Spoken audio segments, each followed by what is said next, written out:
Good morning, everybody.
Let's get a warm-up game in.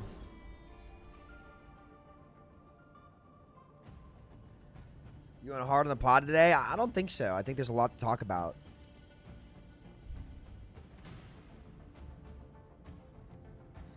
I would not say we won, Malcolm. They're just going to test it out. They very easily could test it out and say we're sticking with 5v5. Look, to be honest, I'm more all in on Marvel Rivals at this point.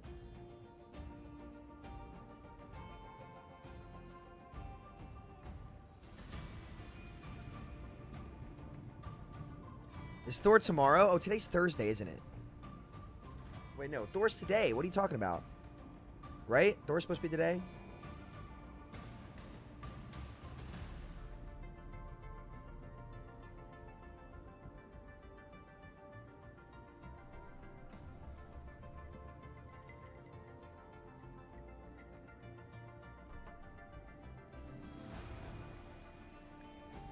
$27th? Okay, then I can stream that tomorrow. All right.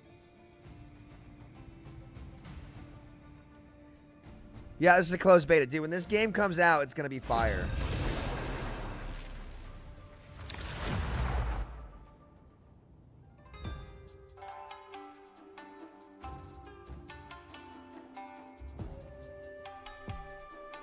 You'll need a top-notch team to win this one. Someone's got to guard the galaxy. Might as well be me.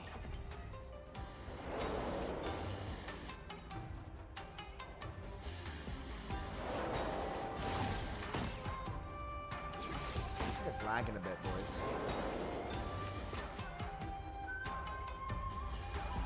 This could just be the... Oh, wait, that's right.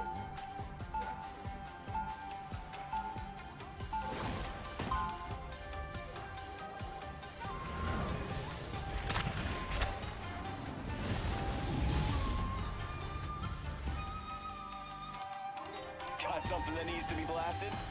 Call the right guy. Guys, I'm not going to lie. Get ready. I've started playing a lot more Star-Lord, and he's fun. Call me Star-Lord when we're, you know, out. I'm trying to build my brand.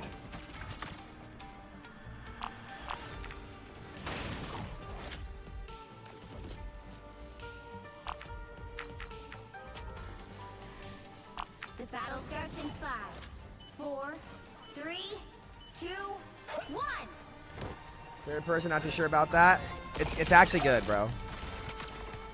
Iron Man up here. I can counter his ass. All right, Namor. I need to start playing Namor, chat. Vehicle to its destination.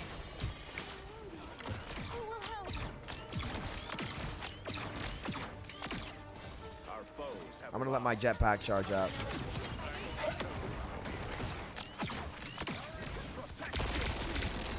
Where's this guy?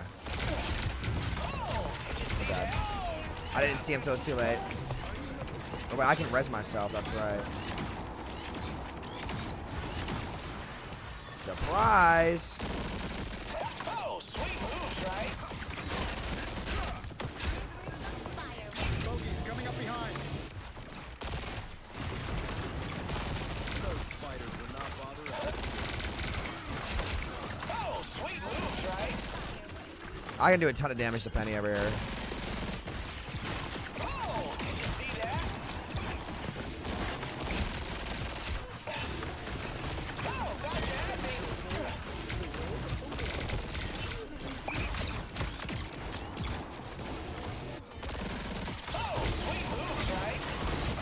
seat, buddy. Do not look happy.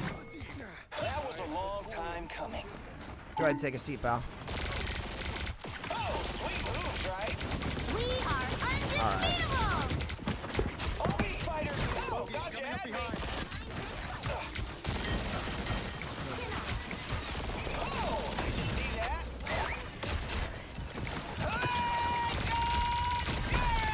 Yay! Shoot up. Oh, did you see that?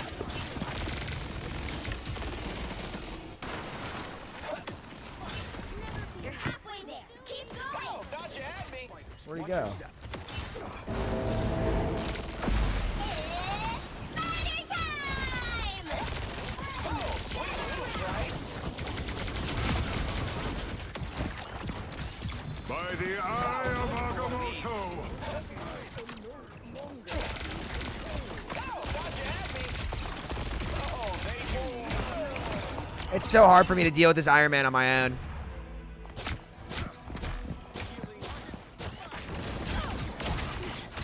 Oh, we're getting Doom? keep me down Like for Doctor long. Doom?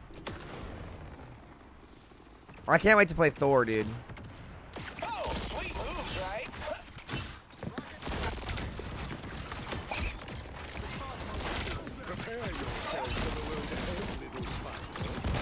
Suck. Oh my god.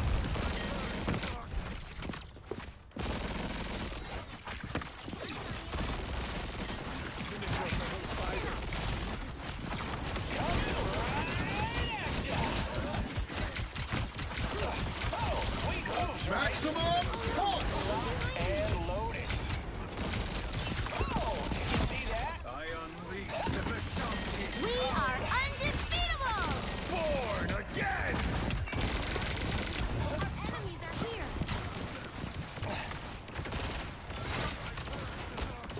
Here, Namor. Friends, Oh, you goofed, pal.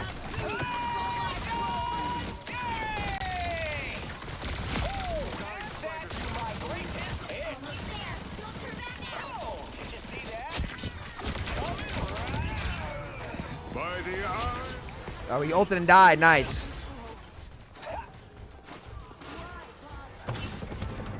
the vehicle reached a checkpoint. Keep up the momentum. Oh, did you see that?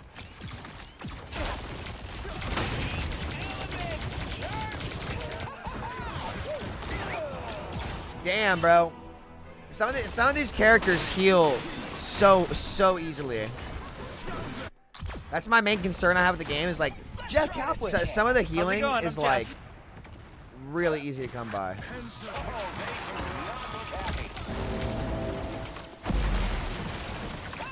Jeff Kaplan. How's it going? I'm Jeff.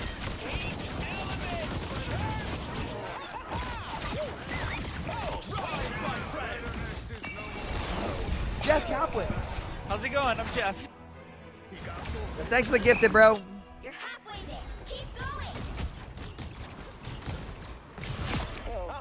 Maybe I Jeff swap Kaplan. Star-Lord. How's it going, Iron Man's Jeff? buffs are pretty good, guys. Iron Man's pretty strong. Actually, if I max their Iron Man, oh, this Namor is good too. I need to learn Namor. Don't have to fight alone. Jeff Report to Kaplan. them. How's it going? I'm Jeff.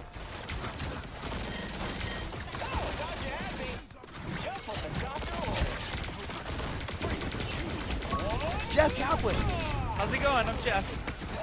We are undefeatable! How many gifted subs did we get? Holy shit. No problem.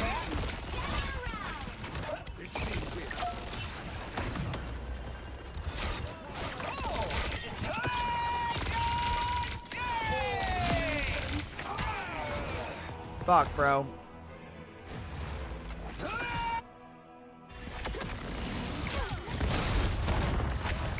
Almost there. Can't keep me down for long. Let's try Iron Man. Trudy's going to get this all sorted out. Alright, I have to duel their Iron Man first. By the eye of Agamotto! So I can use my overcharge, and then I'm going to try to kill that Iron Man with it. Hurry up. I hope Friday got that on video.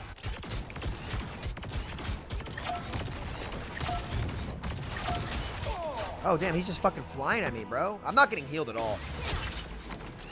Get that vehicle moving again. No, we were dead that fight, but... I smashed. I'm the most deaths on my team, but I'm also doing the most. Hostile ahead.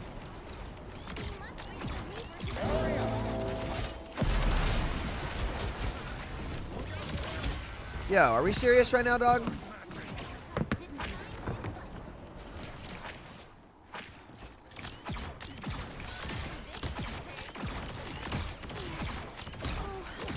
I need assistance. You needed some help, didn't you?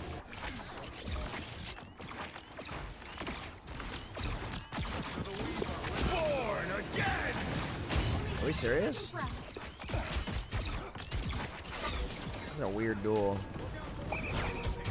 Powering up. Yo, okay, so I'm soul linked and I'm not? Where's my team? They don't walk. Chat, we're in a newbie quick play game. We definitely deserve to lose this one. I'm 10 and 9. We are undefeatable. Down to 30 seconds. Okay, we used a big ult there. We're not buying green bananas here. The Punisher? Oh no, drop. Dude, I'm telling you guys, I refuse to fucking play Iron Man until they fucking improve this goddamn flight mechanic. Final 10 seconds. They need to make this shit like Echo Fly and it would be so good. You can't, the only way you can decline, chat, is if you press control and you can't do it while you're in this form. You'll have to keep fighting until we have I guess you have to like look around. It's very like nauseating. Judge, jury, executioner!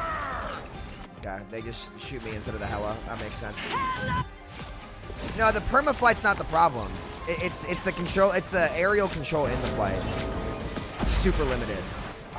It feels just really clunky. That's the only problem I have with Iron Man. Other than that, his damage is really good. Like, see how I have to like look around like I'm finding Nemo or something? Powering up.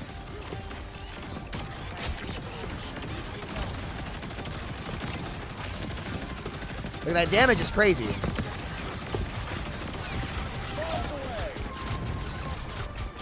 Drop faster. Look at how look at this.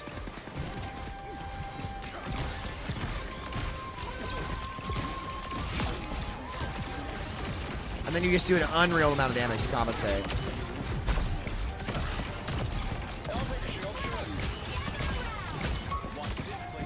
reached the checkpoint. Keep up the momentum. And then you just do like fucking unreal damage.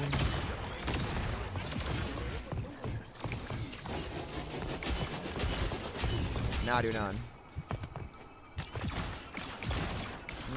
This is clunky. Because flyers and Overwatch are all so mobile, right?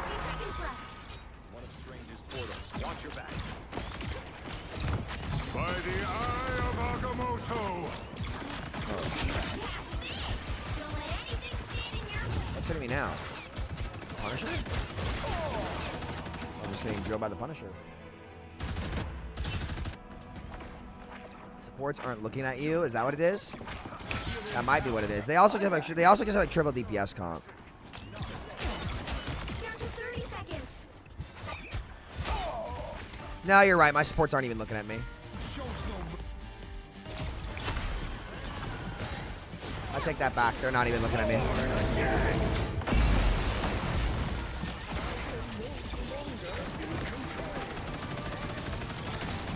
10 seconds.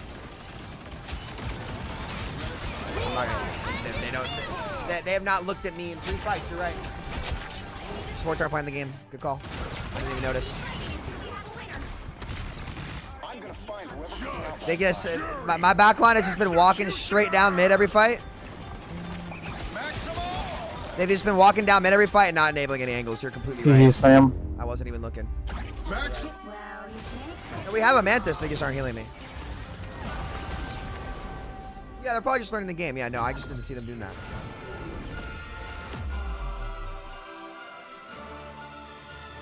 I mean, we have a guy that has brick packs, so like I don't know about that, but that was not winnable. That game was not winnable, bro. I'm playing comp. I'm not playing with that again. Black Panther.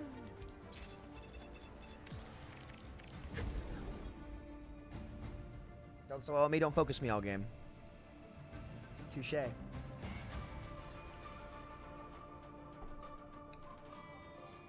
doesn't matter what game, people still don't know how to turn or press Q. Nah, our team was just worse that game. It's fine. Are we gonna get angry while playing a beta and quick play? You know what, dude? I actually wasn't angry, but having you attempt to like judge me for being frustrated for not getting healed an entire game is really fucking annoying. So I might actually get angry now. I'm just kidding. 3 supports, 2 tanks, and 1 flank DPS. Take, I don't trust you on that. I'm gonna be honest.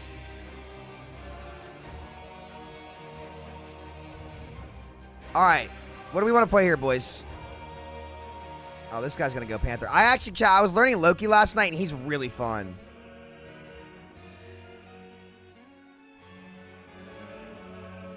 I didn't even see Deadpool 2, so I'm not sure if I'm gonna watch Deadpool 3. You'll need a top-notch team to win this one.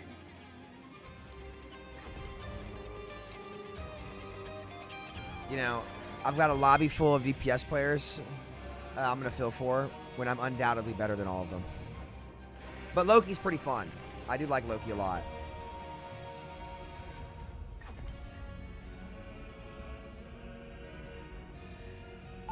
The king of Asgard, at your service. And I love, like, they really nailed his personality, too. Round 1, go! He's got a bit of a learning curve, though. Oddly compelling. Perhaps we would be better off making mischief together, no? 30 seconds before you attack. Get ready. You're a shooter like me. There's no shooter like me. Another variant? Which inconsequential timeline do you talk from?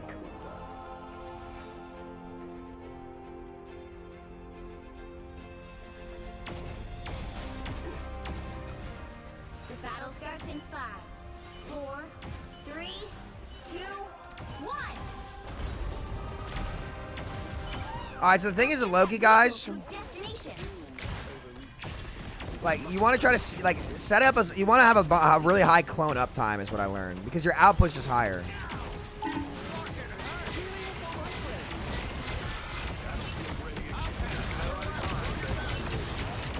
I think I used that a little early, but my team's taking a lot of damage.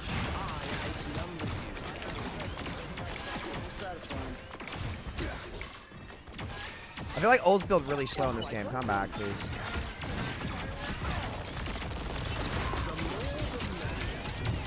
I'm not. I need my shit. Oh, man. Why do I feel like my DPS are going to get farmed all game? Double KO. Another go.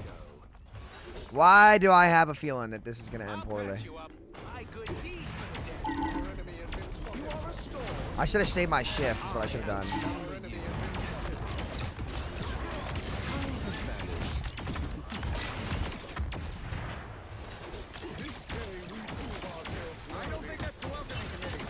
You're halfway there. Keep going. I have many faces. What is happening to this Hulk?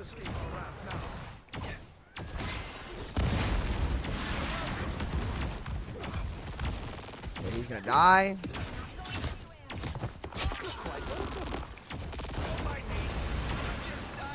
We can do untold damage here. The more the merrier. You are restored. Your guard is Almost there. Don't turn back now. time to vanish. I have many faces.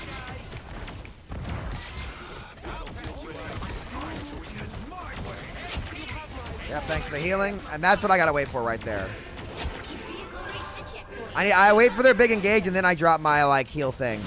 Maximum Oh, that's not good. He missed. Okay, nice.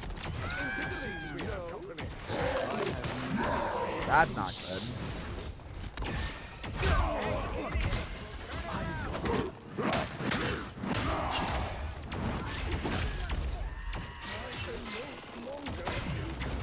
I'm a true team player. I have many faces. So I need to keep my clones up, and I'm just gonna keep setting them up and like rotating them forward to where they're both contributing. That one might be a bit farther forward than I'd like. The question is, who do I copy here? I might copy the Star-Lord.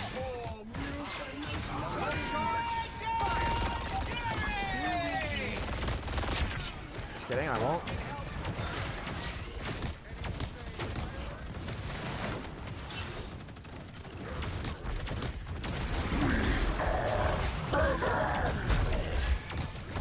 Try to heal my team up by dropping more clones.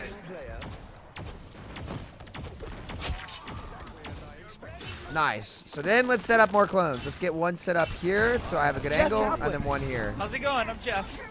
And then I'll play here. Thank you for the sub. You see how I have like the whole big map control here? Vehicle reached a checkpoint. Keep up the momentum. I'm just backing here. Oh, come back, bud.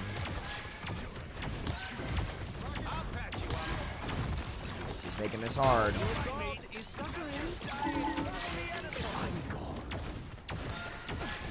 See how my output just bails him out big time there?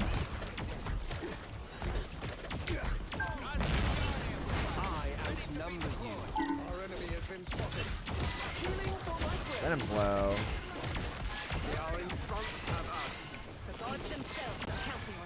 And see how one shot just like full heals basically? The more the merrier. Let's keep moving our clones up as the cart moves to wherever the LOS is and we have to fight. We are undefeatable. We ate that. That's it. Don't let anything stand in your I could copy my own Punisher and go crazy.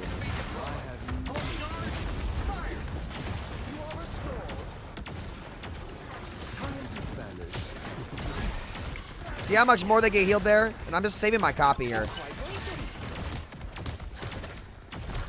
Kill my clones, rat. The more the merrier. Your powers are mine! Judge, jury, executioner! Oh, they're not even out here, bro. Hey, Dee, enjoy the amplifier! Okay, well. Alright, well, they just got rolled, I guess. score is 3-2-0. Time to I don't switch think this things game's up. point is to be balanced. I think it's to have so many insane synergies and combos that, like, there's just always shit you can run. All the difference. Mischief.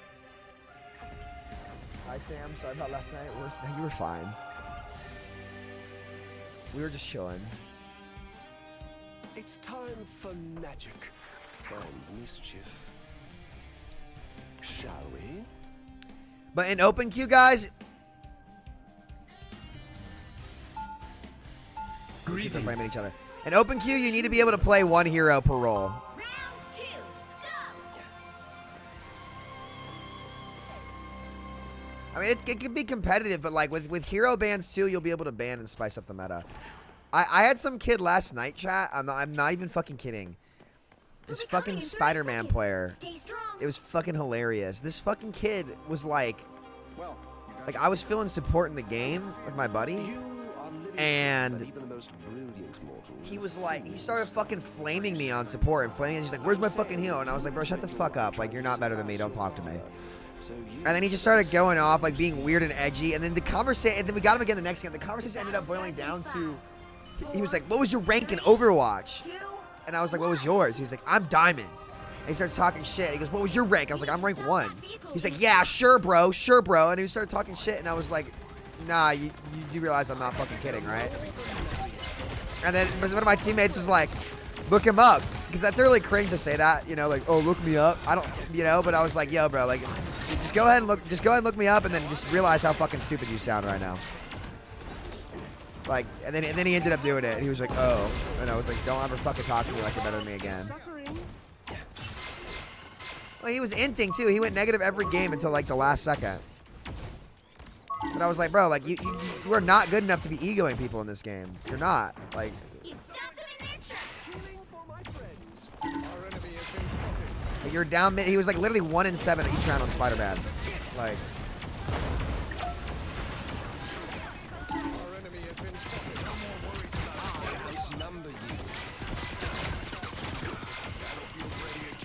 that's a bad clone spot.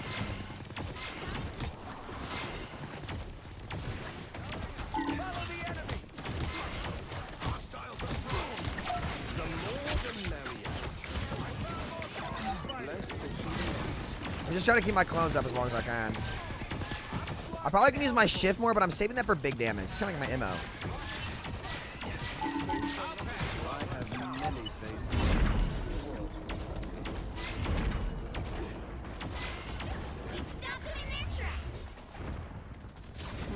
Okay, so those are two separate clone binds.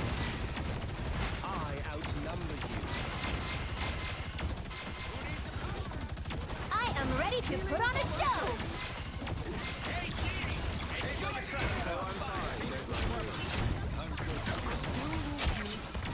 So when I get low and we start taking big damage, that's when I'm going to use this.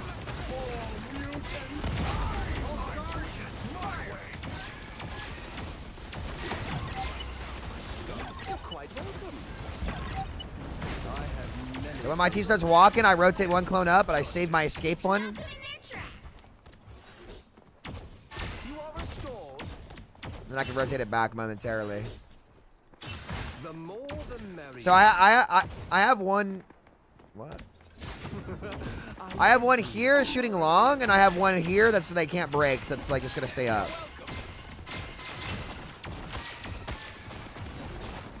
Judge, jury, executioner! We're dead.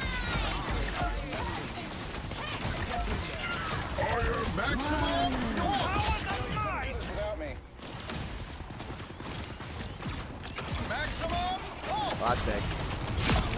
Oh my goodness. Oh, oh baby. In a row. Only 60 seconds. Oh baby. And that's where Loki can be good right there. I can copy, and like, unlike Echo, I can copy anybody, right? You stop them in I can even my own teammates.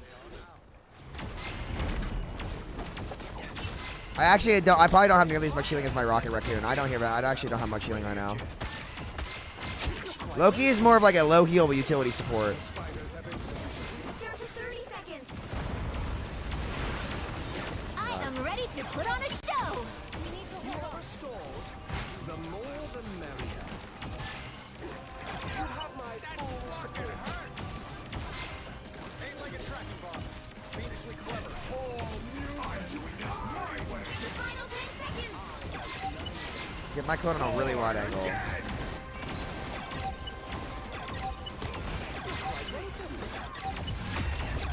And that's the game, boys. Final score. Slight team gap, that lobby. 0. The Asgardian heroes. Another epic victory. Yeah, Thor. I'm so excited to play Thor. Loki's awesome. You still have ult upon copying. Yeah, you instantly have your ult, so you don't have to even build it. So yeah, guys, I'm not gonna lie. I got that kid on I got that kid that was talking shit on my team twice, and I was just like AFKing on Loki. I wasn't AFKing on Loki. I just picked Loki. I just did not care.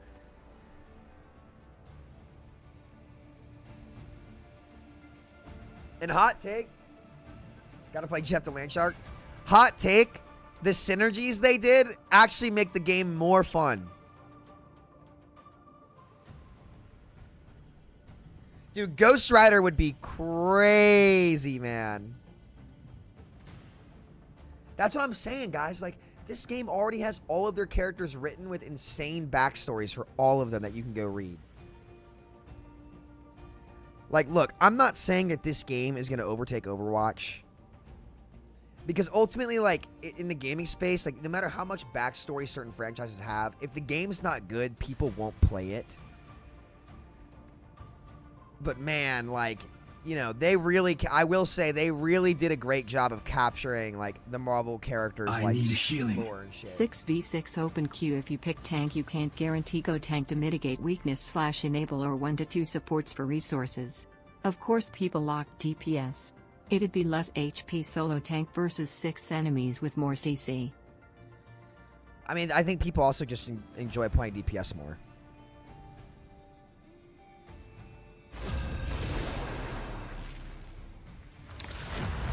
I hope it stays open queue. If the end outcome of Rollock is 5v5, then Rollock's a failure. What do you guys want me to play? Pick your hero or villain. I'm not judging.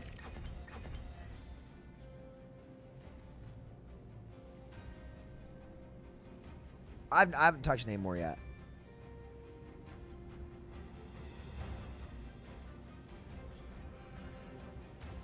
I actually enjoy playing Loki, I'll be honest. Loki's cool, bro. Loki's cool.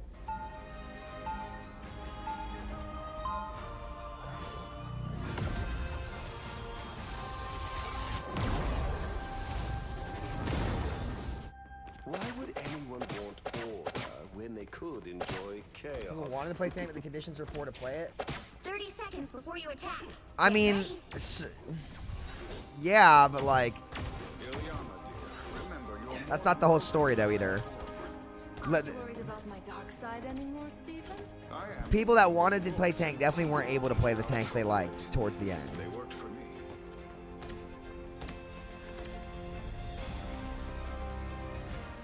The battle starts in 5, 4, 3, 2, 1. All you need to do is capture the mission area. Got it? I can be anyone, but I choose to be Loki.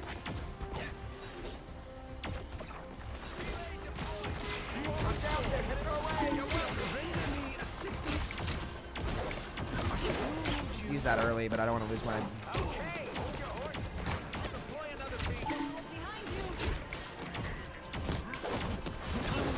Looks like the mission area is Yeah. captured now. I need my front line on this side.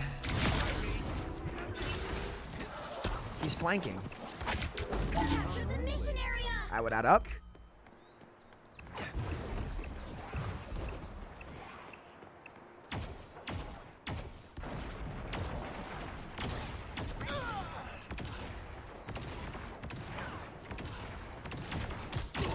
Behind you!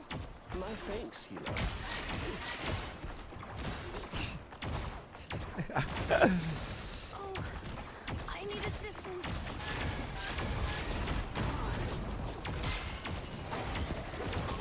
Oh, he teleported out. The wizard is. Oh, I'm fine. Don't mind me.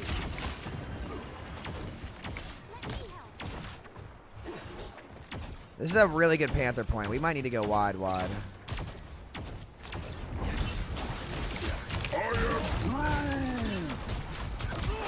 Okay, I didn't drop my shift apparently. Chat, maybe I don't play support for these kids. Your team's capture progress has passed the halfway point. Another go. Oh, I got a Hela team up now, okay.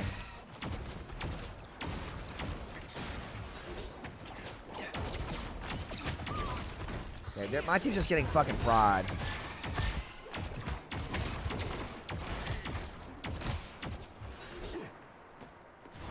I outnumber you. Try to go wide left, maybe. We don't want to play them close quarters against Groot and Panther. Why are you just inting? Hold on, we're down like 3. Back up. Just lost fight. Don't go man. Don't go man. Come up. Look over here.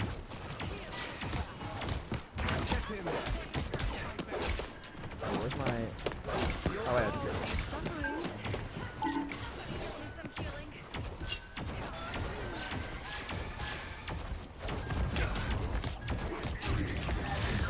What? We'll have to keep fighting until we have a winner. Why? Alright, I'm playing with Dumb and Dumbest. That's okay though, we can win.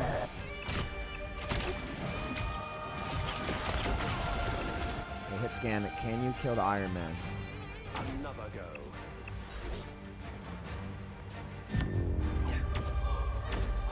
I don't think they're doing anything. Now we can win.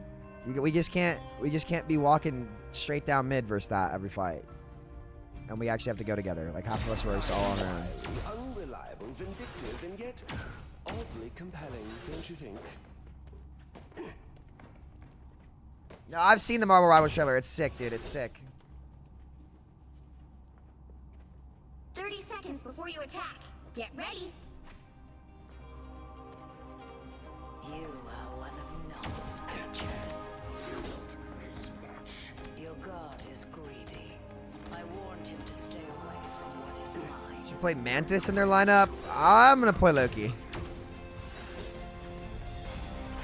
The Hela Loki team up. If I die and Hela kills the person that killed me, I get rezzed. 4, 3, 2, 1. All you need to do is capture the mission area. Got it? This looks like a gig for the Guardians of the Galaxy.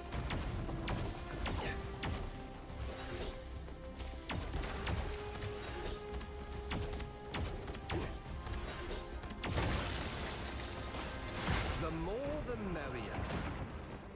Time to vanish. You are restored.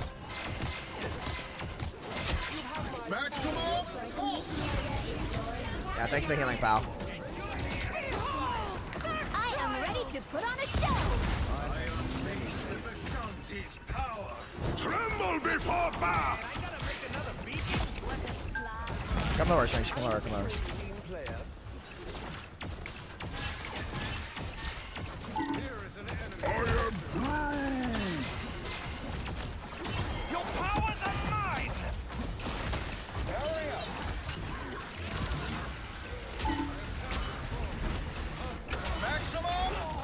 What? Yo, there's no way I full bring this Groot in front of all 4 of you dumb ass shitters and none of you fucking shoot him. That's a sick joke. Another go. Yo, they're down their whole team. I have DPS on my team, right? Like, what the fuck are y'all doing? I extra killed 2. These kids are just not playing the game, bro. Nah. I'm not gonna lie. If there's one Groot on point, our DPS, you guys should be able to kill him after we clear all that. Y'all can't kill him, then you shouldn't be on DPS. I don't know what to say.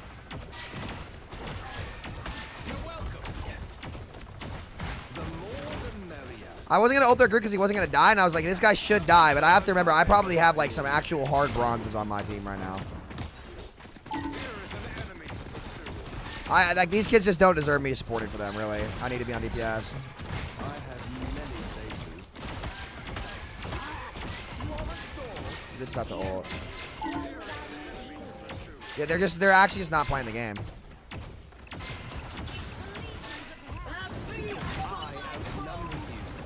Rocket Raccoon, look at the Rocket Raccoon point. I am ready to put on a show. Black Panther and Stun, Black Panther, Stun on point. Black Panther.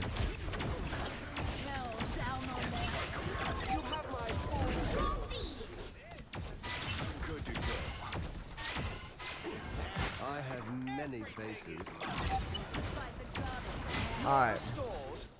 There we go. They're doing a bit better now. Doctor Strange is absent. No, he's there. My Venom's all over the place. These guys are just really split, and we're not focus firing, so I'm going to have to hold their hands.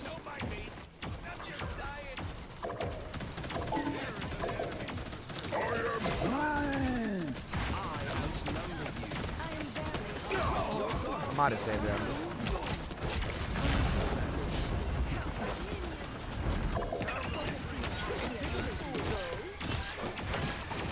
Judge, jury, executioner! Not bad for a trickster.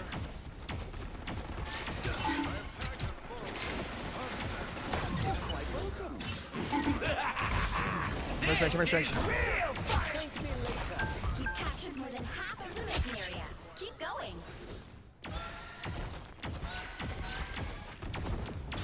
Oh my goodness, I'm carrying. Healing for my friends. I have many faces. Quite welcome. Alright, who do I copy? Maybe Spidey? I'll patch you up. Die, Venom, don't die. Area's almost yours. Don't mind me. I'm just dying. Healing for my friends. Don't mess with the amazing Spider-Man! Don't mess with the amazing Nah, no way. I'm overplaying, guys. Got your back.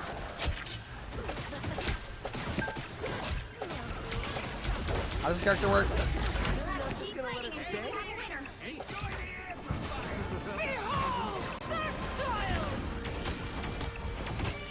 Grew one.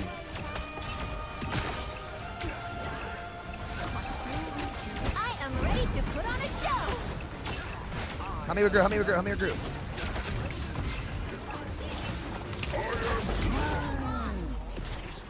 Alright, that's fine. They Grew ulted. He's not dead.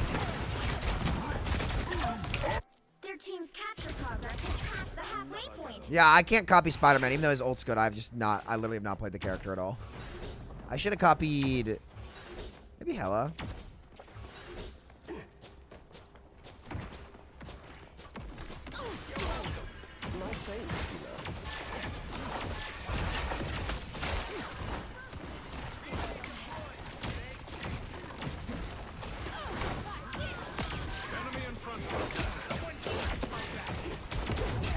Yo. Guys. There's a fucking magic inside our team. I think I don't play support for shit players, maybe. TP strengths. Your enemies underestimate you. I think I just go Star-Lord and carry the game next time. I'll try to touch you, TP. What's a team of heroes without Yeah. I'm lucky. I think I need to be on DPS to help these poor souls get out of silver. Well, you can't expect to win them all. Yeah, you have different passive, different character relations. Playing Loki is fun though. It is very fun. Their Groot was just down. Their Groot was just bending over my poor team and showing them who fucking daddy was because these kids, just bad. I am enjoying playing what I want though. That is pretty fun. Like win or lose, like it is nice just being able to pick like whatever character I want.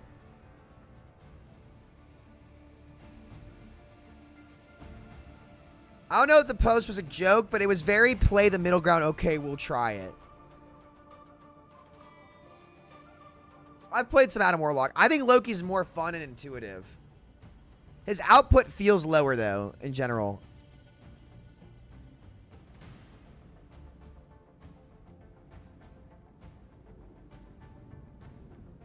Not suffering a solo tank.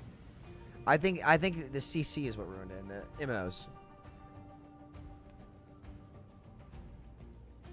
That's one thing too. It keeps you untilted, being able to swap around like that. It does help. It does put your experience more in your control.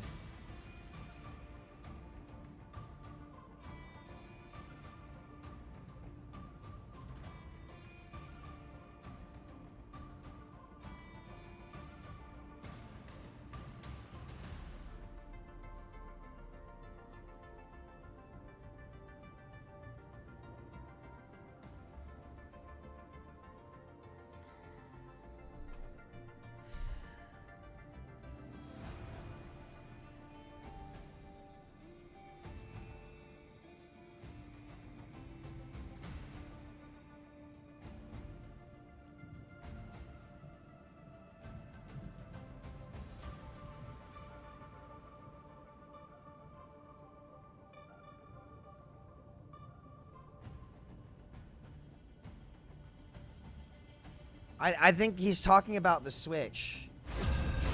Like consoles like the Switch, which by the way, the Switch has not been upgraded in many years, would struggle to run 6v6 in Overwatch 2.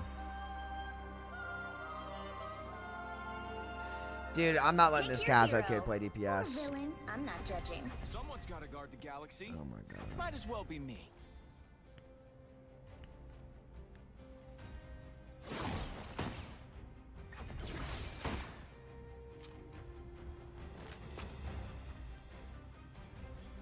Is this available for everyone now on consoles? It's available. It's not available for everybody. You need a code, but you can play on console. Yes.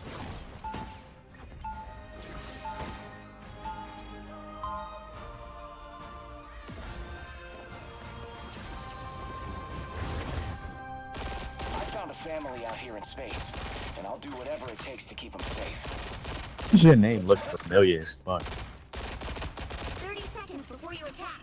Get ready. Yo, Samito, you play Overwatch? Her quill. Oh yeah, bro. Sadly. I just know the feeling. Oh shit, it is him! Yo. I'm sorry. This looks No, you good, bro.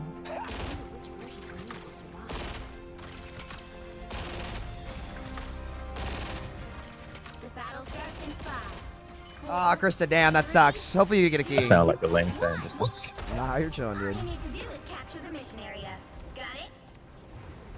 Every spell cast has its price. My debt.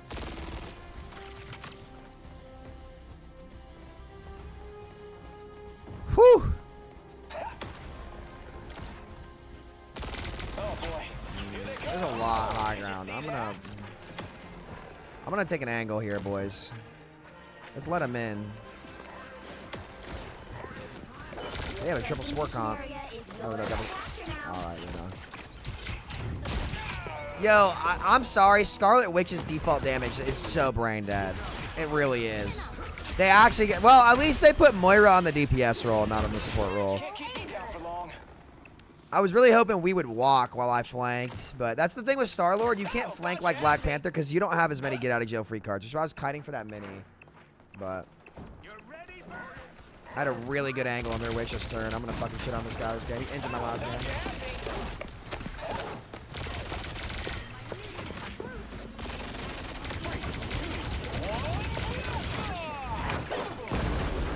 That rock. Same. Capture the mission area. This Witch is going to come from me, guaranteed. Oh, sweet moves, right? You're welcome.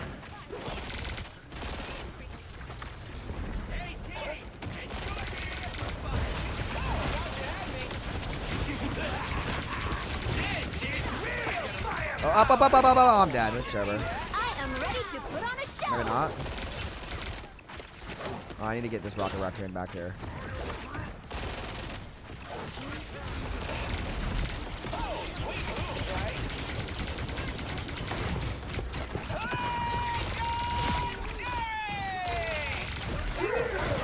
God damn it. Double KO. In your face, loser. Oh, thought you had me. Alright. The eye. Surely. Their team's capture progress has passed the halfway point. I'm back, baby. Just Magneto.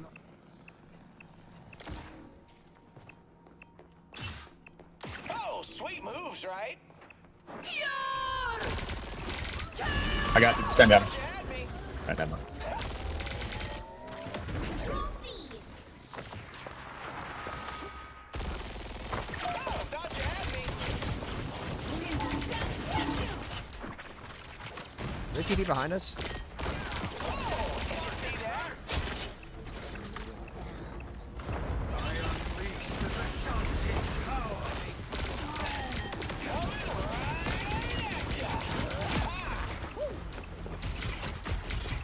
Oh, sweet moves, right? Witch here, I'm playing. That's just to be I'm playing honest. the Witch.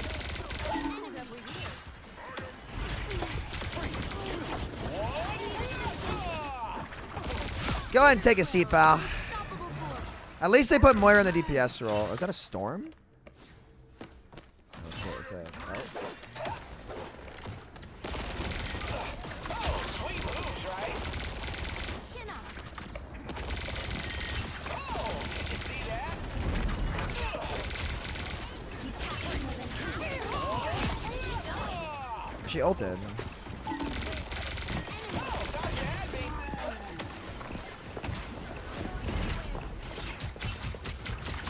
Sweet moves, right? Oh, fuck.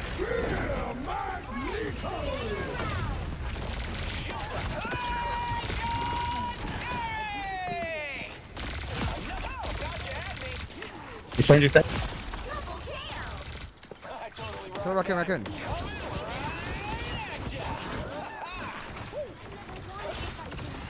Oh, let's go kill Iron Man. We can sucker him. Enemy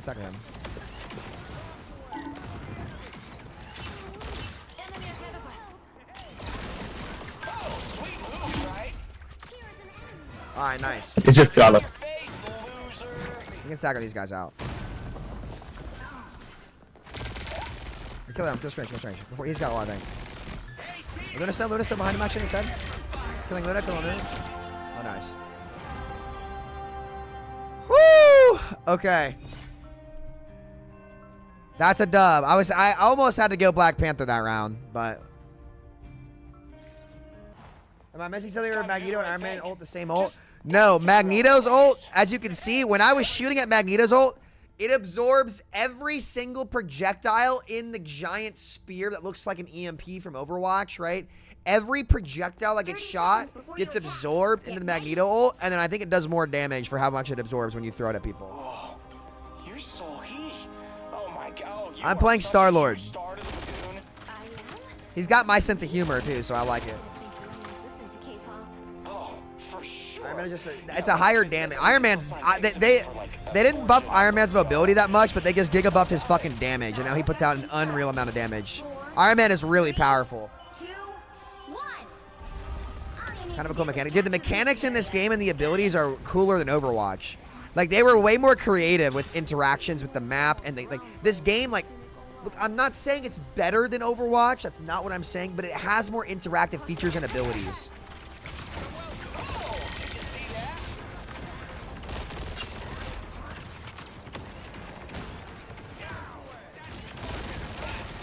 I am ready to put on a show. Let up burn that shit.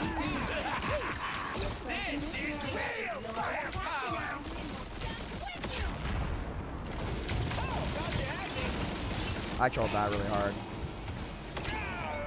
I try to get, like, my jets, like, whatever. I was way too low on Magneto fuel. sword is fucking filthy. The shit. I was too slow to get up to him, and then I had no fuel left. Just wait for them. He's on the list there. I might be able to kill this guy. Oh, sweet moves, right?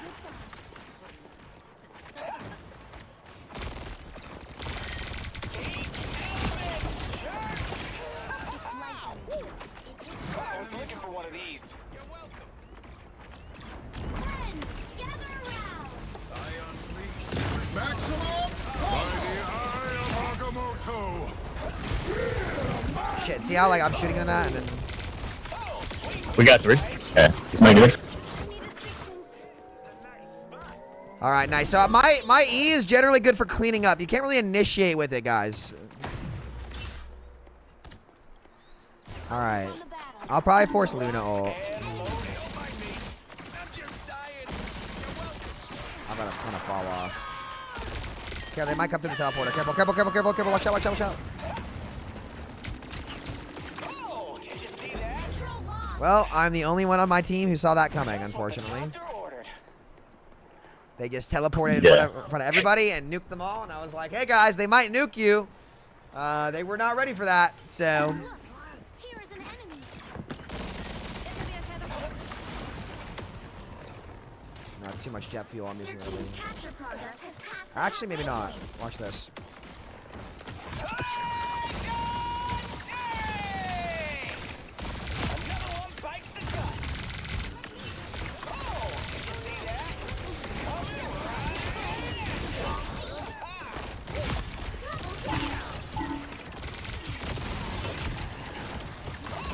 Yeah, I'm too high. I'm trying to do the Lord's work here, boys. You know what I do here? Child out, I see. Star-Lord's good, but Kazo's not going to swap. It's I just go Hela, and I just put this guy in the blender myself. Star and full-time superhero. I could max the Iron Man, but... I am ready to put on a show. Maximum Yo, they broke that shit as soon as it hit the ground.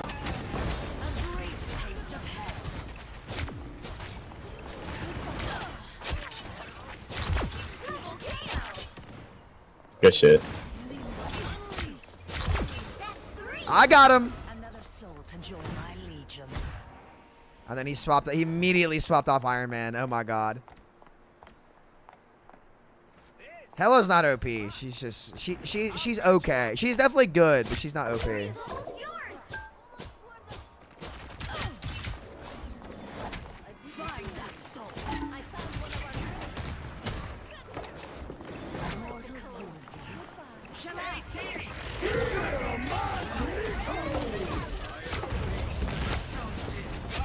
by the eye of Agamotto.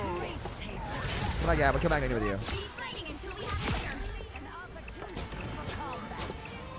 Nice of you guys. Good shit, good shit. We had to do some things that game to keep us in it, but we did it.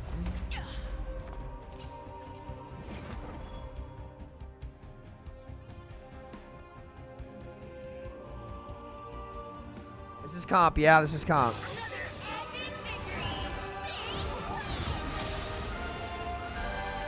Podcast starts at 2 o'clock.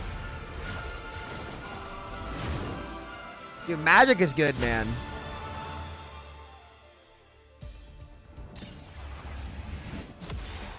Oh my god, I'm gold. Oh my god, I hit gold, boys. Oh my god.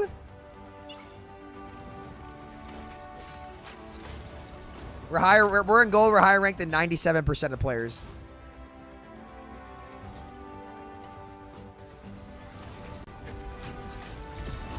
What was my highlight? I definitely want to learn Iron Man, chat.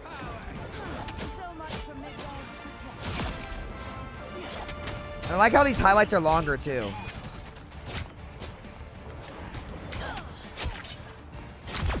I specialize in grievance and revenge. Another soul to join my legions. I think it's me, Flat, SVB, Frito, Spilo.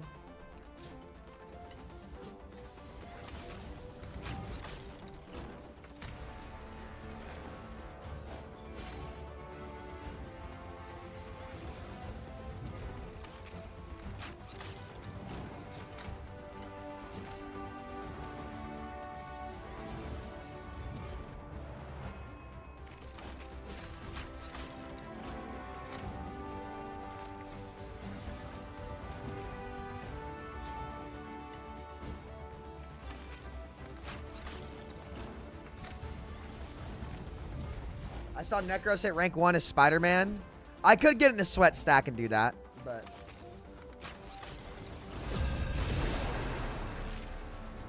Well, you guys have to understand, like, this podcast is, like, it's much more than, like, 5v5 and 6v6. Oh, my God, Krusty Mop's on our team. This is a free win.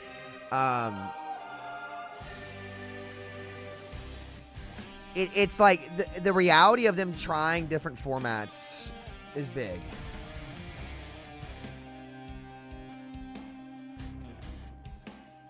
Yeah, there's a group up today at 2:15.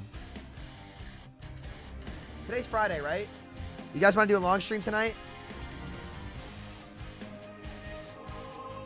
The right heroes could make all the difference. I'll bless you guys with a Panther game. I'll bless... Hey, listen, you guys have not gotten any Panther yet from me today. I know what you guys want. I know what you guys want. You guys want to see... You guys want to see how Panthers played, baby. I'll show you.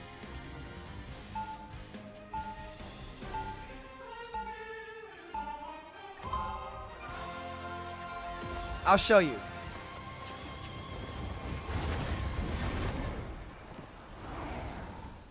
Round 1. No true king makes decisions only for himself. They'll be coming in 30 seconds. Stay strong.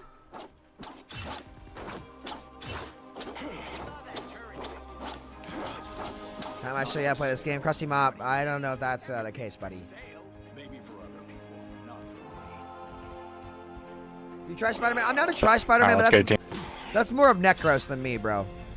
Spider-Man is more of a hero for guys like Necros. Black Panther is more for me. 5, 4, 3, 2, 1. Bait them on this corner if we can. You need to stop that vehicle in its tracks. Nobody's here. Krusty Mop, what the fuck are you doing as Venom flanking? There's a Venom flanking. I like the cold.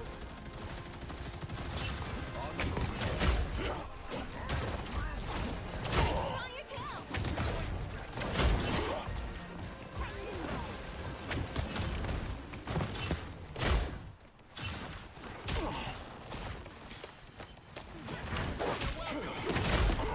My aim is true. My strength is renewed. I'll deploy another beacon.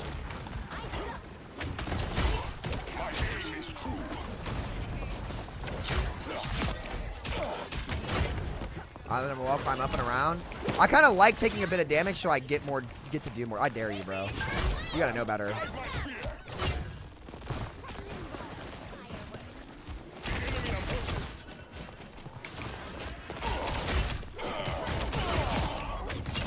Oh, no, someone. Fuck, I missed that reset.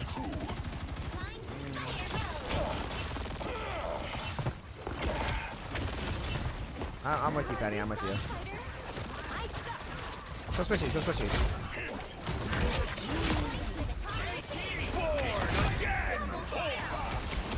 Yes. We are undefeatable!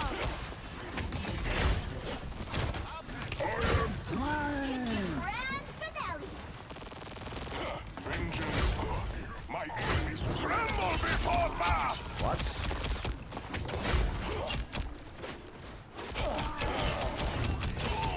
Dude, my Groot walls are kind of fucking me a little bit. Chat, instead of fighting in there, I already have my ult. I kind of just wanted to farm my damage stats. I should have just left. I should have just left and waited, because you'll never kill them through support ults. I'll patch you up.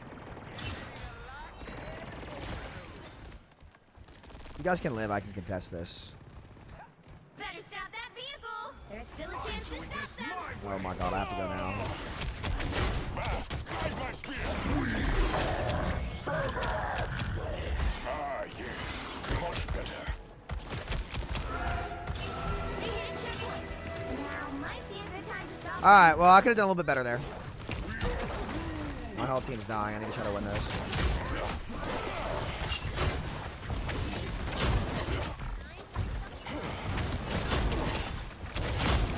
Guide my spear.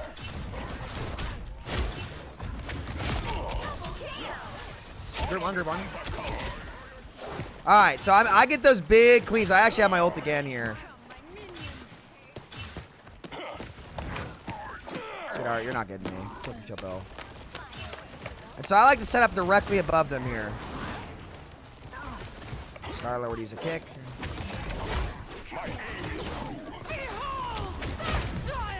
Let's go ahead and get around. Up and around the bend, like I'm creating this order. You know what? Let's get these guys low. And that's gonna force a support ult. They're gonna res. Let's wait.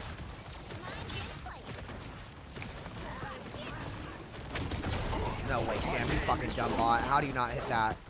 I would have just killed their whole team if I got that off. But see how I'm just like weaving around these high grounds and just being a menace back here? No fucking way. Open her, Luna. Please don't leave me. She left me. Dude, I have them so low. I need to weave in a little bit more damage, bro.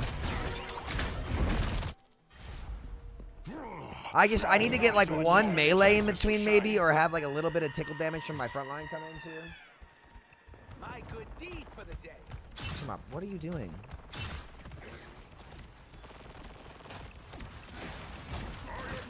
Let's get an angle going.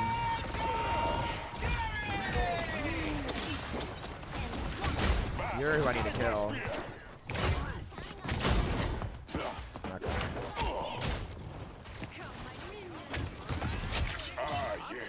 Alright, when both supports are pocketing each other, I just leave. I need to find the ISO duel chat and win that.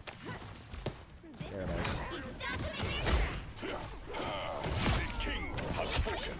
is. See how my group... I dare you. Okay.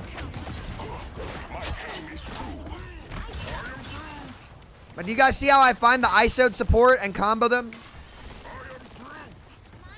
It's just like DPS Doomfist.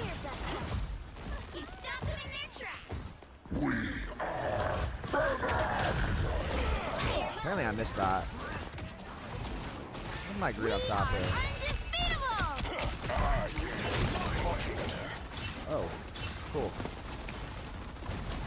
Alright, we wait for my cooldown to come back. Oh, they're all low here. Where are they rezzing? No, he died during his ult. Okay, well.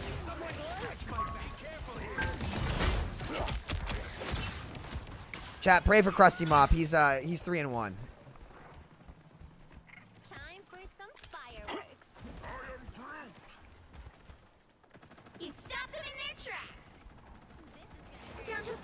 seconds. So let's tickle him a little bit. Let's go now. What? Double KO. What? What? Excuse me? That's a sick joke, right? Final 10 seconds. Powerful healing. Hate to break it to you, boss, but you're just prolonging your death. Take a seat. Yeah, you better run away, Krusty Mop. You better run away, buddy. 2, 1. Why melee instead of left click? Okay, so the reason why I switched my keybinds. My melee is my primary fire, mostly because so you only really have time for 1 or 2, I think, and I found that the melee's range is way more consistent when weaving in that extra bit of damage than the primary. I could be wrong on that, but I don't think I am.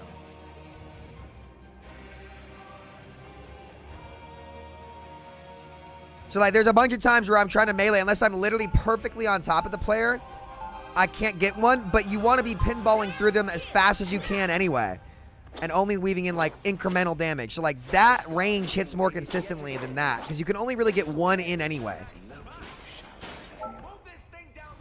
My volume seems low? Like, what do you mean by my volume seems low? I'm going to need a better answer than that, better. Get ready.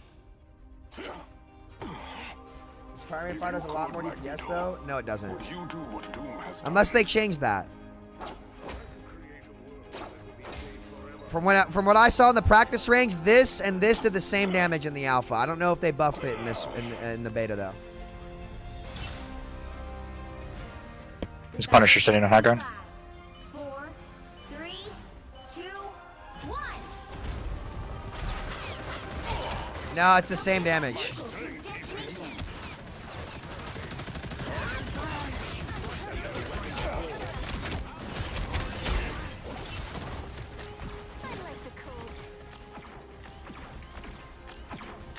I might have to switch here.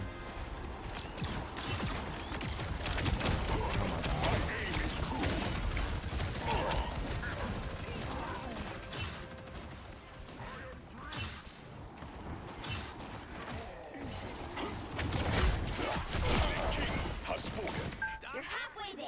All right, there's a nice little combo. You're welcome. You seeing stars? I am Groot.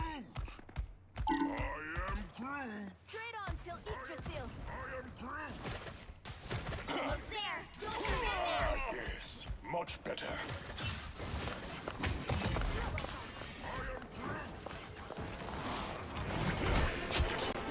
Got this wall. That guy's sad. Cause immeasurable damage. Oh, I can't wait. I lost my what? So like when I'm right on top of somebody, like I can do this, but I like doing this in between combos. It's more consistent. Yeah, the primary fast is not faster, therefore it does more DPS. No, you're not understanding what I'm saying. Because generally, you don't want to be in a situation where you're standing in front of them just spamming. Yo, I'm gonna set up for a trap play. There's only really time if you do like this for one, then the next. Like you don't need to. Like you only want to. So, in my opinion, you really only want to weave in 1 or 2 melees, maybe 2 if you're lucky, but really just 1 melee in between each combo, and that's enough to get the breakpoints. And so I want it to be more consistent. Like, I don't want to be... Like, if you're at a point where you're standing inside an entire team trying to get your cleave and you're swinging twice, you're probably going to die. Having fun again. Looks decent. Now, the game's good. It is good. It is good. Sam, I couldn't do anything. I think that's what we call a skill issue, Krusty Mop. Samito's a simp. Thanks for the $2, bro.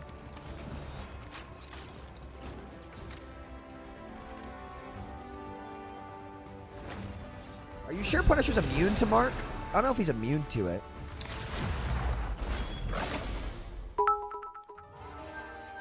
Yo, thank you for the bits. Hey Sam, as a plat tank player I have not even opened AL for over a month because I am so dependent on teammates I can't even really attempt to make plays. And counter swapping also doesn't let me play who I want. 6v6 would at least let me play who I want.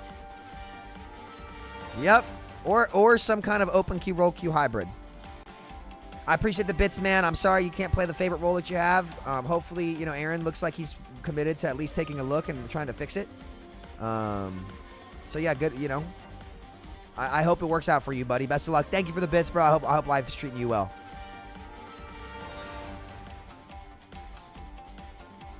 You'll need a top-notch team to win this one. Are you ready to hunt?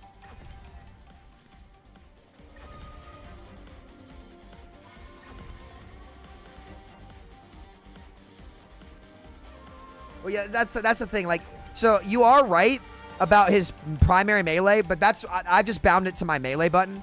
Like, when you're up in a fight, you can start doing that and spamming. But like, if you're trying to initiate and you're sitting there, that shit's hard, man. That shit's hard to do. I wouldn't recommend doing that. Because you can get one-tapped so easily by so much shit in the game. Like, it's important to be moving. Like, what makes Panther good is his elusiveness. Like, what makes Panther good is how elusive he is while stacking his damage when he gets low HP. Now, you could argue that it's actually good to take a little bit of damage. But don't melt my ice. This isn't a Okay, here's the deal, Spider Friends. I need to get to the floating islands to fix the web of life and destiny. But the public ISIS drones are blocking my path to the portal at the Budokan. Any chance you can help get me where I need to go? All of reality. The battle starts in 5, 4, 3, 2, 1. Don't forget, securing the mission area is your top priority. They say that music brings the world together. But right now, I think we need superheroes for that. Margaret's gonna be annoying for me to deal with.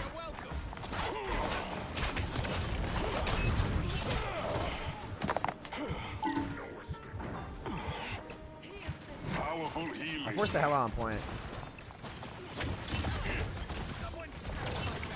Oh, okay. Is renewed.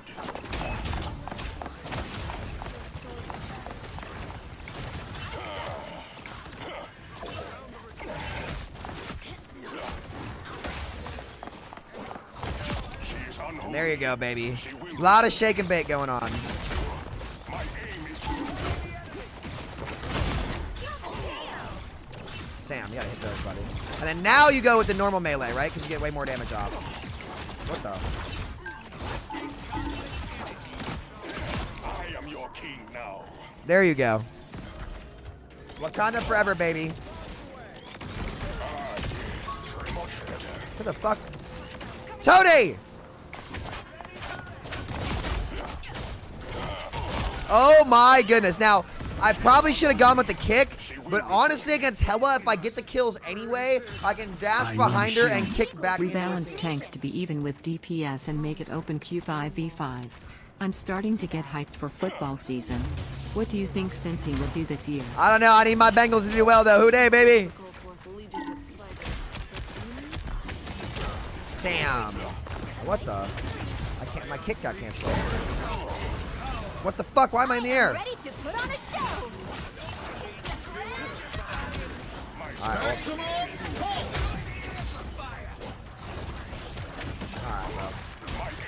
Yo, move. You sure you want to get me low, bro? Okay, apparently he is. Nothing that happened to me in that team fight made any sense for what's on my character, by the way. How's that gonna roll through? Get faster times and lock DPS. I mean, you should have to lock into the role you queued to start, but there are ways to do it.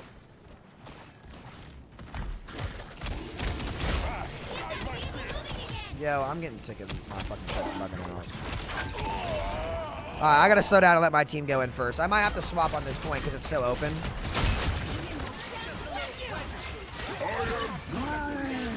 again. My ancestors are watching. We're up. You guys are up 1. I'm almost back. I'm hitting their backline from the left side. 3. See what I mean? Like right there. Look at that combo, guys. Looking group. See how I like instantly comboed her? I got the better range just to get the more consistent shot. All right, come here, bitch. All right, man. Okay.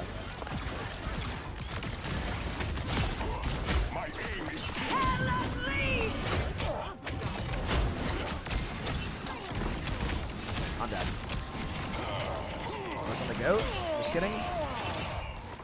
Oh, I am the goat. Wait, I'm back. Okay, I'm back. Almost there. Don't turn back now. Maximum pulse! Ah, yes. Much better. I'm going backline with you, Venom, right now.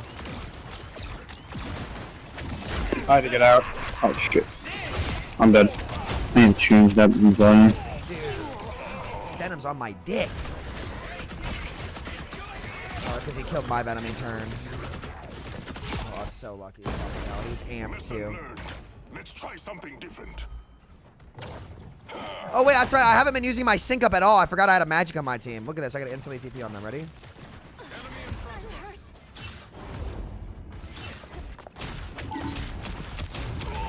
Okay. Apparently my spear didn't hit him there.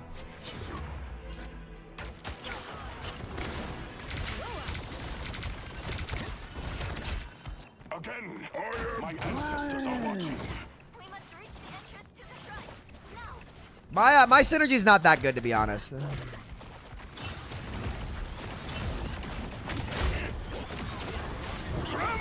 put on a show. I got my one.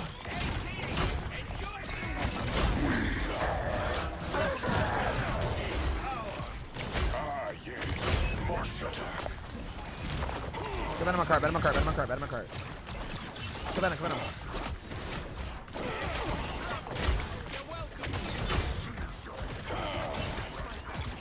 I'm stuck, I'm stuck. Iron Man, Iron Man.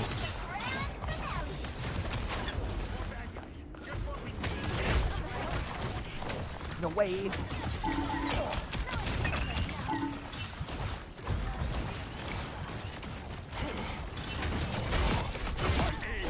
Double KO. Honor the Panther Only cult. 60 seconds left.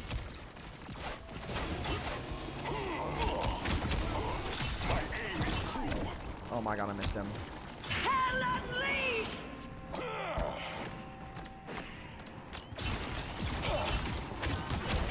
No way, that missed, bro. Yo, alright, I have to switch, bro. We gotta go Star-Lord into that. This is gonna be hard, but like, unfortunately these lanes are so long and my other DPS is just doing nothing. I need to help this guy out.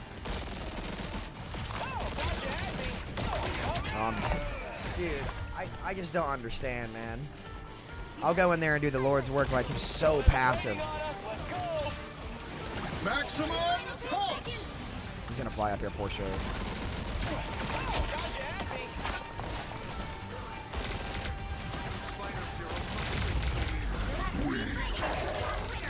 Don't ever die, don't ever die.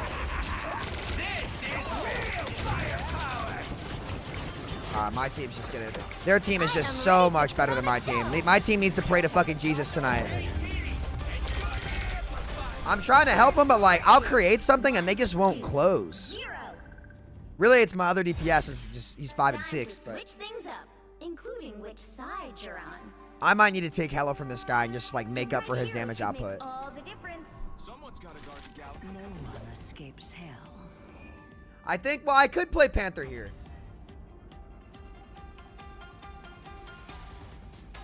I could play Panther here. I'm trying. We have to make up. Another idea. What do you think about lock trolls, tank, DPS, support, and 2 flex that can choose anyone throughout the game? Go back skull. Eh. At that point, just go open queue, bro. All right, guys. Do I just play the Hela here, or do I try Panther? I think I have to play Hela because they have Iron Man. Get in there. I have. So my team's struggling to close things out, guys. I need to pick the high damage character, especially my other DPS is 5 and 6. Someday I'd like to see Telecon. I have brought part of it to the surface. I would have loved to keep playing Panther there, but when we can't close out a fight, and we don't really, like, I have a Venom, but, like, we weren't really diving together, and my team was getting killed by their Venom. So I need to run really high damage to force their Venom shields early and then burn them faster, too. Starts in 5, 4, 3, 2, 1. You have to stop them. So many from streamers are playing the same securing characters. You're the mission only person I've seen play Panther and Hela. I mean, I could play all these characters, besides, like, Namor or Spider-Man.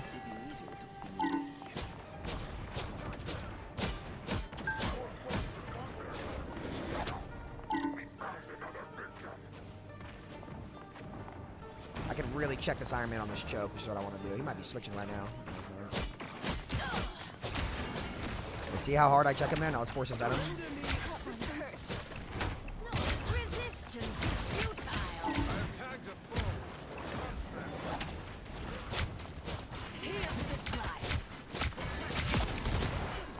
Yeah. I need healing. So is it better to commit on half health on Panther with all your CDs or just play to live? Play your life. Always play your life, on Panther. He's too volatile to not do that. A brief taste of hell.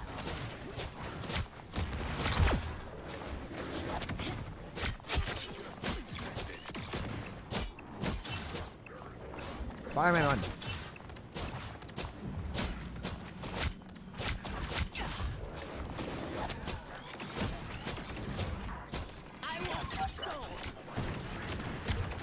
Like there are some times, like if there, okay, listen, you can let yourself get low if there's only one enemy, right?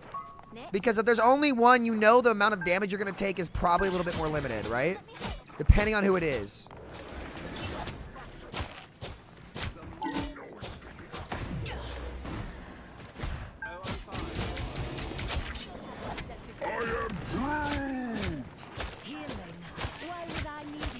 I'm ready to put on a show! This is real firepower! No escape from hell. You sure you want to take that?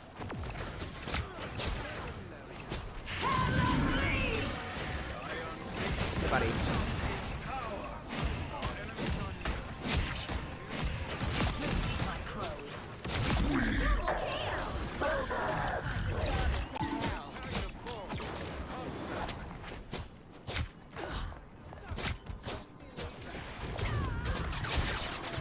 Punisher. Did the Iron Man die behind us or no? No, he's back here. I don't. What? What?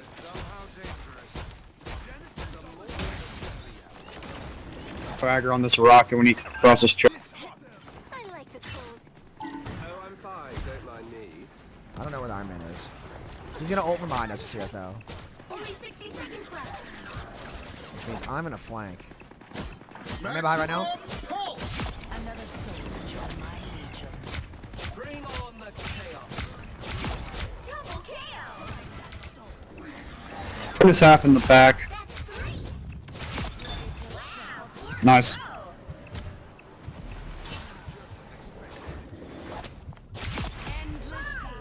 And that's why we go Hela. I am barely harmed. Down to 30 seconds. We needed absolute raw damage.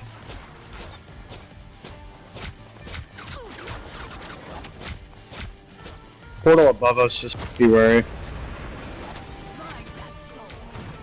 final 10 seconds. Shit, I stacked my team. Who's over here?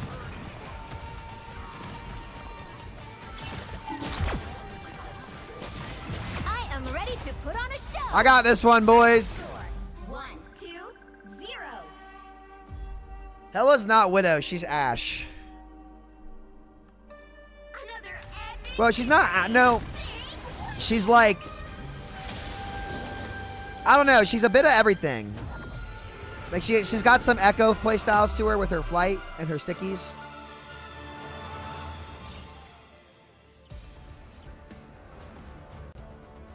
She's definitely not Widow. She can't one-shot.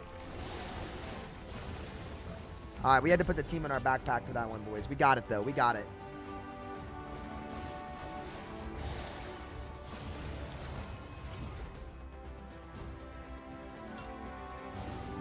There kind of was a Goats-esque comp. But again, I think that this dev team is going to prove that if you actually balance the game properly, you can tackle these Goat comps very easily. Like, again, they could have solved Goats with one patch. They just chose not to. And that's what I'm hoping this game does. I'm hoping it strips away the excuses that a lot of the Overwatch 1 copers use about hero balance to solve bad metas and game design issues.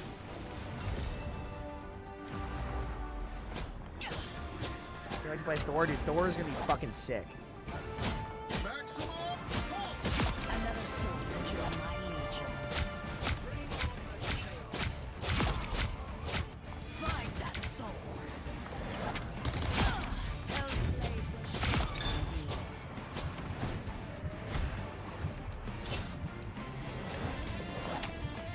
Endless battle means ever increasing. I am barely harmed. No, like I think a lot of the stuff in this game is meant to be like OP and broken though. That's the point. And it's fun.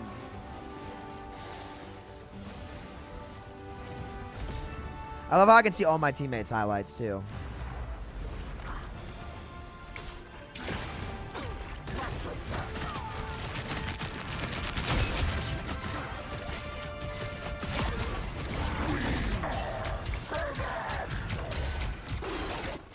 Oh. I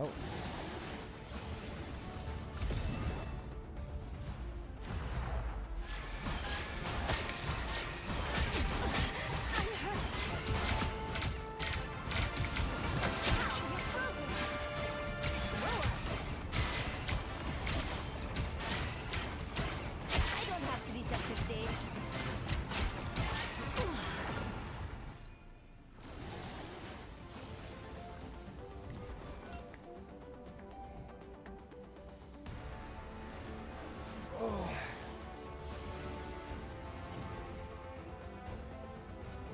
Why didn't the game launch with Captain America? I don't know, Richard. I don't know, man. The game's made in China, so they don't got that American pride like we have. So it's stay casual? That's not what I'm saying.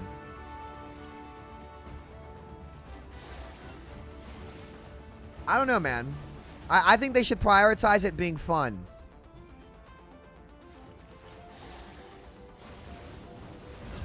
I don't think they should ever leave open queue. I think, I don't know. We'll see. They have Jane Emong. Sure they're all mainstream heroes? Have priority releases? Probably.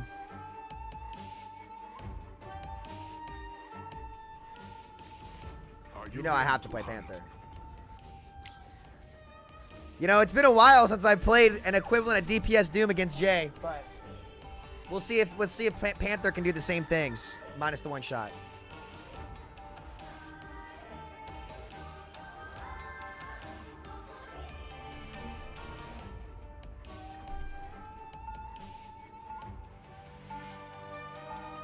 Captain America's design was already shown, I think, so he'll be in the game at some point. Yeah, no, he's confirmed to come to the game.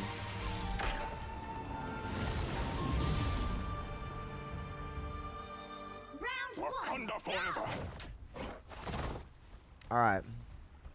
We'll see what they're on. I'm pretty sure Emong plays Penny. I saw a clip of him like trying to touch point on Penny and he couldn't get there.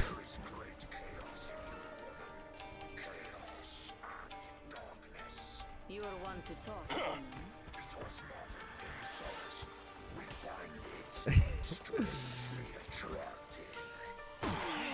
I'm cold. The battle starts in 5, 4, 3, 2, 1.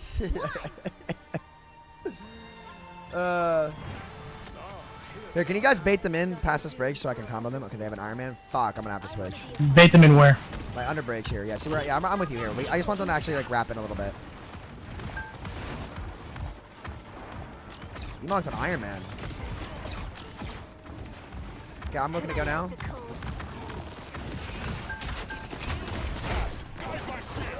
Oh, I'm dead. I'm just kidding. I'm good.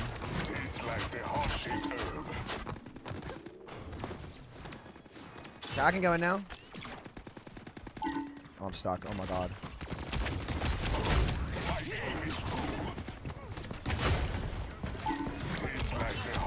See how much of a menace I can be back here. Oh my god, wait. It was Yukon. If you want to switch back and go heals, you can go tank. They've made it halfway. Stop them. I kind of just have to wait here. One of my teammates died really early. They own a lot of flyers too. I probably have to go Hela into that comp because my other DPS is a witch. I can't get the raccoon because he's got too much mobility. Their mantis I might be able to get though. He's got gamma. He's got the buffs on his shit.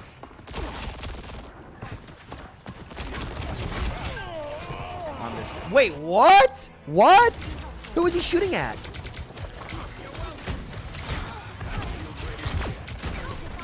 There's still a chance to stop My soul shall not rest yet. Hey, team! Enjoy the amplifier! We are undefeatable! That's up.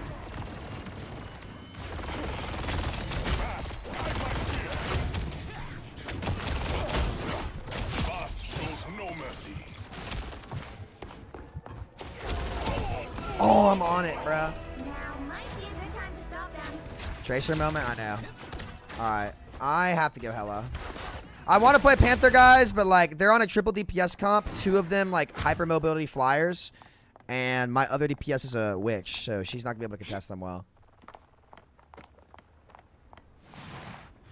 Nah, Punisher's not OP. He just got lucky with that shot. I was like, that doesn't make any sense. Judge, jury, executioner. Is he not stunned? Does my stun just do nothing to him in ult? Focus on the battle. Let's rock this. Okay. Who is more immortal than I? They've made it halfway! Stop them! Alright, let's see. Alright, my Magneto's 2 and 5.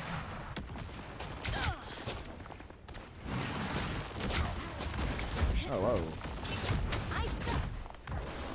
Alright, let's see what I can cook up here, boys, on a wide angle. Maximum! Endless battle is ever increasing hell. There's still a chance to stop them! Jay, my guy.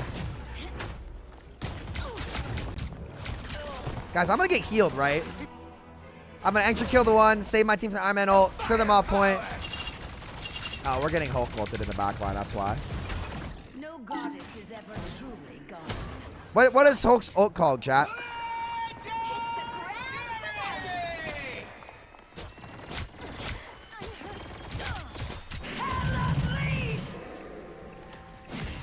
We are undefeatable! I should not kill him. Hey, team!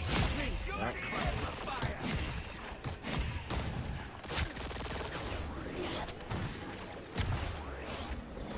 Sorry, no escaping right now. That's me. Your foes have found them. Rock Arkin 1. Minor, it's fine. Minor team. He's in the building. He's our bot spawn.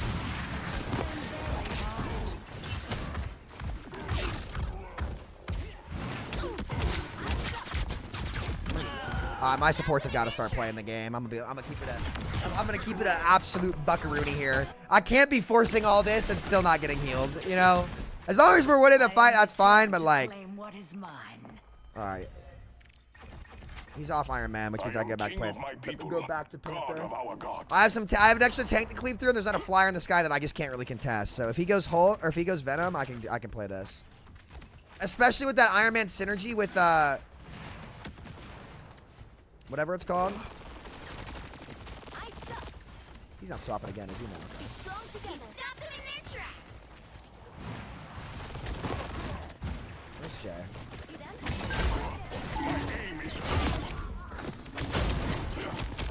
Victory belongs to Wakanda. I can just leave. Killing one support. Oh, she's back right there. Judge, jury, executioner. One. Only 60 seconds left. What? The team should be winning this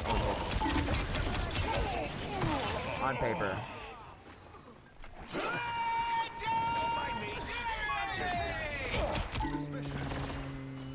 We are undefeatable!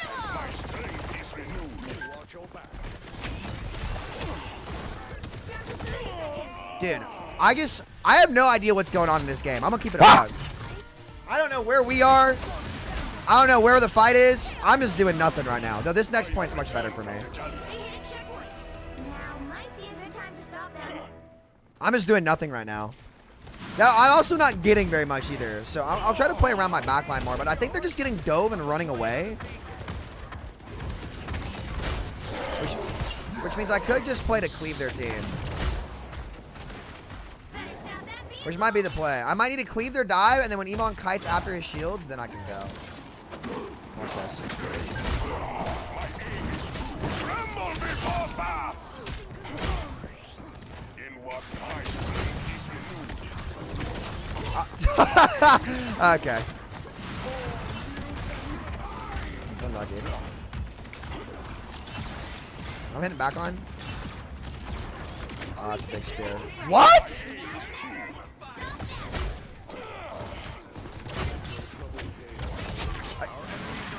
Okay, he died. Okay, I was gonna say what?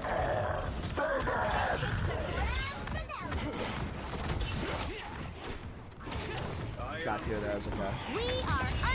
Why can I get canceled that easily?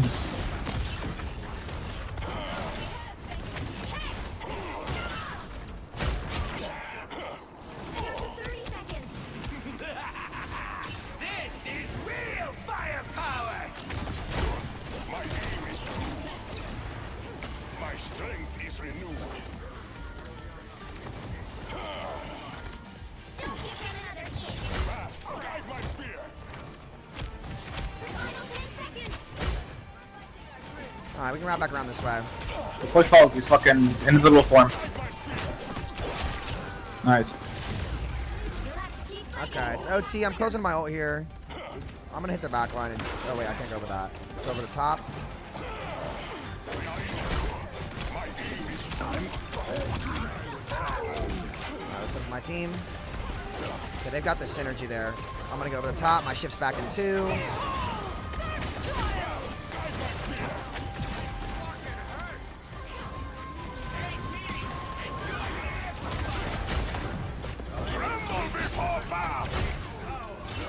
Venom, or Hulk low, I'm back. I need to go for the switch back. He's just not gonna die. He's just gonna get killed healed. We need to kill that Rocket Raccoon. He's just doing so much back here. Rocket's 1. I'm just the only one on him, bro. I can't. The Mantis is sleeping me and using so much. The point, you gotta stand. Their supports just do not die when they pocket each other. I'm gonna die. This is kind of the problem with solo Panther. When they have a backline chat that just is actually capable of peeling each other, and I don't have a team that's winning the frontline exchange or like a comp that can go forward, we probably just we just can't kill them. You'll need a top-notch team to win this one. Are you ready to hunt? And their Hulk is just getting heal pumped super hard. I mean, I'll try to get the backline. Like, see, we have a lot of damage. Like, we're putting out damage. It's just like there's no follow-up.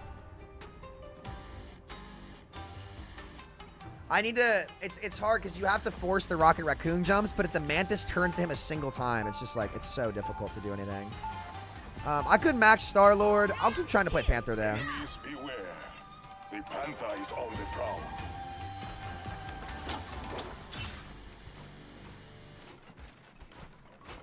What I need to have happen, chat, is when I'm on their backline, I need my tanks to win the frontline fight. Except the problem is they're playing Hulk and Venom, who can sustain really well on their own.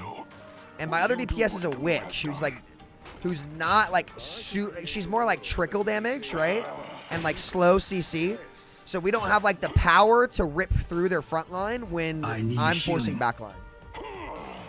Get some Hulk gameplay. I have not played. I think I played Hulk for like 1 second, literally, because I copied him as Loki. 2, 1.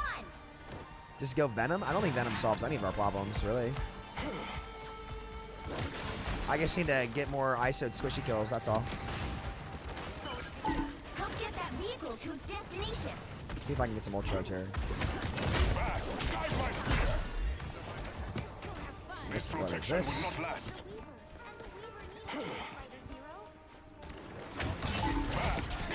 Are you joking? What the fuck is that spot? A fascinating device rocket, but it had to be shut down. You are full of surprises, little rabbit. Alright, so they lost the respawn. Now I'm gonna clear Emong out. Pressure back on. Dude, I'm so short on these. Fuck. Alright, let's see if I can't clear backline on this side. You're halfway there. Keep going. Dude, I'm like 1 frame away from these people. And the problem is, you guys see how I don't have a tank that can come pressure them for me? Powerful healing.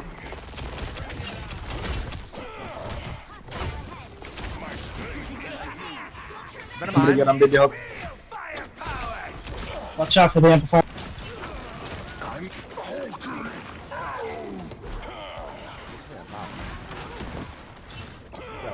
What is my movement doing? I'm gonna slap. That should be okay. What the fuck? Hulk's stuck in this room. Like, apparently that dash misses. Yep, Are you he's serious? still in this mission. I'm not gonna chase you. Yeah, are you serious?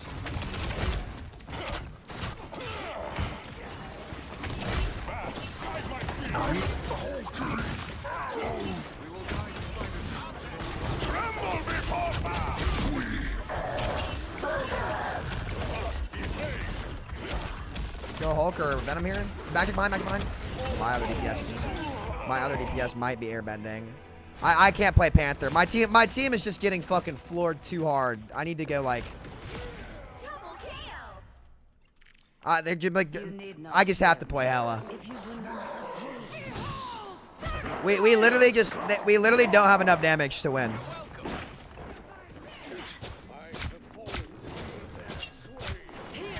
Looks like we'll have to reset.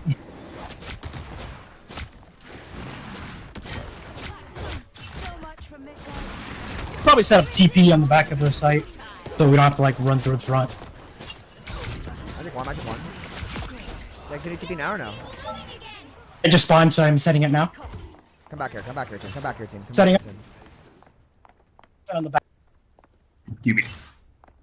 Go for it. Only 60 seconds left. What?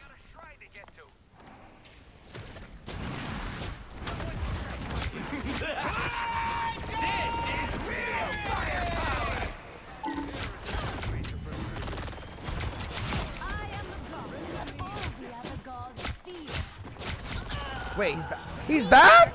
He spawned back in, bro. No way. He spawned right there. Yeah, I'm not gonna lie, guys. I think I could be Jesus Christ. Their team is just way better than mine. There's just no way we win this game. They just have a better team. That's all. There was no winning this one.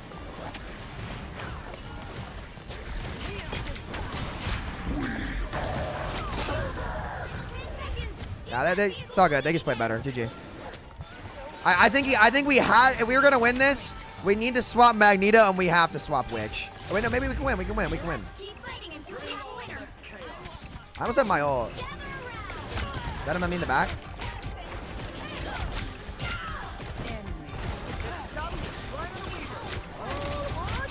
Hulk is... Baby Hulk. Venom low. Baby Hulk in the room down here.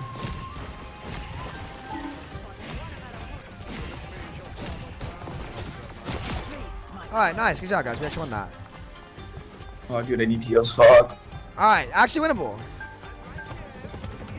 I'm not sure what to pick to win. I think I just have to do the Lord's work on. I think I just have to like kill shit. I think this is a I click on all the heads moment. We only have one healer? What the fuck?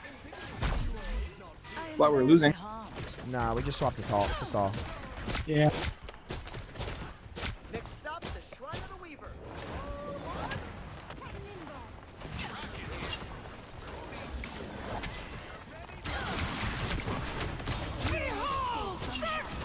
Careful, back up. It's gonna be up, back up.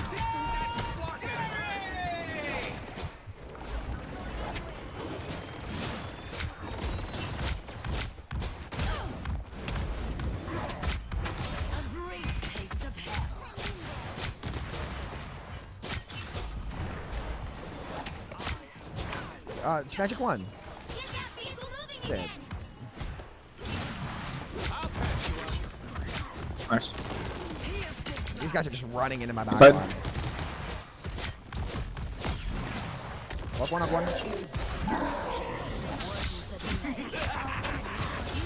is real firepower. Go banner, go banner. I need to force an angle. Let's see what I can force. I need to find that team. Holy shit there. Dude, guys, I'm trying. I'll start on the flank. I'll extra kill one and just nothing will happen after that.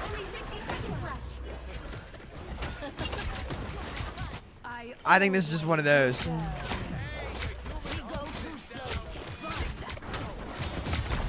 Long just unlocked. Oh my god.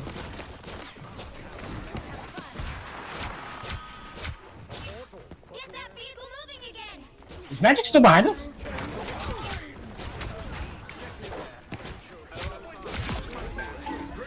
Alright, then Magic.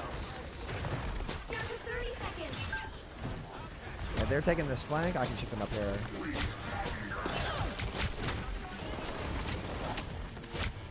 Dot.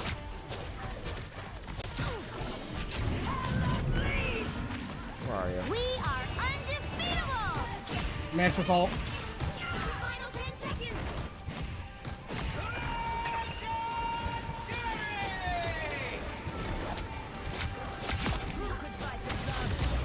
Let's keep fighting until we have a winner. Strange up flank. Can we kill Strange? Can I respond?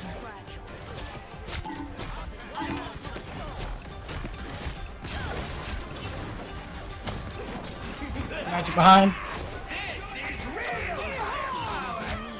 Alright, she's dead.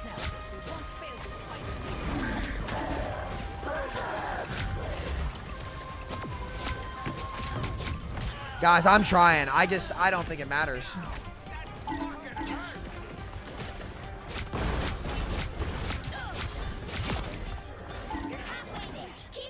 After we force Venom shields, we can kill him. Got this.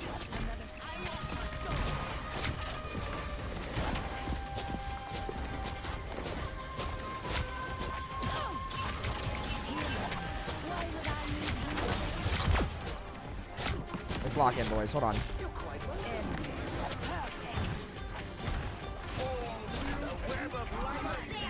Try to force this Venom early. Try to force this Venom early. Venom on card. Force Venom. Force Venom. Force Venom shields. Force Venom shields. Nice, nice, nice. I think kill him after. Venom on point. Stun, stun, stun. Oh, no, I missed him. Venom could die. Venom on. Venom on. I can't, bro. Star-Lord. I'm trying. It's just 1v11. Woo!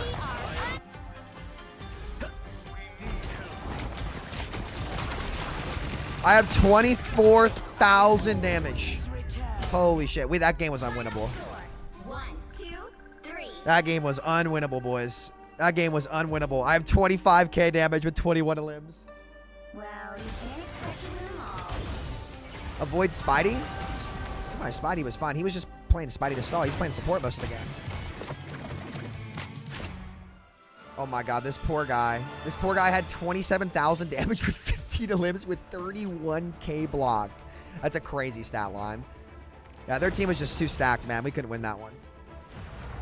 Not on that map, at least. If it was Conquest, where their backline would have had way more trouble with a pick like Panther, I probably could have won that one. But that map's just too linear.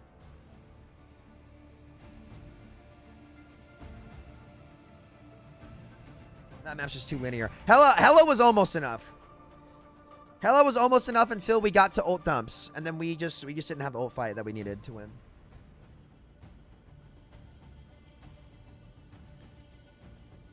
I think they should change Venom Me. I don't think it's too good. I think it should be based on the players.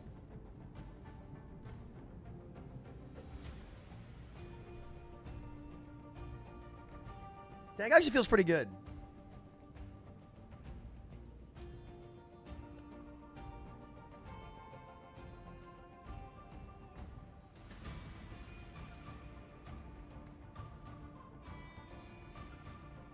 Podcast is in about an hour.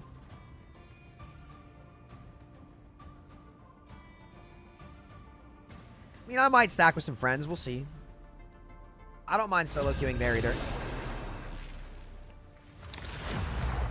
Not, it's not in 40 minutes. It's at like 12:15 or 2:15. I have JD Monk on my team this time. Villain, I'm not judging. See what they pick. Are you ready to hunt? It's time. Are you ready to hunt?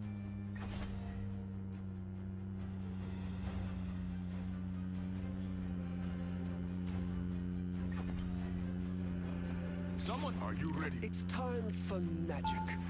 Are you ready to hunt?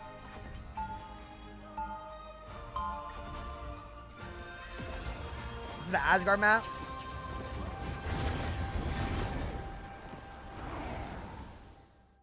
I was chosen by Letting you know, Samito, I'll let you win last game. 30 seconds before you attack. Did you? Yeah, I wasn't feeling my best that game, so I'll let you win. What was your stat line? It was 4-2. Yeah, true. I was positive. It's true. Battle starts in 5, 4, 3, 2, 1. I'll damage boost you when they re-get into a fight. How can you do that? I didn't know you could do that in Mantis. I haven't played any Mantis. I didn't know you could do that. Not for personal glory.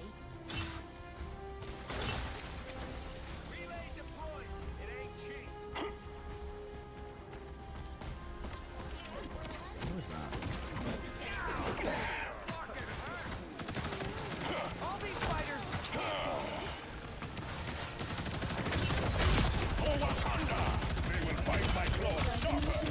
Yeah, he's just fucking immune to my goddamn shit.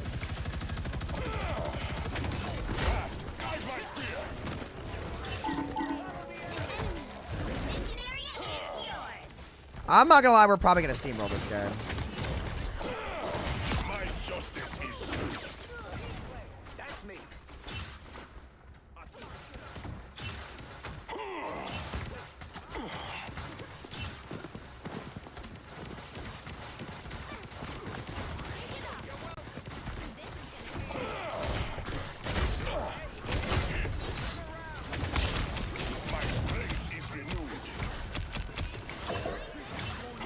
Get some ult cleave there.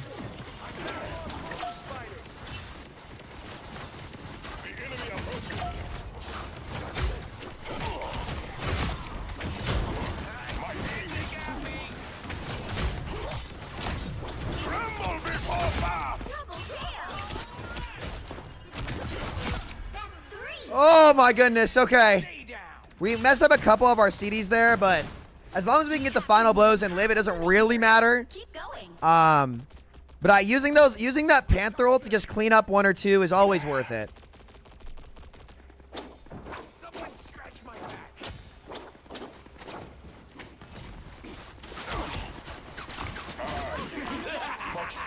This is real firepower.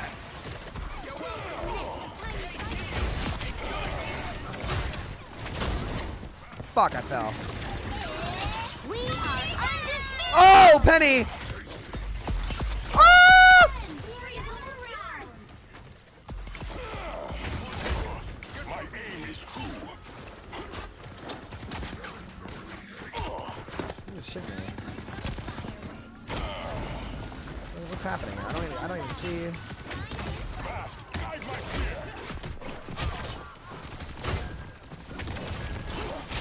Did I miss? I will strike even harder. Come on, Venom.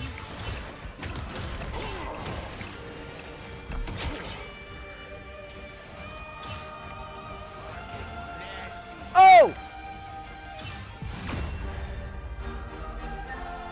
As I said, I think me, Emong, and Jay on the same team in this lobby is probably not fair. Look at J3 with 2 deaths. I haven't played Magic. Magic looks good. She's definitely a big disruptor. I'll probably go to learn her eventually. I guess in terms of melee characters, like I like Panther a lot, man. Panther's really fun, dude. I love Panther. 30 seconds before you attack. Get ready. I think Panther has a higher ceiling than Magic does, maybe. Oh, No, maybe Magic's better. I don't know. Like, a good Panther in the right situation, though, can be so fun. Like, look at this map. You guys are going to see what I'm doing on this map. Like, if this is the open one, dude. The battle starts in 5, 4, Let's go with you. 2, 1. Oh, this one's good, too. Like, look at this. Like, I can be, like, when there's a lot of walls I can climb on and chokes, like, tight chokes to push through, I just stuff the shit out of them. So, like, watch this. Ready? They will find my claws sharper. Oh, she put a fucking minefield there. Are you kidding me?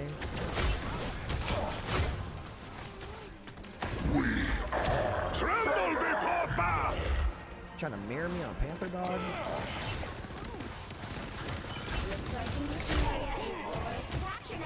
What am I doing? Tremble before blast. You were not blessed. Okay, that was a little messy, but like, We must marshal our forces. Battle is near. like I messed up a reset or two. Like, Penny Parker counters me pretty hard. Like, I have to be really careful going into Penny Parker because she can set up her mines and stuff, and that just detonates, and that can really change my damage thresholds a lot. So I have to be careful, but if I fuck up, I can use my ult to clean up a kill and bail myself out. So look at this, guys. Ready? I want to let their squishies in. I let that first tank in, and they go like this. Oh, no. That's bad. That's bad.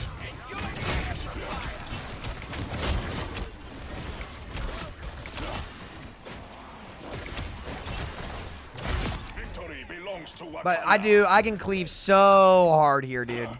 And that's what I play on. I let Emong slam, soften him up, he gets them low, and then I just go crazy through their team. And that's why you guys see how I'm not meleeing a lot. Like, I'll get one in, but it's more important. This game is not for solo queue.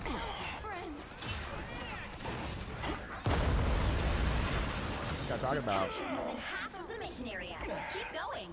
Alright, well, but if Emong's in, I kind of need to go in too, I guess. Oh, just kidding. I might be able to turn this shot.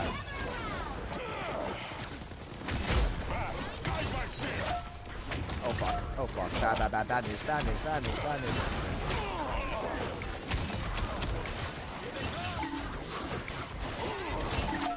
Get back out of here. Judge, jury, executioner, tremble before blast. And that's why I just don't want to fight there. You see what I mean when Penny does this shit? I don't even know what her ult does. Does she put down like a ton of spider mines and shit, chat? Like, do you see what I mean? Like, I want to wait. Like, my team's fighting, so like I'll fight with them. But like, I should have just let them out when they're clumped up and then just go do like through them all. That's just a cakewalk game.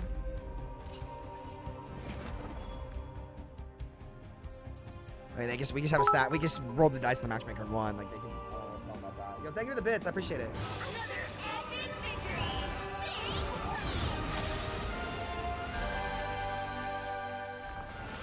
Who is Penny Parker? She's Peter Parker's daughter or granddaughter, I think.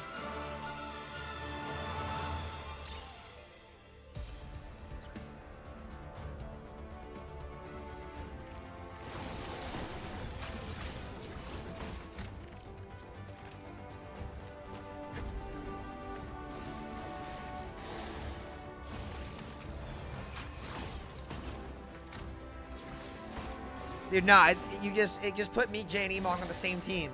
Like, we on that map, like, we're just gonna win. Like, I don't know.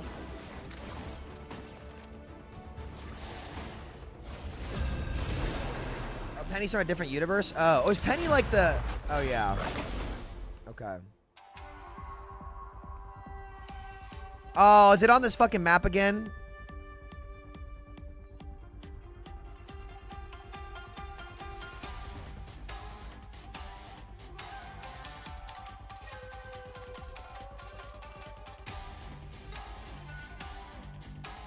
What is Mantis ult do, chat? It just gives everybody healing and shields, right?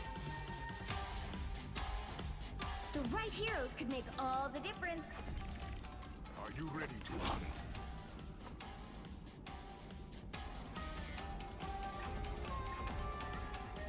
Oh, and damage boost. Interesting. Okay. Oh, it's rally? Okay.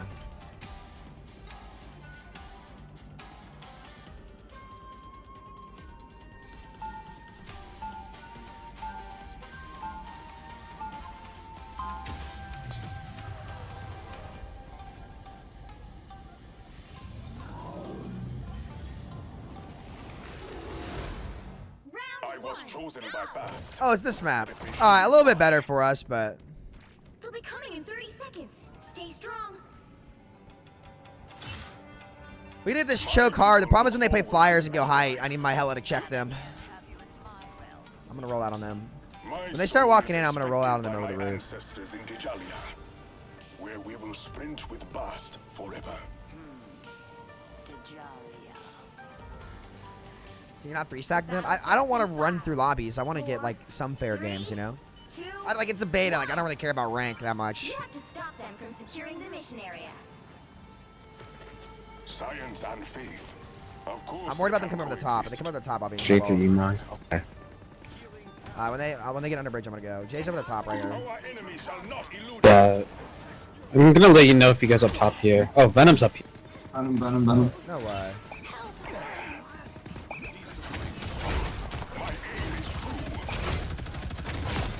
I killed Stormlord. Punisher, careful. Venom stuck. Venom 1. Venom. victory belongs to Wakanda. I have to be careful with Punisher shotgun. My strength Punisher. Is he behind us? I just play your life. You guys are fine.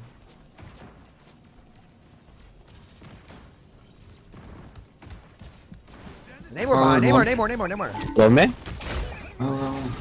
I forced his ice block. Power's out. He's still in front of us. You can kill him. He's stunned. Chill. We're up. Soldier. Venom. Venom 1 HP. Starter. My justice is swift. We must protect it. Guide my spear.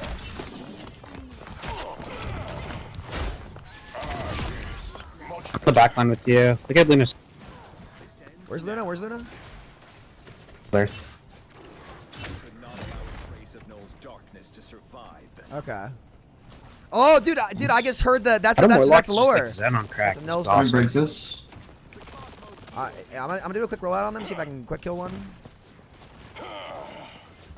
Turning main. Their tank's on the left. I shut the lead. Hold on. I need to heal up top right a little bit. Judge, jury, Do we want to hit them here or no? I might hit them here. I'm dead. Okay, I might wait this out actually instead.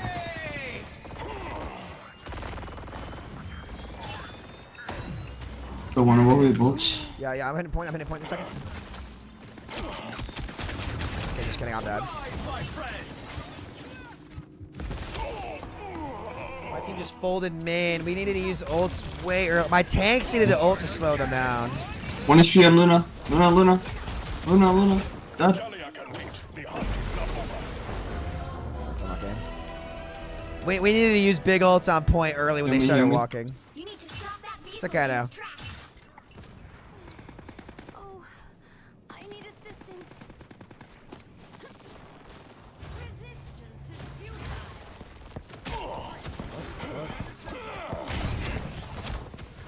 I'm actually 1 HP. Need heals. Better stop that vehicle. Oh, sitting here. Careful. Up top. If you can Oh, get him. look at that combo. Oh my goodness, what a combo, bro. Comes in. No shield. We can chase him. Let's chase him. Yeah. Wipe him. Walk forward now.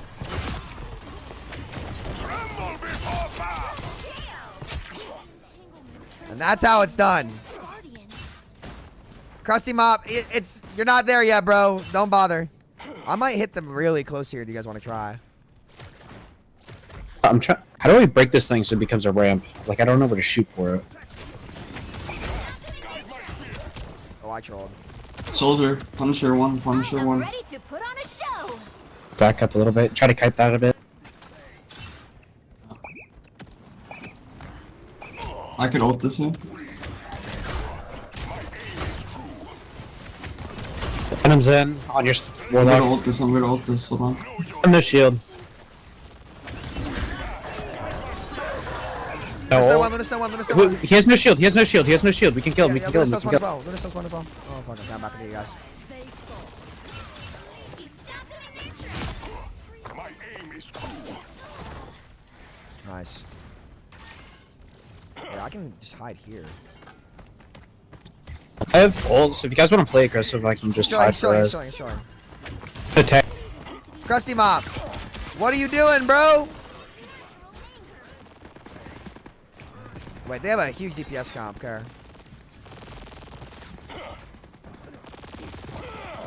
I'm gonna cleave them here. I'm hitting their backline right now. Reds. No way he got that one, bro. No way. I shouldn't hold this close. Nice. Oh, lucky. Almost. All good. That's why you want to let them in a little bit, Yeah, guys. there was a range See for that. how when I'm pushing into them, it's really hard. Just But when kidding they me. push into me, I get like it's almost favor Play me. time. It's fine. We still have like a really good hold. So you guys come back to me.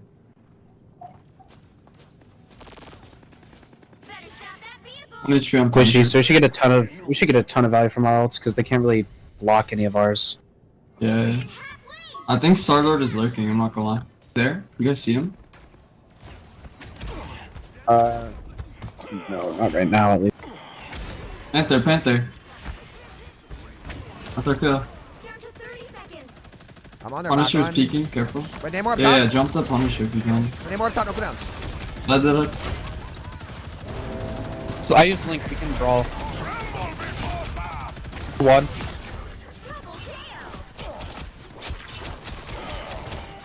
Daggers if again. Alright. Panther up there.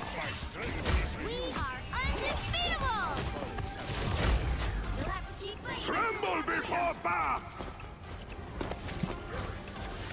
We can kill their Luna. Punisher on symmetry. Black Panther, I'm flying. Get this no more. Okay. I need help. I'm stuck. Can we live this or kite this or no? We have support out really soon. We have support out really soon. I'll just get out, get out. Get out if we can. We gotta try to contest next.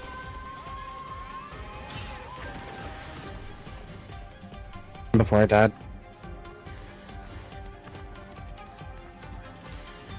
There's still a chance to stop them. Better stop that vehicle.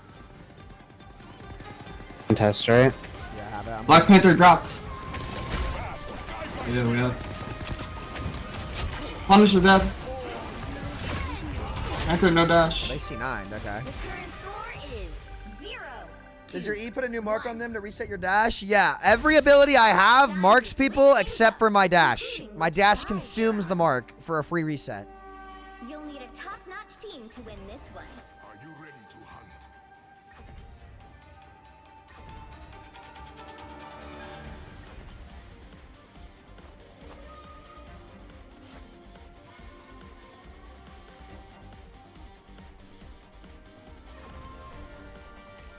So like, yeah, so look at this. My sprint rend hitting an enemy gives me a bonus health for free. Or sorry, hitting an enemy with Vibranium Bark gives me bonus health and also refreshes the cooldown. Spinning kick marks them. My wall climb doesn't, obviously, and my spear toss also marks them. And Panther's Cunning deal higher damage when at low health. I'm not sure what the actual numbers on that are, though. But it is substantial. 30 seconds before you attack. Get ready. They're trying to break the middle building here. Yeah, so that's why you guys see me like constantly looking for marked targets. I warned him to stay away from what is mine. And my ult gives me a free reset and also marks everybody and does a lot of damage. If I'm low on health and use my ult, I will almost one-shot anybody. The battle starts in 5, 4, 3, 2, 1. Yeah, I actually have an idea. What if I let myself get low on a corner, dash in, ult to try to one-shot somebody, and then just leave? Breaking this.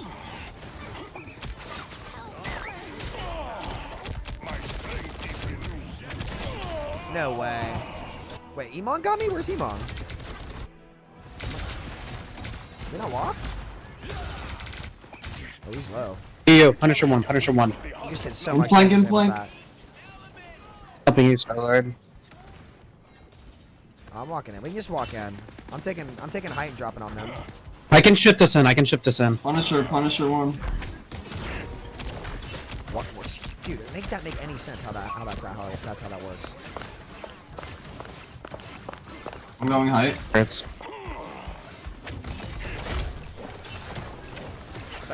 Stellar Lund.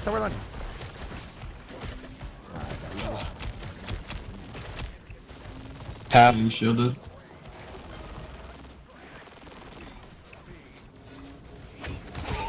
Lincoln 10. This guy's not shooting the tank in front of him. And they're chasing me off spawn. Bruh. I have returned from the Jalia. My team, we just need to walk up and stuff them in there and get me in. We're not really doing that right now. I'd be dead. I grab up. Help me, oh wait, MR1? Wait, they're trolling.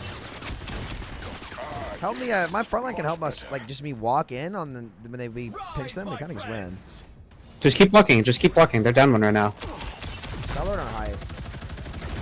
I'm diving left. Started 1. I am ready to put on a show. Started left side. I'm just gonna build my ult off them. Go up top. Judge, jury, executioner. I bet I'm just shooting her out of Warlock right now. No healers. Pick their tanks. Oh, one. Nice, good job. There we go. We had them where we wanted them, guys. Like, we just weren't keeping me up to close them out. That vehicle to its destination. I think Storm's okay. I don't think anybody's really taken Storm to her ceiling yet. We'll see. She's a very subtle character, but she's cool. Her ult's really good.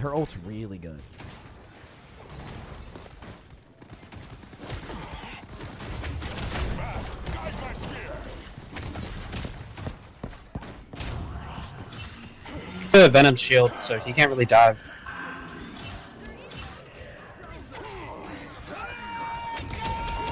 Really?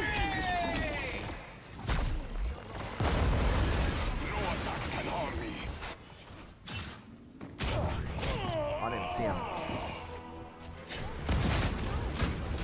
Oh, guys, remind me not to forget podcast. I probably have one more game after this. Lesson learned. Venom, I'm dead to Venom. Venom's behind you guys. See if shields? Yeah, he does. Okay.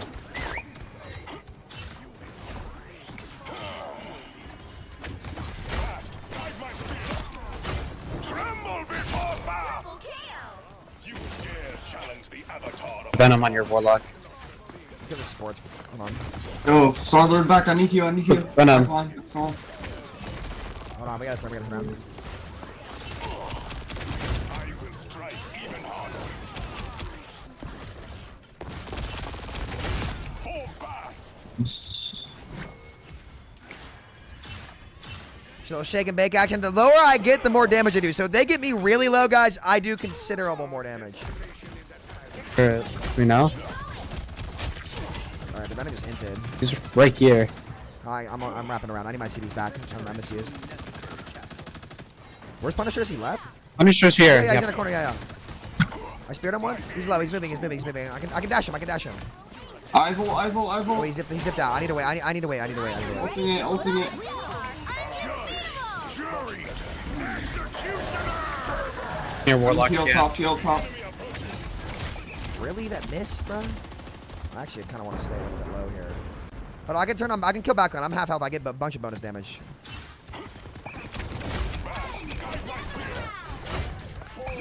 Starlord if you can. Starlord stunned. Oh, he's one. Big. Namor in his bubble. 5v3. And Namor. Look at Namor out of bubble. Yo, Starlord in the back line. He's half ulted. Rise, my friends. Where is he? Where is he? Ah, yes. Oh, nice. GG. Much better. Final score, 2. Oh my goodness. 1. All right. The Panther strikes again. We could have done a lot of things better there, but we got some big ults. And guys, one thing is Panther, don't be afraid, like when you're comboing, like 1v2ing people, to use your ult just to get a kill. Like using your ult just to get a kill, like it's like Panther ult, like it can be good in AoE, but like it's also really good just for getting like an extra final blow. So don't be scared to use it that way. Like we put up good damage too. I had as much damage. I had more damage than my Hela. And I could have played better too that round.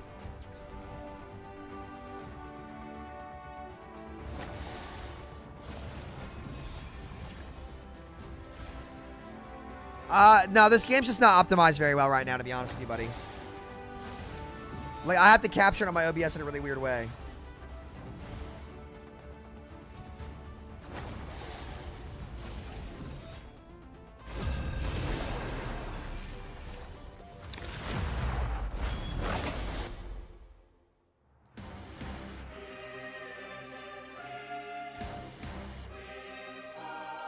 The right heroes could make all the difference.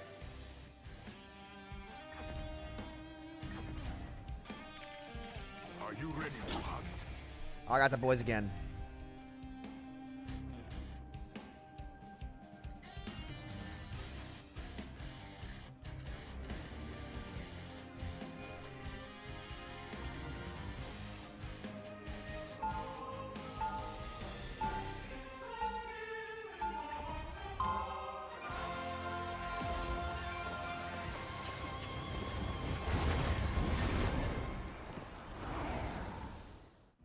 Enemies beware.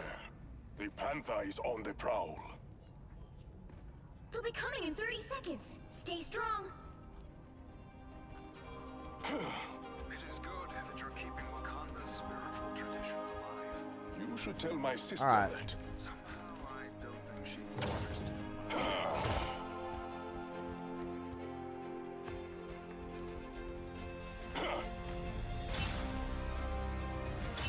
The battle starts in 5, 4. Come on, Jay. You got this. 2. You got this, Jay. We need to stop that vehicle in its tracks. I wonder which version of me will survive. My team is throwing. Shake it up. They will fight like gold sharper. Jay did it fucking backwards, dude!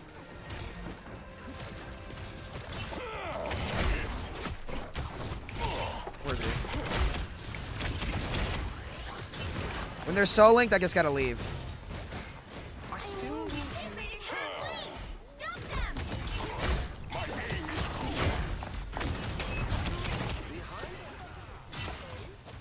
Render me assistance.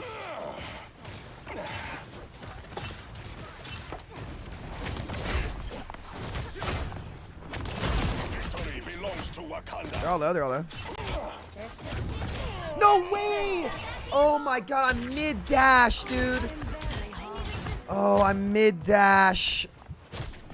Oh, that's so generous. We are only given so many chances to shine. They hit a checkpoint. Now might be a good time to stop them. I will strike even harder. Are they in voice? Oh, they're not in voice. Okay.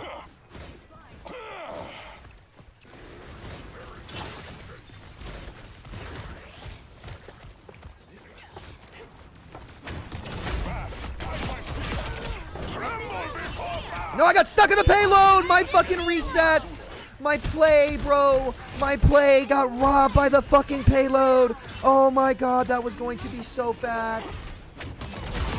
My aim is true. Oh. Oh. Oh, my heart. She is unholy. My strength is renewed. I trolled. Just kidding, I'm the goat.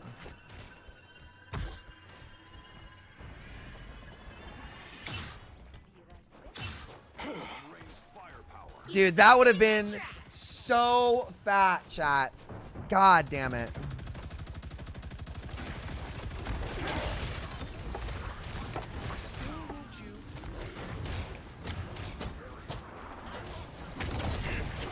My bad. Fuck.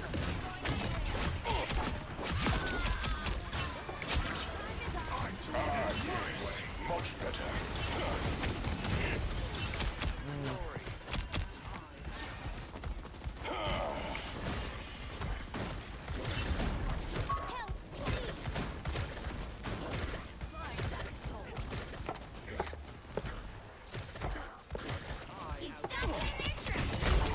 My aim is true.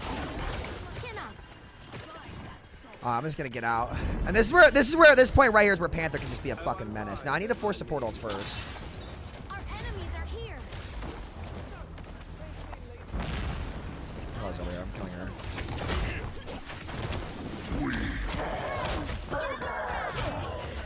I'm doing this my way. Powerful healing.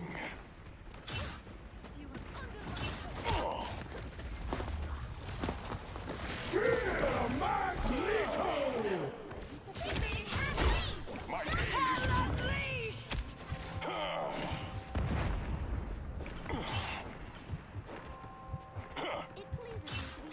powerful healing. Born again! I'm gonna go from height on the back line. There's still a chance to stop them. Hide my spear. Tremble before We fire! are undefeatable. Tastes like the heart-shaped herb. So unfortunately, they're gonna hard live that. Our enemies are disappearing. He's bruh. You bubbled your Hela and not your supports? Are you kidding me? I need assistance. Ain't no way. I still have some hunt left in me. Now we're gonna win for that. Guys. Oh, I have a magic. Oh my god, I have a magic. I got my extra ability, boys. It's only a 30-second CD too. My aim is true. Help, friends. I will strike even harder.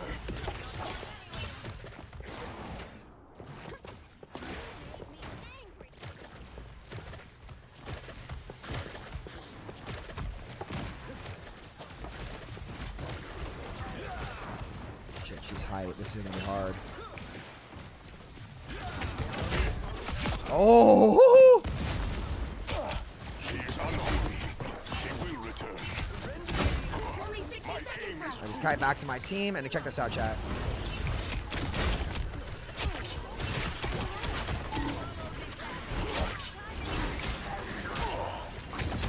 Oh, one. Ah, yes. Much better. I'm trolling. Oh no. I have many things. Whew! They improved the glass mechanic too. Okay. Down to 30 seconds. There were enemies here. Stand strong. We're almost there.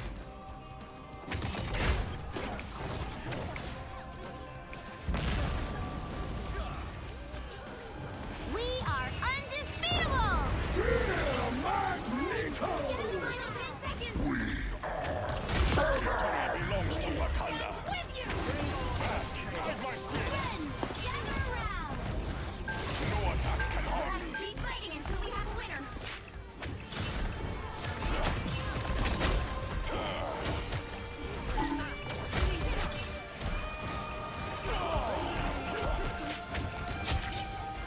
Eerily quiet here.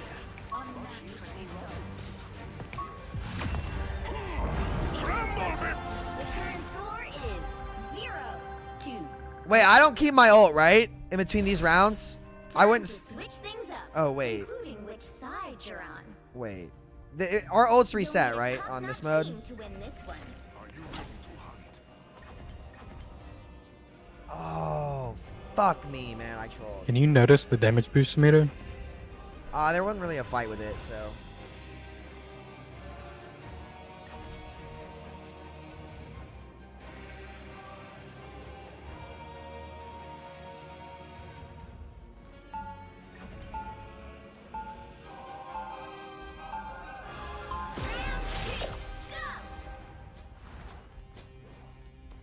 You You cannot save Yggdrasil, nor can you save yourselves. No, ults do reset, guys. Ults do reset. Nice try. You only keep your ult on Koth. You don't keep your ult on this, so it's fine. You are not fit to sit upon a throne, trickster. Who are you to judge my worth? That duty belongs to the gods alone. I agree. Bast has spoken, and I am in her service. Then allow me Okay. to send you back to her with your tail. The battle starts in 5. All right, let's go. 4, 3, 2, 1. Help get that vehicle to its Got destination. Punisher up top. All right, let's go, boys.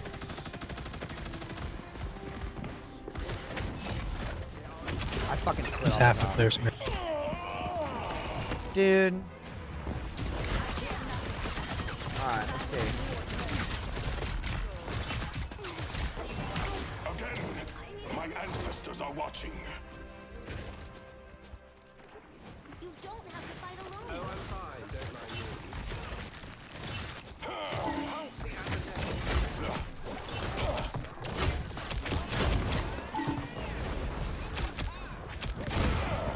What are you doing on me, bud?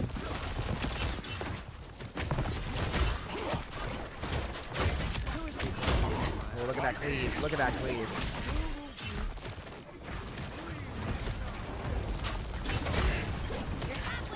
No, that's not even close.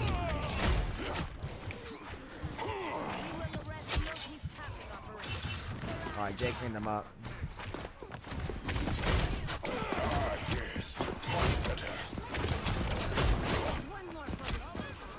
Almost there. Don't turn back now. Yeah, they're probably gonna give this point up. I'm stuck in the wall, bro. No way.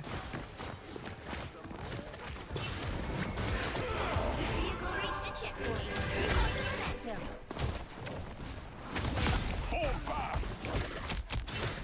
Yeah, at least got my one there. This magic TP actually is pretty good for me setting up. I'm not gonna lie. She rezzed herself.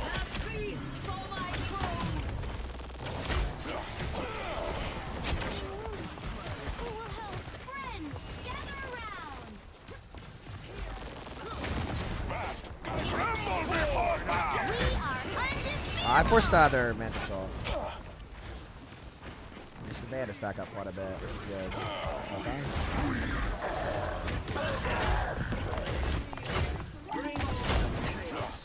We are in the front. Prepare yourselves. Keep going.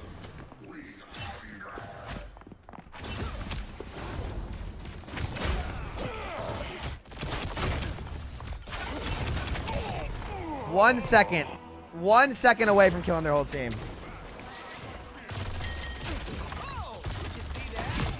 Get that vehicle moving again. Bast has favored me with another chance. We were 1 second away, boys. 1 second away. Okay.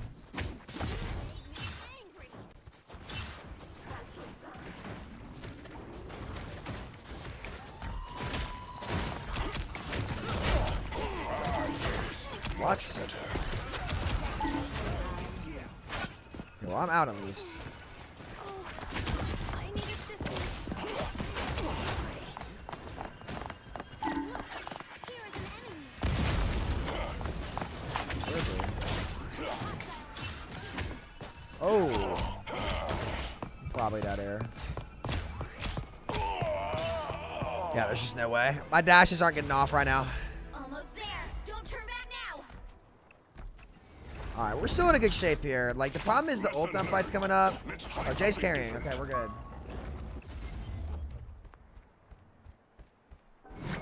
Friends, gather around. Oh my god.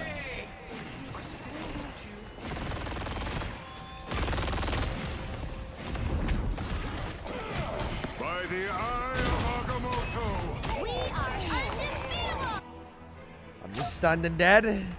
Okay, so that was the ult fight. If Emon saves and we all save, like, we just win this next one. Lesson learned. Let's try something different. We have Venom ult, my ult, Hela ult. They used fucking everything besides maybe Master. We're still winning. Wait a minute. Born again. Yeah, there's the res. Okay, they use everything. I'm almost back.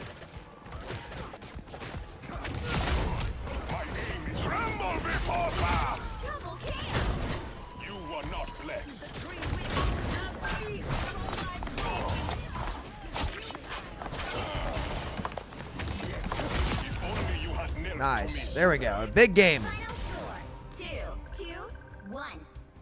I'd say you can't Panther here, Sammy. Seems like a lot of healer stun stuff, plus even harder on attack, but you're the GOAT, though. You sure about that? Another epic victory. That was just their ult dumps. They use 6 ults, and we use 3. Never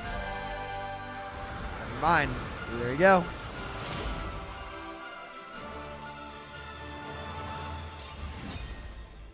Oh my god, gold 2. Oh my god. All right, guys, we have 15 minutes to group up. Do I have time for one comp game? Probably, right? We probably have time for one more.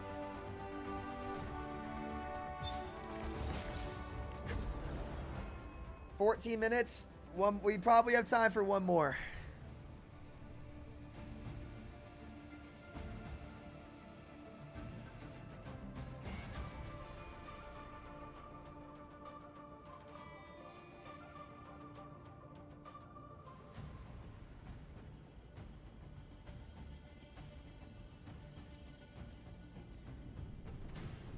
Maybe we just play quick play, boys. Let's cue a quick play game.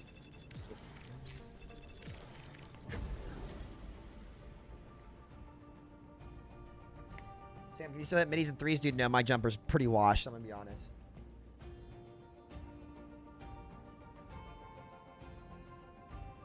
What is roll lock plays? Please understand roll Q, but not the first one. Roll lock is what we have right now. We don't actually have roll Q right now.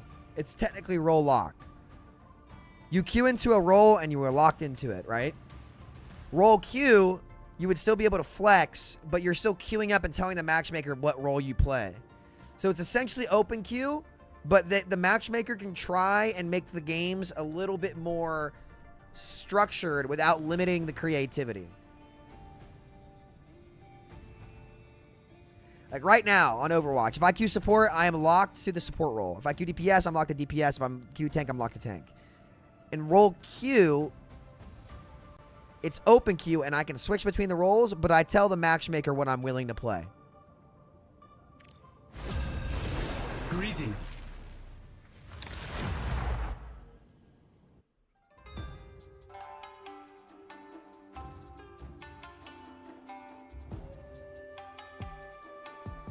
In old Overwatch, 4 people would switch to DPS still. I'm not saying it's perfect.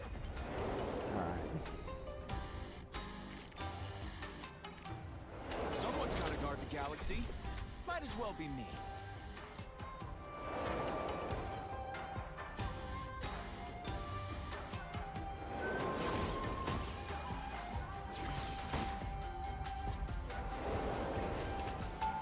Wouldn't that be hard to get a fair game if you're a GM on DPS and Diamond on support? You queue support for a Diamond game and play DPS? Again, like, you wouldn't really be selecting support, would you? If you're GM on DPS and you're trying to do that. And either way, even if you do, like, it's not perfect again, but it is interesting. And Marauder's awesome. Hey, Spidey.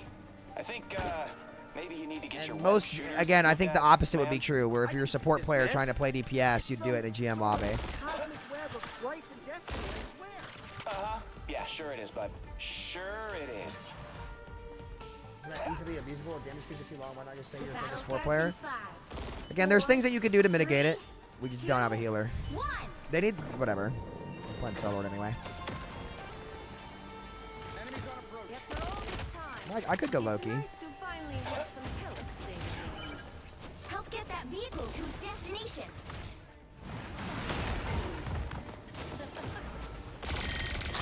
I totally rock that.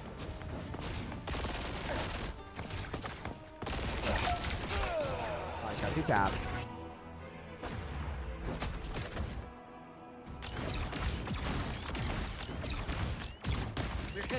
Can't keep me down. I mean, again, guys, like, you're not forced to play these things. You're not forced to, but it's on you to select what you can are willing to do and what you aren't.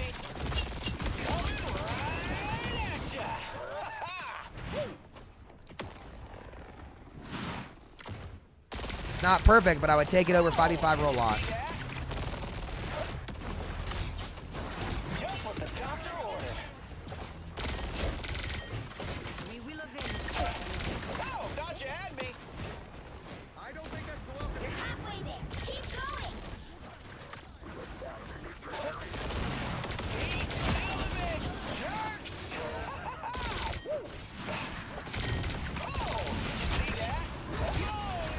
Almost.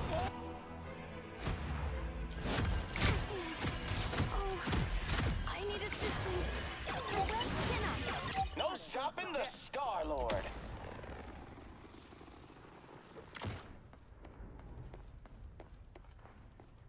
I'm a tank person so far. None of the Vanguards fit me. Really? Not even Venom, dude?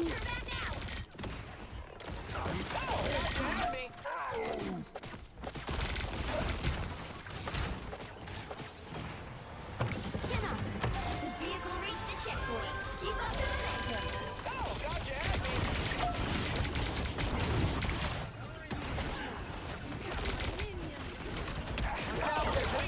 Right?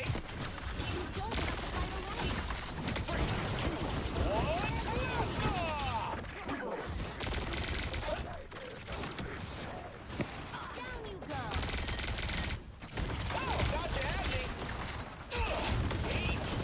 I used my dash and he didn't break him off me. That's crazy.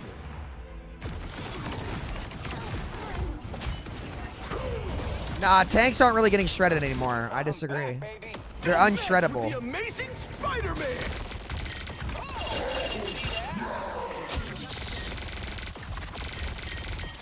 Sweet moves, right?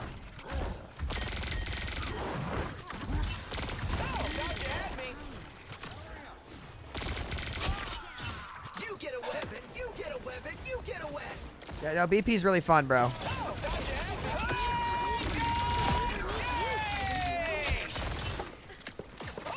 Did you see that? Oh, did you see that?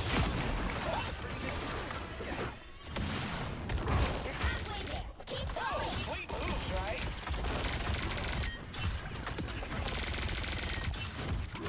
Locked and loaded.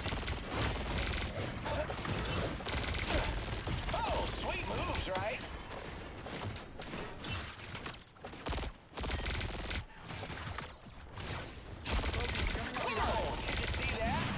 Almost there. Don't turn back now.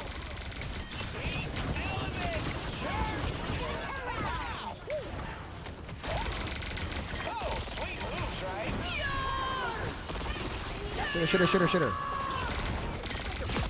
The web needs the weaver.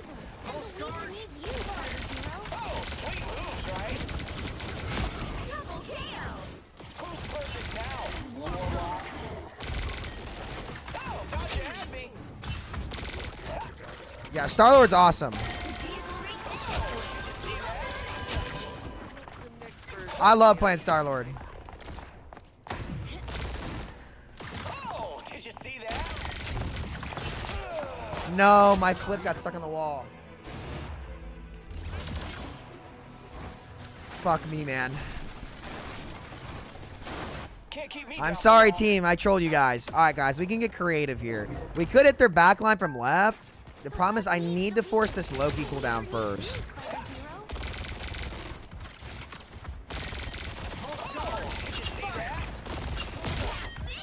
Don't let anything stand in your way. Oh, did you see that? Okay, I forced it. And loaded. Now I need to go. Actually, I might not be able to. Oh, sweet moves, right?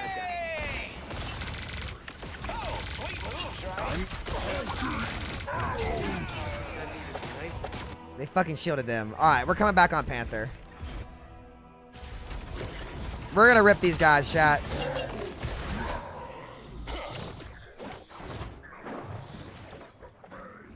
All right, boys, peep this. Ready?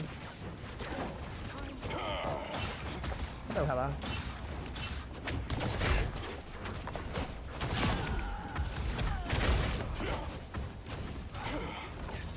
Over the top.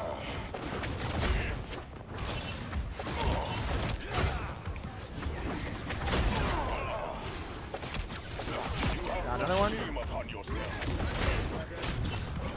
Don't mess with the Amazing. Oh! Fuck, bro. He ulted, dog. He ulted me?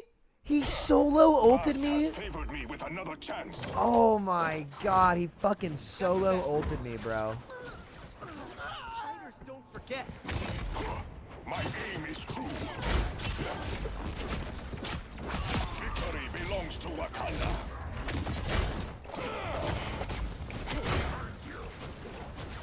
Let's hit their back line.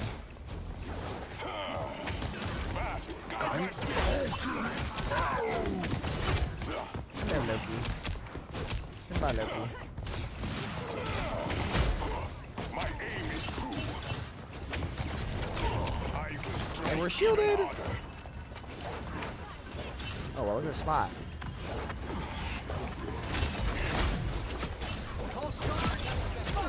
Tremble before fast. Double kill! You are not my kind of king or god. Oh, mama. Who's on point? Oh, man. Okay, nice.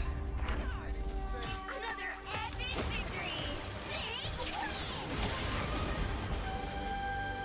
Oh, my goodness. Okay.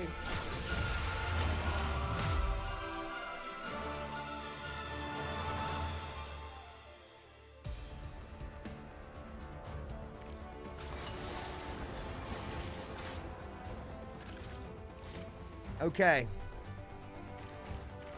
What was our play this game? Was it a Panther play or was it a Star-Lord play? Moves, right? Let's rock this.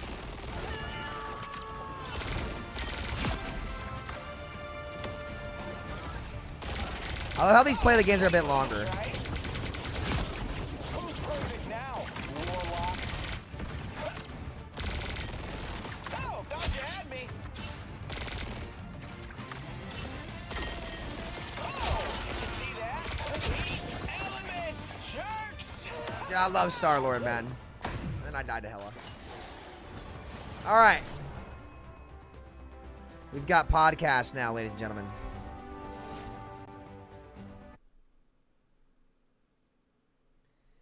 This one should be fun. I'm gonna go to the bathroom real quick while we get ready for this podcast. All right, I might get some more rads. We'll do a long stream tonight.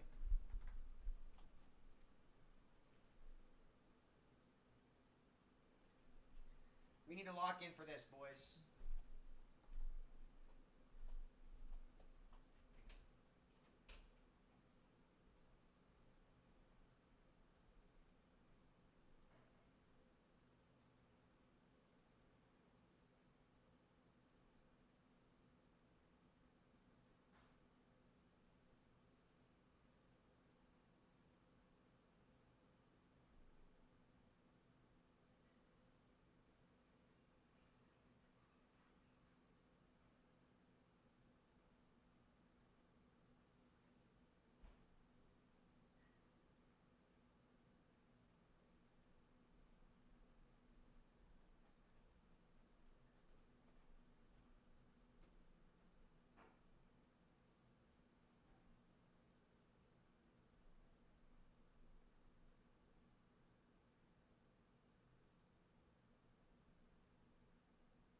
All right, boys.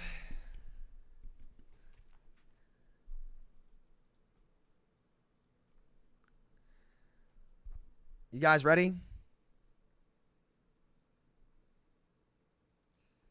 Let's go. Okay. Hold on.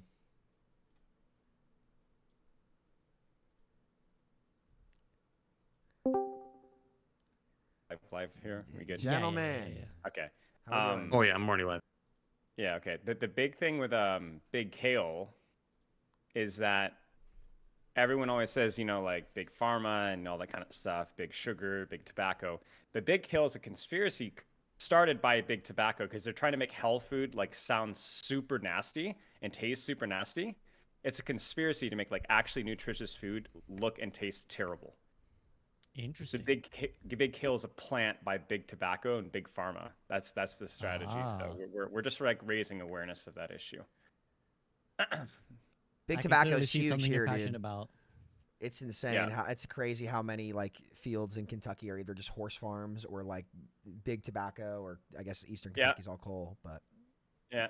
First time I moved to North Carolina, and I lived right next to a Big Tobacco field. It oh was yeah, crazy. oh yeah, Like, dude. That's tobacco. What part of? Because around the Asheville area is gorgeous. It's so pretty down there. So Yeah. I was over in my parents still live in the Asheville area. But Okay. I moved to Waynesville, which is like 45 minutes west, closer to the Tennessee border.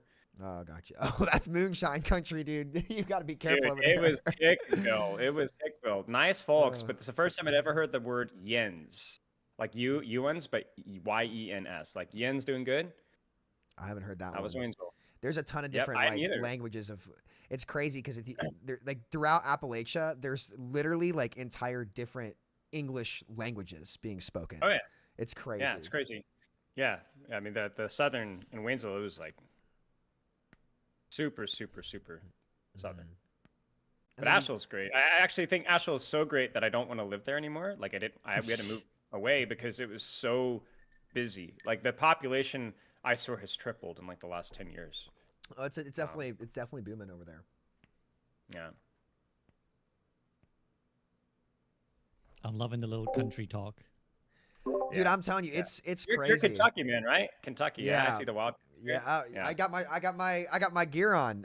No, it's SB. I'm telling you, like the culture is the culture shocks you'll get are genuinely unbelievable. Like these people, like they're probably some of the nicer people you'll ever meet, but like I don't even know how to explain it. It's a whole different world because these communities, they have nothing. There's literally like it's the poorest part of America, undoubtedly, like the Appalachia region. So my family used to have stores over there because we were like the only retail store like in the area, and you know it was incredible. Like if you insulted their family, you might get shot, but they but I'm not kidding. There was 0% theft rate, 0% theft rate because a lot of these stores were the only thing people had. So like the sense of community was like I've never like heard stories like it before. It's crazy, but that's mostly Eastern. When we Kentucky. moved to Waynesville, the headline crime was a lady going to Lowe's and taking the flower pots and putting them into her car.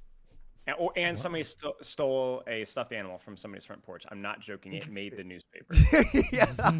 What a scandal, man. What? Different It's world, a really man. interesting. Have you ever read Outliers? The whole concept of like why Southern culture is so like pride oriented, like very polite but very pride oriented. Malcolm Gladwell?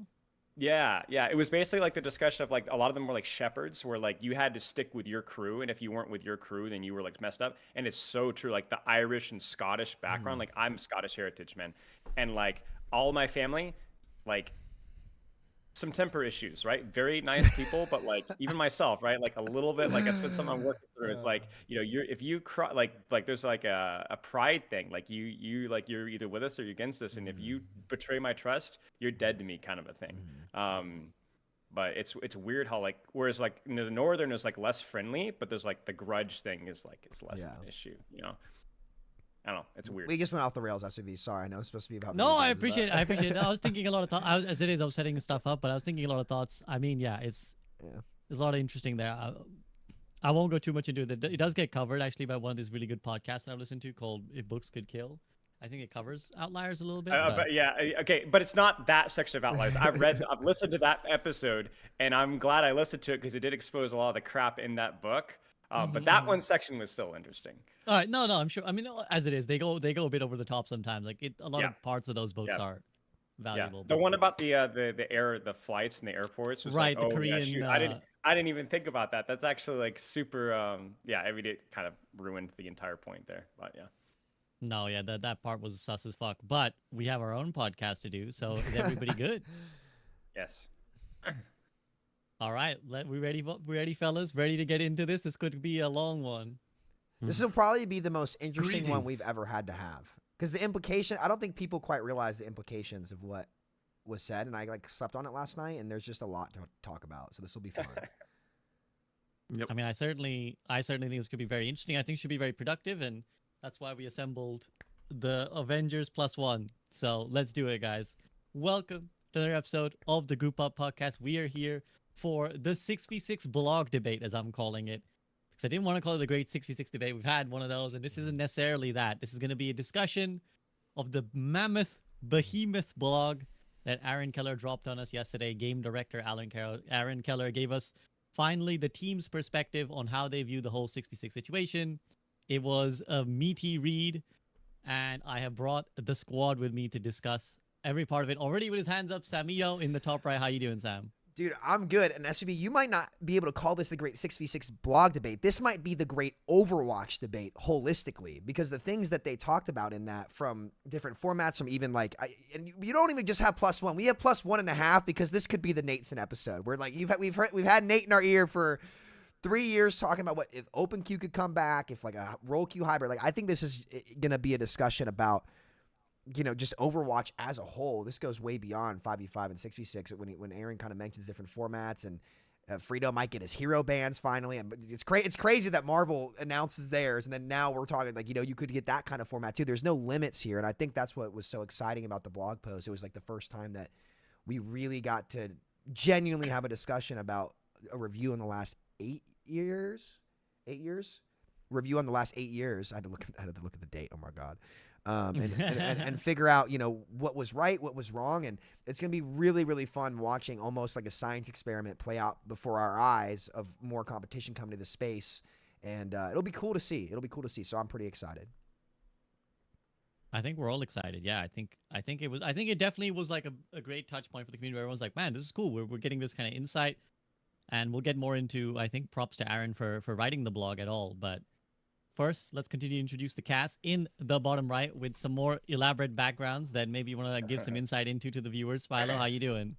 Good. I wore my Avengers shirt just to try and fit in, but unfortunately, I think I'm just the awkward kid in the back of class. But yeah. Well, I just want to bring to light really quickly here. You know, Big Kale, guys. We talk about Big Pharma, Big Tobacco. Big Kale's the real criminal for making all health things seem like really bad and really toxic and taste terrible, you know. So it's actually, Big Hill is an industry plant by Big Tobacco. So I just want to make sure that we're touching on the real important topics today. I need at some point, I need to get some sort of guy from Big Tobacco to come have a great kale debate or something. I'll smoke him. Listen, and there's a couple in Kentucky. It's not gonna be hard for me to find, Spilo. I'll drag them on here for you. All right, well, watching from potentially the sidelines along with me, I think he's as interested observer as I am. In the top left, it's Flats. Flats, how you doing? Oh, I'm very interested observer today. I even got popcorn in the other room if I got to go make it in time. Like, I don't know how long it's going to go, but I got popcorn on deck. If I need it, we're good to go.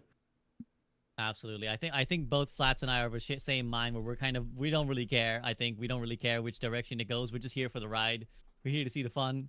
And we're here I do have my own one, like, you know, bomb to drop way later, but keep that. Okay. I'm sure plenty of bomb will drop, so before this turns into a minefield, let's introduce, in the bottom left is my man Frito. Frito, what's up?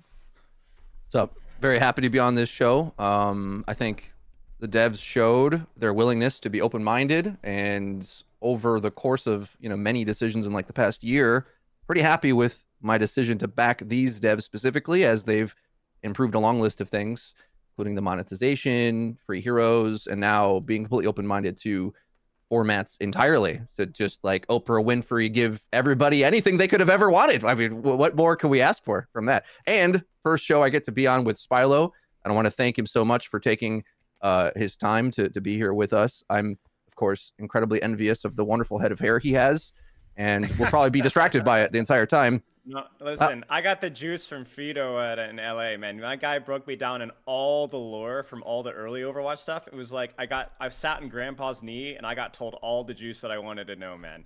It was crazy. Best hour there.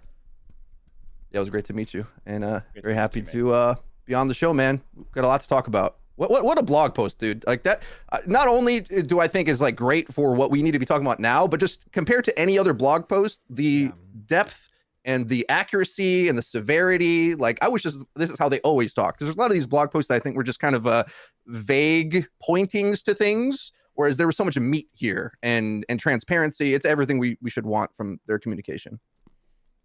Absolutely. And again, I will reiterate now that I think big shout out to Aaron. I think there's a lot of, obviously, with the 6v6 has come a lot of discussion about Overwatch 1, bring back Overwatch 1, a lot of, nostalgia for the good times, and sometimes people say bring back Jeff, but for all of Jeff's strengths, he never communicated with this kind of transparency and openness, and I think Aaron feeling comfortable enough with the community and wanting to share enough with the community, I think is a big plus for us to be able to be like, okay, here's the game director telling you exactly what he thinks, acknowledging some of the faults, although we'll get into, I'm sure some disagreement will come over. I'm not sure you gave this enough credit, Aaron, versus you are overselling this, Aaron, but I still think big kudos to him to put it out there and put so much thought and effort into it. Appreciate that a lot. And there's a lot of meat to it, so what we will do, we will get into what else I'll do is I'll read it, basically. Not all of it, but we'll go through each section of it. I'll try and pick out some of the key passages, key points that he made, and then I want your guys' opinions on it because there is just so much. We kind of really need to break it down piece by piece. But before we get into that, I just want your overall thoughts on the blog itself. Like, is it a hit for you? Did it kind of answer your questions, or did it raise new questions? So we'll just go around. Sam, I'm saving you for last for this one. So I'll go to Spilo first. Spilo, big picture opinion on the blog. How did it feel? I mean, I think probably makes a lot of people pretty happy, which is a pretty impressive task in of itself. And I think it came definitely from a standpoint of somebody that genuinely cares a lot about the game. I think maybe Aaron doesn't give off the same amount of obvious charisma that somebody like Jeff Kaplan did, but the guy cares a lot about the game. He's well spoken.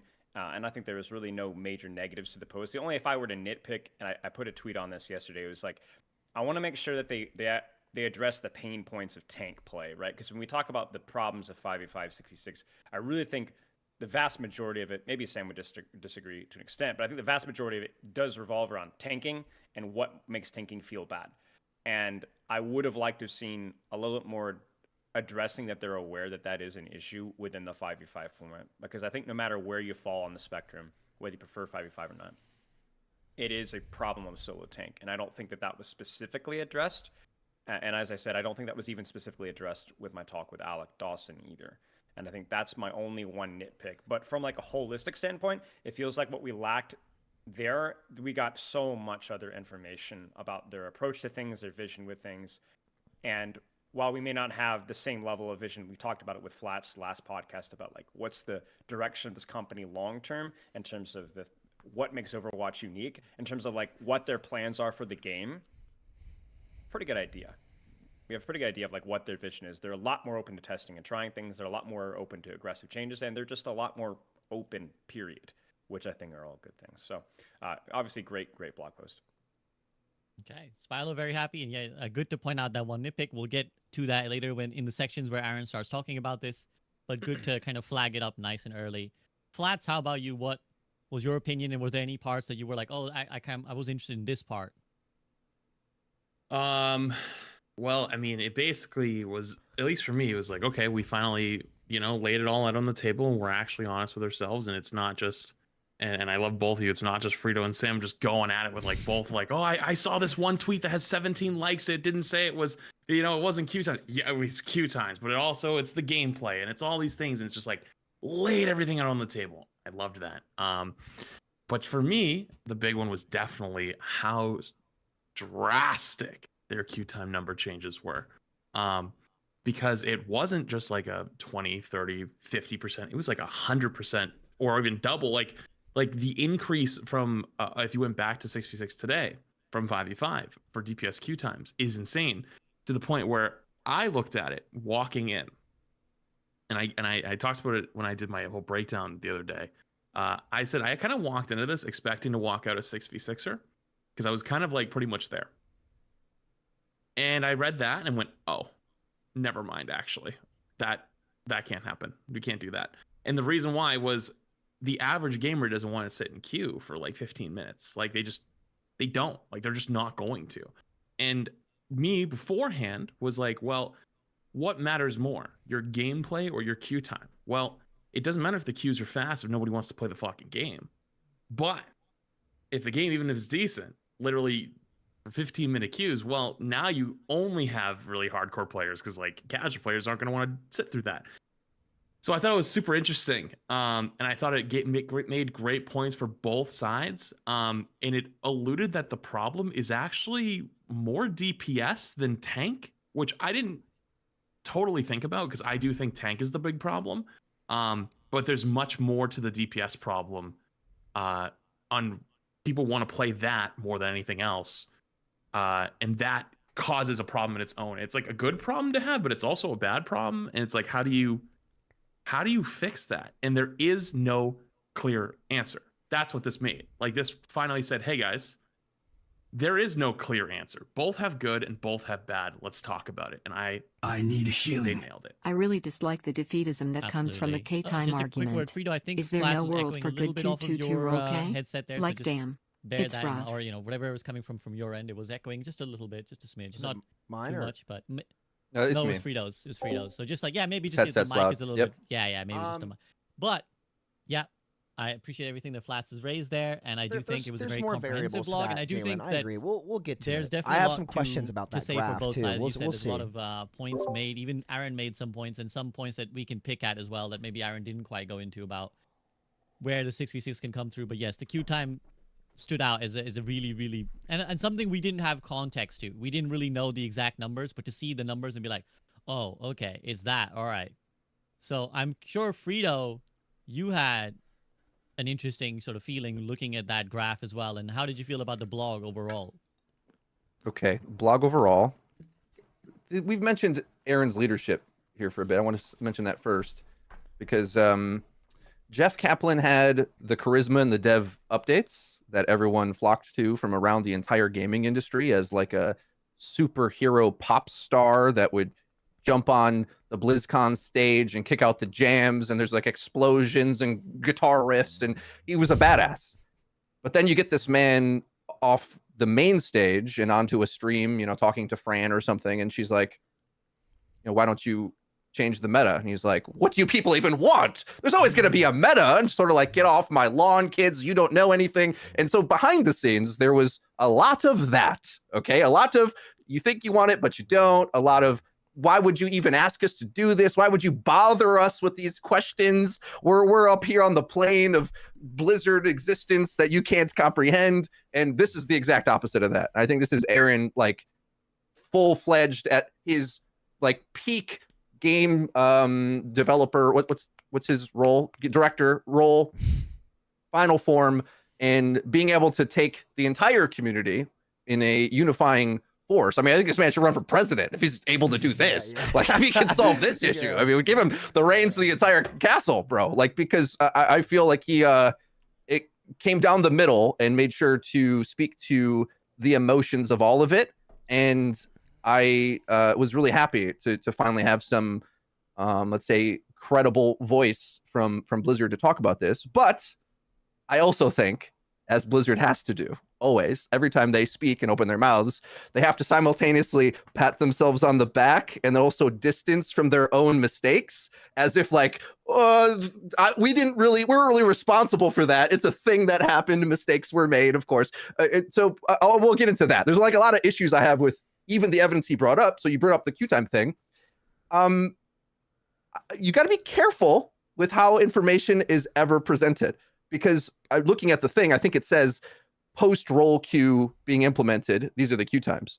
Of course, they're not going to show us the queue time numbers from the October patch, because why would they do that from this subset of players, right? So, you know, I'm sure that I don't know if it's the overall average. I don't know if do we care more about the high-end player base, the low end? Of course, they're not going to do any of this stuff. You have to. The reason why I get this is because I tried, and I think, Spilo, did you study psychology? You use a lot of psychological terms in your content. Part of my job the last 3 or 4 years, I had a lot of study of psychology. Yeah. I had to drop out of psych because you have to take stats, and math is terrible. But as a English guy, I was able to understand the principles behind stats. And stats can be manipulated very, very easily if you just like, let's just ignore this part of it or that part of it. And that's why I get really harsh on some of these things. So anyway, that's my general overview. I think they're baking in a lot of Blizzard BS in the middle of it, but overall the sentiment is great. This is the best version of the marketing BS communication we've ever had. So I'm grateful for that. Awesome. Yeah, I mean, it's funny to see, you know, Frito kind of be like, you know what, there's a lot of crap in there, but I think it's right to raise that as well. As we said, there's a lot of stuff that gets glossed over, but it's understandable as well. You don't, at the end of the day, expect him to be like, yeah, we were fucking stupid, man. I don't know what we were cooking. So we'll see how we feel about each part of the blog. But now he's been very patient. I'm gonna take it to Sam. Sam, I think obviously this was the big moment for I think the 66 community in general. Probably Can partly I just interject really quick? Yes, I'm Milo, super go ahead. Sorry. One thing that Frito highlighted really well there, and the contrast between Jeff and Aaron, which I think was really cool, is just that Aaron, you know, nobody's perfect, right? But Aaron brought leadership humility, which I think is a really unique perspective and something that Aaron has consistently done and done really well. It just goes to show that you don't have to be a rock star to do your job really well. You know, like Aaron has consistently been humble, admitted shortcomings, and communicated well. And I think that humility is like, when done well, is like people respect that. You know, I don't think that compromises anybody's respect in Aaron Killer whatsoever, which I think is, especially for somebody that, again, that's studied a lot of that kind of stuff. You know, just being open and vulnerable, I think is like, you know, that's dangerous with millions of people, right? But it works. He did a good job. But yeah, I'm sorry. No, I think good point. I think if I would have made, I might get accused of being shill again. But I like Aaron a lot. So I will leave it at that. So Sam, to bring it to you, like I said, I think it was a big moment for the not the OpenQ 66 community, just because I think that's something to be acknowledged was one, but also I think this is something you've been waiting on to understand where the devs come from. Yeah. So, overall impressions. I want to say one to add on. Aaron seems way more approachable, and that's where you have to give him credit, especially in the mass of all this. Like, you know, because back then, back when it was Jeff too, it was still Blizzard, right? You know what I mean? It was, I don't want to say it was the golden age, but like, you know, there were still like, you know, you guys get what I'm saying. He seems really approachable, and I think this is all people wanted. It's not, it's never going to happen, don't speak about it, because that's not productive. That doesn't help anybody. It's, you know, hey, these are the reasonings. I think overall the blog was great. It was honestly better than I expected. My expectations were on the floor. And the reason why I say it's better than I expected is because it's not the hard part about the 5v5 and 6v6 discussion is I think everyone desperately is trying to avoid opening the OpenQ can of worms, even though Hawk is in my DMs constantly, like arguing for OpenQ. He was screaming yesterday. Dude, actually, it wasn't even Iron. It was more so Hawk, because Hawk was like, he literally, and I encouraged him to do this. He was like, you know, I might just like record an unlisted like 5-minute, 10-minute video talking to like, and send it to Alec or something. Just like, talking my thoughts about OpenQ and like how a hybrid could work. So I was like, dude, go ahead and do it. Like, you know, they might actually listen to what you have to say compared to like the old days with the pros where it's just, you know, Reiner and Discord going crazy. Like, Geez, that dude. Yeah, I know. But look, you know, I really appreciate the insight. I think this is probably the first time we can actually have a meaningful discussion about it. I did have some qualms with some of the specifics they listed, but like this, not in a bad way where it's like, oh, screw these guys. Like this is like it can actually be a productive conversation. Like that we got to see the Q time average. Where are they now? Right? Like, were they better at the start of the game? Where like, cause again, like now, and it's hard to make sure that data is 100% like, and I'm not saying, obviously I think Q times did get better for most players in 5v5, but the questions I would have is one, where were they at when patches were good in 6v6 Rollock before the content stopped? Obviously the ratio still matters, but Tank was definitely left in the worst spot post that, especially a lot of the original heroes, the higher up you went. Two, where are we at now? Because when 5v5 and Overwatch 2 first came out, you know, people were still trying things out. And I think people over time started to realize that a lot of tank players weren't really enjoying their role and their heroes anymore. So I'm really curious as to where it would be at now. Though I do appreciate the general, like, holistic insight as well. I'm not trying to discredit the whole thing at all. But that does lead me to more questions. And I just appreciate them opening up the rabbit hole. Because I think the next couple years for this genre are going to be, and this is just kind of me enjoying game design and game theory a lot, where you're going to have Marvel Rivals, which is just saying, hey, we're not just doubling down on synergy. We're tripling down on synergy. We're like different characters in the lore can do like unique abilities and stuff. Like, you know, my Black Panther syncs up with magic and I get an extra teleporter, or Peter gets a symbiote suit, which is what Spider-Man Web of Shadows, one of the best games ever made. They have not remade it somehow, some way. If you guys have not seen that game from back in the day, it's the game where the meme of the Spider-Man with the helicopter crashing and he's like looking his head down and stuff. Super cool game. Symbiotes take over the world and you get to have a choice, like you're playing a Fallout game, to go the dark path or the light path. And it's awesome. They need to remake that game. If anybody sees this, Insomniac, you know what to do. Damn it. But no, it's going to be interesting to watch because you almost have two science experiments like kind of coming out in front of you, and it's going to force a lot of change. And I think that Aaron being willing to be more adaptable, to even talk about formats like hero bands, like Frito's asked for a long time, for open queue players, for like guys like Hawk and Nate who are always like, I just want open queue. You know, it's a holistic view of like what Overwatch is and what it's meant to be, and like why people play this genre in general. So we're finally getting away from a bit of the BR craze. But I think that it was a really good blog, very transparent. It definitely took me a lot to it was so much I had to process it all, and it took me some time to really gather my thoughts. But after sleeping on it and finally getting a good night's sleep after playing too many video games this week, I woke up pretty happy about it. So yeah, I think the great thing is that, you know, we've obviously touched base on the blog many times, all of us, over the months and weeks. And I think a common sentiment amongst all the content creators that we've spoken to, and I think a large number of the especially older players, is that it just felt like Overwatch needed something. They needed to shake things up. It needed something different. And I think it's great to hear that they're looking at all of that. They're not like, no, we're just going to run it down 5v5 forever and it's going to be like this and we're just going to spend forever making balance patches. It's like great to see that they're like, maybe we'll go 6v6, maybe we'll go hybrid. I'm a big fan of the hybrid open queue. Obviously, Peter tweeted about this as well, that like, you know, we'll get into that, but I'm a big believer in that. I got a Hawk DM being like, hey, yo, we're eating good. Like, this is what you were talking about, SCB. They mentioned that they want to do that. Did he Let's go. Yeah. I got a Hawk DM too. So it's all good. It's definitely a good signs, whatever we may disagree or agree on when we come to the details of the blog. One thing I'll add before we do get to specifics is we have Gavin Winter in chat. Again, awesome dev, responsible for a lot of the competitive systems and stuff. So he's, you know, Gavin, be careful because you're going to chime in and I'm going to read if you say anything interesting. So devs, beware. I want you to feel free comfortable appearing in chat, but if you say something that's insightful, I will read it out. And Gavin says, it's complicated with queue times because various events can cause big short-term changes. Like when we released the Juno trial, support queues went way up.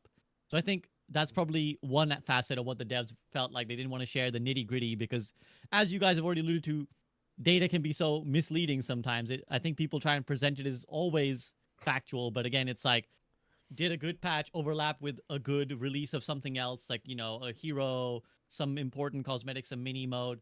So I guess in the nitty-gritty, a lot can be lost. But I also think if we had access to all this data, we'd be able to pull some really interesting things to be like, oh, hey, here's a correlation here between the number of times they do this kind of patch versus, you know, it would be very interesting. It looked like Spylo's background. Exactly. Yeah. Exactly. And maybe the most surprising thing that he brought up in that was 7v7 one of the DPS, biggest greater than removes improvements DPS to roll bottleneck and queue gives queue tank time partner back. was adding open We'll grid queue the switch, again. though. So the DPS players left, which is a detail I completely forgot because I don't like that mode. But that, you know, that's a thing we maybe don't think about. And maybe we attribute the queue times and roll queue to something else. It's like, oh, they finally balanced the game and they added open queue because it was kind of the same time in 2020. And it's hard for me to remember exactly how that lined up. But around the time they were doing the 1-3-2 experiment, as an example, to improve queue times, they also did open queue, hoping to improve queue times, because that was like the major thing they were working on as they were transitioning attention to Overwatch 2, like entirely, not adding any more content. And I wonder where, like, what ranks in particular, because I feel like high rank players just like were not playing very much open queue at all. So like maybe that's a lot of metal rank players too. But because like believe it or not, like a couple of my IRL buddies, I was playing basketball with them this weekend.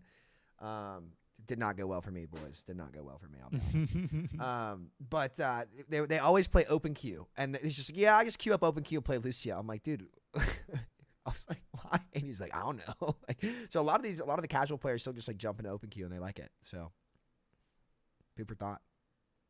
Coach some open queue players. They're all low rank players, all of them. Yeah. But it's funny.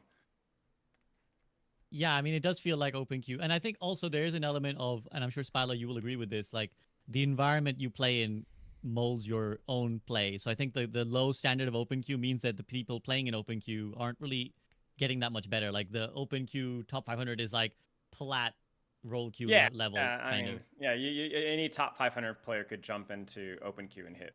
I don't even know if there is a rank 1 in open queue, but you'd hit rank 1 like instantly. Yeah, you'd hit it. There's Yeah, the no competition shade, pretty high. no shade to the open queue players who are like, "Fuck you, you're removing my top 500." SCV. Okay, let's get into it then. So are you prepared, fellas? We'll go through all the major sections and we'll dwell on any points that you guys feel are significant. So I'm gonna pull some of it up on stream and I'll read important bits. If you guys want to have some bits as well, if there's like, oh wait, I really want to talk about this sentence, SVB, feel free to be like, okay, SVB, I want to talk about that. And again, with 5 of us being in this call and with so much, to say, feel free to start chiming in now. We've had good, everyone's had their turn now. But now, if you really want to say something, at least raise your hand. If you really want to interject. Raise your hand is great too, and I will do my job to kind of just make sure everyone has a fair say and everyone can kind of speak. Let's get a buzzer. Oh, we should get buzzers. Oh, is there an integration on Discord for that? That'd be pretty funny if we could ever figure that out. I don't know if there's a Discord integration. There's probably a website for it, but I mean, I should have set that up beforehand if I knew you guys wanted buzzers. But we'll see. Maybe just make a noise when you want to talk, like I don't really like what he's saying. Okay. Well, so basically, you guys have a bit of free reign, but obviously, if anything untoward is said, I'll step in. Hey, can a mod change my Twitch first, we'll section start with the to, historical context. Overwatch? So Aaron starts his blog off by I'm not sure if we've summarizing, which I think is relevant for players who maybe have not been around for 8 years, what actually happened. Because I think a lot of people do forget there was, for example, no hero limits at one time in Overwatch. Like, you could pick 6 Winstons. I don't think there's that much interest in this as like I don't think anyone thinks this was ever a good idea. In fact, I think Aaron undersells how bad an idea it was. Like, I think he's like, oh, we lost some creativity. And I'm like, I think this was just ass. I think if this was Overwatch... Oh, no. Exactly. I skipped that section. I just skipped it altogether. I was like, there's no point. We can talk about it. I think if any significant part of Overwatch was this, it would have never been even remotely successful. But... Wait, hold on. But that was the Game of the Year format. SVB. That's when the game was at its best, I thought. Right? They removed that no limits? fast. They removed that so fast. It was in a few months. The best part about No Limits was the Harambe meme where the 6 Winstons jumped over Volskaya, and I will never forget it because that was Harambe. Honestly, like, hot take, Harambe helped Winston a lot become a big meme. That helped a lot. Rest in peace, my savior. Where is this discussion going? Sorry. I came here for Listen, I lived in Cincinnati. I have to shout out my guy Harambe. Discussion, and I'm getting Big Kelp and Harambe. Sorry, Big Kale, not Big Kelp. Big Kale. What is this, SpongeBob? Yeah, that's SCV's a plan. He can't even get it right. I'm a plan too. Fucking let's go on the tobacco. All in on the tobacco. Make that tobacco money. Let's go. Okay, so this point is important to me though, because I think what we haven't addressed properly is the change in community perception and expectations from that launch era compared to now. Because then no one was critical at all of the balancing. It didn't even have a competitive format whatsoever. There was no ranked mode for a while.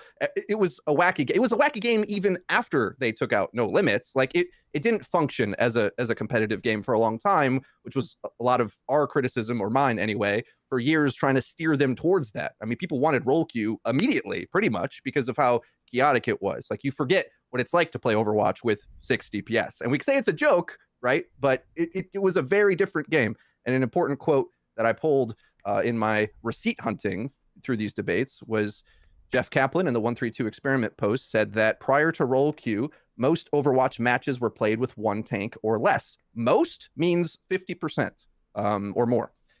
That's pretty insane when you consider the most playable version of the game we thought at the time was 2-2-2, right? And that's kind of the issue, the dichotomy here. So I just want to say, as much as it's easy to be like, well, Overwatch 2, worst Steam review in history, Overwatch 1, game of the year, obvious, one's worse, one's better. It's like the expectations were totally different back then. The game of the year status of Overwatch 1 had a lot to do with the novelty of it. It was so different from all the militaristic shooters at the time. It was an entirely different kind of genre. It was refreshing. It was the new Blizzard game after a decade or whatever. There's a lot of reasons, has nothing to do with the competitive viability of the game. And in fact, they did not even care about the competitive viability of the game. I was begging them to for years. And they kind of like were forced to do it by Bobby Kotick wanting a competitive league, which eventually folded, which is rest in peace. But we did get Spylo out of it, so I kind of an uptrade. Just saying. You're seeing it with Marvel Rivals right now. Like like from my limited experience, even playing the most recent patch, it's not a balanced game at all. It's just fun. You know, it's just a lot of fun. You know, and there's a lot of really cool characters. And I think that like over the course of a game's age, the competitive viability, maybe it's just the cynical age that we live in right now, does become more and more important. I believe the So no devs matter- said they're not going to balance it, right? Like I don't know. intentionally. I don't. I thought I saw that somewhere. Someone fact check me, but I think they're Marvel? intentionally not going to try to balance Marvel Rivals to make all the kind of to be Their the wording balance anti-Overwatch. means nerf. Well, I don't know if you what read their patch Synergy notes. was saying with Sam is a great example. Like that has like huge balance ramifications, and they just don't care because it's fun, you know. So Yeah, I mean, I think it is worth on this point because I'm very glad, Frida, that you kind of pointed that stuff out. Because I was going to say, like, is there anyone who wants to dwell on the no limits part? And I think something else worth dwelling on that's relevant to the section on no limits is that the industry has changed a lot since what Overwatch launched as, and how we felt, how players felt at the time. I'll maybe take it to Flats. Flats, maybe you want to paint a picture of like how you feel maybe the industry has changed from when Overwatch 1 launched, Game of the Year, and there wasn't really these competitors that we see now that have emerged since, and quite likely because of Overwatch. So yeah, give us some context if you wouldn't mind. I think Frito either is gonna love this or hate this. I can't. I have no idea what. I can't wait. But my perspective is actually super different of early Overwatch because I didn't start playing till season 3. Because Overwatch when it first launched looked like garbage to me. I was retired Siege at that point, but I was still playing Siege. I was actually playing Arc, I think, at the time. Like I was like enjoying my little retirement. And I remember looking at this game because all my friends were playing it, and I was like, this game looks ass. Like it's just like cartoony and you know, like it's trying to be a shooter game, but like it's not really because like there's all these weird ass abilities and they're not like real abilities. Like I can, you know, I played Siege. Like you have like breaching charges, you have grenades, you have smokes, you have like more goofy shit like like shields on top of a gun, right? Like weird shit. But like to me, it was a little too far. But my friends all loved it, and I ended up getting dragged into playing it. But I didn't play very much or at all during that beginning phase of No Limits, because when I did play the No Limits at all, it was awful. Like I was like, this is so dumb. Like there's what are we doing? Like this is just you just like throw each other, like you just throw clumps of meat at each other until somebody wins. And so 2016 Overwatch, I don't think was game of the year in the early stage, like the very beginning. I think that there was a lot of hype building up to Overwatch because it was something new and shiny, and there was what was it called? It was like viewer watch or like only watch, where you like nobody could get in, so everyone was just watching people play it. And if you go back and look at the screenshots of like the first days, there's like Tim the Tatman's like top row, and it's like 6K viewers, and it's like it's a very different landscape of gaming and streaming at that time. When we think of the biggest game on the planet at that point, that is still like a that's like Marvel Rivals launch right now. Like Marvel Rivals at this current moment with its drops is like just as hype in amount of people, if not probably bigger than 2016 launch Overwatch. How much of that is player viewership numbers versus player numbers? Like that just might be a stream versus playtime discrepancy. That is true, but I feel like as gaming grew, both of those numbers should grow together true. though. Like more people that are viewing content are also aligns with like the amount of people who play games, right? Obviously, I think since like 2020, 2021, 2022, I would argue that it's probably pulled back a bit. That was probably like the peak of gaming was like COVID, because everyone was at home. But like Overwatch 2 launch versus Overwatch 1 launch, like we'd have to fact check all the numbers. I bet was insanely bigger than Overwatch 1's launch. And most people probably don't even think about that. So to me, 2016 Overwatch is like once you got past the No Limits and got into open queue. And that's when like the game really started, at least for me personally. And I don't think people even really remember how bad No Limits was because most players literally didn't play it. Sam. Couple things. One, to compare the Overwatch 2 launch, though, would you? It's hard. It's hard for me to word this. One, the game's free, and two, would you say I think the Overwatch 2 launch, if it was bigger, generally, that would you say because the gaming ecosystem was bigger and more accessible as well? Because would say I would say Overwatch was the gateway game from the classic era to the modern era of gaming. It did loot boxes better than most games. I mean, I don't think Fortnite would have happened the way that it did if Overwatch had not kind of pioneered like what the space was. But funny enough, Flats, my story with Overwatch and getting into the game is actually identical to that.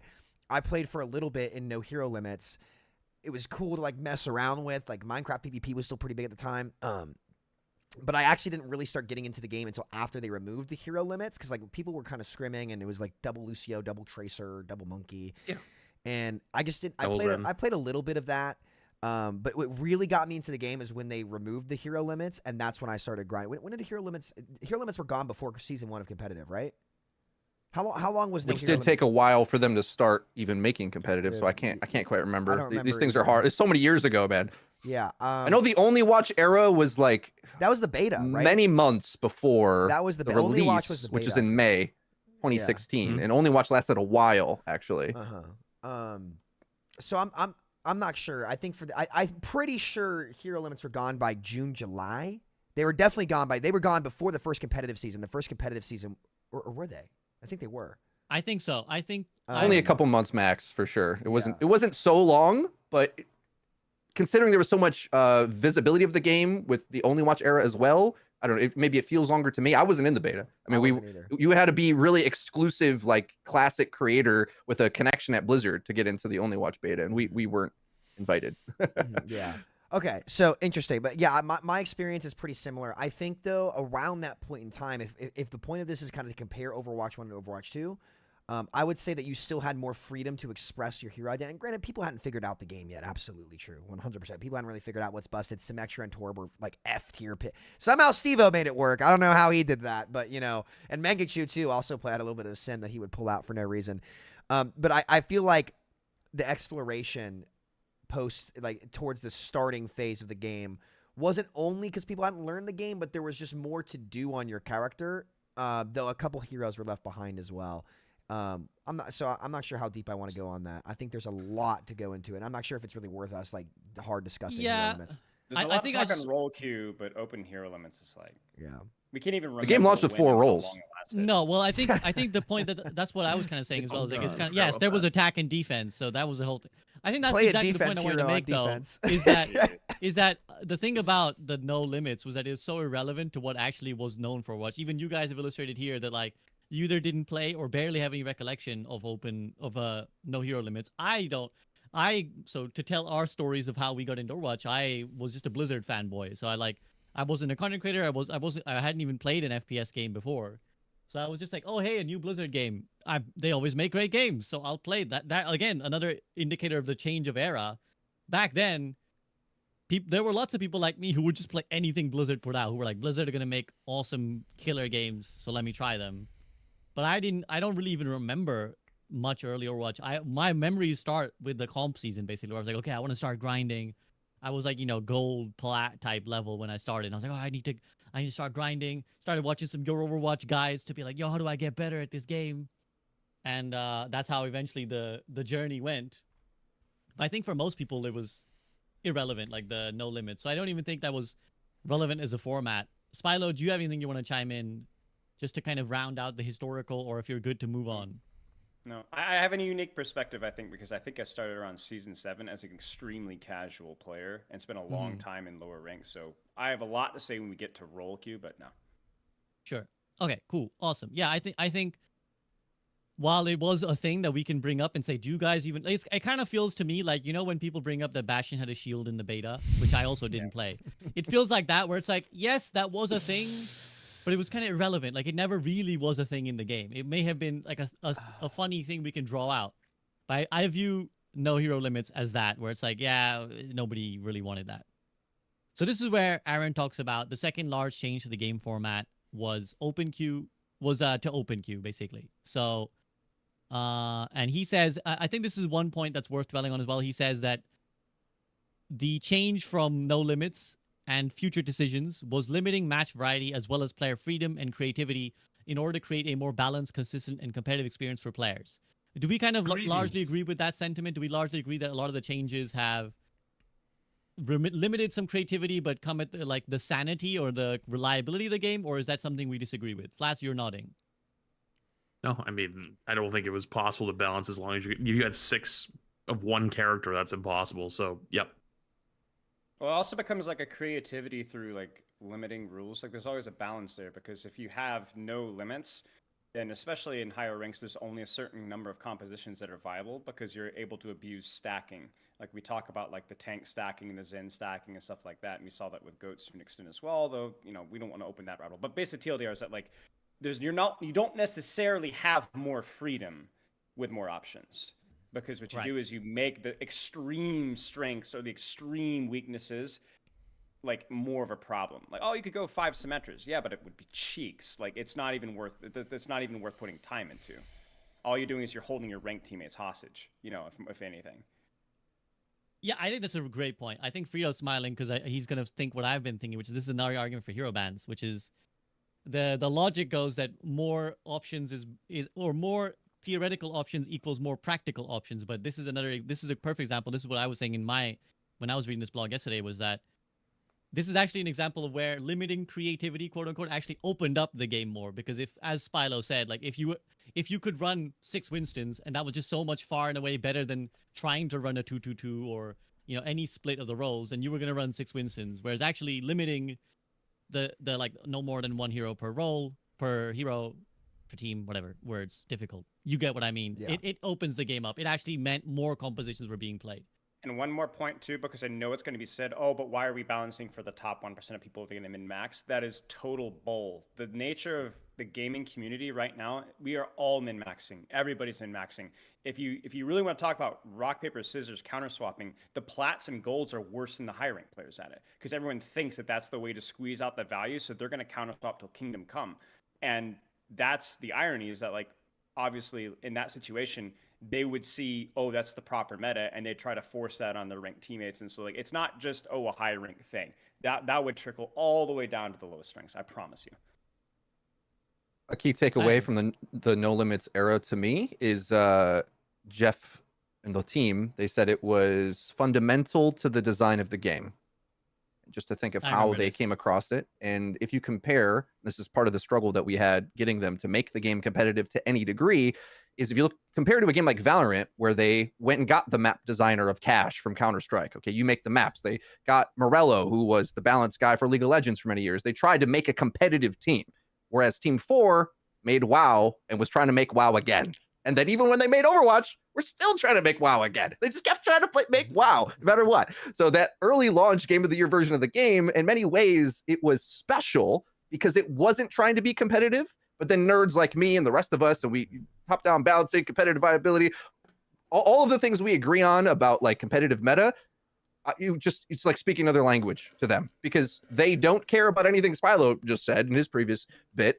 Instead, Jeff would try to say, well, it's about the individual having the choice to do anything always, which is why there was no limits. And it was, the first nonsense pillar we had to knock down in order to try to bring the game closer to competitive viability.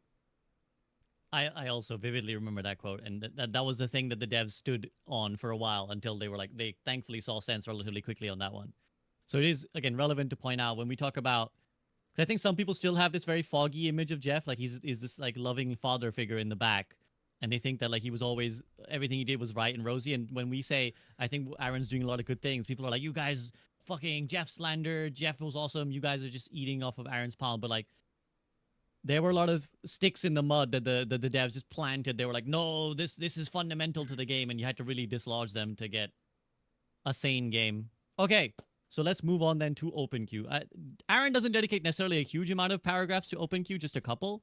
But I do think it's worth us discussing, because they later go on talking about, well, maybe we get a hybrid system. So a couple things that Aaron flags, basically. He says that, yeah, it kind of gave teams a lot of choice and freedom of what compositions to play, but there were quite a few problems. And the number one problem, he says, is kind of damage was by far, and is still today, the most popular role, and tank was by far the least popular. In fact, seeing matches with 5 or even 6 damage players on each team was not uncommon, and this led to wildly imbalanced matches. Let's talk about this for a second. Sam, just quick interjection. Imbalance of the roles. It didn't. Go ahead. It didn't just lead to that. It led to a couple funny Overwatch animations. I don't know if you guys remember those, of like the Overwatch animations from like 2018, where it's like an animation of people locking in characters and then flaming each other. Oh, yeah. Classic, a classic. The But whole I want to be a tracer thing, I swear, like had some of that as well. I think, but yeah, I remember those. yeah. So let's talk imbalance between roles. I mean, especially when it comes to the metal ranks, I would say, because when you started to get up to high ranks, you started to see way more stability, because people would generally try to pick the more optimal things to win. Did they do that every time? No. But you did see that a lot more, like kids forcing goats. My GM game, please, like let's go goats, stuff like that. It's definitely a downside to open queue. That being said, back in the day, I don't think everything was done to mitigate that, but you at the end of the day, you're never going to. When people come on the game, a lot of people are going to want to play DPS. I would say that DPS, because it's supposed to be the superstar, right? That's where also the most heroes were at the time. How many tank heroes were out in like original open queue? Like 7 or 8? It was 8. Yeah, 8? 7 or 8. I want to say 8. I'll look this up while you guys discuss. So I don't know. I think I also had there was also trouble like finding some supports back in like the Moth meta too, when it was like hard meta for Mercy. I don't think that's something you'll ever get rid of. I think that the only way that you can try to make it enticing is to offer good products that are engaging and build good communities around them. I think they did a great job with making Doomfist a tank, for example. In the support category, you have like the Mercy Mans. Like, you have to create characters that have a lot of loyalist players that make them want to sit there and play. But to be honest, that's definitely the biggest downside to open queue if you're just going at it completely raw with I just had insane deja vu, by the way. What is happening? Oh my God. I just had the craziest deja vu. That's so weird. Oh my God. I'm freaking out a little bit. So did you take a gummy, Sam? I know that's the thing you I got snap back to reality. I got my salted peanuts today. So Okay, I'm not gonna lie with you. I thought when you walked over, I thought that was a thing of protein powder, and you're just like chowing. No. Protein powder too.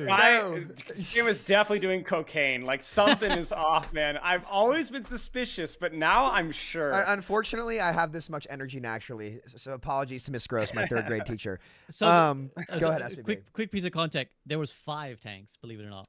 That's it. Are you prior to Orisa? Because it was pre-Orisa. Yeah, well, the Orisa was a while. To be Oh, I fair, thought we were talking open queue.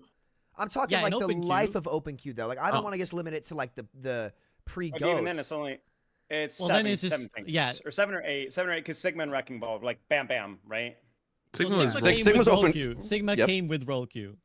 Yeah. So it was just Wrecking Ball. So Wrecking. So that'd be 7 by the end. Yeah. By the time open queue ends, so 5. We went from 5 to 7 in the journey of open queue. Okay, yeah, definitely. There definitely was less of an offering. Now, if you had more of an offering, would that completely solve the problem like some people like to claim? No, it wouldn't.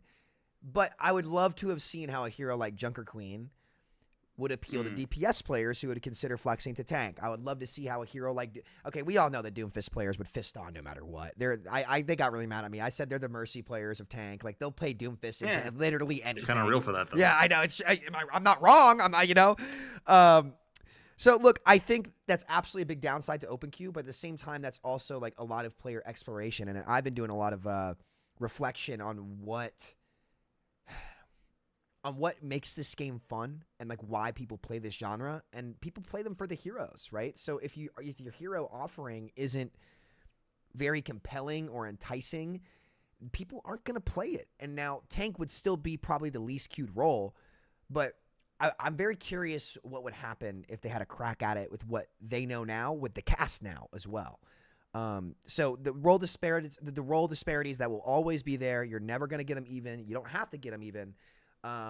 But it definitely was a problem, especially for metal rank players who are like, I don't care. I'm here to play this hero. This is the game I like, and I'm here to play this hero, and I'm not going to flex. And that definitely probably a bigger issue in the metal ranks than the high ranks, where people are willing to flex more. But that's most of the players, so it's definitely a big downside to open queue.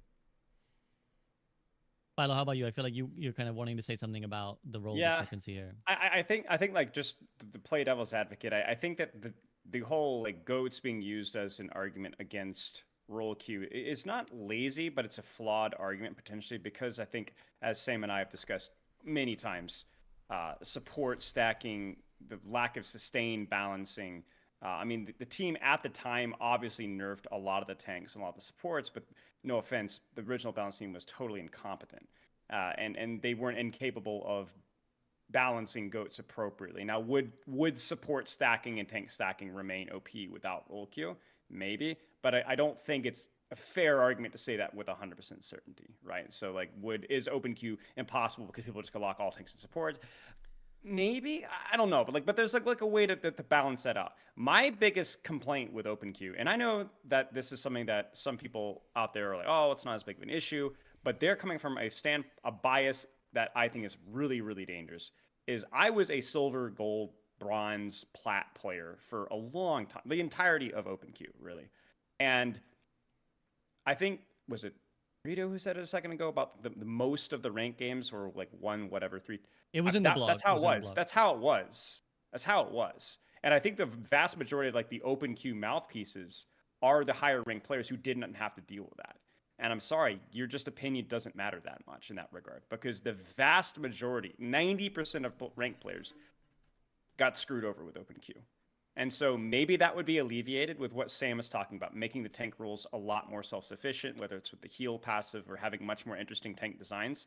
But it was actually funny because I was talking about this on stream yesterday, where I felt like a lot of tank players were actually boosted in open queue, because just your willingness to play tank gave your team a significant advantage, because there were so many games that people didn't want to play tank or didn't want to play support, usually tank. And then your tank would have, one support because 4 DPS, and he would tilt, he'd swap Roadhog, or he'd go Widowmaker because the DPS aren't getting picks.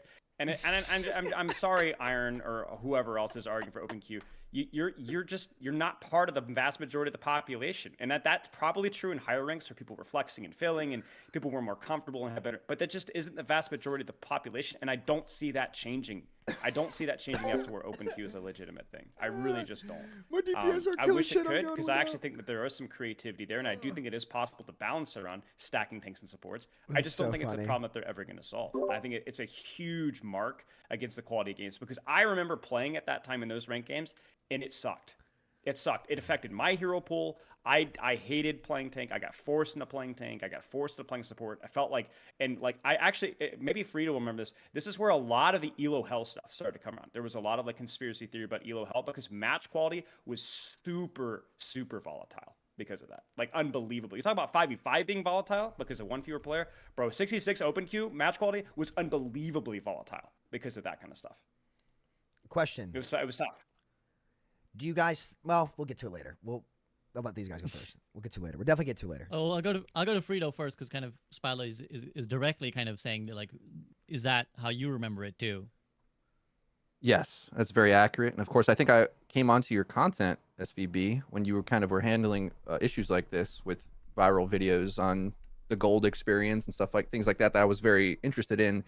And I would say that's the biggest issue with open queue, that the more viable way to play the game, whether it was 2 tanks or 3 to 4, which many metas were, that's all meta depending, character depending, new hero release depending, that all varies. But having a gap between like what the competitive game should be, and letting sort of the Lord of the Flies social conditioning occur of the randoms that want to play 6 DPS unironically, and teaching that as like attempting to be an educator for these players. It's like, where's the on-ramp to be like, well, as Ana this game, you're a DPS because there is no tank, so you got to take DPS angles. When in reality, most players prefer sort of the comfy nature of a couple brawly tanks in front of them, so they all hold hands and heal the tank and go in together, and that's like the baseline standard gameplay that people want to have. Then you have that removed, and so all of that variability made the game utter chaos as far as I'm concerned. And I totally agree with the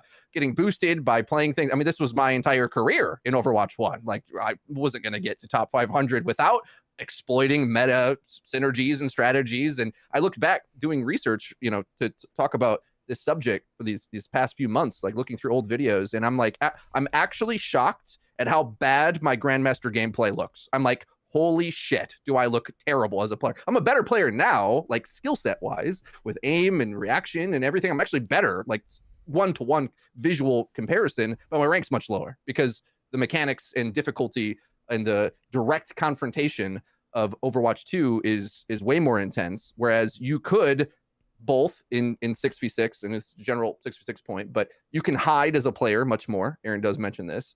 And also there's a huge boost to just playing the teamwork thing that everyone needed to function, whether that's a Reinhardt anchoring on meta positions, moving things in with a shield, or maybe the team needs a Lucio just to function. There's a lot of like these gateways in order to rank up. And frankly, if we do fully go back to 6v6, I'd be ecstatic for my SR to go up and my content to increase, because this is my wheelhouse, bro. Like these like easy paths to understanding the game. I mean, great. I'm all for that. So I will say one thing. I'm sorry, I'm interrupting, but I don't like having 6v6 and role queue being like in the same argument. Like I know that they were applicable in the same time, but I do think that they're different things. Like I don't necessarily think that somebody would be boosted in a 6v6 environment. I think somebody could be boosted in an open queue environment. You kind of see what I'm saying? I think that's the more bigger concern. Yes. And I think Aaron did say this in the blog. I'm trying to remember.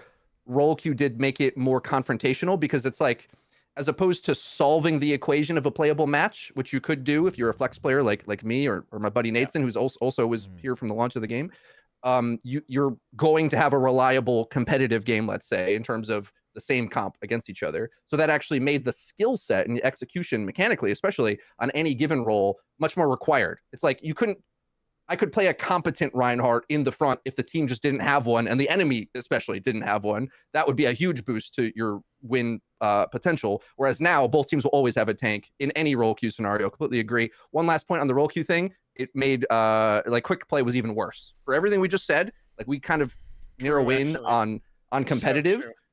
But in Overwatch 1, there was way more quick play players. Now it's skewed a bit more towards more playtime and ranked, I believe. But regardless, a huge section of the game isn't interested in competitive and wants to play quick play. And I felt quick play was unplayable in this era of the game. In open queue, you mean, right?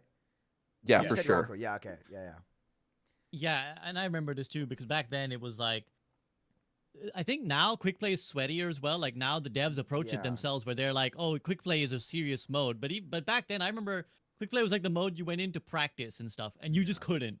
You couldn't, because it was like everyone else was also trying to just, I want to play some DPS, man. I don't get to play DPS in comp. I'm trying to play some DPS now. And it was like impossible to practice. So it was, yes, I think for whatever the detractors of role queue may have, the place where it was most effective was by far and away quick play. Like it made quick play sane and playable in a way that it wasn't before. Sam, quick word from you before I take it to Flats on something I want to ask his opinion on. Go to Flats. Okay.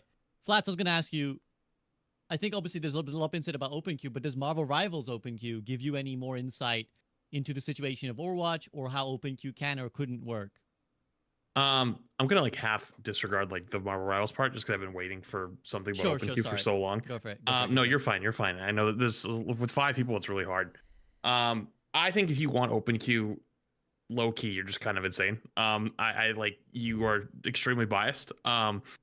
And I think Frida's 100% right about the whole like being boosted thing if you just pick something. And I actually had that experience when I swapped to PC, because I was a console player. I was a console pro, and I was decently mechanically talented.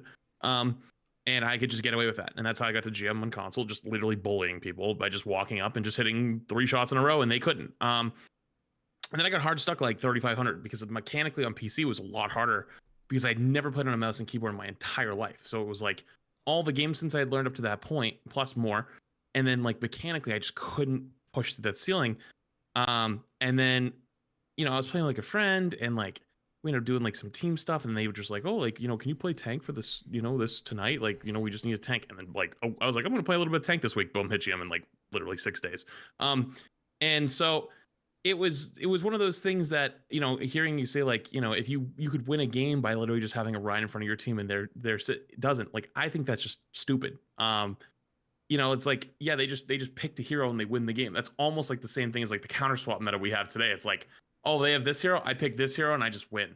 And I think that it's almost like a lesser evil, and it's just not good. And it's also part of the reason why GM Top 500 used to be the promised land of every casual. They always wanted to be GM Top 500, and they would always say if you streamed or watched the stream or watched a video, and they'd always be like, oh, my games don't look like this. I wish I was Top 500. I wish I had those good teammates, because you had people calming. You'd have a lot of the pros that actually gave a shit. They would actually try. You kind of saw the same names every day, but they actually didn't sit there on an alt account out of voice in a Discord call with one person. Like you'd always, like everyone was actively trying to win.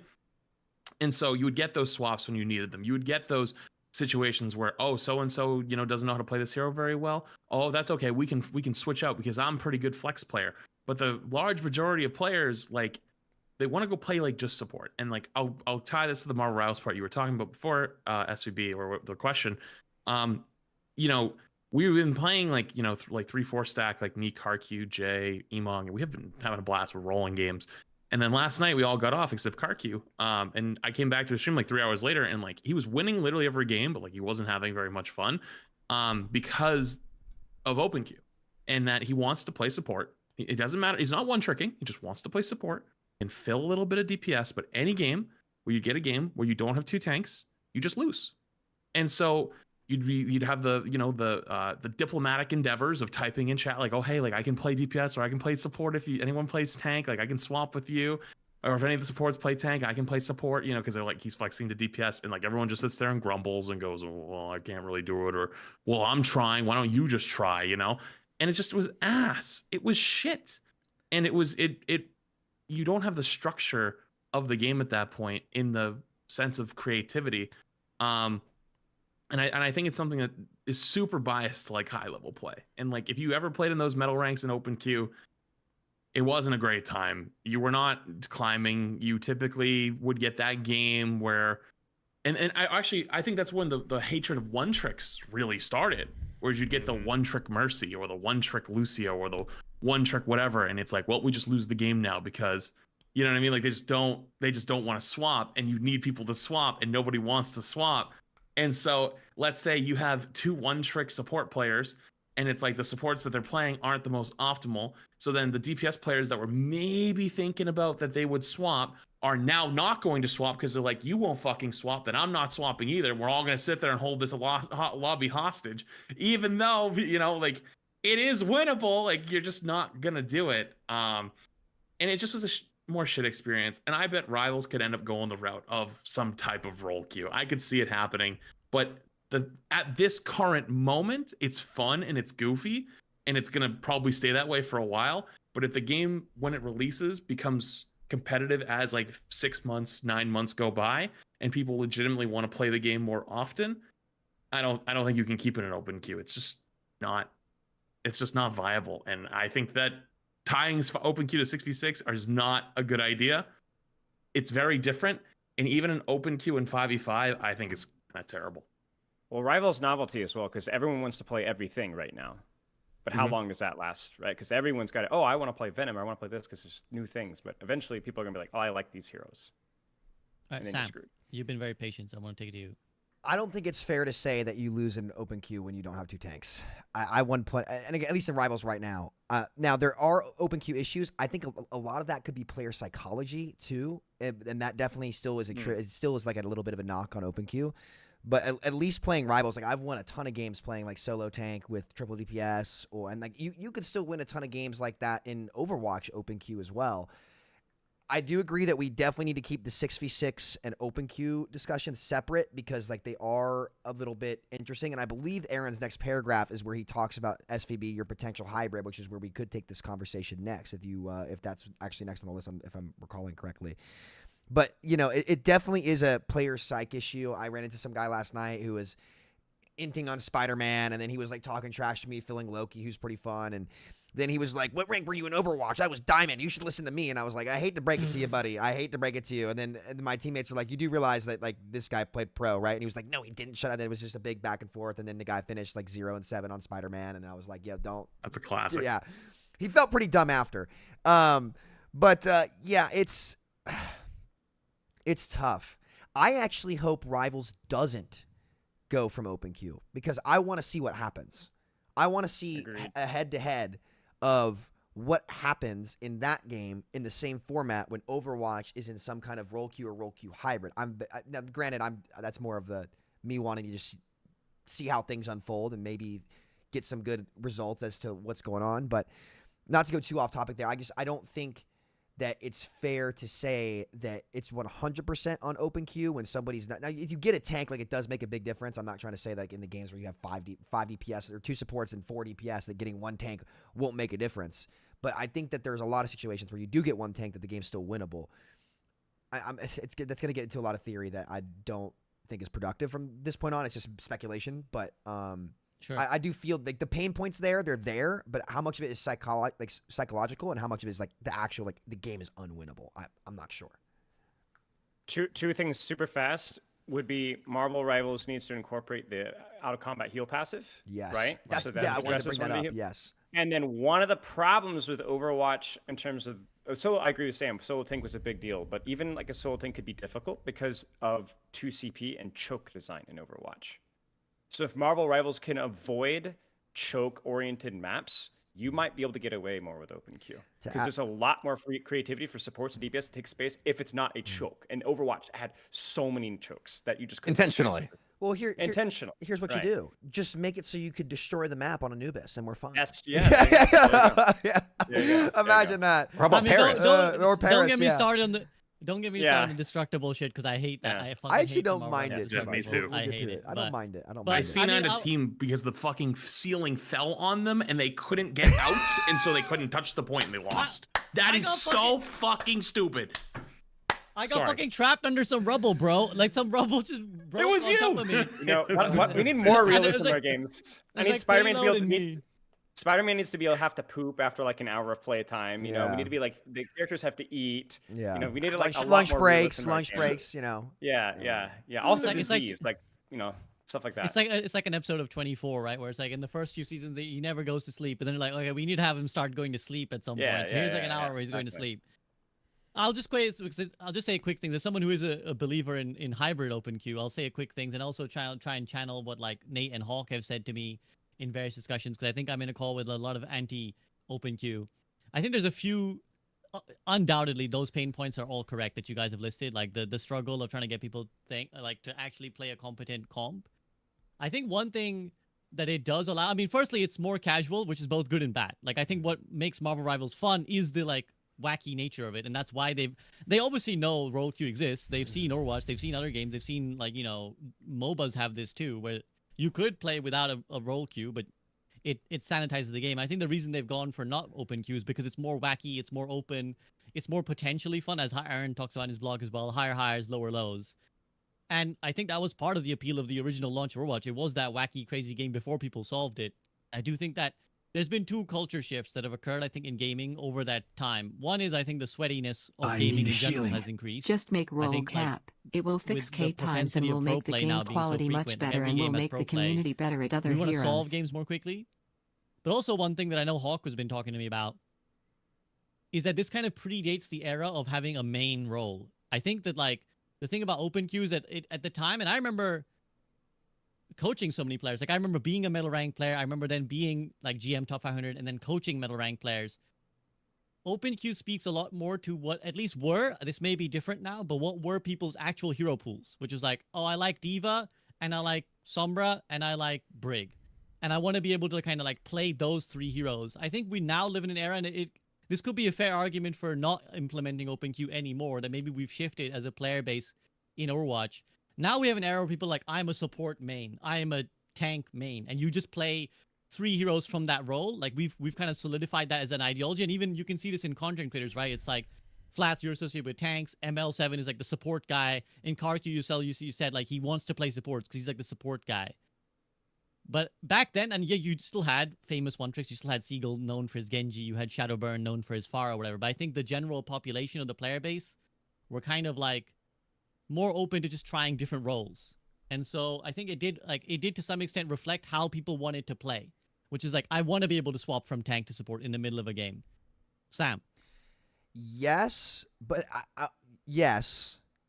And I definitely do miss some of that flexibility from being like, you know, I'm a more flexible player. Like if my supports are struggling, I like being able to like swap to that. Like in Rivals, there definitely are some benefits to me being able to do what I want. That being said, though, I think the bottom line is for most players too, a lot of them are playing the game for the heroes, right? They like how much of that has changed because we forced role queue and you were forced Sorry, let me be specific because I think this is something that we could all do better. We don't have role Q right now. We have role lock. And especially if we're going to end up talking about your idea, SVB, that is role Q. We have role lock right now. So when role lock happens, I think people, of course, get even more caged into what their role actually is that they play. But I would say that's partially true, but also people would Can you define those two just for people that are confused? Sure. Sorry. So what we have called this role queue for years, but it's not really role queue. We have role lock, and what role lock is you queue up for a role, and you can only pick heroes in that role. You are locked into the role that you queue into, and because of that, the queue times and the ratio of players queuing between each role is super important. Role queue would be there's still no limits. It's open queue, but you would be able to select essentially a preferred role that you would want to play. And so the matchmaker, while it would be open queue still, and you could still switch to what you want, it would essentially try to find, a fair team. So it's like the clip of XQC where he got 5. What did he get? 5 Mercy or 5 Ana players? What did he get? That one iconic clip where he opened up. He had Ana players. He had like 4 Ana players on one team. The matchmaker could then still try to put at least one support on one team, one tank on one team for people who want to play what they want, but you maintain the flexibility. Now, there are a lot of things that could come alongside that could be problematic, but I just want to define those things. We are in role lock. We never really got role queue. It's kind of like when Blizzard implemented hero pools and everyone was like, we have hero bans. It's like, no, not really. This is hero pools they're choosing our heroes for. So not hero pools. Yeah. So I think it's important to make that distinction and just make sure that's known. But we'll see. I think a lot of that is there is some truth to that, but also at the same time, it's like I think people just like to play they play Overwatch. They play the hero shooter genre because they have a hero, generally speaking, that they're attached to. And I guess you could say it's a role to some degree. I think it's a bit of both, though. I don't think it's all or nothing for one. For sure. I think it's, again, this is where it'd be interesting because this is also speaking of to like what my memory was at the time. But that may have evolved. I mean, my memory might be biased, but also they may have evolved. Like, as you said, I don't really remember an era before this where, your people were tied so much to a role. But now it definitely feels like that. It definitely feels like people identify with their roles a lot more. Like, I definitely see a divide between the DPS community, the support community, the tank community. Like, it's very clear now in a way that I don't ever remember it being in the open queue era. And how much of that preference is like survivorship bias, versus just the evolution of the gaming community as a whole? Exactly. Because you could say all the open queue fans are gone, but we don't know that really. Yeah, which makes this whole thing so hard. We're discussing in sort of philosophy and speculation, and it's so hard to test, which is why it's not an enviable job to kind of decide the format of the game, because you're going to speculate that X number of people prefer 6v6 or X number of people prefer open queue, and finding actual data to kind of say this is with certainty we can say this is what's going to happen is really hard. Being one of the older creators on the call, I think I'll chime in on this. I think what you're describing is the competitive specialization that was apparent in the pro community. So you had the flex support, the flex DPS, and that kind of tied together because the skill sets were either similar or in the role was similar. So you would play a similar position from a competitive point of view. But at the launch of the game for sure, and for an extended period of time, I'd say we were still appealing to an RPG fantasy a little bit more heavily. And over the course of years, we kicking and screaming, we dragged them away from the MMO aspirations towards it being a competitive game. So that's kind of describes that. So I tend to agree with a lot of the overall consensus of it. I think the people who are just tied to a hero is definitely the least it's ever been. And I think maybe that describes our community a bit more. Like, I think I loved when Flats was like, well, you could kind of counterpick an open queue, because there's a clip of me on this show where I'm getting vilified for saying I was a flex pick guy who filled in to counter the enemy team. But that was the whole basis of what open queue was. Like, you would dominate if you knew how to do that, and your team would love you for it, because if you didn't do it, you had an unplayable game. And so I personally, I'm always going to be resistant to anything that opens the social aspect of the game to ruin the baseline competitive experience. I'm always going to be hesitant to that, because I remember those dark times of not really having a team comp and no one really knowing how to play it. It's like, the strange thing is you could learn the very vast array of play styles. Like, you could learn how to play 1 tank, 4 DPS, 1 mercy. Hold on, I did the math on that right. There was like a 1 mercy DPS comp with 1 tank. I mean, you could learn that, but like the community doesn't necessarily know how to. So the viability, this is another thing that might try to thread in this conversation, but a lot of the viability of strategies in Overwatch are based on the community's understanding of them, of like, I go in at this time. And if you look at like a meta rank player, the big problem was they're always playing as if they have a Reinhardt. They just go down the choke. Yeah. And that's not how you need a position with some of these other comps. And once you get to the promised land of GM or whatever, as Flats is saying, it's like everyone's sort of positioning to adapt to the situation. And it just takes so much more game knowledge to do that, which is why they've slowly made it more specialized over time to give a reliable experience that most people can understand, so much so that we've dumbed it down to the point of 1 giga tank in front. Everyone gets that. Okay, you go to point and we'll screw off to the side. Everyone, it's like a baseline thing that you can adapt to. So drawing that entire arc, I think, makes that even clearer how it's evolved over time. So I'm glad we're able to like look back in the history books to see how this has evolved. I remember one time my teammates flamed me for not playing Zenyatta when we were playing Goats and like Diamond ranked. And I'm like, guys, they're on like 4 DPS. You don't play Zen. Zen Goats is for Goats Mirror, you morons. Like, you're supposed to pick Moira or Ana. And they had no clue, but they didn't understand that. They're like, you play Zen and Goats, duh. And it's like exactly what Frito's saying. People don't understand the context at all of like why these heroes are being played or how. And so it's hard. I think why people like that though is that it was on them to explore it. Right, and I think that's what that Hawk and even some of my other casual friends who still play open queue. It's like, you know, the difference is in like what's the purpose of the game? It's for the player to play, right? And while it wasn't all, they weren't always doing the optimal thing. A lot of casual players liked it being in their hands to go make their own choices. They don't want the game to feel like it's playing for you, or else I'd be playing auto battlers. Yeah, Balloon CD, right? You know, so it's interesting to listen to it and think about it. I'd have to put more thought into it myself, because honestly, as time has gone on, I've gone more. Nate is slowly dragging me to his side. I'm not sure where I stand on it quite yet, because I was. Didn't you say the opposite though? Like if you want to play, yeah, like if you like your experience is like I want to play this, and it's like you can't play this because what you have been dealt to you as a teammates as like. What everyone's picking is not allowed, and it's like you have 2 choices: you just lose the fucking game, or you be that guy who swaps, and you end up doing the thing that you didn't want to do to then let everyone else play their game. Yeah, so there are sometimes it's a bit of both. Everyone's always coming to me, oh, Elo Hell, because I got the 3 Mercy mains every other game, you know, and like obviously that's not true, but it's like it just introduced this like social factor that like made a lot of people feel helpless.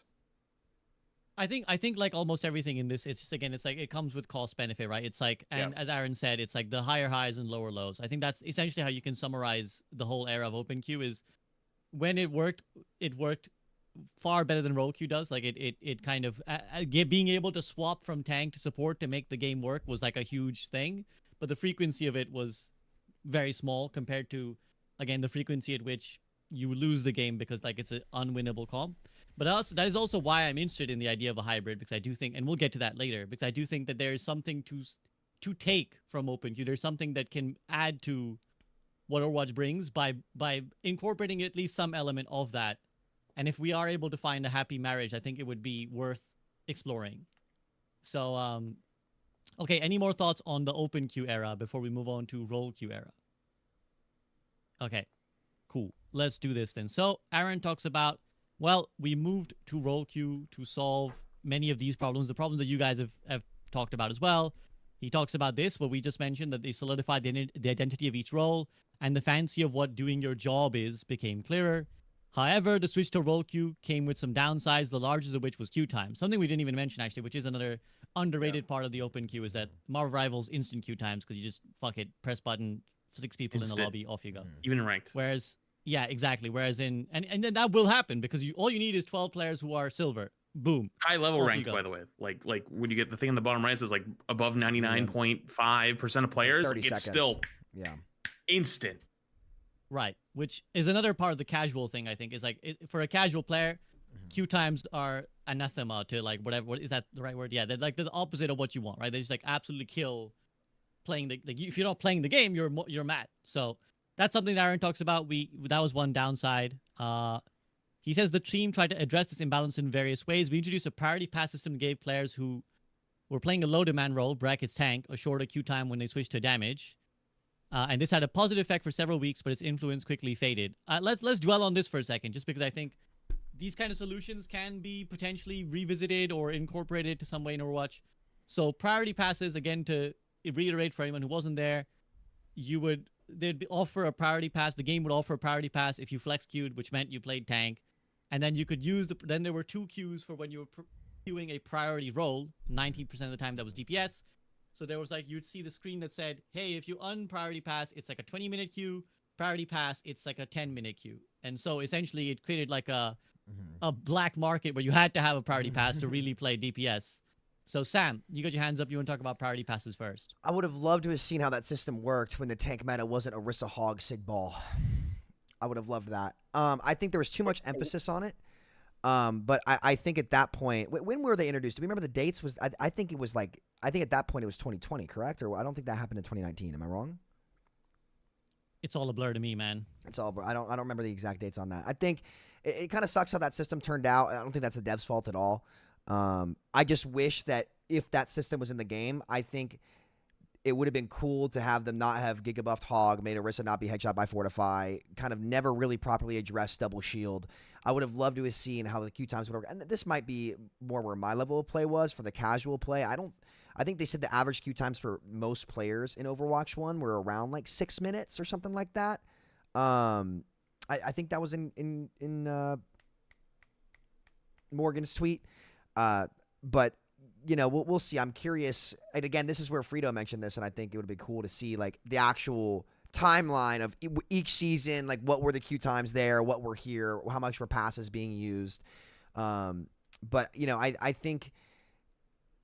I don't know. I would have loved to have seen that happen when they had more tanks in the game, and especially when the high level meta was not just double shield consistently, or tanks that just. I don't think Orisa or even Hog players are that much fun to play in a role lock format. I think Hog was the only tank that I think really just kind of needs to suck in role lock. He's just not. He was at his best as a hero for a flex for someone like Jonak to pick Zen on Junkertown or pick Hog on Junkertown instead of Zen.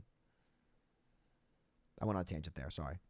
No. So priority, no, it's a good point. And you're saying basically, yeah, it would have been nice to see what priority pass would have been like, maybe in a better game state, in a better balance state. Actually, we have quickly. I'll let Gavin Winter chime in. He says, possible hot take, but I think priority passes will probably never have a big impact.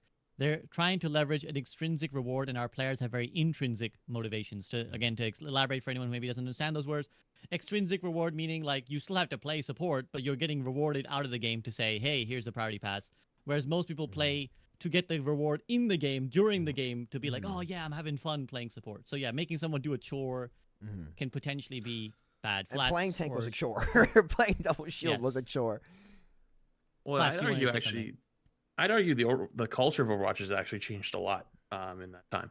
Like, Overwatch 1, it would be seen as weird or throwing if you ever saw your favorite role X streamer playing off role if they weren't on a Smurf account. Like, if they were like on their main account and you queued into like, you know, like low GM or high masters on tank and you're normally a support player, like people were like, what the fuck are you doing here? But now it's normal.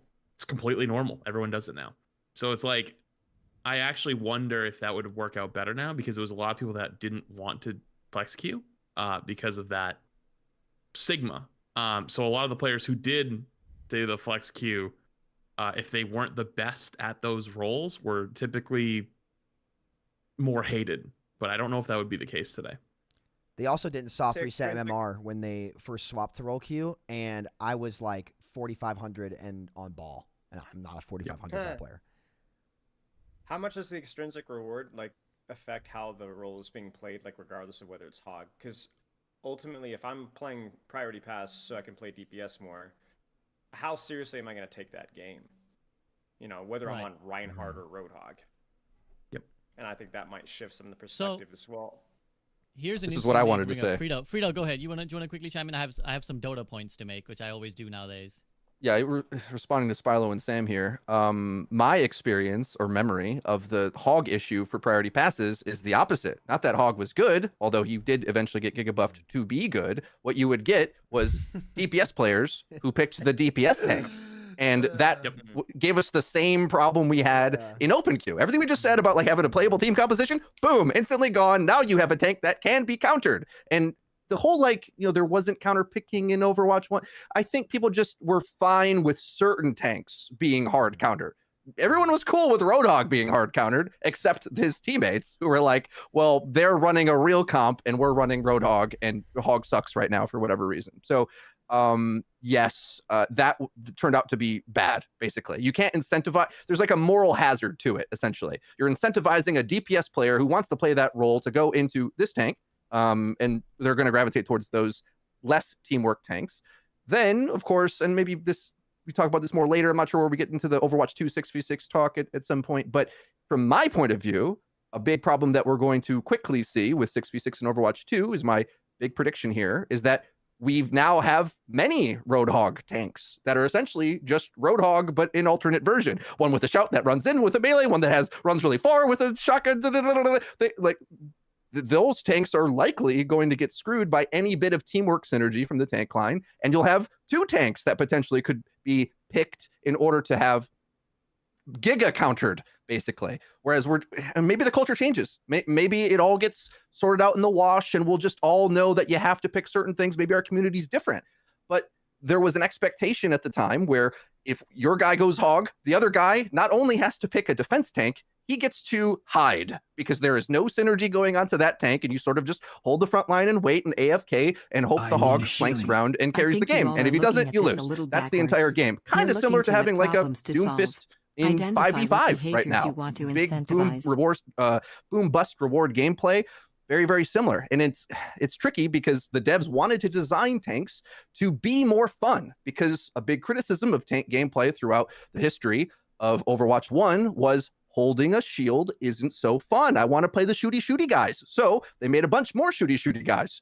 But the competitive viability and teamwork of the game is so, dare I say the old word, oppressive. It's really oppressive to have multiple damage mitigations completely shutting out all of your Mauga lifesteal or Queen lifesteal. Like, I think that the floor, remember high highs, low lows, the floor of 6v6 potential team comps is really low, because you could get two tanks that synergize versus two tanks that don't. And the community culture and popularity of some of these heroes, I don't know which ones are going to be the ones that stand out like a sore thumb, like Roadhog and Overwatch 1, but I feel like we have a lot more options now, and I look forward to seeing this play out. I think it's going to be great, because the floor of the terrible team comps you could possibly get in Overwatch 2 6v6 is going to be like, you just have two tanks that get countered instead of one. That's what it's going to be. So specialization with skill. So I'll just pause there for a sec.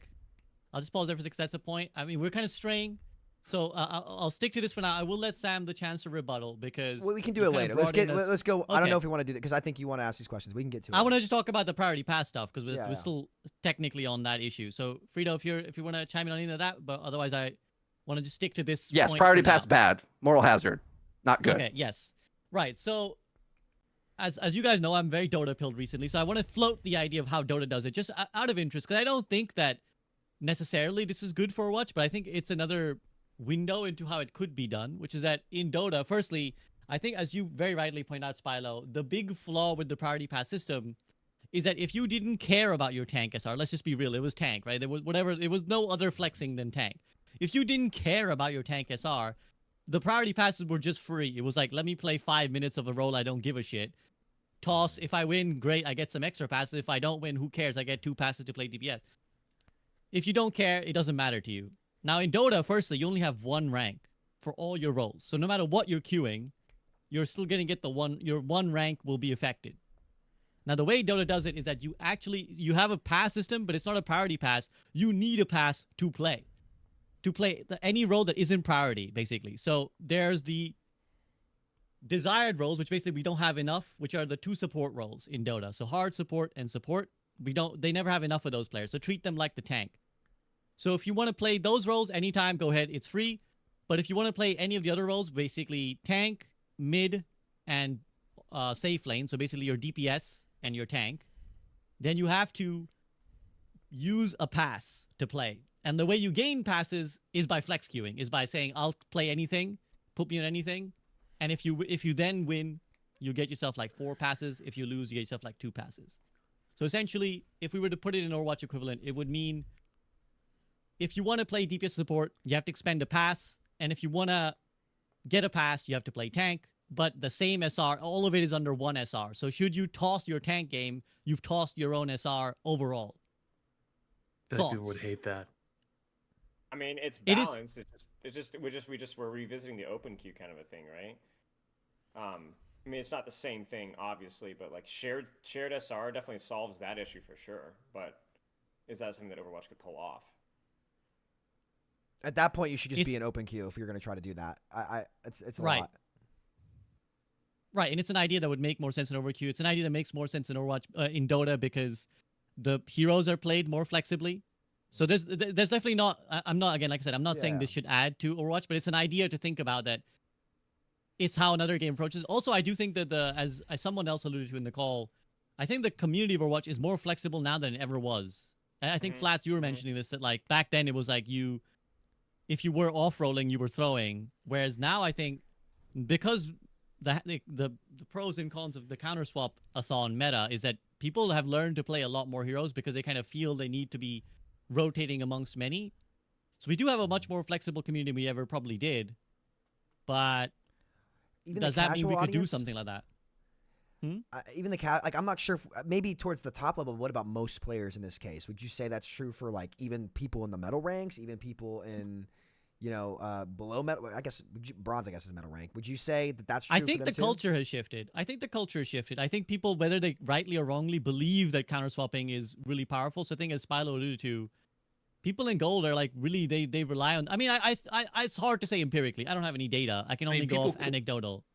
People counter swap and quick play after one fight. Like, I feel like that should give you a good reference point. Okay, here's the thing. The whole priority pass, I think, is something that maybe they could revisit, but they'd have to, number one, revisit exactly like what tanks we have that are viable. Like the fact that Roadhog is so brain dead and is so easy to shut down in the solo tank or the 2-tank environment is like the problem number one. And then like and also making tanks that are more interesting for a larger percentage. Because if I'm a DPS player priority passing and I'm picking Junker Queen, I might try a little bit because I kind of like playing Junker Queen. So if kind of going to Samito's point a while ago, if we had more tanks that were more interesting for a larger percentage of people, and those tanks also were, not easily countered, then maybe the priority pass could actually fulfill its thing while still keeping people invested in what they're doing. If they're not invested necessarily in the rank, they're invested in playing the character. Yeah, for sure. But I think again, to speak, because what we're really the philosophical point of what we're speaking to is the role imbalance again, right? It's like fundamentally we have a role imbalance. How do we solve it? And again, I think one favor of the Dota system is that it does encourage everyone to be playing all the roles. Like you need to have some competence on all the roles, which is not a bad thing to do. Like it's pretty good. It helps both the players understanding holistically. Like I do think on a real level, flexing helps you play the heroes you want to play because you understand the other heroes a little bit better. And like, okay, this guy doesn't, if I play Reinhardt, I understand what Reinhardt doesn't like to play, right? But as you guys said, there's so many downsides. Anything has so many downsides. That should be the theme of this discussion as well. Yeah. Every change brings with it some set of pitfalls that some people will just not tolerate. They're like, this is not a game I want to play anymore. Like you've changed it in a way I don't want to play anymore. Any more thoughts on this and the role discrepancy before we start solidifying into more role queue discussions and 6v6 discussion? I think the role discrepancy is going to come again later on, for sure. We're going to talk. Just keep moving then. Let's keep this train chugging along. Okay then. So they talk about the fact that they added priority passes, they added loot boxes, they added XP. None of it worked. As Frito said, damage queues drifted a bit lower over time, but much of this was due to the introduction of open queue competitive. So basically, the damage players who didn't want to wait too long, they're like, fuck it, I'm just gonna go open queue where I can play 5 DPS. Great. Frito, anything you want to quickly add? I see you smiling there. Yeah, I just spilled water on my shirt, so that's all. That's all I have to add. I must have loved the point you just made so much. It distracted me. So excited. Absolutely. And then Aaron says there were additional drawbacks to role queue. It came at the cost of player freedom. Team compositions were now locked, and games started to feel very samey. And then this is where again he says that maybe there's some soft hybrid system we can make. So any more thoughts on this? On maybe you want to? Does anyone want to talk about like the game feeling samey? Is that a complaint we could make a 5v5 now as well? It feels way more Sam? samey now than it did before. Agreed. It definitely look, like it definitely was a little bit more samey in roll queue for 6v6. In both formats, it's a little bit more samey. But when it went to one tank, it became way more samey because the amount of options on the map and the playmaking potential are reduced. You gained access for space, but you lost actual viable gameplay options to create opportunity. Some of that's because of things like passives, but a lot of it's from the format. And that's where me and Sam are just like, we're this permanent struggle. There's some like Greek mythology here going on here, space versus target choice, which ones. But yeah, I mean, my only challenge. Well, it just basically, it's one of the things that the 66 and 5v5, where it's like with 5v5, you have more space to shoot more targets and engage in more things. But then Sam's argument is that you're going from 6 viable targets to essentially from a lot of DPS and supports to 4 viable targets. Because not only do you subtract a tank, but oftentimes your matchup versus that tank is a lot worse because your percentage damage just isn't worth anything to the larger health pool. And it's like, I'm the space guy, so I'm like, yeah, but I value the space. Like, you can choose to engage, and Sam's like, yeah, but you're removing you can't actually trade with tanks at all anymore. So I don't know. I think it's a nuanced topic. I appreciate that Sam elaborates on what he's saying feels quote unquote samey, because whenever I read statements like that, I always get ticked off, not from Aaron, but from other people, because I'm like, okay, what do you mean samey? What feels samey in Overwatch 2 right now? And people, you need to elaborate. I think if you make a claim like that, elaborate. What do you mean samey? Don't disagree, just elaborate. Yeah. I was gonna say. So do you agree or disagree with the premise of like it is samey? I don't know, man. I don't know. In my limited perspective from working at Overwatch League and then just playing ranked every now and then, like I don't play the game near as much as these guys. I would not necessarily agree, although we have had metas that feel very samey. But that's just my perspective, and it's just not objective at all. So question. Okay, I mean, I've got a question. Yeah, go ahead. So, would you not say that it's objective if the tank you run into now is a roadblock in every 1v1? Like, it's almost impossible to win against that roadblock. And in 6v6, sometimes the synergies, I could understand why people would say they are roadblocking. I'm gonna get you. I know what you're saying. I'm not gonna hold you. I've been watching. How do I say his name? Relf is that how I say his name? Ralph. I watched a 2-hour Ralph VOD last night, critiquing us. He was cooking us a little bit. I didn't see the video. It's really funny.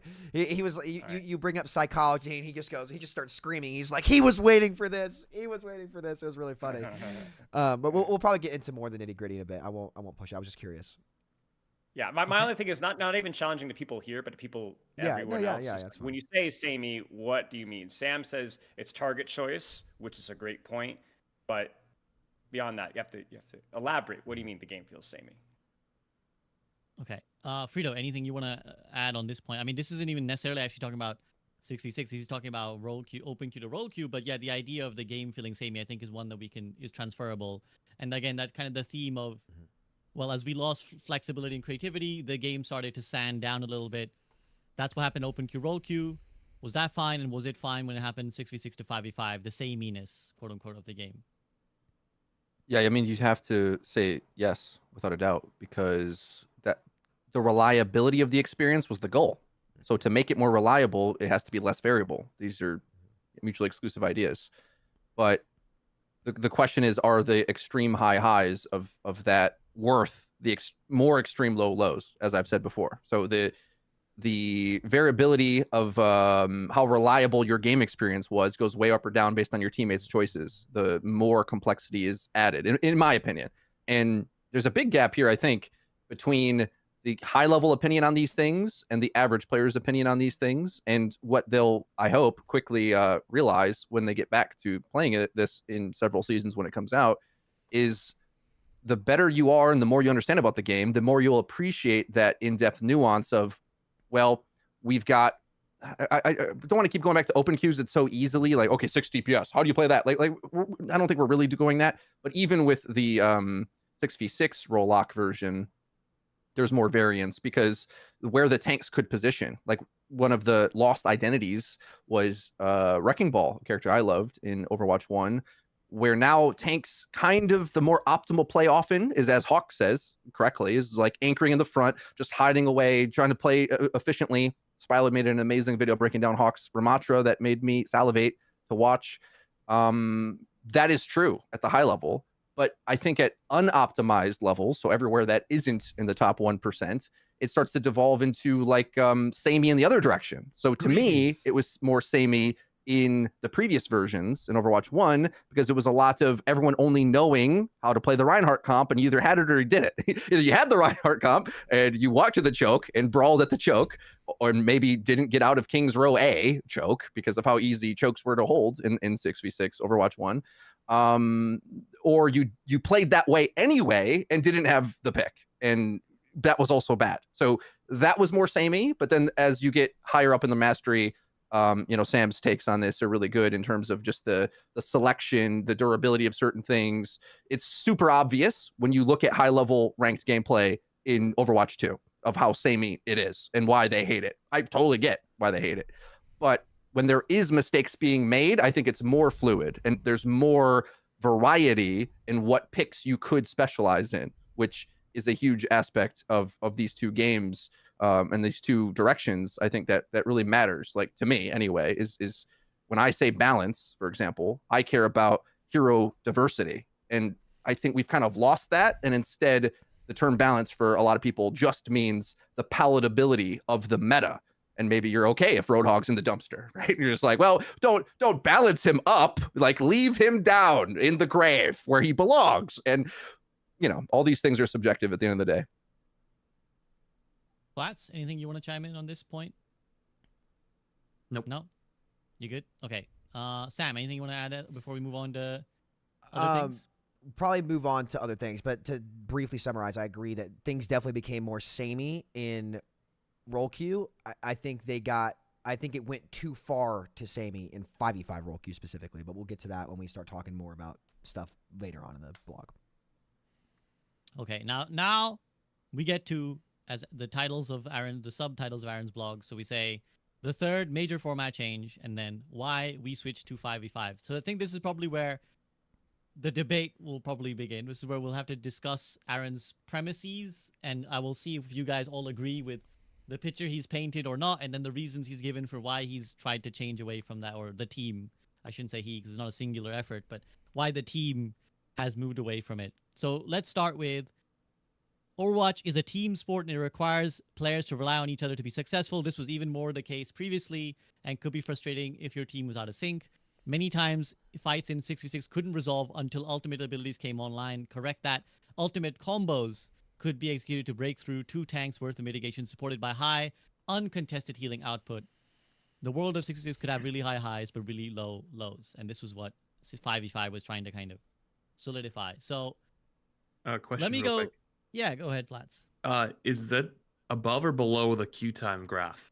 Have we gone past that already, or is that we coming haven't? up? No, don't worry. I'll spend a Okay. good time talking about the queue time graph. That's still a section cool. away. Sorry, I was just curious. No worries. My bad. No worries. No, don't worry. I'm definitely not skipping that. That's a very interesting piece of info. So yeah, let's talk about this. Like, I'll go to Spilo first. We'll go to neutrals first here, and then we'll go to Salmon and Frito. Flats, Spilo, do you agree with this? That, well, firstly, it required more team coordination, and it meant more games ground to a halt, and ultimate combos were needed to kind of break this stalemate. Required more team coordination, maybe. No, he's good. But I will say that like 5v5 was definitely like a sledgehammer solution, because I think like this is going to be where my neutral stance is that yes, I do think that at the state of time for years, Overwatch had been a situation where it was really hard to secure kills outside of ultimate combos. That I think was pretty clearly true.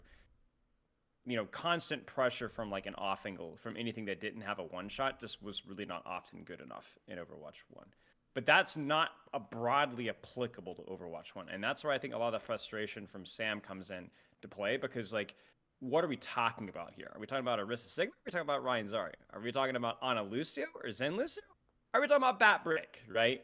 And I think like that's the key thing that's what I wish I would have seen more addressed stuff, that like a lot of the hero designs exacerbated the weak points of 66, because the weak point of 66 is that it has the propensity or the potential for being sustained stack, but that doesn't mean that has to always be that way, right? And so I think that I agree that the ultimate combos might have been more necessary than Overwatch 1 than Overwatch 2. I think that's objectively true, even with some of the problems of Overwatch 2. But It didn't have to be that way.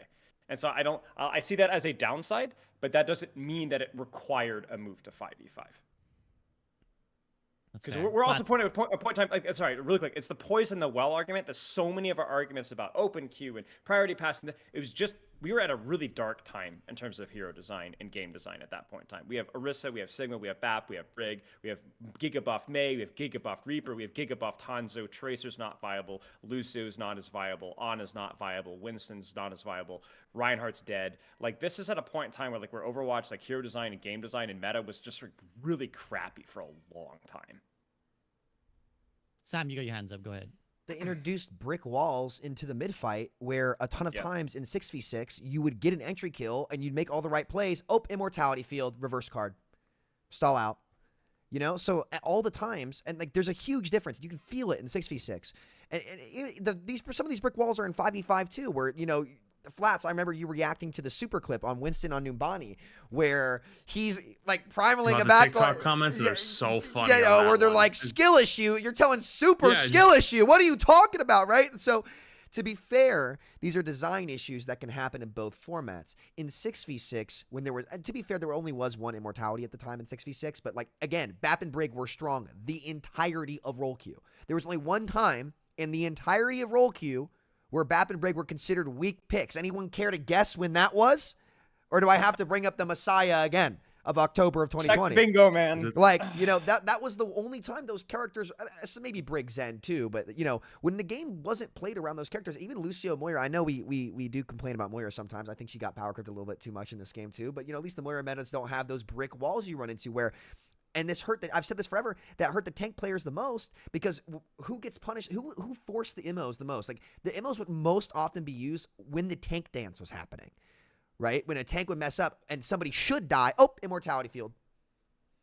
And so, of course, when you introduce a brick wall that counters everything on a cooldown, not an ultimate, you're going to see the game definitely go towards ult usage more, which, by the way, a lot of my games, and this is more of a high-level play thing here, to be fair, right now, like, on Esperanza, the first fight, always, every single time when it's in a mid GM lobby, it's just waiting for an ult dump, and we just sit there and do it. So it still happens now. Map issue.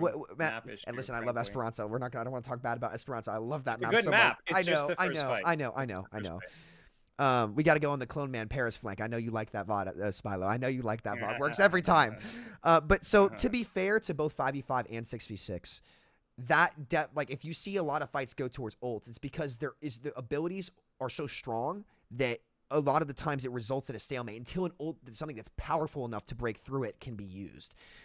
So it's hard to point at one part of 6v6 or 5v5 when a lot of that is design. Though I would argue when it's not Bat, Brig, Orisa, Sigma in 6v6, there are more cases for immortality and duels going on in the map for an immortality ability to get forced, creating more opportunity for a mid-fight picked to happen. But that being said as well, in 6v6, this is where I could give 5v5 a point. Fights are more turnable. So like if you got one kill, like in 5v5, a lot of time that's going to end the fight.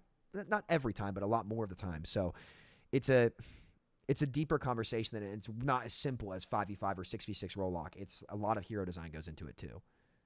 Mm-hmm.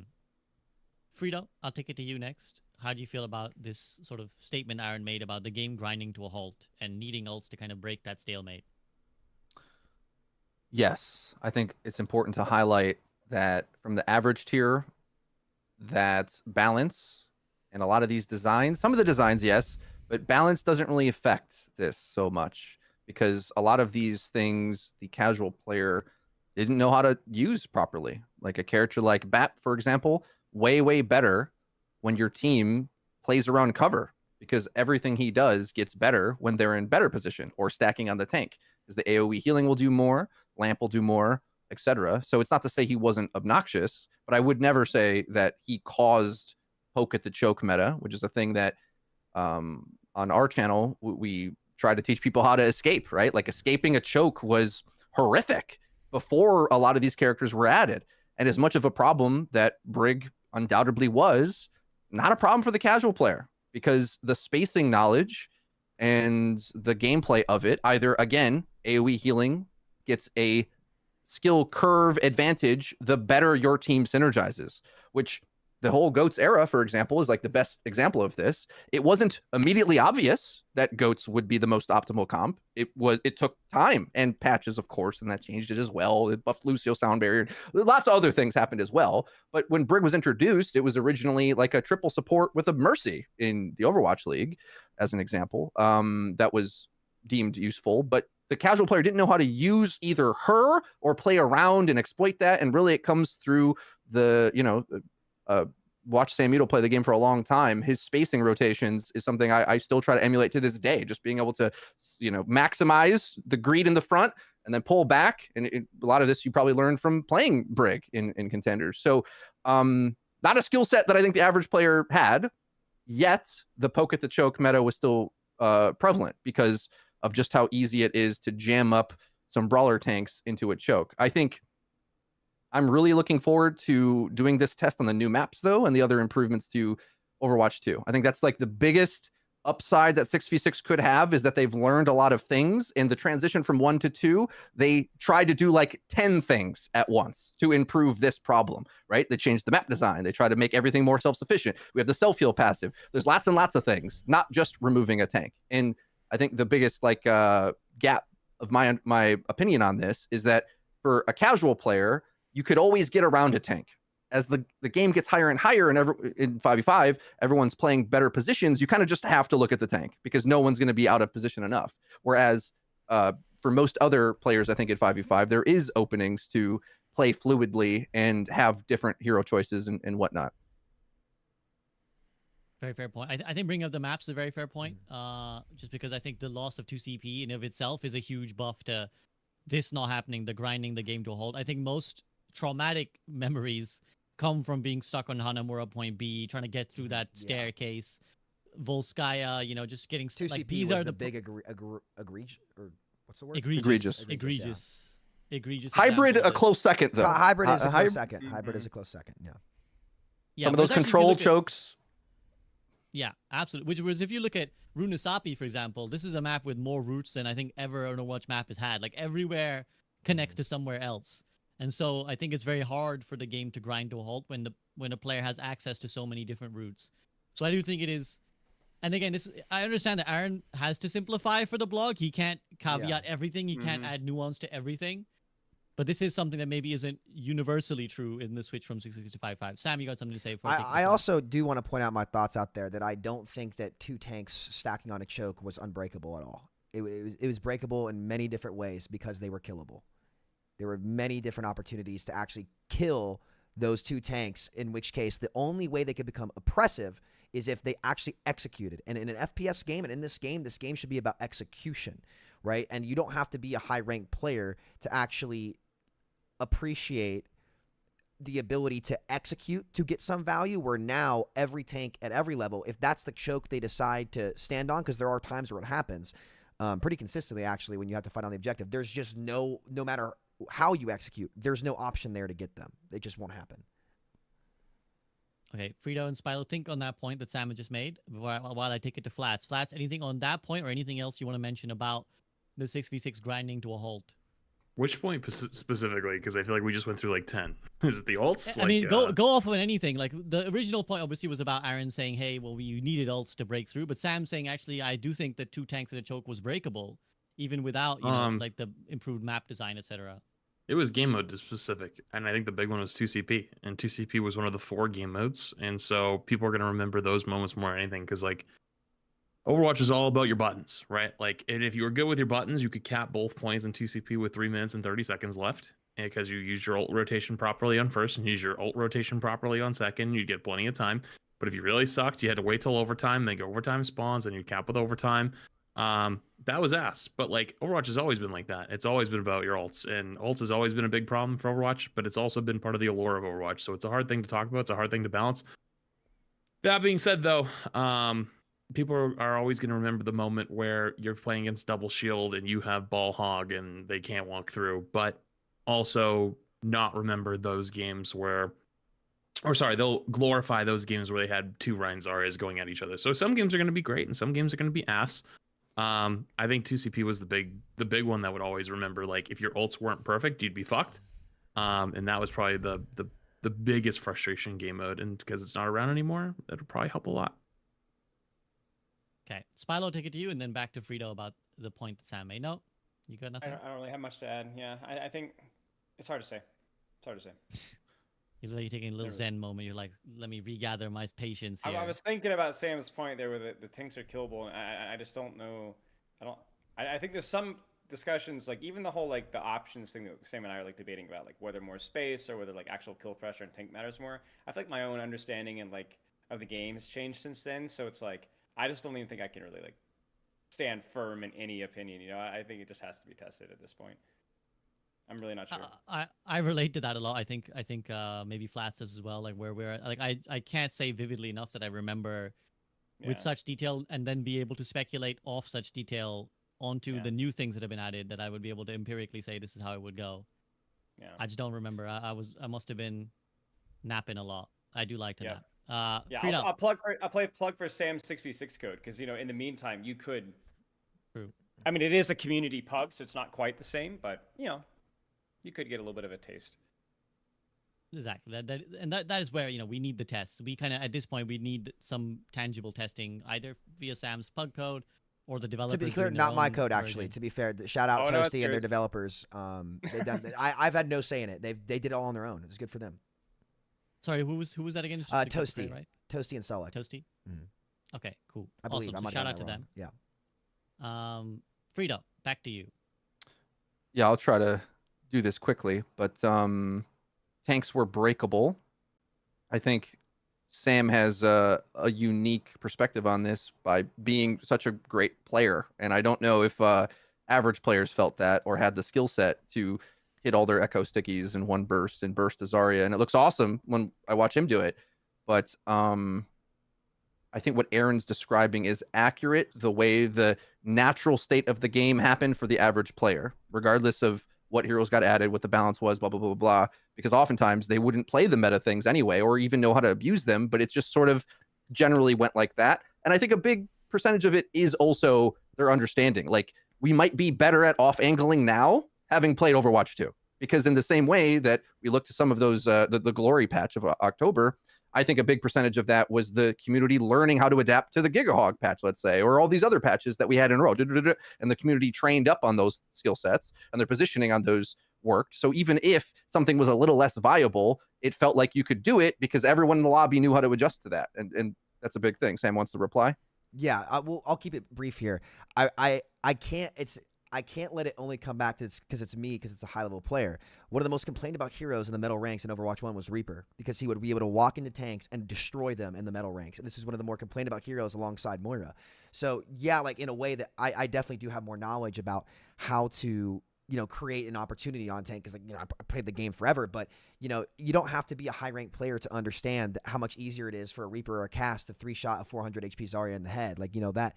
Now, granted, would you always get those opportunities? Not necessarily, because, again, there was you had to have some kind of, you know, dance on the front line to make that happen. But, you know, they did happen consistently. And on top of that, in order for those tanks to become oppressive, for it to be a stalemate, they had to actually play and execute together. Now, and this is why I think 5v5 is worse, that execution isn't a requirement whatsoever. It's all passively on the characters. And not only is it passively on the characters, but this is what I also kind of want to ask a bit of a question, not to you, Frito, but who is Aaron talking about here, about the game slowing to a crawl? Because when there was a tank exchange that mattered, the tank frontline presence, that was a little bit faster in my opinion. And it had way more depth and dynamic to it too. So as a tank player, and again, if you guys want to feel this, like, is the game perfect? No, Frito, I think you are right when you say, hey, counter swapping is not just gone in 6v6. It's definitely not. It's still there. It's just less on the hero pick and more about how you play. And I've always said that's what makes Overwatch special, and that's why people come on to play this game.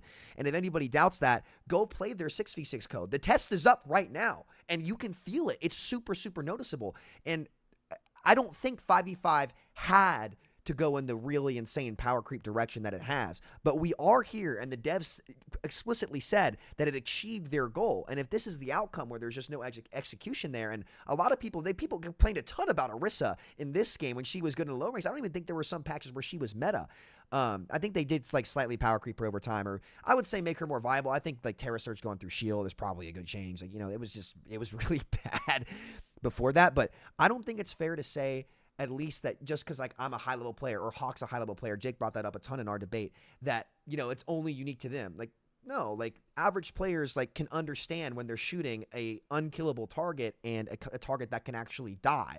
And a lot of the hero picks that dominated low level play for most of Overwatch 1's lifetime were heroes like Reaper, who were complained about continuously. So I don't think it's fair to say that in its entirety, but there are some points where the tanks are executing well that I can understand why that'd be frustrating. I just think it's better that when I'm playing the game, I'm playing an FPS game, that players actually have to execute to get some form of value, and those windows of vulnerability were certainly there regardless. And I encourage everybody to just go play the 6v6 code, because some good things can come from both. I didn't quite get to finish it or respond to the thing, so you can go Spell if you want. But no, you go ahead. No. Go ahead, Frito. Go ahead. Here's some simple questions, right? Because I feel like you state these things definitively, like they're objective, when it's your subjective opinion, and then also there's always, as you say, winners and losers in this. I don't know that tank players loved the concept of a Reaper easily killing them. While that's true, it also made tanking harder and required more teamwork. So a lot of the things you're saying are true, but they're not objectively a net benefit to everyone always. And I also don't agree that tanking in 5v5 is entirely free. Like, if the Diva or Ram or whoever, these Giga tanks, mismanage their defenses, are they not dying? And then why would everyone complain about tank if they are or aren't? Like, I'm losing the plot of my own sentence here, but like I feel like we complain on both ends of it. We say like, well, the tank experience sucks, but they're unkillable. It's like, wait, hold on a second. Which one is it? Like, we got to pick one. I don't think we have to pick one. Go ahead. Sorry. And the poke at the choke meta is the way the average player experienced the game. It isn't like what it should be, but that's what it devolves into, because that's the natural state of things. And if you want the type of game where neither team feels like they can advance on each other and they have to wait until ultimates, grab Dragon, for example, was like the one way that a metal rank player could break out of a choke. That gameplay sucked. It was really bad. And it's easy to forget about this until I went through my catalog of videos looking through.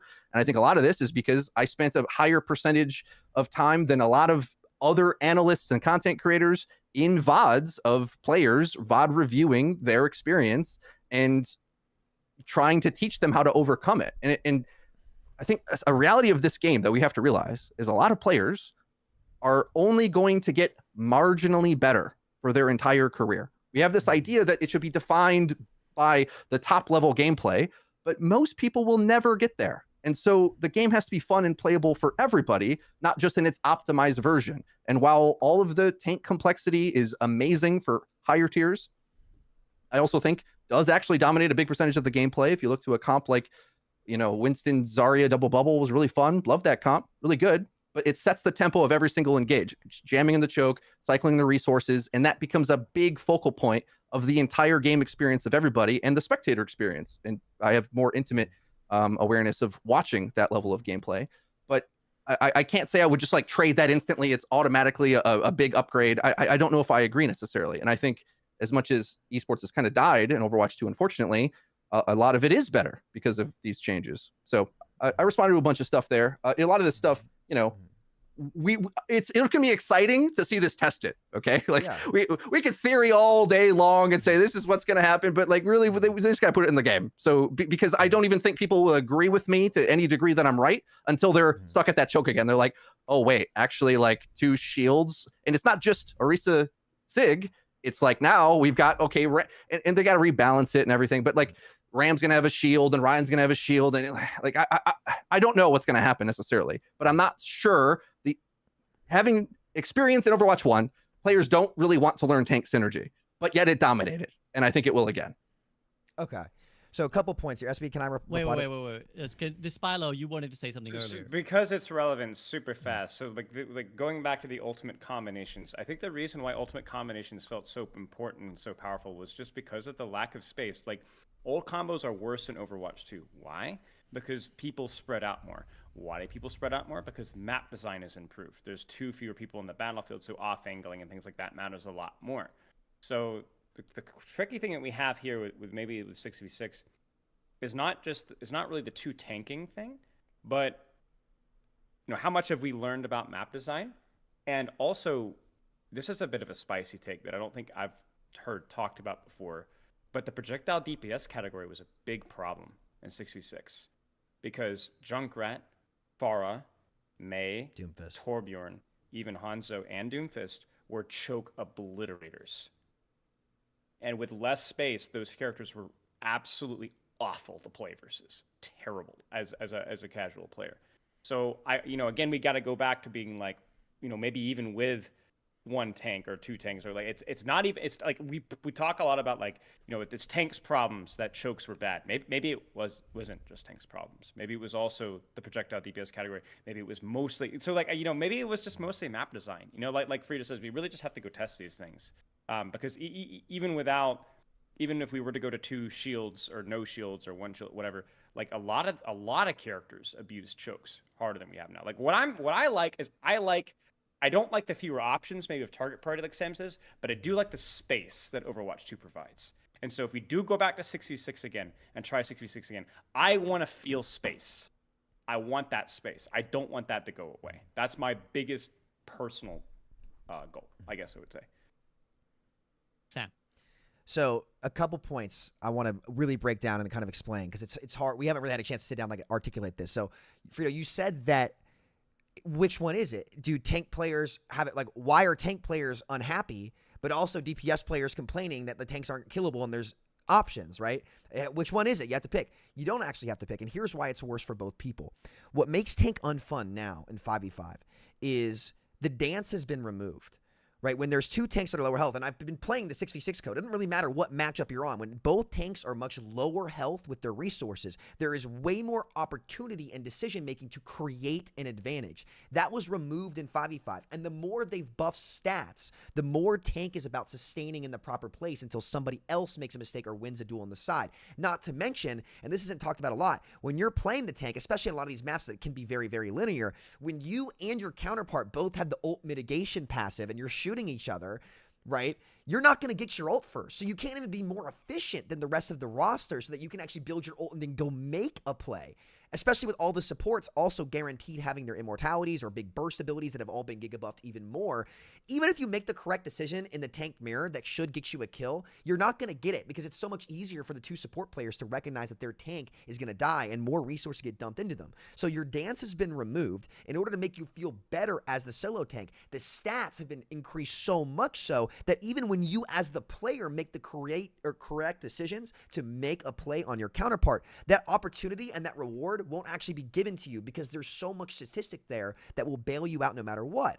So that's why the tank players feel worse because, again, their dance and their agency to create that opportunity is so much more difficult in this game, especially with the DPS passive being the only way for things to really die. If you don't have a DPS shooting that tank, they will not die. And if you're not all ganging up on the raid boss, that kill cannot be created and that advantage cannot be there. While in 6v6, it's way easier to get that entry kill because those stats are all lower. And when a mistake is made, there's a human error element to it to where if the other player doesn't cover for that mistake instantaneously and recognize it, that player ends up dying. So the take dance was removed. But what DPS players lose too is that because the stats have been buffed up so much, even if that diva flies in behind my backline and I full sticky her shooter, echo beam, she won't die. I can't kill her.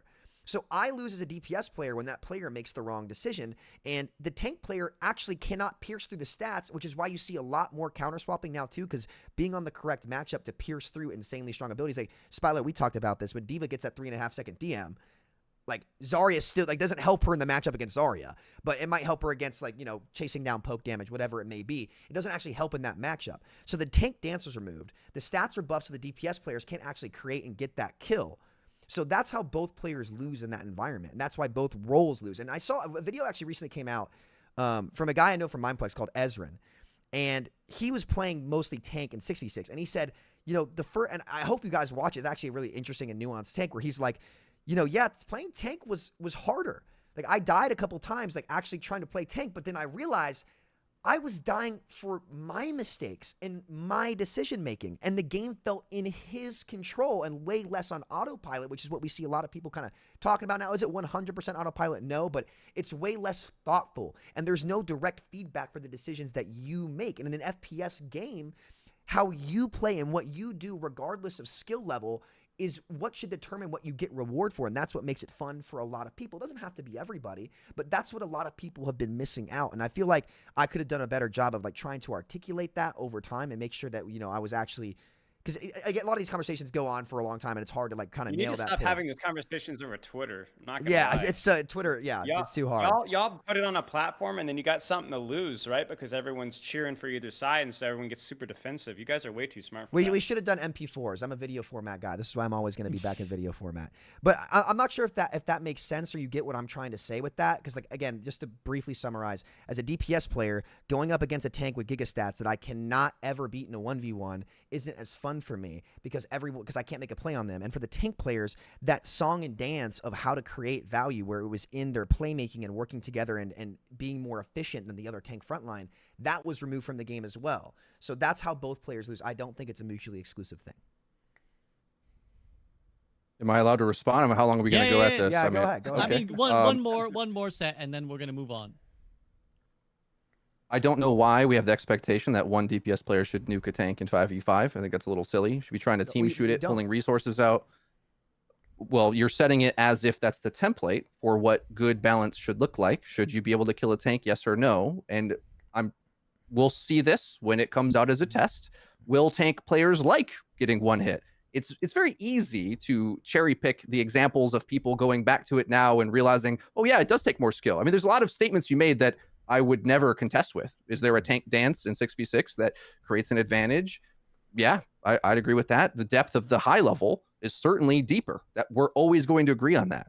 But the question is, do most people experience that? You don't have to have high level though. I'm sorry to interrupt you, but that's not just a high level thing. Is Aaron lying, Sam? Is Aaron lying when he? Because Aaron, I mean, listen, you go through this, listen to the videos I've made on this subject, and read Aaron's blog. Is there anything Aaron said in that contradicted any point I've ever made? I don't think there is one. In fact, I think he's confirmed things I've said about Q times being better, about the poke at the choke meta, and a bunch of things I didn't even know, didn't even think about in order to justify the direction they've went. If the entry kill is easier... Have you referenced I want to be Tracer, though, in a video? I should have, obviously, because that would have improved it immensely.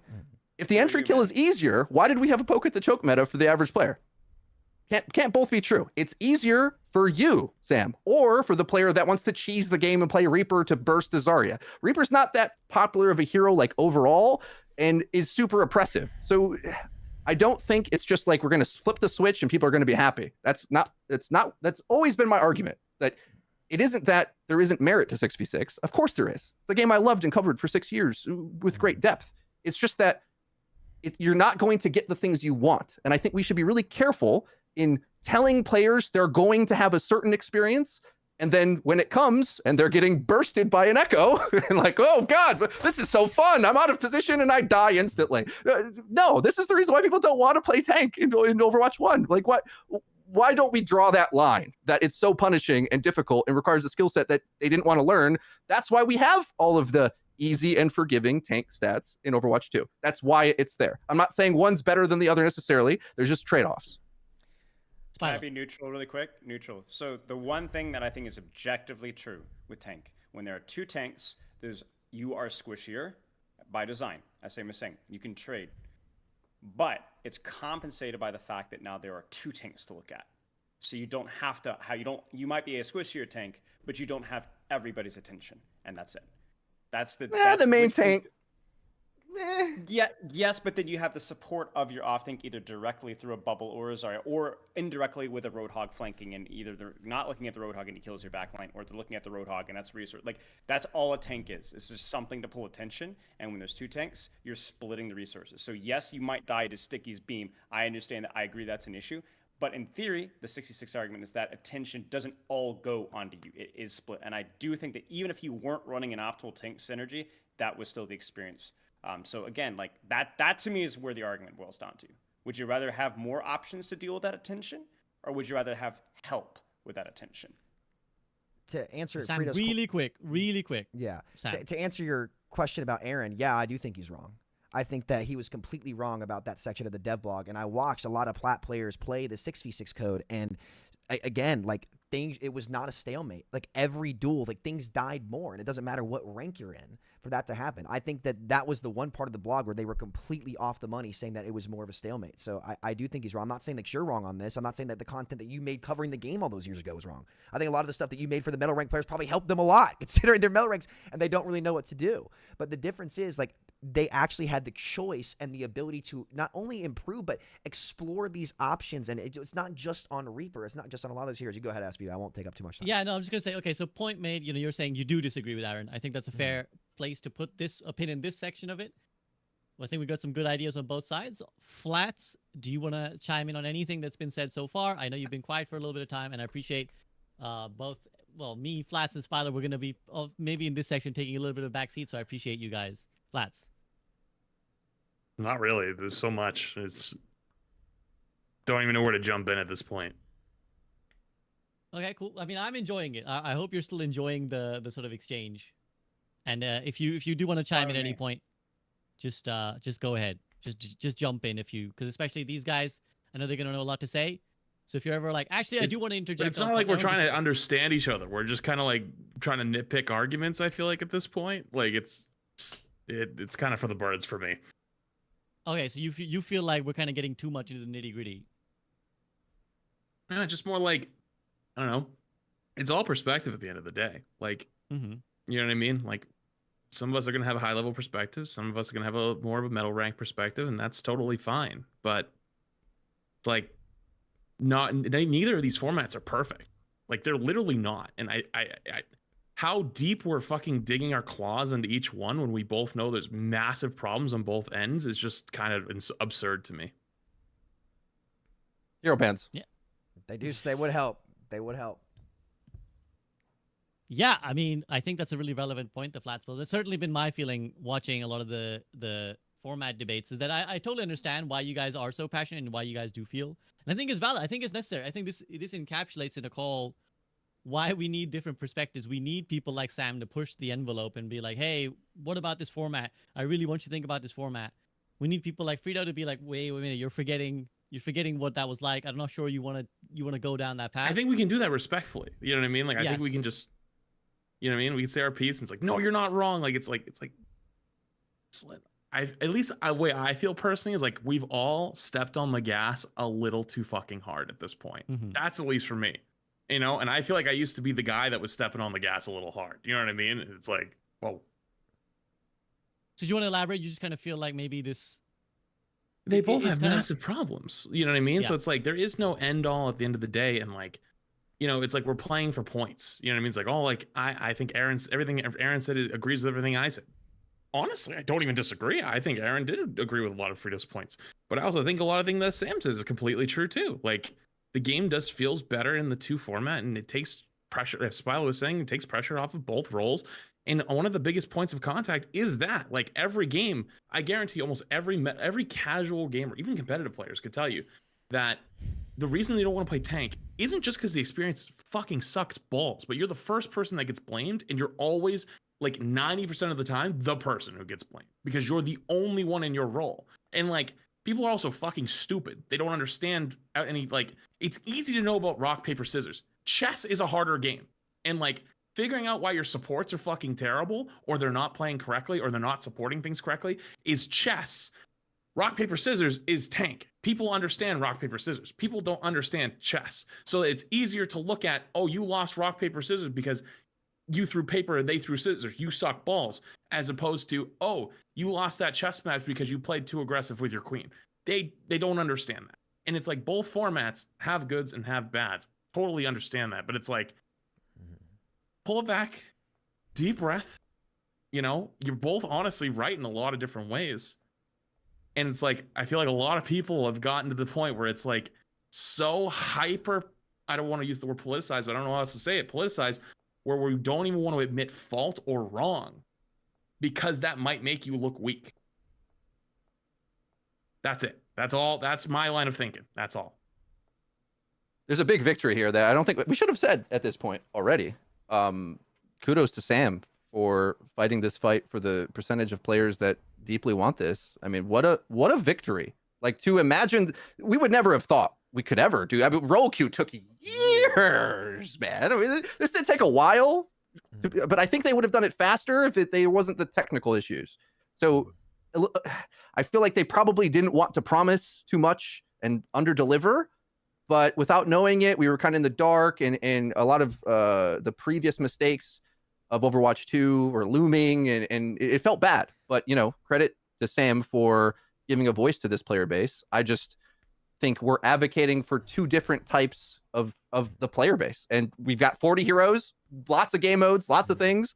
No one's ever going to agree on this. Like, obviously there's great merit to both, and we need to test it in order to see if the players agree with their feet of where they play. It doesn't really matter what they say they'll do.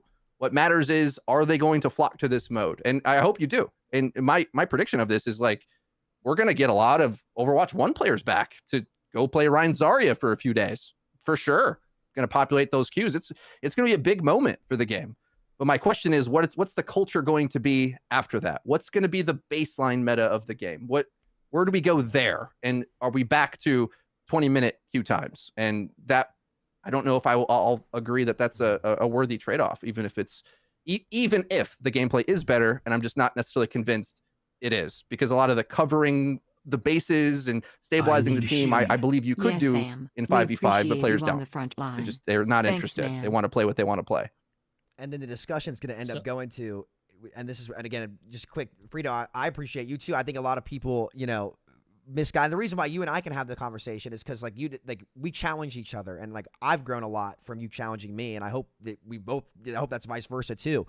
You know, and this is where the conversation might end up going, SVB, and this is, I hear Nateson in my ear right now. I hear him where it's like, is it worth it? And I guess we can end up going to this part of the conversation later. But, you know, my big question I'm going to ask everybody towards the end of this is, like, you know, if the queue times aren't sustainable, you try everything, say, you know, try it all in 6v6 roll lock, and they just aren't sustainable, was it worth it? And that's going to be a big psychological question I'm going to ask you guys. If you towards weren't the end. advocating, I would have left a long time. Love Overwatch and miss my A game. really good point to have. I think all of you, again, you have my deepest respect, just for not just for how you guys make content, for how you conduct yourselves, but also, like, your minds, the way you come up with these, like, you know, strands and ideas and concepts. All of you guys have my deepest. That's why you're on the podcast, I'd like to say.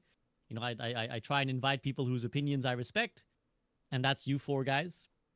I really do want to commend Flats as well for bringing this point up, because I think it's relevant. I'd like to dwell on it. I hope that you guys don't mind dwelling on it for a moment, which is that I do think this has been illustrative of where conversations lose their purpose.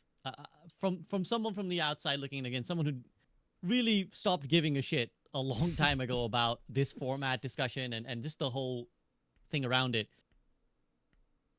What's really concerned me is how much hatred has been thrown around in the midst of all this. Like, how much anger and vitriol has been thrown. I see it all the time. I see it in my comments. I see it in, like, even when I'm not talking about 6v6, even when it's like something unrelated to 6v6, I see it in my Twitch chat every day. People coming in just really, like, yelling about this. And I do hope, I recognize as a creator, I think something always to bear in mind and be important and cognizant of as a creator is your impact and your platform, right? So I'm cognizant that this podcast, a lot of people listen to it. And even the people who don't listen to it, they watch someone else react to it, or they hear about what we said, and then they kind of go off and they parrot that, or they feel some type of way, right?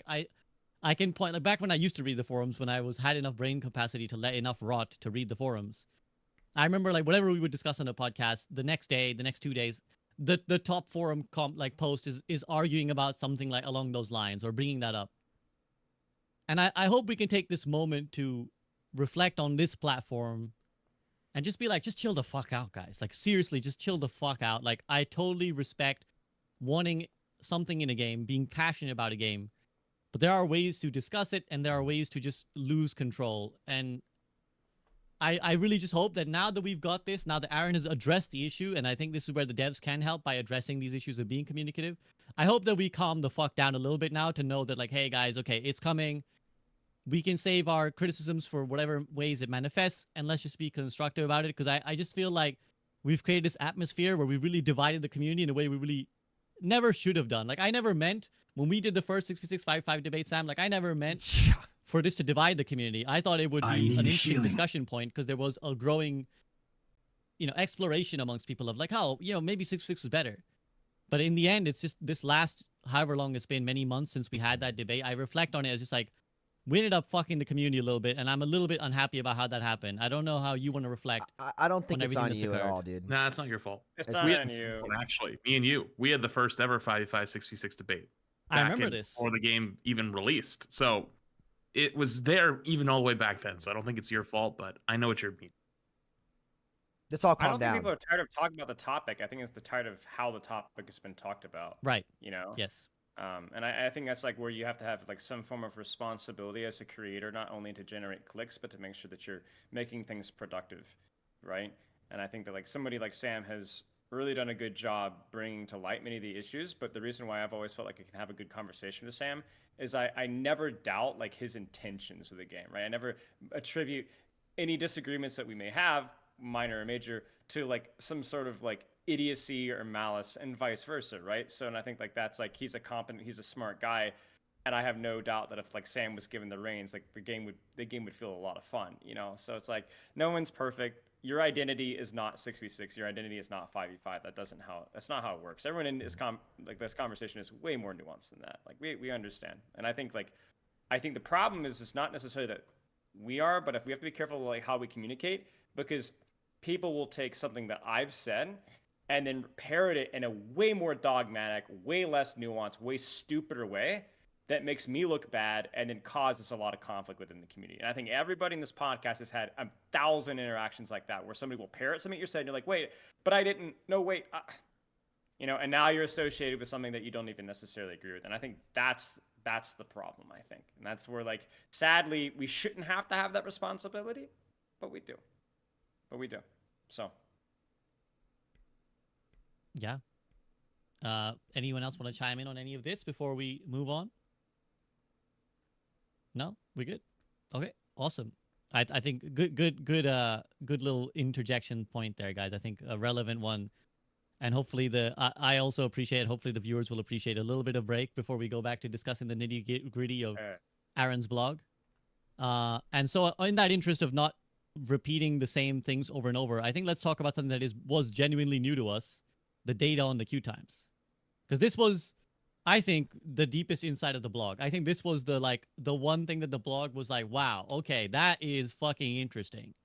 Not that I'm saying that the other rest of the blog wasn't interesting. Brian wrote a great blog, but this is like, we've never gotten this kind of stuff before in Overwatch. Again, another shout out to say that like we never got this anywhere near this level of information. It was in all the hidden. Overwatch days. It was all hidden. You think you want to know the stats, but you don't. Exactly. Literally, yeah. Like it was cool that we got those dev updates from Jeff Kaplan. And again, I don't mean to keep pointing that out, but like I think a lot of the difference we've seen in the dev team is not just in how they approach the game, but how they approach talking about the game. And getting this is awesome. Like whatever the state of the game may be, and whether you like it or don't, getting like this is what the queue times were and are like. I've never asked for that. Awesome for discussion points like this. So to quickly summarize, we can see on the graph, for those who are watching on screen and for those who are listening, it says Overwatch average competitive role queue times.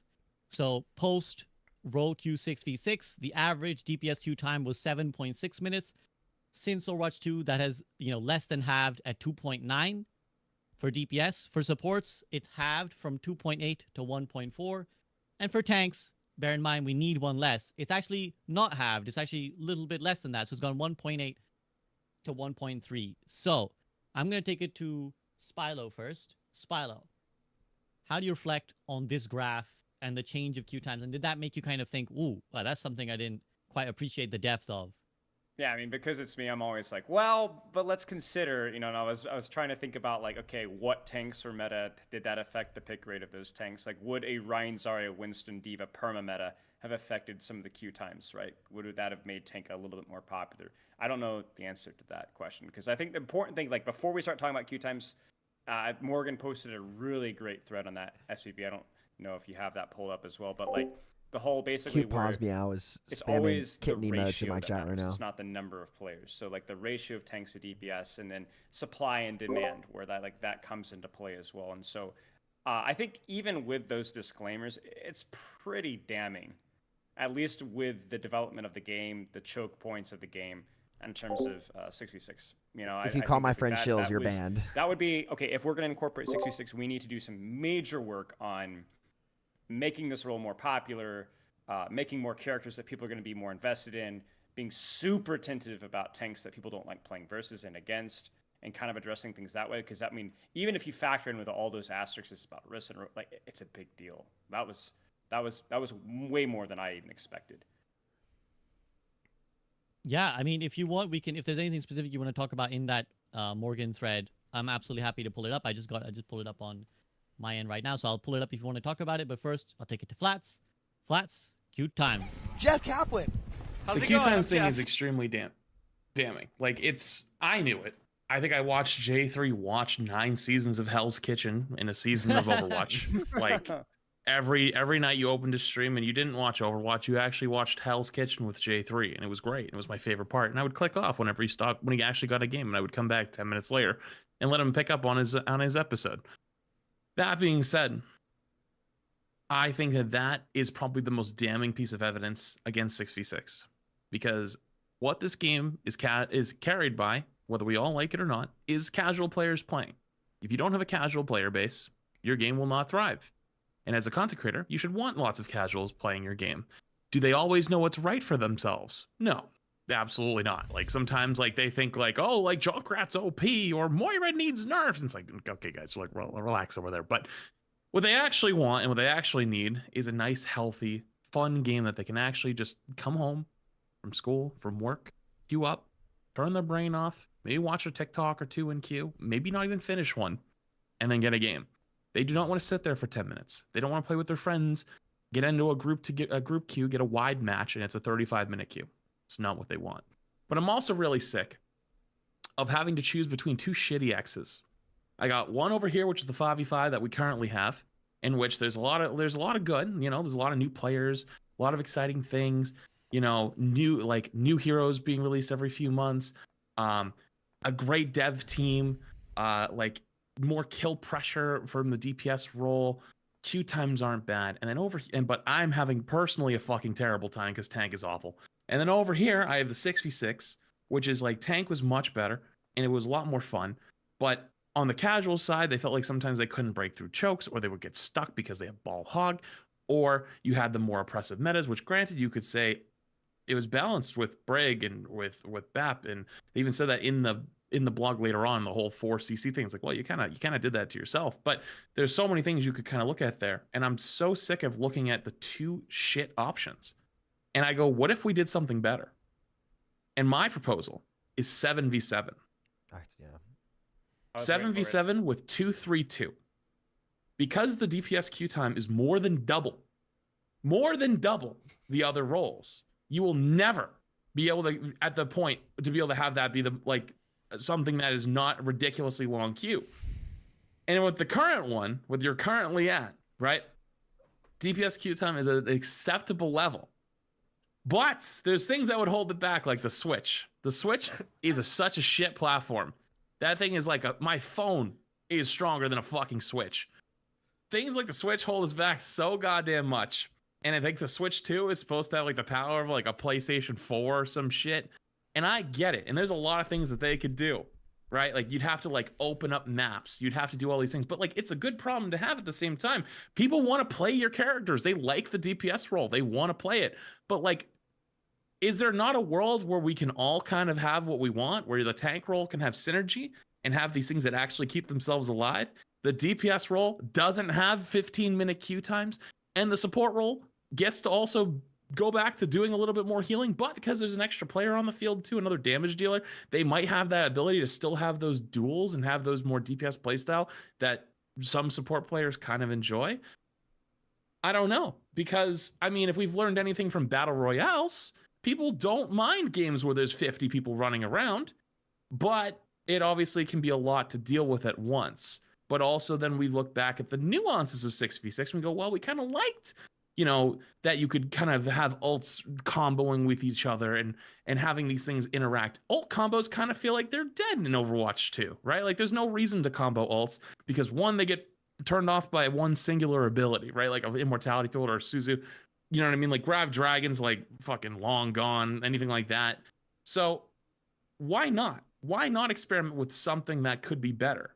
Because, I mean, we kind of have two shit options on the table.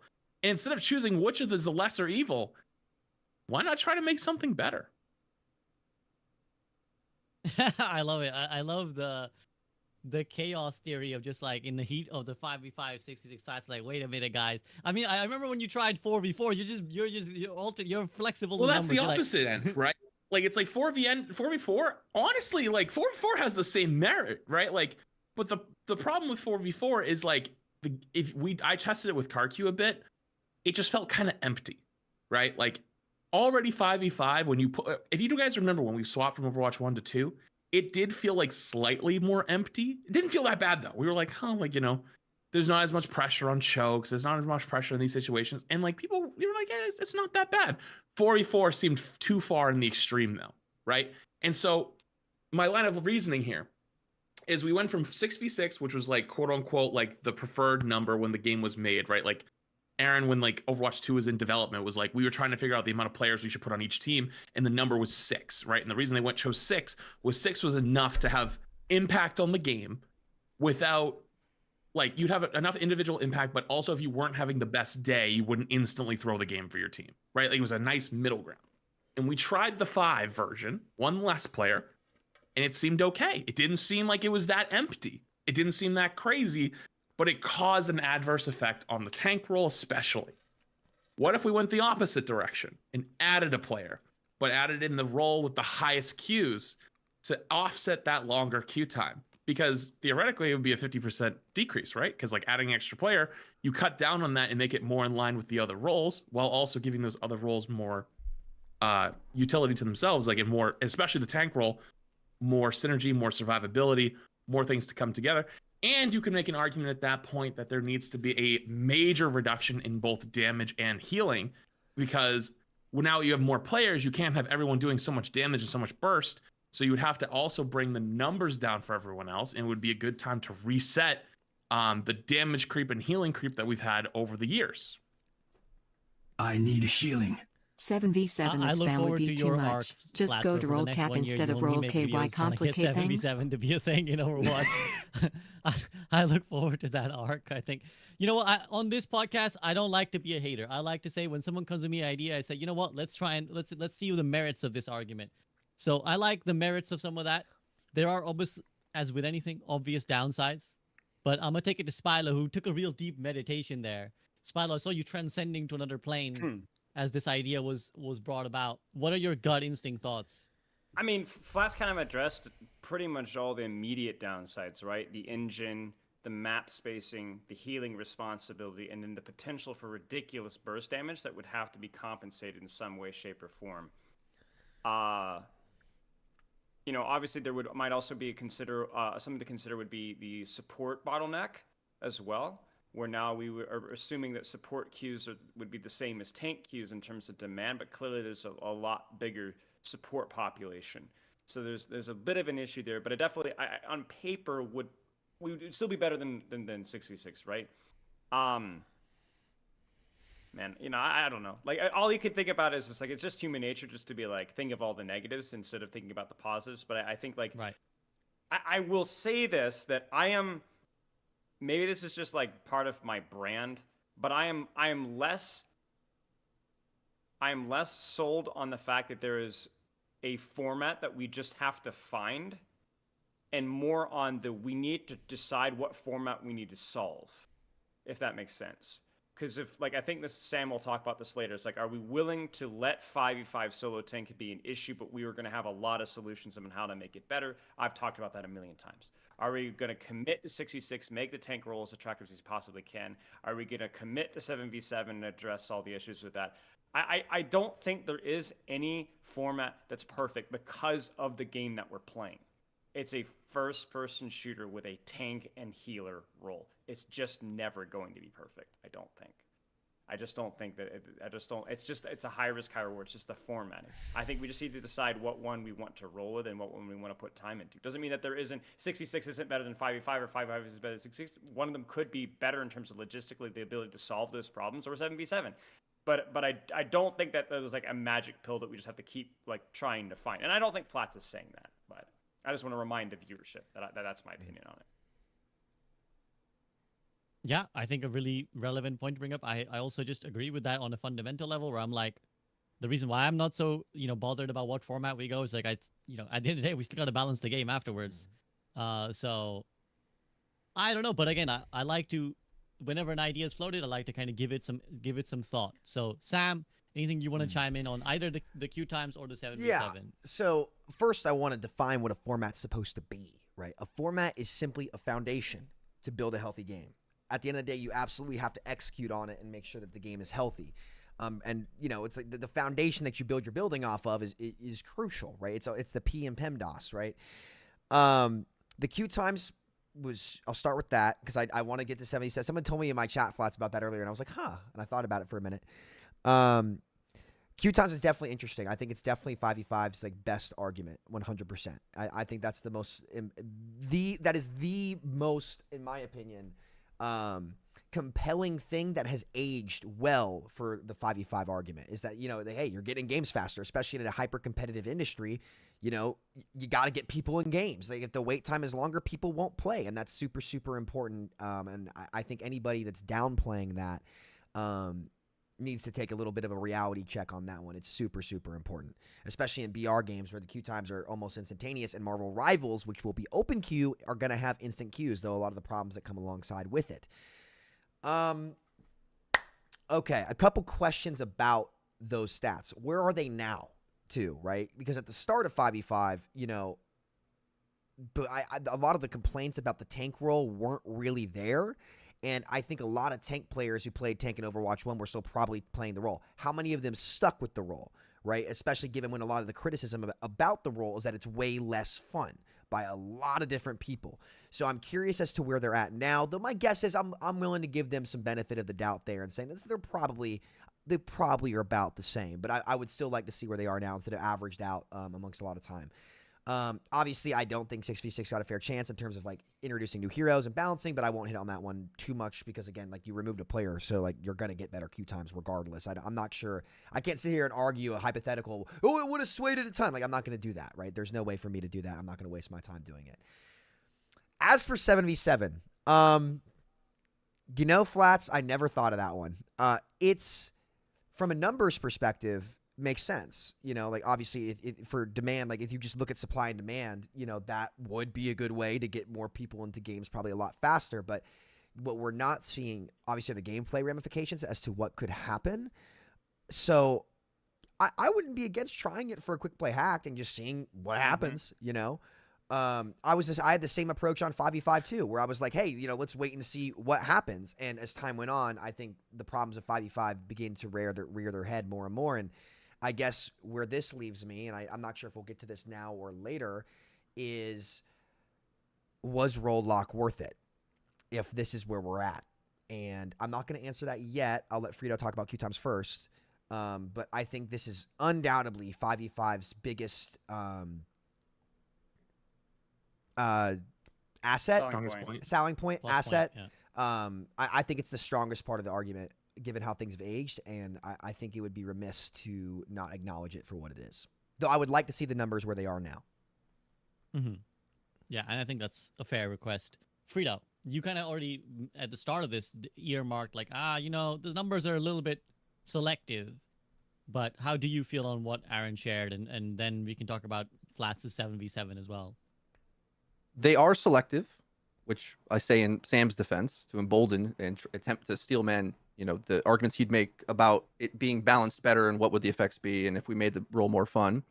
But at the same time, you have to take wide numbers, because a reality that I want us all to remember is that we simultaneously demand the game to be balanced while also being shooken up and with new content added. And the truth is, not every hero is going to be Juno, who I think more likely is going to be kind of a meta impact rather than an impactful one. Inoffensive, great. But does it shake up the game? Like that's my current feeling. I wasn't on the show with Juno and all that, but great mechanics, but maybe not oppressive enough or annoying or broken enough to do things. You often have to be a broken hero to transform the game. The math of this, well, first of all, more players play tank now because it's stronger. I actually like this patch on all 3 roles. I think it's pretty fun. Like when tank is a bit over the top, I think that's when it makes sense in 5v5. You're supposed to kite away from it, team shoot it, get the heck away, and if it's on you, it should do its job. And I think that's another probably solution could be the way creation of a new 5v5 role. should play, and I it's think how you it can played take at some of launch when tank's people liked playing tank responsibilities and as offload well. them. I preferred the burstier versions of the meta as opposed to the sustainy versions, but whatever. I think we can pretty easily solve a math equation on the tank players, and if we look on these large scale numbers, and tank queues or overall queues were one thing in Overwatch 1, and they're halved in Overwatch 2, we would have the same amount of tank players. That's what that would mean if you solve for X in that equation. So it hasn't really changed anything. And for me personally, you know, I don't want to go too far into playing tank, but like I think I'm curious to what they'll do in the 6v6 or 7v7 version of the game. Will you have less buttons to push? Like, you know, Winston has an ult fire now. Rand's got multiple things, and he's my favorite tank to play. And while maybe boring for Hawk to play, I love watching him play it. You know, I love the character. I love slam this down, focus this, punch through that, shoot. Like my favorite tank in either game. And my question is, when we switch over to this, does that have to be tuned down? And then my performance is more so based on my teammate. I didn't quite get the video out, making a follow-up to this whole 6v6 blog thing. And I was trying to pull up examples from the past. And I think like certain things that, you know, Sam would say in praise as a good thing, tanks being able to explode. Well, oftentimes in like a meta rank game, you'll have a tank try to go take an angle in a good position, exactly where you're supposed to be, and the Ana player is sightseeing. You know, it's just like, and then boom, instant dead. It's like, wait, hold on, I thought I was the tank guy. I thought I get to do this. And the benefit of this more forgiving design is that if the healer isn't immediately on your little health pool, and then you actually can, you know, block or hold or manipulate the fight. And well, you know, we'll see how they handle that when they actually do these tests, which is good that they're doing several 6v6 tests, because if they don't, you know, we're surely going to be like, well, you didn't balance it right, or you didn't do this right, or you know, whatever. I think the queue time argument, like Spilo brought this up, like what would happen if it was a Rein Zarya meta instead of some of these other metas. I think we kind of already have data on that, because we know how many tank players we didn't have in open queue when we had less tanks before the oppressive tanks or whatever were any good. So we didn't have tank players then when those heroes were the baseline meta of what you wanted on your team. And in fact, you would insta win, especially in a meta rank, if you had one of those picks. So I think we've solved for that already. Yeah, I think I answered to a lot of things there. So I'll just use that as a period point. I have a question real quick. Would you say it's fair, though, to make the comparison about the Rein Zarya metas to an open queue argument when we're talking about the metas being in role queue? Yes, because the motivation to pick a playstyle in a video game for the average player is less to do with winning than we realize. And this is something we were more intimately aware of in Overwatch 1, and maybe it's changed. The community is more hardcore now. You know, we'll see. Like the counter picking intensity and the try-hardiness, so even in quick play, like Flat said, is different now. It's not Well, changed. Well, in Overwatch 1, there was a lot more, I'm just playing Genji always, or Sim, or Mercy. I feel. Do we think one tricking has gone down or up in 5v5? Overwatch 2? Down, right? Okay.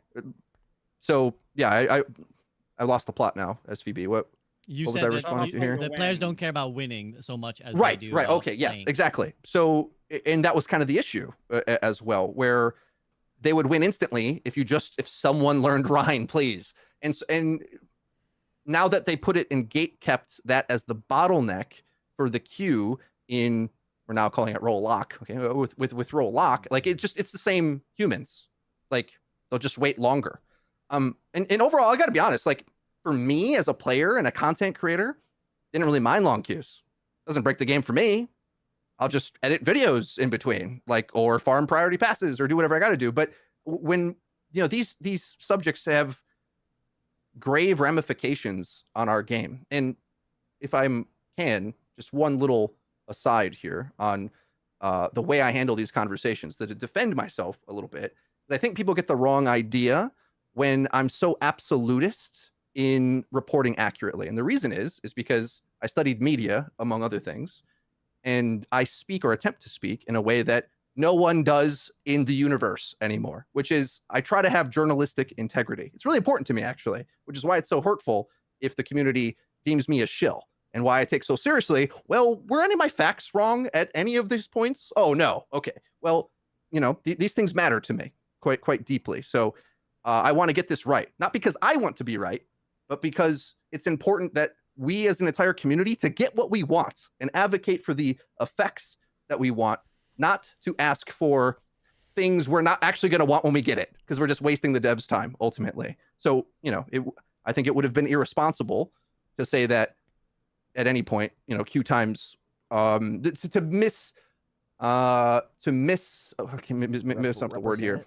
misrepresent the reality of these queue times, which we know intimately based on the vast, you know, player data. So, you know, many shows ago, I came here saying like there's vast evidence on these things, and I think now that he's gone through the history of it, it's like I just feel validated, I suppose, that when we look through the entire history of the game, you know, it's not just solvable with balance or design, I think, and we'll see with the new fun tanks. Maybe more people want to play tank now that you can cleave through things as Ryan or play Queen. I'm optimistic because the designs are more fun, but I don't want to lose all the cool things I get to do on my own as a 5v5 tank if we go to 6v6 or 7v7. Like I like the mechanics, you know? Doom is outrageous as a hero in Overwatch 2. We never had any tank similar to Doom. He's nuts, dude. Like, power punch, boom, it's to kill this, shotgun damage up top, I'm flying through the sky. Like, this is awesome. But the tank role sucks as well, because we look at it from like a competitive minded point of view of, well, how easy is he countered? How easy does he die? And I don't know. We'll see if the game gets simplified down for the tank experience to be more simple, which is what main tank was back in the day. Do people want that now that we have a more competitive community? Because back then they just felt like a shield bot and didn't want to play it. Yeah, and I think a lot of it boils down to we're just gonna have to wait and see. We kind of have speculated a lot, we've kind of theory crafted a lot, but I think at this point, let's just wait and see what the devs bring up. I'll bring it back to 7v7 again. I like the idea of experimenting. And I think one of the cool things that the blog has shown is that the devs are willing to try different things. Like they've kind of, we'll talk about this as our probably last part of this discussion about the what comes next section and what Aaron has kind of alluded to as they may be trying in the future. But yeah, but I'm gonna bring it back to Flat since he brought in the, you know, this was the hot, I had a feeling this when you said, you know, I've got a spicy take to drop partway through, this is what you were gonna drop. But do you kind of, like, how realistically do you want to see this experiment with? Like, are you kind of just saying, like, a little bit tongue-in-cheek, or like 7v7? Or are you like, you know what, I want to experiment with all kinds of formats, like whether that's 7v7, whether that's 5v5. I kind of want to see different versions of Overwatch, try it out. No, I'm dead fucking serious, but in a way that I want to be clear. Something we talked about in the last podcast, right? Overwatch long term, if it continues the trajectory it's on, it's fucking cooked. Long term. There's nothing to look forward to. Nobody gives a fuck. Its reputation right now is beyond repair, even though in a lot of ways they've done a lot of good for the game. And they've actually made a lot of great changes, whether that's through monetization, whether that's through balance, whether that's through customization options, whatever it might be. The stain of Overwatch 2 is immense, and it got worse with the cancellation of PvE, because that was the whole point of the whole game. And you're never going to escape Overwatch 1.1. You're never going to escape what Overwatch 2 is originally supposed to be. And how do you break through all of that? The only way you break through all of that is something that's so radical, something that's so big that it actually gets people's attention and gets them to want to even pick up the game again. Because we're at this point, and I made the same reference to you before, but I think it was either you, SVB, or Spyla's analogy better, where you just pick up a handful of sand, and we're all holding the sand really tight, but it doesn't matter because it's going to keep slipping. Like, the only way it changes is if you grab a new handful of sand or add another handful of sand. You're holding both. And I think that 6v6 will do that more than anything else right now, no matter what, period. That's why when I was walking into that blog, I thought I was going to walk out a 6v6er, because I knew that even though I think the game is better, not balanced, because tank fucking blows, but overall better today than it has been almost in ever in history, it won't matter because people don't give a shit. And it's not the shiny new toy on the block, and it's not going to get people's attention, and people don't give a fuck. Even though people are dying for a new FPS game to play. Apex is on the decline. People complain about Fortnite all day long. All my Valorant friend creators are either not playing or complain about their game, even though they don't probably know how good they have it. CS will just live on for forever, but a lot of people think CS was better than CS2. Like Marvel Rivals right now is the new shiny new thing in a lot of people's eyes, but there's also a lot of skepticism for it as well. And some people don't like it. Some people think it's the fucking greatest new thing. I think it's a little bit worrying that the people that think, oh, this is the next hit thing, 100%. Dude, it's been like a week.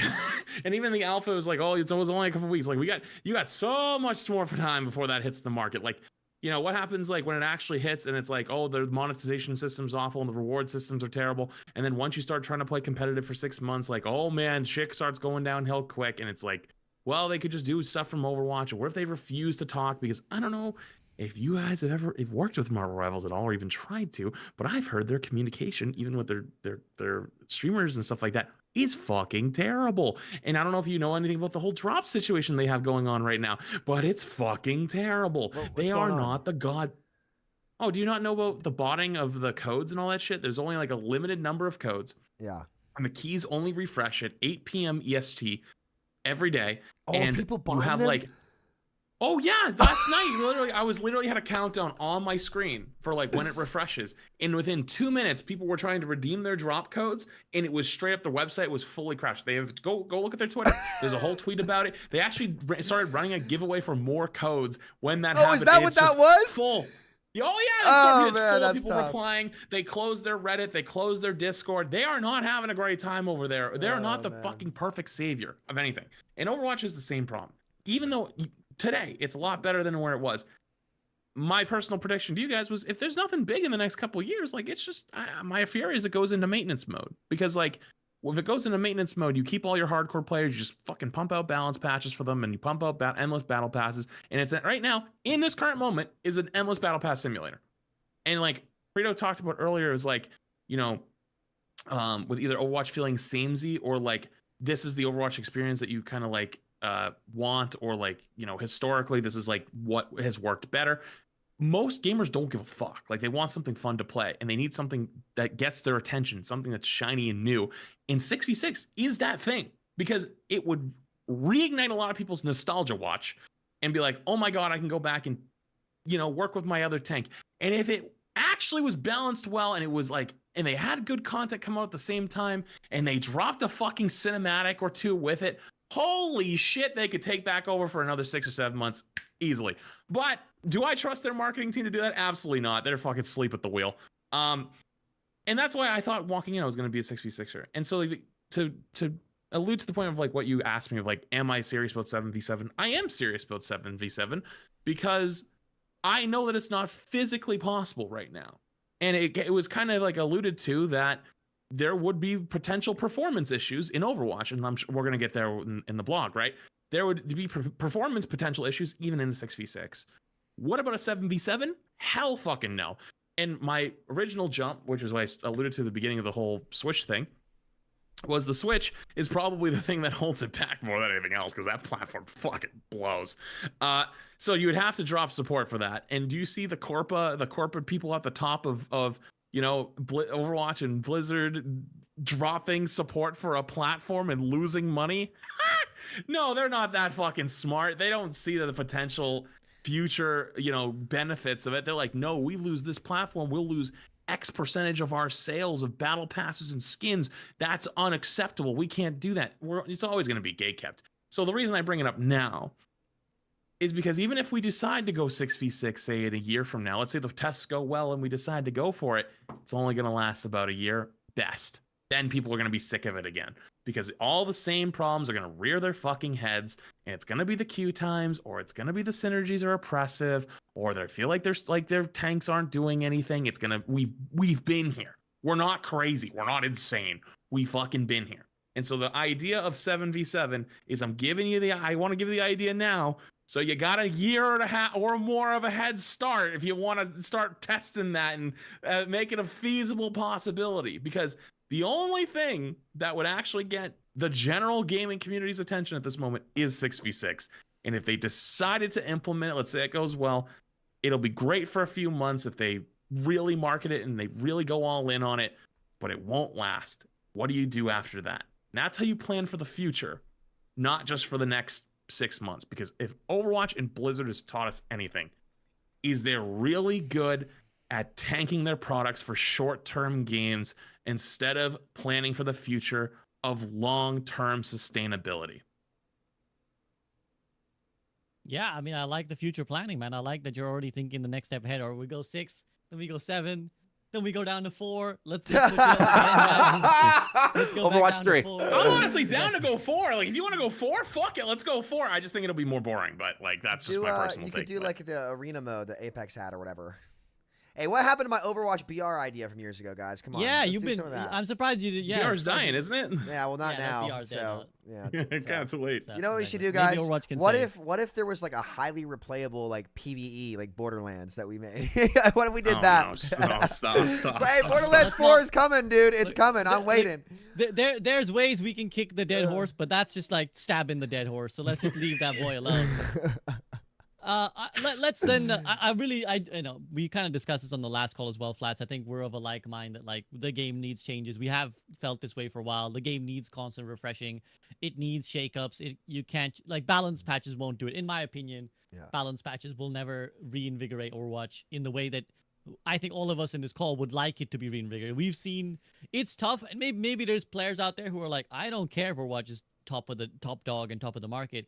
It's tough for us as people who love Overwatch, who to some extent love like Blizzard games, who have seen it shining so brightly to see it now, you know, be a turd, and that's just like lost in the darkness. So I think it's hard for us to not want Overwatch to be a better version of itself. So I would love experimentation, and to that end, let's discuss that section of the blog. So Aaron talks about, yeah, the reason they haven't done 6 sooner is that like with Overwatch 2 came these technical upgrades that basically mean it doesn't perform well on older devices, you know, PS4s, Nintendo Switches, shitty computers, laptops, whatever it is. But let's say, for hypothetical sake, the 66 experiment goes well. Let's say people like it. The whole other task, as Aaron alluded to again, the Pandora's box. How do we actually then put it into the game in a way that is some way meaningful? Like, what's the next step? Let's say the experiment goes well. What's the next step? Do we create a separate queue? Do we balls to the wall, just shove it back into the game? What's the plan? Spilo, I'm going to take it to you. Again, in this world, the 6v6 experiment has gone well. What do you do from there? Has to be put in full stop. Has to be done full stop. Not just from like a competitive integrity and a queue time integrity standpoint, because otherwise you're going to split the player base even further. That's going to be a major problem. But I also think that from to echo Flats's thing, from like a marketing standpoint, that's an opportunity you cannot pass up. It's going to be controversial, but people are going to want to play it. People are going to want to try it. Now, obviously, like we'd still have a queue time issue, and you know, obviously the engine and all that kind of stuff. But assuming that all that's like not solved, but like we've addressed those weaknesses, we think you can mitigate them. It has to go back to 6v6. I don't know if they're willing to make that jump. Obviously, we don't have to worry about that. We have to test it first, but like they have to be willing to that that's a potential end goal here. Sam. Please, for your own sake, make sure you're ready to drop the Overwatch 2 branding when you do, and do yourselves that favor. Like, I really want to see them go past it. I want to see them get past it. You know, I think it's as long as that 2 is on there, people will have something to point to. And if you end up going back, like you could call it Overwatch something. I don't know what it is. But I think especially for this current team, who I think, you know, I don't really know any of them too well, but from what I've seen in their interactions is very different from anything that we've really seen in Overwatch previously. I think you guys deserve that for yourselves. I think you guys deserve a chance to go out there and show people who you are. And I think the way Aaron's presented himself has even like people like in my chat, like would get mad. By the way, we talk about this all the time, would like throw a lot of flame to Alec, and then they drop Juno like this. It's like, dude, where was this like 6 years ago? You know, and Frito, I know you don't think Juno's like a big meta-changing hero, and I don't know if she will be either, but like imagine we got that instead of like Brig or Moira or something like that back in the day, what the game could potentially look like. We don't know. I would really like for them to get a chance to, you know, like I'm very, very much so pro 6v6 because I think the gameplay is what you should prioritize when it comes to making a good game. But I don't want them to get kicked in the shins, so to speak, which is very painful, by the way. You know, just being stuck on lumped in with what Overwatch 2 should have been and not. I would, for the sake of marketing, be willing to take the time and wait for that big boom. Flat, something you alluded to last week was like the light at the end of the tunnel for all those years in the dark ages, right? You know, even if it didn't happen, that light at the end of the tunnel still was pretty motivating for a lot of people who were still around. So, and you know, who's to say, look, I think 6v6 is better. Who's to say that they have to be in 6v6 every season? Who's to say we have to be in Rollock every season? This is why SVB, I kind of wanted this podcast to be named the Great Overwatch Debate, because I think with the implications of everything Aaron said is like, hey, like, let's question everything. You know, like what were we right about? What were we wrong about? So from a bigger picture standpoint, you know, there's a lot of questions to be asked. But, you know, I think by the time season 13 comes around, it's what, season 11 right now? That's when that test is going to be. If it works well, like just have marketing be ready too, and then you kind of just gotta rip it. You just rip it. Just rip it when you're ready, but still like start getting ready now, just in case. Because like, you know, I think Overwatch would benefit as an IP in general if they drop the 2. In general, whether it's 6v6 or 5v5, doesn't matter to me. I think that would do the team a lot of favors, and I think they deserve a chance to really redefine. There's more than that though. Redefine the sequel, you say? Redefine the sequel. Jesus fucking Christ. You might say, Sam. Is that what you're about to tell us? Damn, man, you should copyright that quote, because if some we found the shill, guys. We found the shill. I knew it. I need some water. Yeah, Jesus. You needed some water, dude. You need some fucking water. Take a shower after that one. Let the record show. Okay, Frito, I'll go to you, and then we'll go to Flats. So much has been said, and that made me laugh so hard. What's the base subject? So the question is simply, in this world, the 6v6 experiment goes well, everyone's happy. How do we actually make it, like, how do we put it into the game? Do we split separate queues? Do we shove it right in? Or as Sam says, do we start a rotating wheel where we keep mixing which format is happening when? Yeah, I like that. I also, you know, I think Sam's revert Overwatch take is somewhat controversial, but the Overwatch classic branding, man, it's right there. Yeah.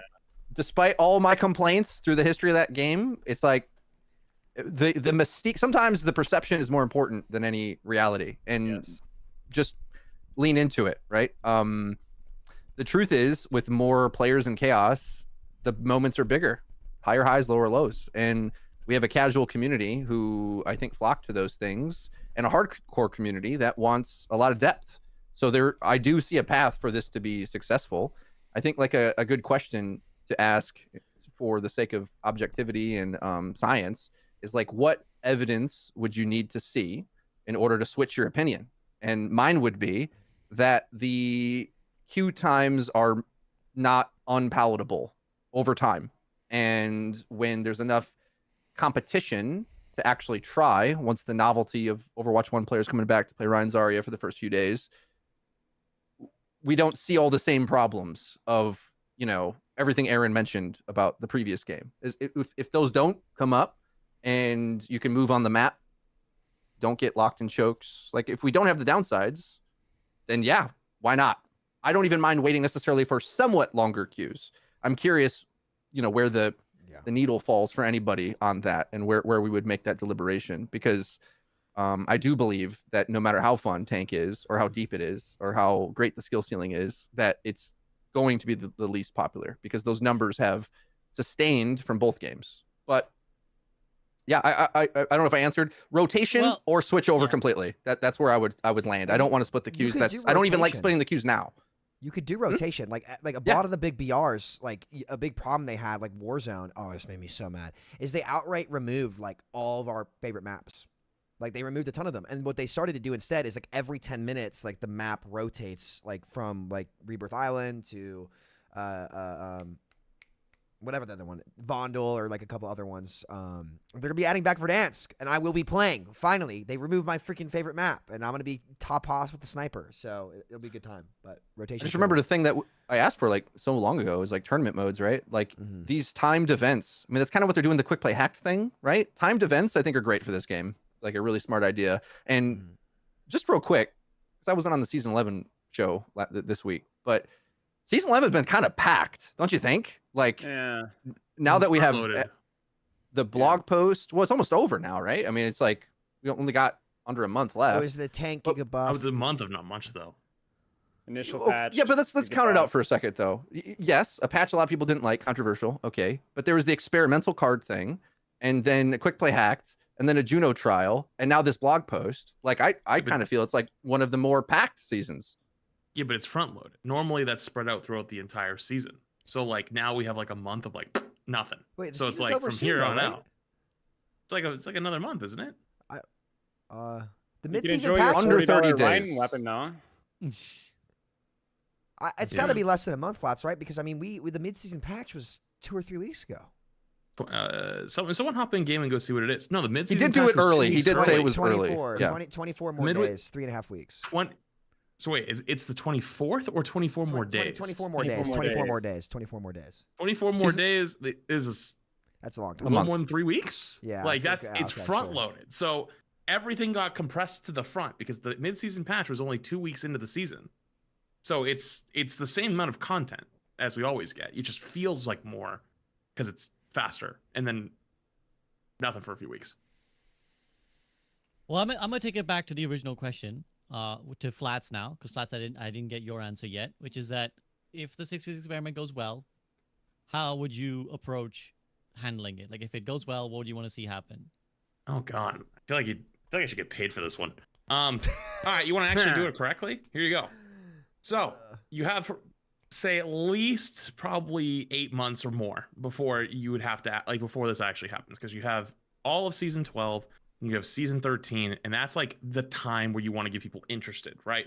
So like you probably want something small for the actual like testing it again, nothing crazy, but something enough to get people's attention. I don't know what they have cooking though. Like they might have some collab that's sitting in the background. They've been maybe working on some cinematics, whatever it would be. You definitely need something with that, something small. But if you do actually end up going all the way, you got to go all in. If you want to go the route that Sam says, I don't think dropping the 2 does much, but what it does do is if you do go all in on the 6v6 thing, it's a chance to reinvent yourself, kind of like reimagine, like, hey, you know what? The 2 thing didn't work. You know, we kind of fucked up in a lot of ways. We're sorry. We're trying to do better. Here's like, you know, there's this massive patch, something that gets people's attention. It happens in other games sometimes with like, I know Destiny 2 had like a big like renaissance with like some big DLC that they dropped, and a lot of people were like super happy, like, holy shit, like this is awesome. I don't know much about Destiny, to be fair. You have with Fortnite, you have like their whole like going back to like the original season 1.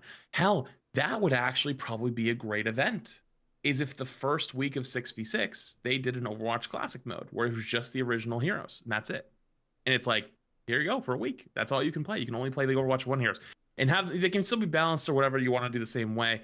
And that way you do a timed event in game, and then you could even launch that with some types of cinematics or some way to actually start rebuilding your world, start rebuilding your universe, because you have all these new heroes that nobody gives a fuck about. Like, quite frankly, like, yeah, like they have like small niche communities that love them, but like they don't hit the same way as original Ryan, original Genji, original. Can you Demon, imagine original a cinematic Bastion? where it's like there's a 5-man crew of like Zarya and 2 DPS and 2 supports, and they're like struggling on this mission. Yeah. And then fucking out of the Reinhardt. mist comes Reinhardt, shows up. Yep. Like I'm not even. They're imagine struggling how 'cause they're hard down that one. would go. How Straight hard in. that would go, dude. That would go hard. That would go crazy hard. That would go hard. Oh It's stuff my like that, like God. something that goes beyond just the in-game, right? And listen, I've said this a few times. I feel like their marketing team is asleep at the fucking wheel. And like, I don't know how to wake you up, but you don't have many opportunities left. Like, you really don't, right? Like, people already around the world, anytime your game gets mentioned, clowns on it like crazy. You're probably never going to fix that. But what you can do from that is prove to people that it's different and it's better than it ever has been at a time when there's wanting a new game to really get people's attention and there isn't anything to compete with you. There's a few, but I don't think they're as strong as of a position as Overwatch potentially is in. The ball's in their court. And unfortunately for the last few years, Overwatch in the Blizzard team has done nothing but fumble on the marketing side. And I don't even mean fumble. I mean, they fumble at the 20 and then they went back to pick it up and they kicked it to the 50 and then got back to the 50 and somehow stumbled on it, picked it up, actually got tried to sort of take a knee, got up, tackled again, fumbled again. And then the next guy came and he kicked it again and they fucking they took it all the way back to got a safety. Like, how do you even how did you even fucking do that? It's to that level of bad. So you want Overwatch to be fixed? You go all the fuck out. You spend some fucking money because the Overwatch team feels kind of cheap. They feel kind of cheap. They've never done the TV series. They never did it. They've stopped doing the cinematics unless it's paid collabs. They've stopped doing lore for their characters. It feels like it's an endless battle pass simulator with updates in the middle. Your game is on the decline and people want another big FPS title to pop off. Don't fucking blow it. Actually put some effort and you'd have a good chance. Will that happen? Who knows? Yeah, I love it when you pull out the metaphors that I can only vaguely nod and smile about, Flats. Your American ball games. But I'm going to take it to Sam and then I'll move Flats, on. you know what play it was? What was that play on the Patriots where the guy threw it in overtime? Like, it was going to go to overtime, and he threw it back to Mac Jones, and then the Raiders just ran Mac Jones over and then ran it back for a touchdown. Who was the guy who threw that pass? Do you remember? That was one of the funniest plays I've ever seen. I know exactly what you're talking about, thoh. My buddy got fucking crumpled. Yeah, my buddy Blake, who's a big Patriots fan, Ryan player too. You'd love the guy. I was in Discord with him when it happened. He was just screaming at his TV. So funny. But, you know, to add on to your point, you know, it's not about like convincing people out there to not clown on Overwatch. It's how do you play the field, right? Because why do they like to clown on Overwatch? They like to clown on Overwatch because everyone received Overwatch 1 so well. So that's all the more reason to do that marketing that you're kind of talking about, being like, hey, like, just, you know, if you decide to go back, that's what you want to do. It's like, how do you play the field? You can actually kind of augment that discomfort around Overwatch 2 to like a positive and say, hey, like, we're going back. And that's the question. I think I've said this for a while now about what they should look to do is like, you know, you don't have to like necessarily change these people's mind about Overwatch 2. It's like, how can you play the field and play like their own, like, it's almost reverse psychology, right? You know, where it's like, you know, whatever it may be. But I think that's on the money. And, you know, I hope to see it work out with regardless of what direction they go. And I'm still, you know, if things change with 5v5, I'm still open to changing my opinion as well. I just don't see any possible way for that to happen. And I hope that either way, if they try rotations or do whatever, that they find a way to keep the game interesting and maintain good hero identities that make people want to play this game, you know? Yeah. I mean, again, in the interest of running down the path with ideas, again, the clearest parallel is just WoW Classic, right? It's like it gave them a chance to redo it, but also slightly tweak the mistakes they made. Like on the one hand, it was like, you guys like the original game. I know you hated a lot of the updates we made, so here you go, WoW Classic. But then, after promising initially that they were like, it's going to be exactly how you remember it, guys, as they then just basically began the journey of developing WoW again, where they were like, okay, here's an expansion, but the thing that you hated, actually, we're gonna tone that back. Like, the thing that you hated about this expansion, we're gonna fix that. So, in a way, that is a path Overwatch could walk should they want to go down that line, which is like you get to redevelop Overwatch again, but maybe you have learned some lessons and you can say, oh, the stupid things you guys, you know, were like, oh, this is bad. We won't do that again. Like, we'll learn. Whether they do that or not, again, this is all hypothetical. This is all theory. Chances are the mistakes will be made over and over and over and over, and we just kind of have to deal with it. But, again, I appreciate all these ideas about what could be done, what path could be walked, and we'll see what the development team choose to do. Okay, I know it's been a lot of a call, so let's just move on to the last major thing that Aaron mentioned, which is the hybrid open queue system. Now, we kind of alluded to this a little bit when we talked about the open queue, but yeah, generally, just how do you guys view the idea of this hybrid open queue system, and maybe do you have any ideas about how you'd want to see it manifest? Like, could you describe what because it's kind of your your baby, you know. So what do you see it as?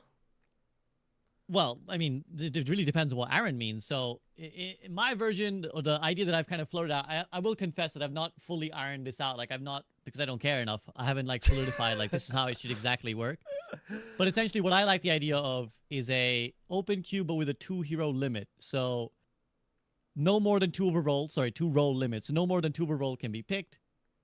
Players can flex between the roles.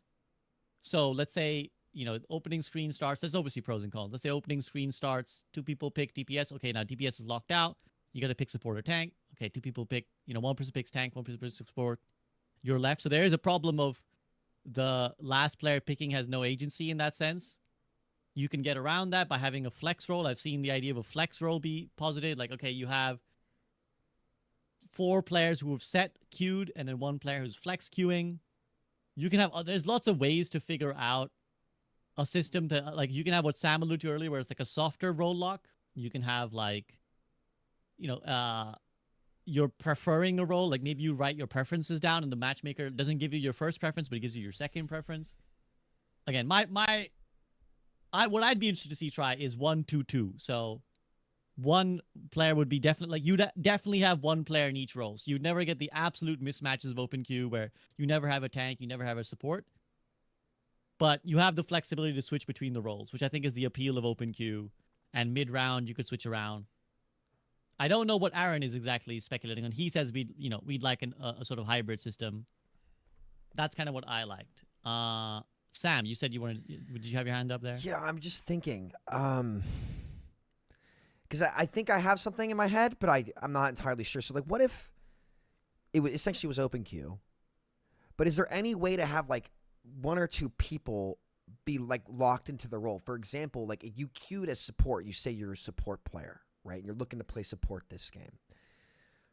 If you queued as support, you were potentially locked into support that whole game, but other people could queue as flex, and so it was open queue, but if you queued support, maybe you get put into the game like, I'm trying to logistically, like, think it through as well right now, and I had that thought earlier, and I'm not sure. I might just said complete gibberish right there, but do you guys see what I'm trying to think here?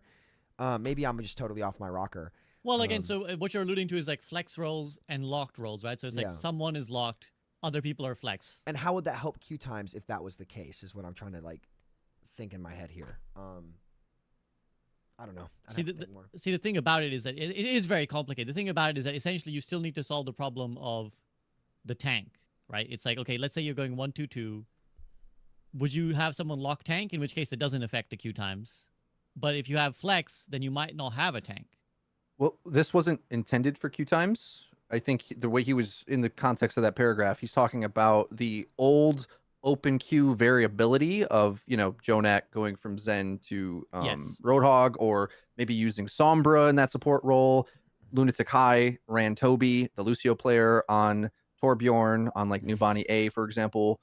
Really old reference, but, like, stuff like that, where it's like the strategical depth of swapping from one role to another kind of allowed for variance. So if the game is getting too samey, well, I think 5v5 definitely is the most samey version of the game, because most tanks like to brawl on the objective, generally speaking. The positioning is kind of samey, and especially as you see the higher level of gameplay, as it gets higher and higher, it's super samey, because the optimal positioning is solved, essentially. It's easier to solve because there's less of this complexity. So what he's trying to say is, like, could we add a little bit of that, but not 6 DPS somehow? Is there some way? And yeah, I don't get this idea really. Like, I get why people have the appeal, but, you know, this is so far from what I prefer, which is, like, a reliable competitive experience that I can understand and know that it's gonna. I kind of want a little bit of sameness, but I also played Counter-Strike for years, which is incredibly samey. You know what I mean? There's set smoke positions that are better. You just always throw them. Like, so everyone's gonna have their different tastes on this. So yeah, I don't know if that helped clarify to spur the conversation. I don't have a strong opinion, I don't think, other than, sure, try it. I want hero bans are my way of getting out of this, because if there's a locked meta of any given you know, patch, then you might have different personal preferences on who you would ban. I mean, we don't have to go through that And that entire just- thing, apparently but that went really well in the format, the pro format as well. People were saying this week. Yeah, I saw Avril tweeting that he said that the hero bans were like a huge success and like the best pro esport he's basically like Overwatch he's ever seen. Like it was really good. But of course, that's just. What was the name of the tournament? EWC. Oh, yeah, the Esports World Cup. yeah, I missed it. I need to watch it. Still going. Well, it's still going on. There's still like because they're trying to get like every. This is the whole Saudi Arabia, sports watching. They're trying to get like every game involved to make it a World Cup and yada yada yada. Like the Dota Plar has already happened, so I was watching that. But yeah, I have not caught the Overwatch stuff. But yeah, I mean, as is the theme. Some people will like this system. Some people will dislike system. It will have flaws. It will have, benefits. Again, I'll take it to Flats. Flats, how do you feel about the idea of a hybrid open queue? And do you have any if they were to do it, maybe they should do it like this? I don't think it's feasible. I think it would be too complicated. I think people would be turned off by it or be like, this is just too much, I think that's the way that there's so much beauty in open queue simplicity, even though, like I said earlier, I'm against open queue, but like the simplicity of being able to just turn your brain off, hit the button, queue up, and then you pick what you want, but sometimes you won't be able to get what you want. So either you're going to flex or you'll lose is so much better than playing this game of, okay, well, I queued up for tank, so I'm going to get tank, but someone else on my team queued up for flex, so they get to do whatever they want, and now they get to do whatever they want, but I can't, so I'm stuck.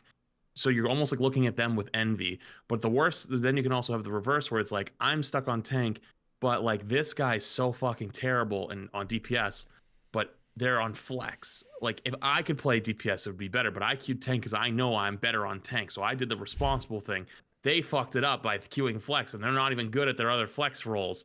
And it's like, it creates a new problem of like people wanting to swap with each other. And it's like almost why I don't like the idea of where you could like Sam said earlier, God, it made it a little bit more complicated than I liked, the whole role lock versus role queue. Because like, let's say there's a world I queue for support because support's the fastest queue time, and then I instantly lock DPS because fuck that. Like, you know what I mean? And it's more of like, because you're not restricted, you could kind of just take advantage of the system to get your own queues, and then you kind of create the same problem you had in the beginning with an open queue format where like people are wanting to keep DPS, they will abuse the other systems of, the priority pass almost by queuing it like, oh, I want to play support. Just kidding. Fuck you. I'm playing this. And it just like, it adds another layer of complexity that I feel like it's just going to turn players off, and they're going to feel like people are dishonest with it. Or that semblance of like, some people have said before, I wish I could like request to swap roles with somebody mid game, right? Like, let's say my DPS is terrible and I'm on support, and I'm like, hey, why don't you just play fucking Moira or Mercy and swap with me on DPS? One, then you create that problem, right? Where like, you get that guy who's on DPS or hell, even that girl on DPS, and someone like, why are you on DPS? Swap with me and you could play support. Like, get off that role. You shouldn't be playing that. But that's a more extreme version, right? Where it's like people are saying, oh, you shouldn't be playing that. I'm better at it than you, so you should swap with me. And then you can go even further with that, where people can abuse that, where they queue for support, and then even though they're not that good at support or not that good at DPS, they just ask somebody in the game to swap with them, and then all of a sudden they can pop off. Like, how would the rank be tied to that? Now you have one rank as opposed to the 3 ranks that we currently have. As everyone's like, I think that currently the 3 rank thing is better than 1 rank, because some people are really good at tank but not good at DPS, or really good at DPS but not good at support, right? Like, it creates so many headaches and problems that it's like you're overcomplicating the game to the point where I feel like you're going to turn a lot of people off to it.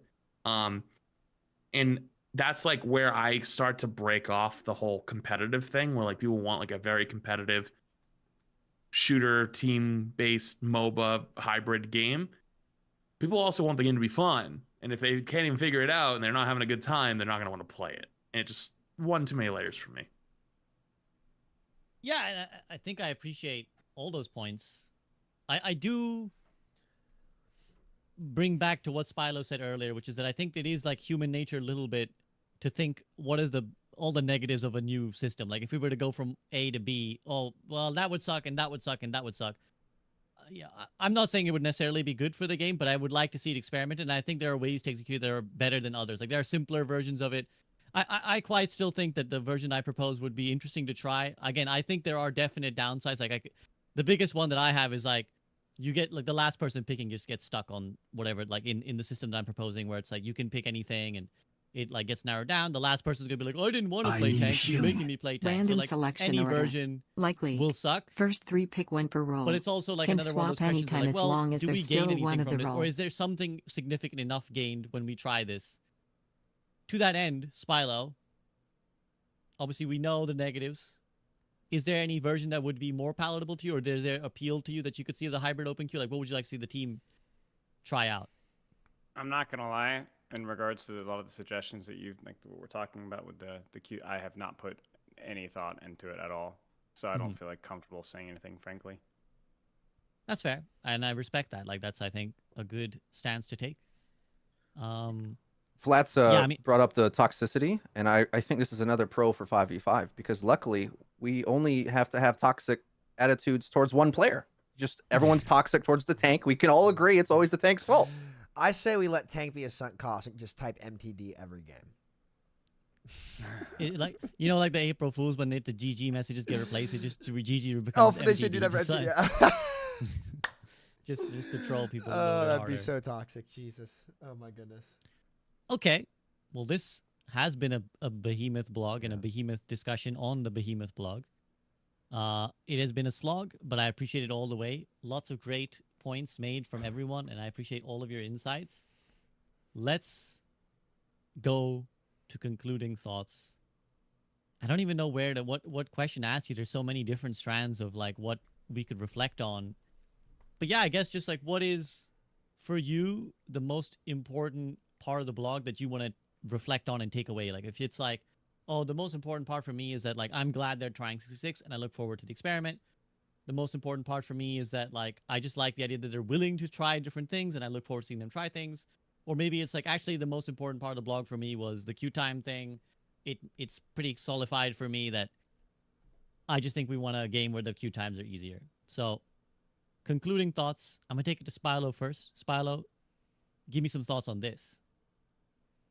Two things. One, the experimentation only gets you so far if you do not learn the lesson from the experiment.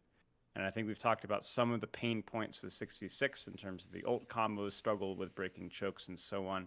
But I also want to have confidence that they understand the pain points of 5v5, because otherwise we're not going to really make the right decision with the information. You could try everything, but if you're not learning the right lessons, and so going back to my initial nitpick with this blog, the attention, I mean, I have to check the Spilo bingo, right? The psychology of the solo tank is still an issue. You have this big unkillable target, and going back to what Frito and Samito were talking about, you have this OP individual that still feels bad because everybody focuses the solo tank. And that has to be addressed if we're going to move forward with 5v5. If we're going to move forward with 6v6, we have to address map design. We have to address mitigation stacking. We have to address the fact that there's such a wide variance in tank utility from something like a D.Va Zarya, who are going to feel amazing in 6v6 versus a Roadhog, right? So whatever we have to test, we have to make sure that the quality of the test is appropriate by learning the right lessons from whatever we test. And then moving off of that into one other thing, there's a lot of discussion throughout the entire developer blog about taking feedback. There's even been some talks about, like, I don't know if you guys have heard, I haven't gotten any yet, but the post-game surveys, right? That's a hugely underrated tool that we haven't been talked about a lot because it's not very sexy, but it's extremely important because we need to learn two lessons. One, we need to remove the worst case scenarios. In fact, I actually think, I don't know how the system is right now. I want to say it was like bad, neutral, or good, something like that. But there actually, I think, should be 4 rankings. I think there should be the terrible. And I think that those are the things that we need to be looking at. Like, we need to go into that game and what were the characters picked? What was the map played? Was there a lever? Okay, when we have a lever, what map type? I had Gavin Winter in my chat yesterday. He was saying that King of the Hill has the highest lever ratio. That kind of stuff is really informative and really useful, right? Moira players, let's say, tend to rate their matches good, but if you have a Moira on your team, the worst option is selected 10 times more often than within Ana. Like, there's so much information you can pull from that, from the worst case scenario. And then the last thing is that we actually need to be not just looking about the bad things, because we all have a bias of looking at those bad things, even as developers. You need to look at when the games are rated as good, why? What was the map? What were the tanks? What were the DPS? What was the map type? What's the rank? How much does that person play? I don't know how much of this information is available, but it needs to be available. They need to be studying that. Not just looking at the negative outliers, the extreme negative outliers, but when somebody rates a game as good, why? Same thing with the 6v6 test. The people that like the 6v6, why? What was done right? Let's replicate that. That little microcosm right there, that meta that everybody loved, the season 9, the October 2020, right?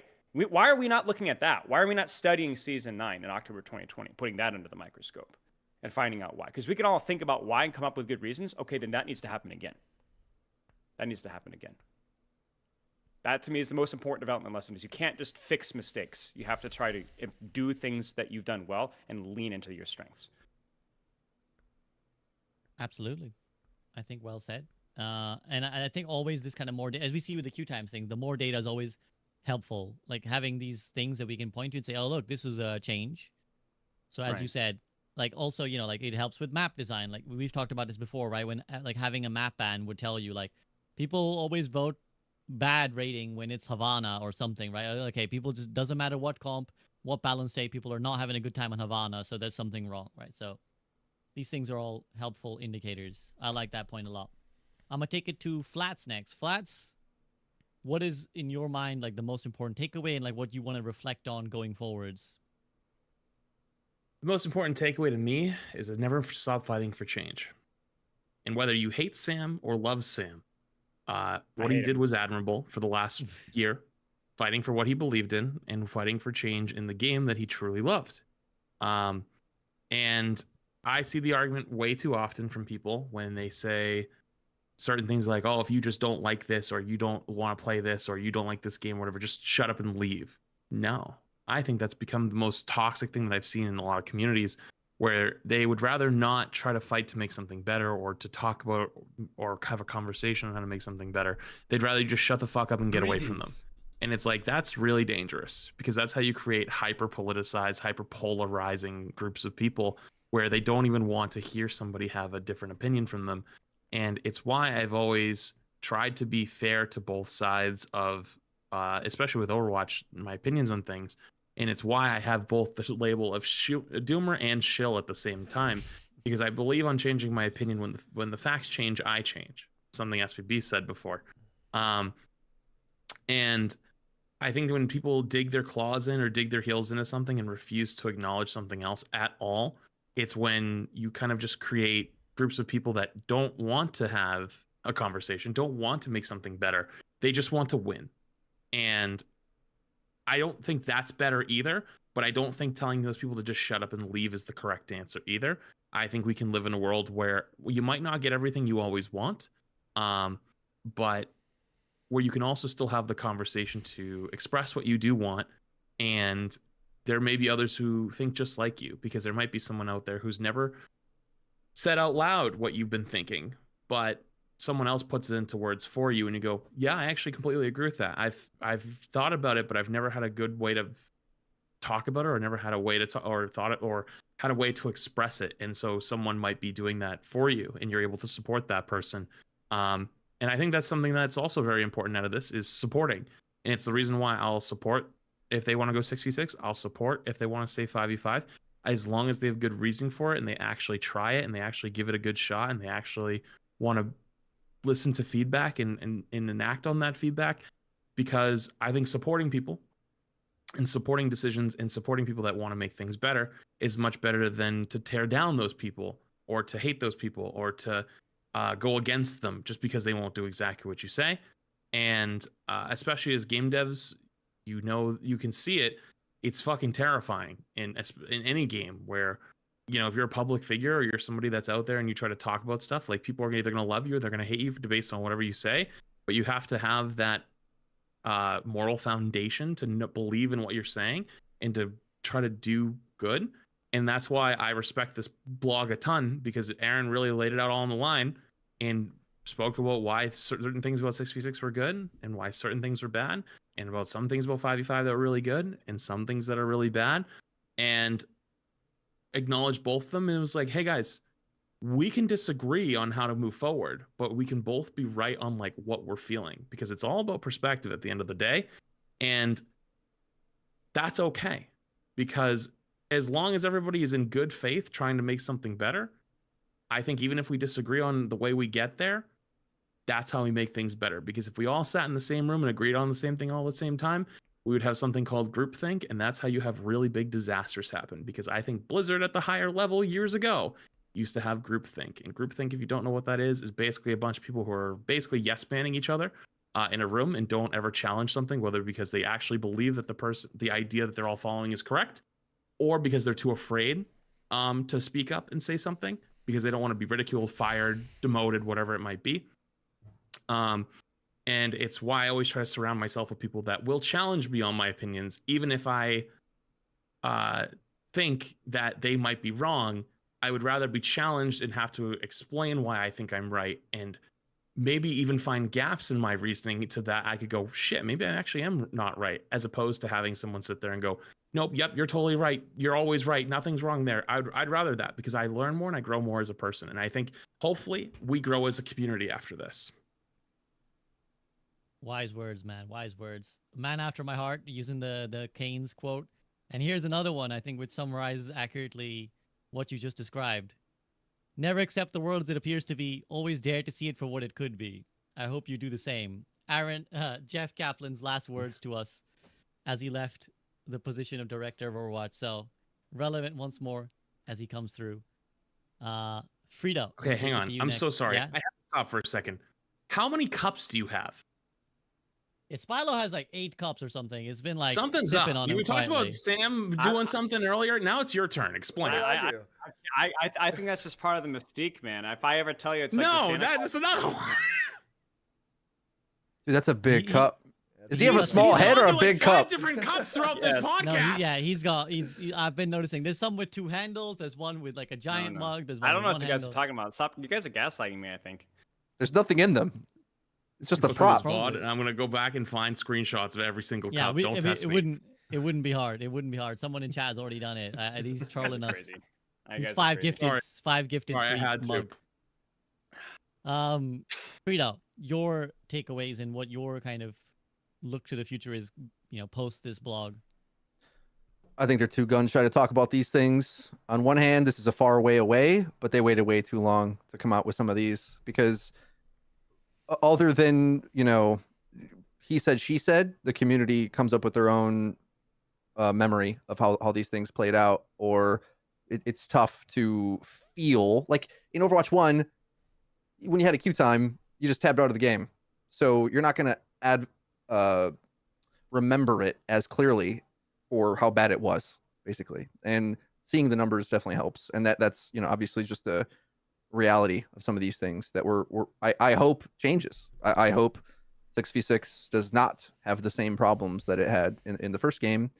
And I'm just really happy with, it's not been the most favorable thing to say, no, these devs, they're listening. A lot of people don't believe you. They think, well, where's the results? They need to do better. It's like, well, they're turning the corner. They're trying. They're understaffed, undermanned. What's that Hamilton song? Who saw the musical Hamilton? I'm outmanned, outgunned, and outplanned, or I was something like West I Side don't know. I'm Story doing kind of guy, so I never Hamilton's a great musical. Yeah. I'm happy with that. I'm happy that they're willing to just experiment, man, because no matter what, after doing this, as much as I think there's a risk that this is just too much dev time to go in a circle and learn the things that we've already learned, that I would not be so happy about. But what else are they going to do? Because enough of the community thinks this way, this is probably the only way you can address it. And with it growing in popularity, you got to adapt to the player base. And even though I think people are misguided on what the reality will be from their perception, doesn't matter. We have to do the test, and we'll learn and teach, I suppose, to the new players, especially who don't know what these things are like, what the effects will be. And no matter what, I believe the quality of Overwatch 2 will be better, or Overwatch Classic, whatever we end up calling it. It will be better after, this whole year of doing this. So that's good. Yeah. I mean, I that's all we can hope for, is that the game improves, that the end product is better, because that's ultimately one goal we can all be united in, as Aaron likes to put at the end of his blogs, let's make a great game. So hopefully that's what we get. Sam, what do you kind of reflect on after all of this? A couple things. One, I don't think it's fair to just say, for me, Flats, fighting the fight. I think my mentality on different opinions in general has always been, I respect those who step in the ring, right? The people that just quit on it, or, whatever it may be, I think that goes way beyond me, and, I'm just one guy, I don't matter. But I'm prepared to admit that I'm going to be wrong on one of my two big points. One, I might have to be at the point where I'm on Nathan's train and I'm on the open queue train. We're going to wait and see what happens. But there's a lot of reasons for that. I'm not thrilled about it, but for me, I think it might end up being one or the other, where if like 6v6 roll lock can't work, then I'm not sure if roll lock was worth it in the end. And I guess this is going to be a very interesting experiment to see, because I was very, very adamant about being pro roll queue back in 2019. I was sick of open queue. I was sick of a lot of the problems that it had. And, I was convinced that it can be better. And right now, I still do think that the gameplay offering of 6v6 roll lock could be the best. But if they can never find a way to solve queue times in a hyper-competitive industry where competitors are coming out, then you might, if you're going to do roll lock, you might have to do 5v5. And if that's the case, I'm going to have to do a lot of soul searching and thought analysis in general about weighing the scales. And now I'm also excited to do so because, we get to see a science experiment play out right in front of our face, right? With Marvel Rivals coming out, how well it'll do. I think it'll do well enough to be a competitor. To what degree, I have no clue. I will be playing Thor tomorrow. Inting on Thor, rather. Sorry, let me make that clear. Inting on Thor.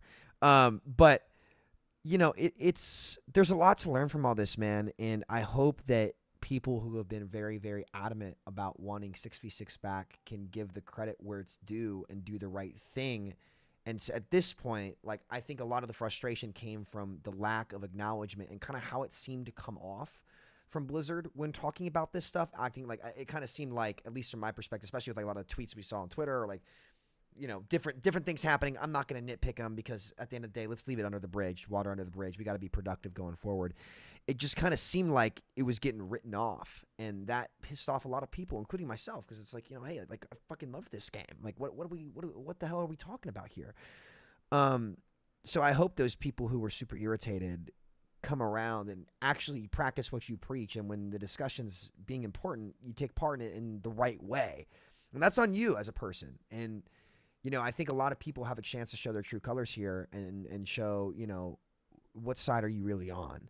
And I encourage everybody at home to take the right choice when it's presented in front of you, because it's these, I think there's a lot of different things that define who people are. There's a lot of different moments in life. I think the biggest things are, in the right moment, do you make the right decision consistently and trying to be a part of the solution? And this is one of the big reasons why I always love coming on the show, is because I know that you guys are. And man, think about the shit that we've been through, boys. Oh my God. From I remember meeting Frito for the first time, SVB. I remember when he introduced me to your content. He said hey, this SVB guy, he's doing this kind of content. He's pretty cool. And those are fond memories. Flats, first meeting you in 2020, I think, was it that tournament we played in together with Jay and Emong and everybody. Yep. And then Spilo, dude, from the Phase 2 days, Salt Shaker, man. I mean, Jesus Christ, that was a team, man. Oh my God. Sometimes it's important to take a look back, and, in order to move forward, you got to look back. And that's something that I've really been trying to do better, I guess, in the past year or so. And it's a growth process. And ultimately, I never, you guys know me, I got the fire in the belly. I never want to get rid of my fire in the belly, because I think it's what helps me push myself in a way that I never would have been able to, or I just would be sitting on the sidelines otherwise. And, there's definitely things that I wish I could have done differently, and I want to make sure that going forward we can keep getting it right, and that goes for all you guys, you know. So, and I'm grateful to be here. I'm grateful to Aaron and the team for taking the time to just acknowledge it and talk about it and be forward with us. And damn, I hope it works for everybody. I hope it works. That's all I've ever wanted. And you know, I appreciate the effort, and we'll always try to find the right ways to challenge you guys in a healthy way. And if we go too far, smack us down with the fly swatter. And if you go too far, we'll smack you down with fly swatter. And that's what good teammates are for. Learned that in Little League, though we used freaking rat tails and baseball bats and gloves, but you know, a little bit different there. But you know, it's being a part of that team and being a part of the solution matters. And I'm grateful to have that opportunity. So. Absolutely, and I'm grateful for this team. I'm grateful for the squad, for the gang that keeps coming through, that keeps having awesome discussions. And yeah, I always feel like we come away with a lot of like interesting ideas and thoughts thrown about, and I hope that that's always valuable to the community. I hope that keeps being valuable to the community, to just kind of like, hey, you know, I didn't really think about it that way, because I think that's the great thing of having all of us in the call together. Like, you know, as Flats alluded earlier, like, stuff on Twitter sucks. When you're on your own stream, it's like you're kind of you're only thinking about your own POV. You're only thinking about like what I feel. Whereas when you start like bouncing out those, you're like, oh yeah, that's true. Actually, I didn't really think about that. Or oh, that's an interesting way of putting it. Like that's cool. So I appreciate the squad for coming through. I do again appreciate Aaron putting this out. I think it's unprecedented, really, for the higher ups in Blizzard to kind of give this level of like, this is what we're feeling, this is what we're thinking, and we know we kind of did this wrong. Was it even the right decision? I think that's another really rare thing for Blizzard to say. Is like, we're not even sure if we made the right call with this. We're kind of gone with roll Q and 5v5, but we don't even know if that is the right call or not. So you guys help us out. So hopefully this test will help them out. Hopefully we'll learn either way some lessons about Overwatch. What's good, what's bad, what's better, what's worse. And I look forward to the journey when we get there, guys, and what breaks loose, what demons are released, and what knowledge is gained when those tests finally come through. Until then, to Spilo, Samito, Flats, and Frito, my eternal gratitude for joining me once again, guys. Is there anything you want to say before I let you get going? How long you been doing this show, SVB? I think I tried to find our first episode, and I think it was 3 years ago. 2019, I think. Jesus.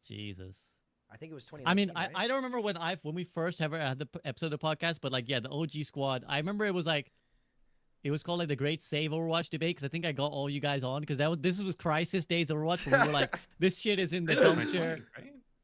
I don't even remember now. 2019, 2020. It was on it's on your main channel. It's just why it's not. Yes, on the it is. channel. Yes, yeah, it's not on the Group Up podcast. Because I remember, I think the first time I had Flats on the podcast was for one of the first Great Tank debate. I think that was the first time I had Flats on the podcast. But I can't remember when the first time. Well, I think the first four of us was the Great Save Overwatch debate, when I wanted your ideas on how the fuck we save dumpster level Overwatch, and here we are now, still coming. Still trying. still 3 years later, still like, you know what? I think we need something different, man. We need to do something. So I appreciate that. I appreciate you guys. There is one big takeaway, man. Frick Big Kale, right? That's right. Fuck Big Kale. No, frick. Remember, so we gotta use the right finger. Yeah. Frick Big Kale. The ring finger Frick Big kills Kale, her. guys. Oh my god. All right, gentlemen. I'm gonna go play some Black Panther. I appreciate y'all's time. Thank you so much, guys. Thank you so much for your time. Have a good one, guys. Cheers. Peace out. All right, bye. See you, fellas. Bye. All right. Boys. It's Panther time, baby. That's a great show, man. It's a great show. A lot to unpack. A lot of thought, too, man. A lot to think about. Tell us what the difference is. Oh, shit. Say that again, man. Too many GGs in chat. Sorry.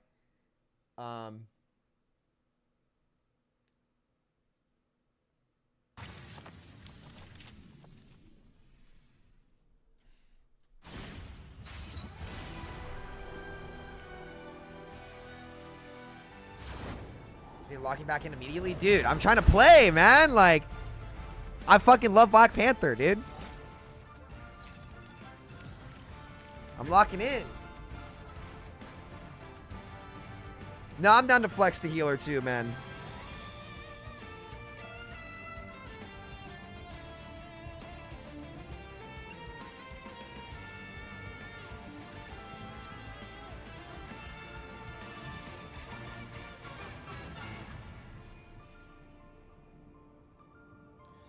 All right, we'll go on for a little bit longer. We could do a long stream tonight. I might need to get, I can get into the gym late tonight, probably. I'll have to order some food at some point. But listen, guys, hey, look, I really appreciate y'all, man. Seriously, like, this has been, you know, I've had a lot thrown at me. Some of it warranted. I'm not trying to say I'm an angel here. But, you know, if it wasn't for your all support throughout this whole thing, change never would have happened. I think there's a lot of lessons everybody could learn, myself included, especially myself, Jesus, because I'm the only person I can control. So, you know, that's it, man. But fucking hell, dude. It's been a lot.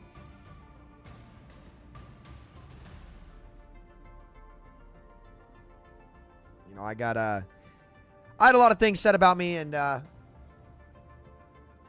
you know, look, I'm not saying I want to be liked by everybody. I don't care to be liked by everybody, but, you know, never stop fighting for what you believe in. Never. Never. Never quit. Never quit. Until you die, bro. You've got one life. Make it count, right?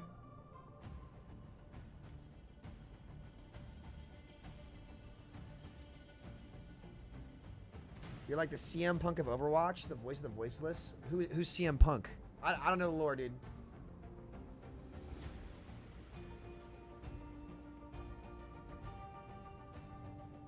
Never give up, never surrender. Who's that? Who said that?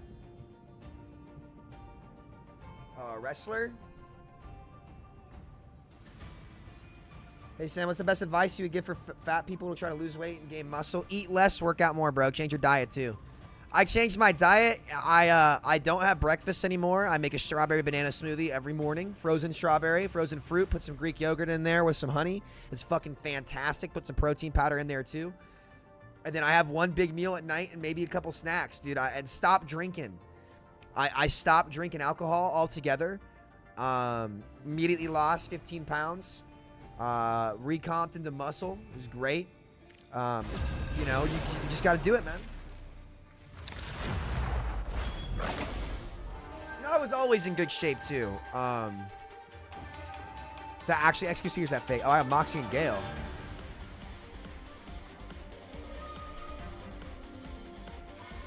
You'll need a top-notch team to win this one. Well, well, well. What's up, boys? What up? Are you ready to hunt? What we need? I can play Panther. I can play. No way, Sammy boy. What's up, dog? I could play some Loki maybe if you need heal. Yeah, oh yeah, I'll go Loki. That is just annoying as fuck. The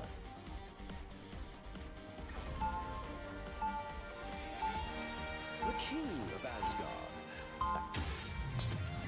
It's like same my team, bro.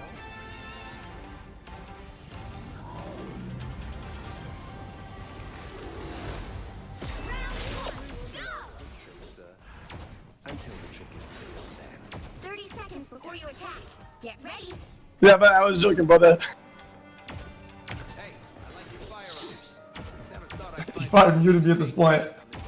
The vibes are yanked, as I say. Let's see. Ion turret, photon reaction chain. I just robbed the fucking vibes and kill them. Wait, why is the microphone activating it? What is this? The battle starts in 5.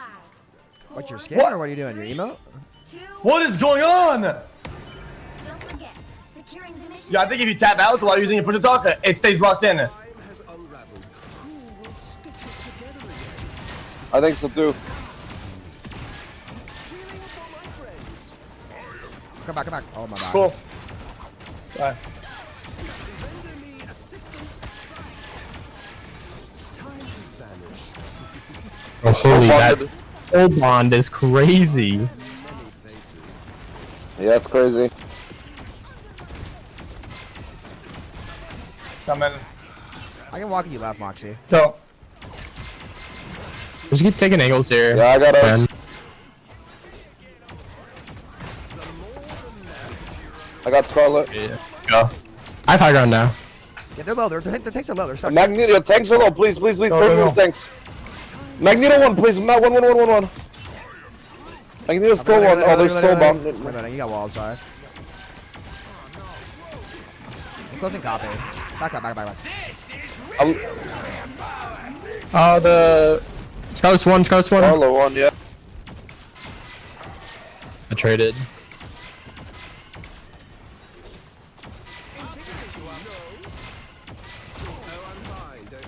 Big wall. I'll copy soon.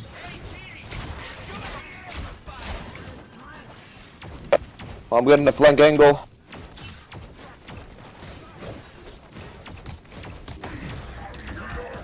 Adam, one. Nice, nice, two. Adam dead.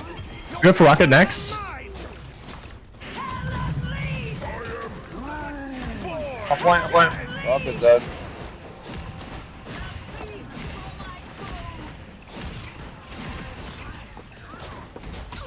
Hela one. There's a wish on high.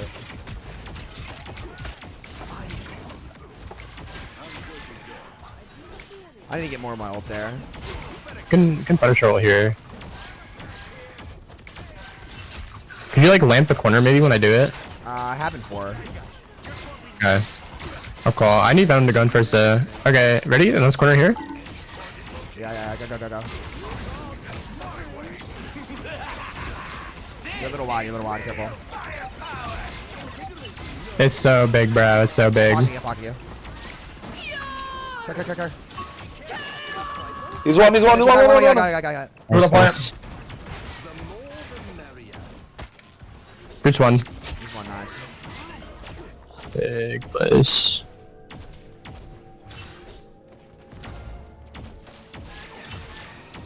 But yeah, do you not get CC'd by which CC? No, I Punish roll. I can't get stunned, damn. Help get that vehicle to its destination. Oh, what the? And I'm on my dick. Yeah, he's up high. He's low. We might do it. Got him very low. I stunned him. No. Oh, he's healed. Oh,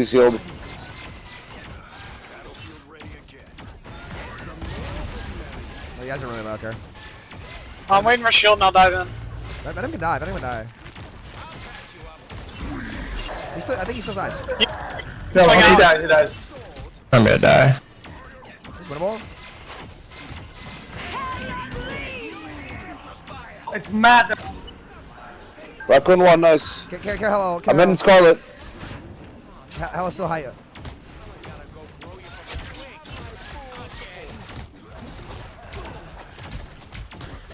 Venom.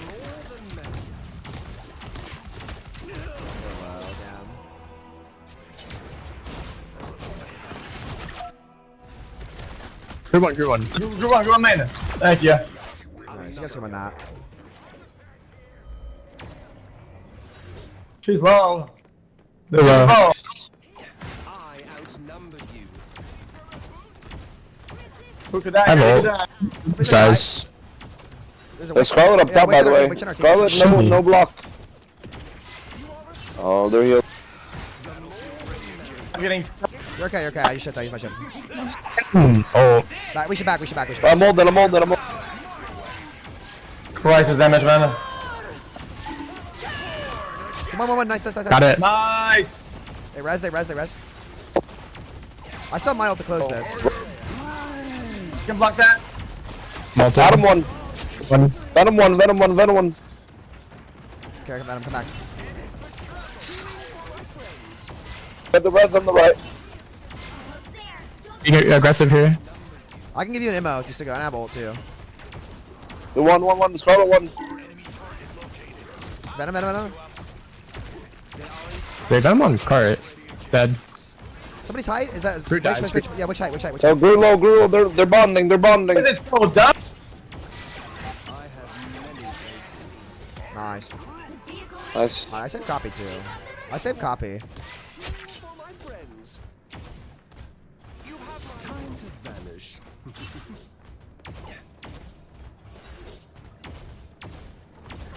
Oh, Mac and Diamond. Point. He said ending. What? Just yeah. That's fine. I have many faces. Time to vanish. So my clown's up pretty fight. Cool. I'm on one. Yeah, I might drop my things and then double copy you. We can just go double ult. Can we kite that? Can we kite that? We don't gotta beat that. Yo, Scarlet 1.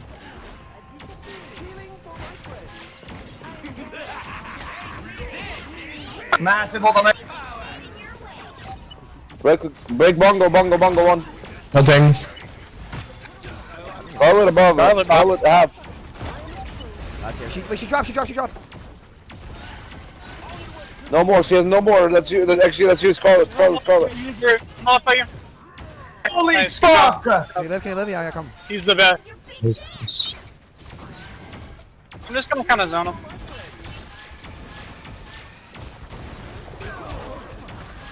Venom on me. Personal.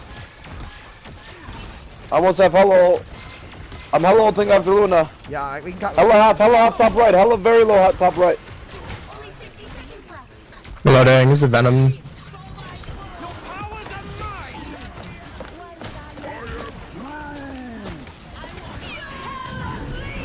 I have mine too, Moxie. We double up. One. Go. Run. Venom out too. Venom's one shot in the back. Yeah, you should die. Where's the truck? Got him. Nice, good round. Nice! Woo! Okay. 3, 2, 0.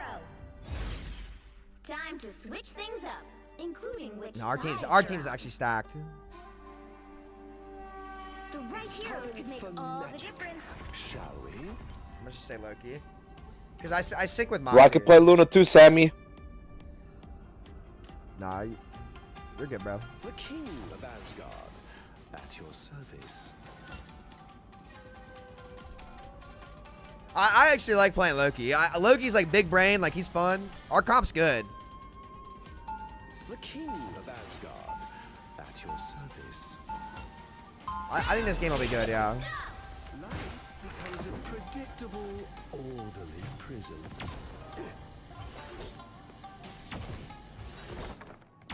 My guy Gooby hadn't died. Some of these fights last for a long time. Coming in 30 seconds. Stay strong. There's a similar Echo, probably like Hela or Iron Man, maybe. Oh, I did several times. Lovely torture machines.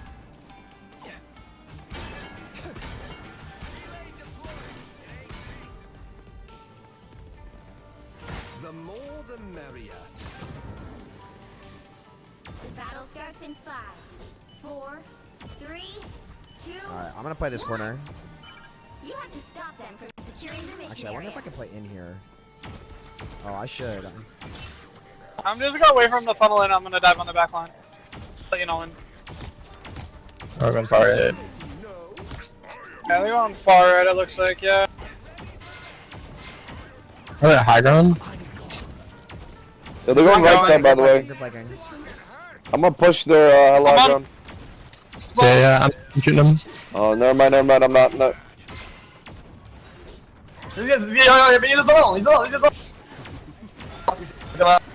Oh, I traded hello, but I'm dead.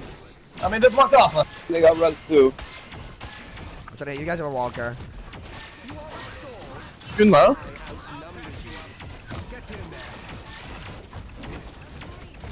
Scarlet 1, Scarlet half, by the way. Magneto can die. Scarlet 1. The Hela's in main. Magneto 1, Hela's in main. I'm shooting Groot. Groot dies. Groot. Raccoon. Groot, he traded. I might shift him 1 and 3. Watch for Hela in main. Raccoon. Hela on roof, I think. Oh my god. Yeah, Hela's roof. I'm trying to get out. One. Oh. Which one as well?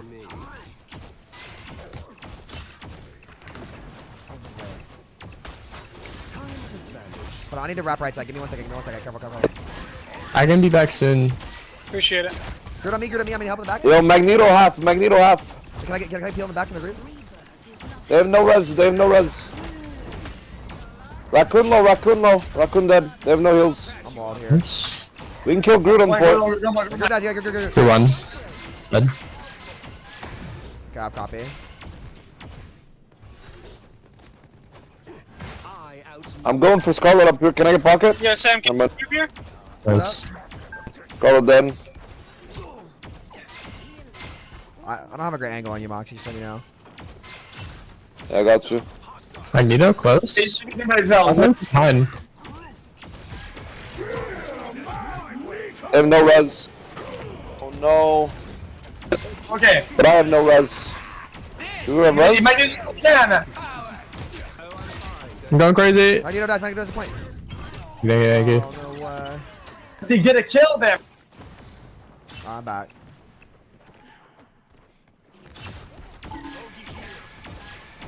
Oh, I'm ping. Somebody's behind us, Scarlet, whatever, yeah. Alright. I'm just saving copy for the ult though.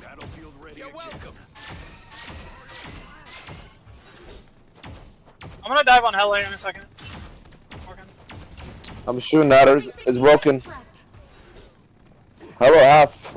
Oh, I can't peek. I'm low. Yeah, I'm dropping. I'm shooting Hela. I'll shoot Hela. She'll die. Shooting it as well. Nice. Scarlet 1. Hit me, Moxie. Oh no. The one. If you got a res, I got ult, please. Behind, care. Got it. He's alone.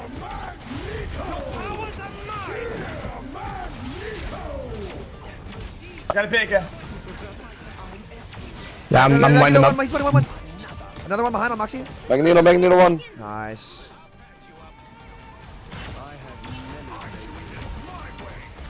Groot's cut. Yeah, good one. Nice. Wait. You'll have to keep fighting until we have a winner. One. Got her. That's just a free game, boys. I don't know what to say other than that. Final score: 3-2-0. That's just a free game. Another epic victory. Big win. That's just a free game.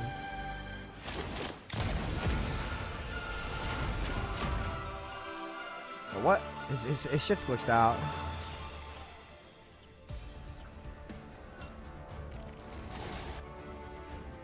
All right.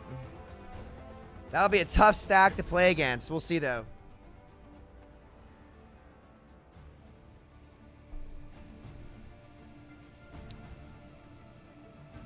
Woo.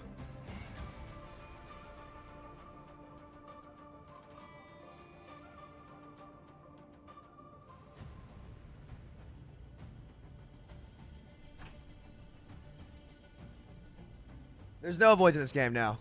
There is not. Upon the big reel, hit gold rank to unlock permanent reward. Okay, well I already am gold. I haven't played Spider-Man. I played more Black Panther. Where do I change my profile? Oh. Rip the boys. Okay. Were they 3-stack, chat?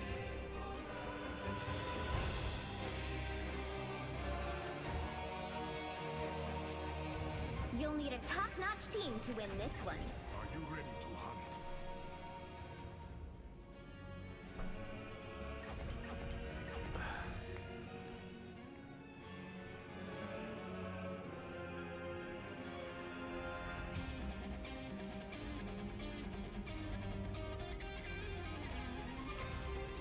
All right, it's Panther time, baby. Let's go.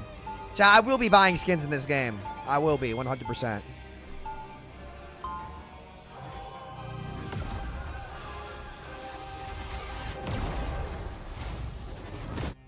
No true king makes decisions. All right, like we have triple support.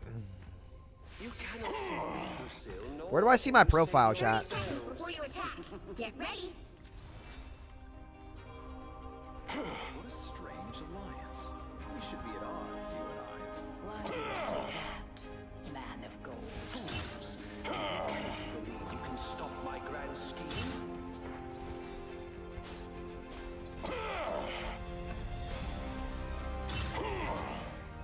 All right, let's go. 4, 3, 2, 1. All right, they got a Star-Lord. Are you sure you want to get me low, bro?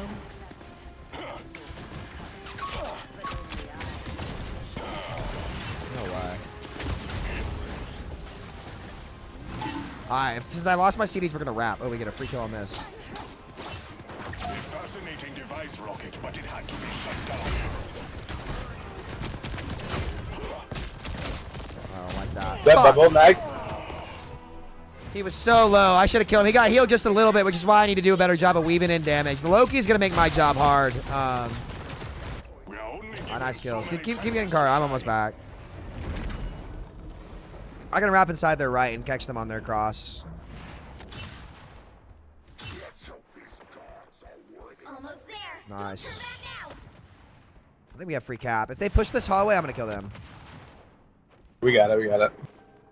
DC, by the way. Vehicle reached a checkpoint. Keep up the momentum.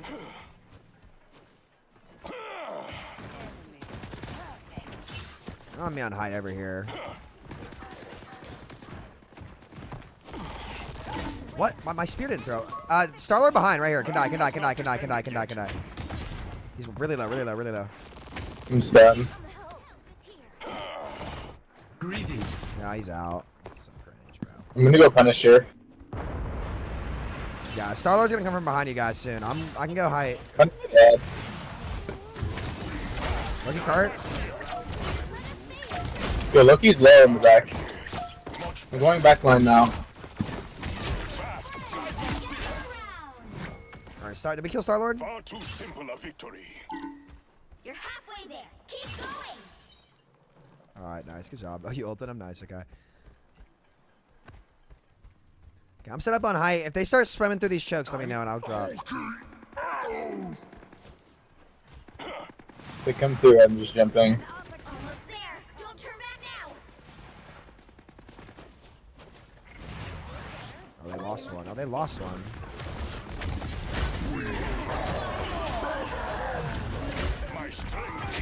Oh no, Loki. Nice. Nice, really good.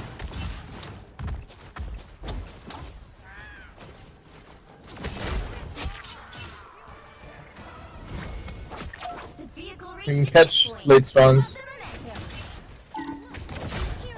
Why is the guy farming content? What? We're just kind of rolling these guys. Did they get So see to Loki. leave the game if this guy doesn't come back? Or like, do we have to wait this Loki out? one. Starler on top. On the Venom. One. He's shielded. Starler behind.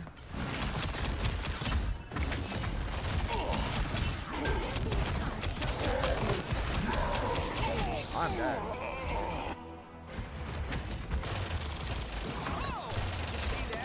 Folks beat me up. My soul shall not rest yet. Don't let anything stand in your way. Gather around. Yeah, this game's in closed beta. I am wounded.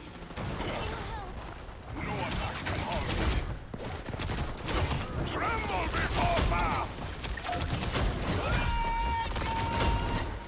Going back line. Loki one. Dead. I got out.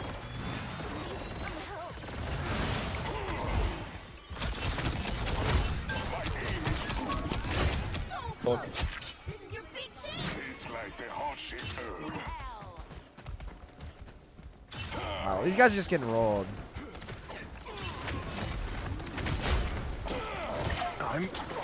Loki low. Dead. Star-Lord half. Sure you want this duel, pal? Wait, we're losing this? No way. He's back? Oh, he's back. Okay, he's back. You're gonna die. Bast has favored me with another chance. So Ass looks like a mobile game. This game does not. I'm sorry. Whoever's saying this game looks like a mobile game, like that's such a bad take, bro. It's like what? This shit's made in Unreal 5, man.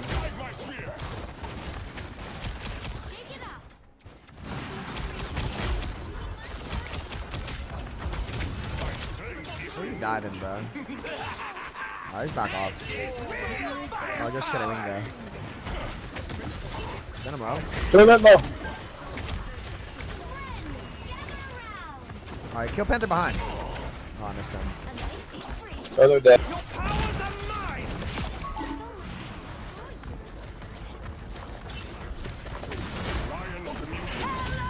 Kill this Hela or no? Loki? What?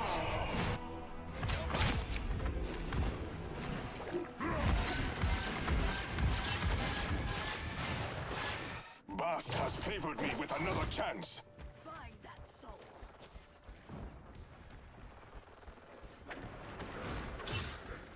I have ult here. I'm hitting back line. I can go back line. I'm gonna have ult. What? Well, I just hit so many and we just aren't there. Why are we in our spawn? We are only given so many chances to shine.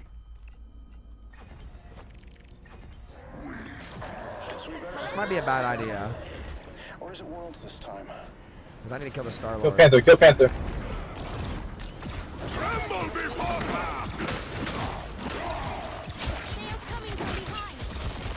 One Loki. A nice deep freeze.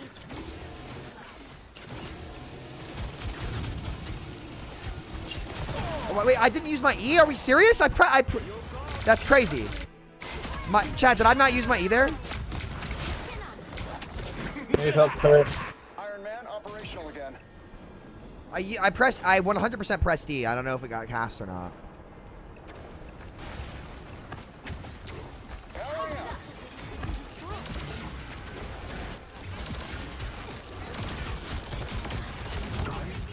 Yeah, I'm just getting fried. I can't go Iron Man. They're never going to heal me. They weren't healing me before. I'm just going to max Star-Lord.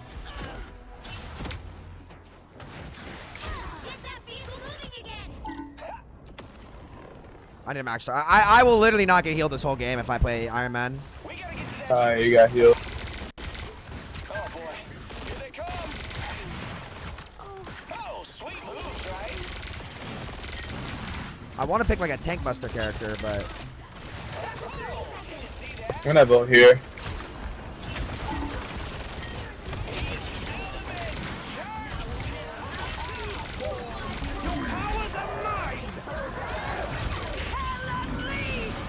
Bracken dead. Care Hela, care Hela. What the fuck's going on here?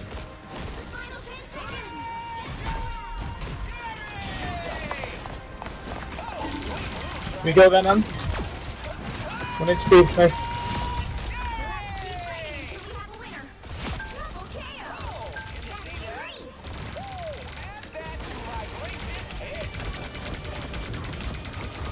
I'm going back line again. Fuck one dead. Rocket, rocket, rocket. Rocket, Loki rocket, rocket, dead. rocket, rocket, rocket, rocket.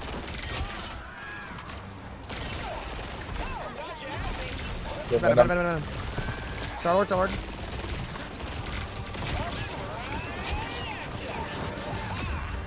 Okay, nice. Good stuff. 3, 2, 0. Oh my Time goodness. to switch things up, including which side you're on. The right heroes could make all the difference. Someone's got to guard the galaxy. Yo, is Panther really horrible as it seems, or? Panther? Yeah. Nah, he's good. He's good? He's good. The people who play him are bad. Okay, fair. He's like, it really depends on the map. Like, if it's a long lane map, it's hard. But, like, if there's close quarters and corners you can hold, he's really good. Yeah, that makes sense. It's just harder to get value on him than, like, Star-Lord or Hela or something. We'll be coming in 30 seconds. Stay It's like, when strong. he's good, he's really good. But when he's bad, he's really bad. The actual Magneto. Though, honestly, I can force him almost anywhere unless they play, like, perma-flyers. No, just shake no magnetism doesn't work on super cool materials. Guess what I can do? Actually, it's probably better that I set up here. The battle starts in 5, 4, 3, 2, I'm 1. I will strike even Stop that harder. vehicle in its tracks. Goes fucking, then it goes Storm. It's okay. Least obvious fucking stream snipe, huh?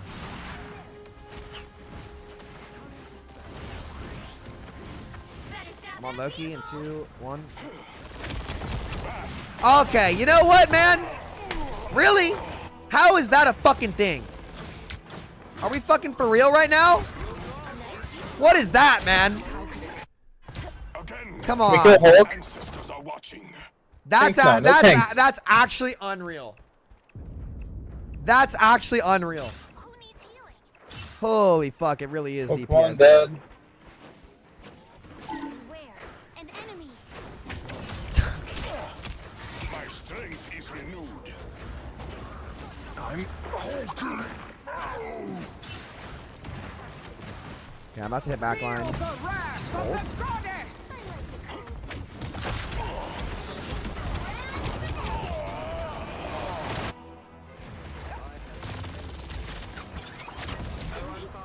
I am ready to put on a show. Listen, I forced ult. There's 2 fights. I've not been able to play my character. Let's wait this out when we fight. What's that, Mickey? What the fuck was that? Like, I've not been able to play the game for 2 minutes. Okay, I can push out here. We might be able to win. Maybe. So good one. Actually won. Who's one? Who's one?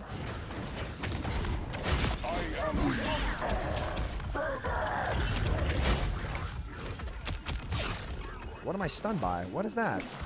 Oh, big hit. You're back. I'm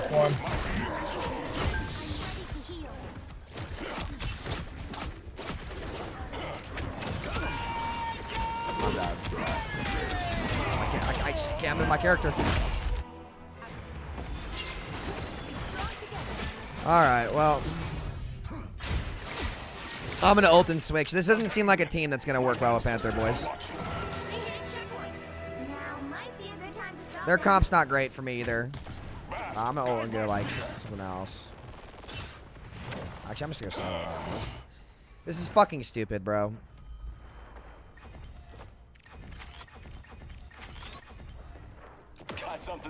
When I'm dying to the map more than their team. It is what it is. I don't know. If they want to play Storm as well as fucking Star-Lord.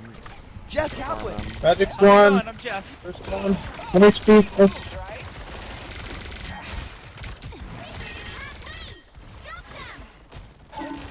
Venom no shields. Venom lost his shields. We actually could hit Venom here.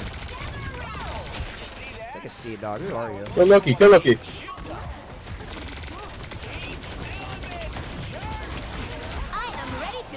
Force an ult. We have ult for this. You ult me, bro. Like, you're never gonna be good, bro. Never. Your whole career, you're mid. We're about to win the fight because I come back and you ulted me instead of my core. I'm gonna ult behind them in a second, okay? Can you guys walk in a second or no? Oh, we're really low. Yeah, we can walk. We can walk. There you go. Kill this guy. Kill this guy. Yeah. What is that, bro? Yo.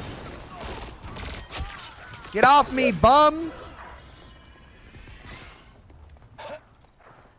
They do want an autograph. I agree. And now they're gonna lose the game. You're 13 and 13! Solo ulted me, dog! It seems we have company.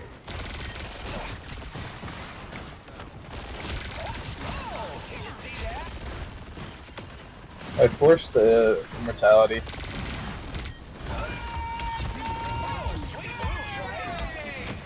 Who's chasing me? It's a fucking Hulk. Like, hop off my dick. Hulk's behind us. Hulk's behind. Hulk's in, then kill out of here. I'm going back line.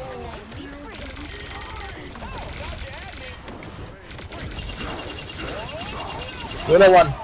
Hulk one out of this, by the way.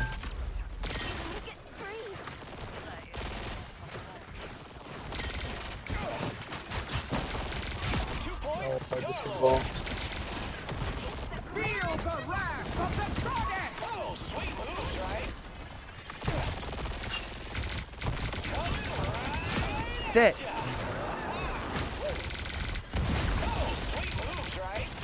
You can that guy I can stall for a really long time.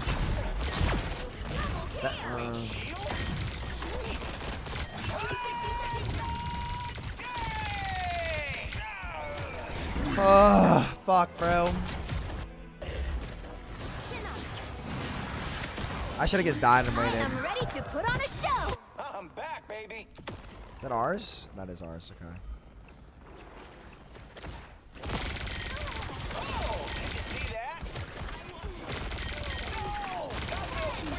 Let him can die. Can we kill support first? Kill Luna, kill Luna.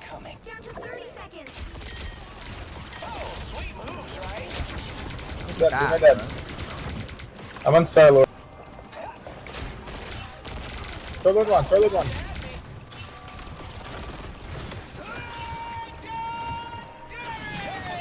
Get some heals, sight.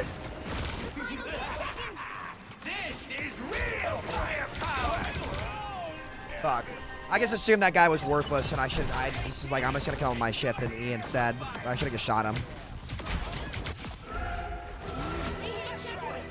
Now might be a good time to stop them. Venom's a tank, yeah.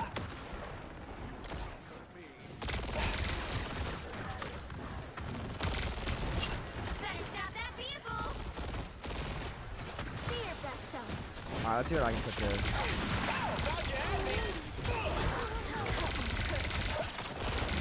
Only 60 seconds left.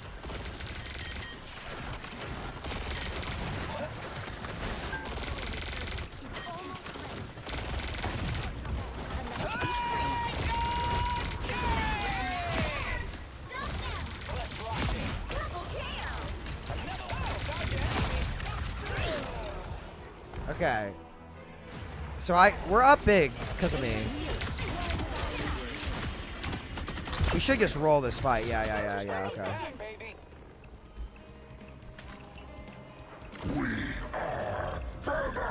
Yeah, keep using ults here, boys. Yeah. Panic and ult now. I'm holding. Don't die. The final 10 seconds. Just pressure their walk. I am ready to put Nice, on we a forced that. show. Back up. Okay, just hard kite this. Just hard kite this. We don't have to do anything. Yeah, we need to run. I just keep kiting. Way out. They're using everything.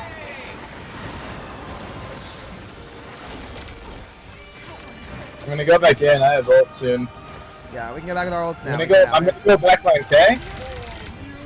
Yeah, I'm on backline, yeah. On the rack. Go rack. Sad, bro.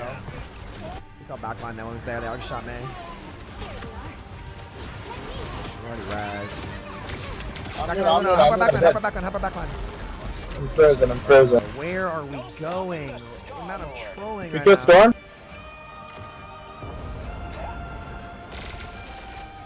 She's low. Storm low. Rocket on point too.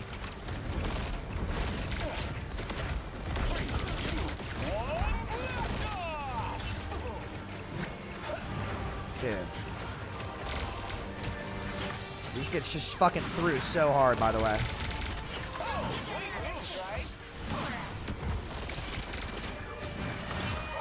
Going? Let him die. Hey, Eden, tough. Dude. I'm about to fucking... Alright. So, if we call backline, like, we all just have to walk on it. Like, we walked on, and you guys split, and we just threw that for no reason. Like, just make sure you guys stay grouped. Including which side you're on. Dude, we called backline. They didn't jump backline. I died, and then into that backline and split off of our backline and then staggered.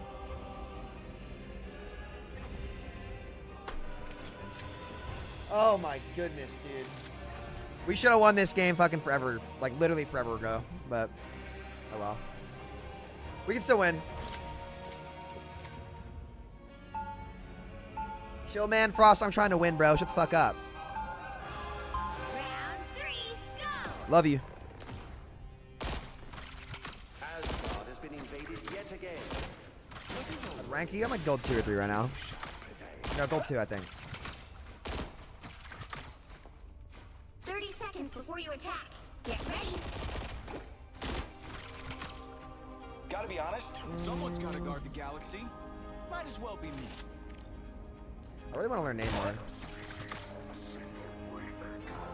One where they all tried to eat me? Yeah, I absolutely. Just ruins your mental, bro. No, okay, Frost. Let me ask you something. Genuine, this is no flame. How would you know more about my mental than me?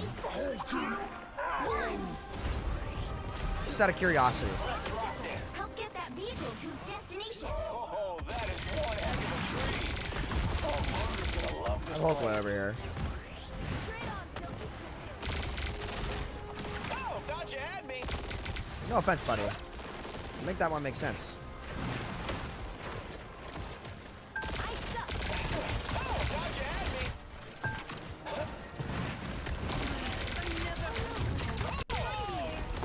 Less care than Overwatch 1.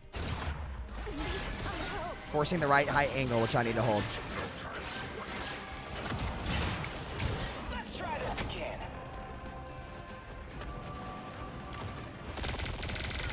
Yeah, play the kite, die. Burn this hold, burn this hold. 1-1. Tell Lord's in 2.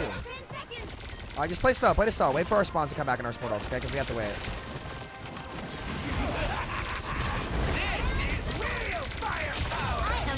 Oh, they trolled, they trolled.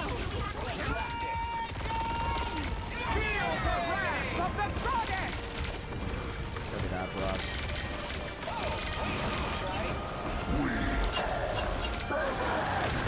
Control.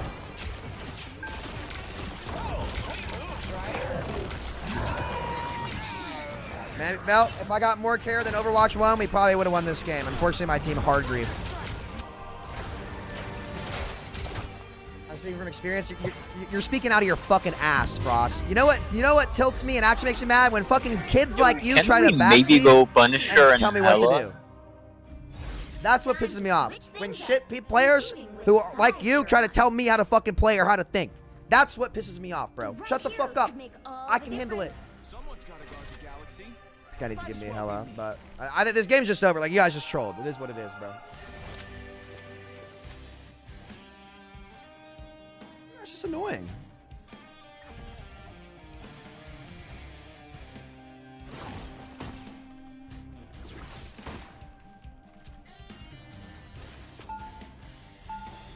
I just want to give you some advice, man. And Frost, let me ask you again, bro. And I want you to seriously think about this. I'm not even trying to flame you, okay? Seriously, genuinely. Who are you to give me, a former pro player, advice when I am exponentially better than you? I am streaming. I'm doing my own thing. I'm talking about objectively how we lost the game. And what we did wrong. Would you like a tour? No offense to you. Again, I'm not trying to be a dick to you here at all. But, like, I want you to think about that for a second. You know? Do you realize how silly that sounds, bro? Like, I'm playing the game so that I can play the game, not to have a player worse than me backseat for me. You know what I'm saying? So, kindly shut the fuck up. I love you. Anyway, we can still win. We can still win. I need to lock in here and carry this shit. Because we're out fragging their team. We just have less care than Overwatch 1.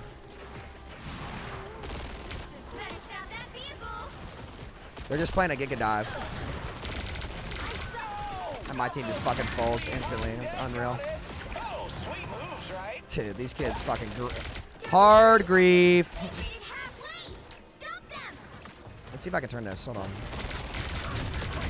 No, we can't. Their backline. Like, their backline just cares their team so much, and their dive tanks just have so much sustain on their own. My supports are dumping into our tank, and their supports are dumping into their DPS, because their tanks sustain on their own. Just huge troll, bro. Huge troll. Huge troll. Huge troll.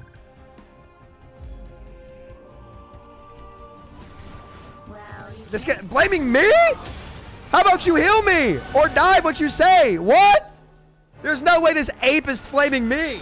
What? Hold on.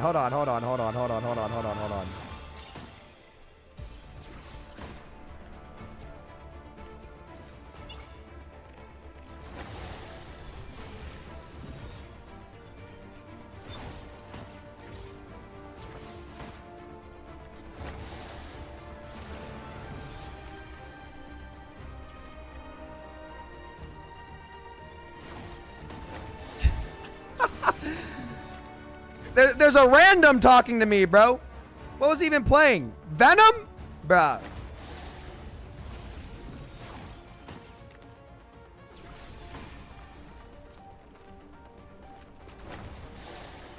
That's actually crazy.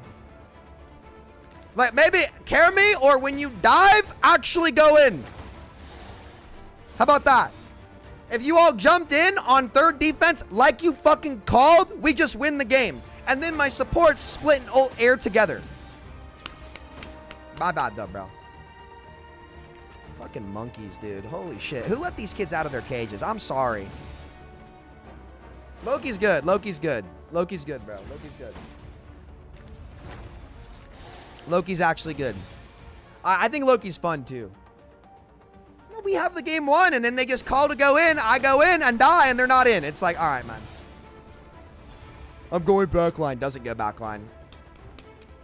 Then my whole team's backline when we're already split and dead, and then they leave our Mantis behind, and we just lose the game because we're Luna Snow ulting their backline. I don't know.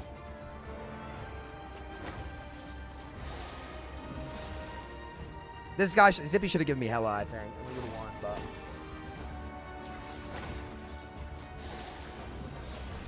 Let's see. It's just like fucking crazy, bro. It's actually just crazy. Look at these. They're just sitting there poking. 34k, 34k. These guys like, nice damage. I'm on Black Panther, bro. I don't do damage. I get final blows. That's what the fucking hero is.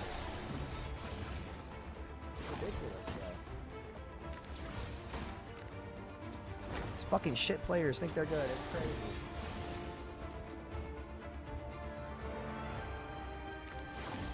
In fact, Loki has no AoE cooling if he's someone less aggressive.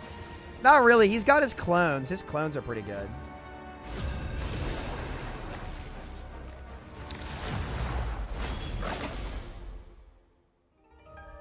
God, I wanted that fucking ape on their team so bad. I would have put that kid in a fucking pack. I hope you see this VOD, bro. You're dog shit random. Sorry. The right heroes could make all the difference. Are you ready to hunt? Oh, I got a magic. Hey, Sammy.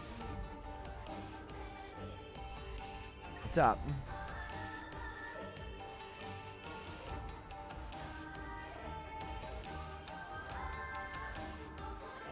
No, Panther can put out damage, but you don't really, like, you want to be killing people before you rack up a lot of damage. Damage can be misleading sometimes.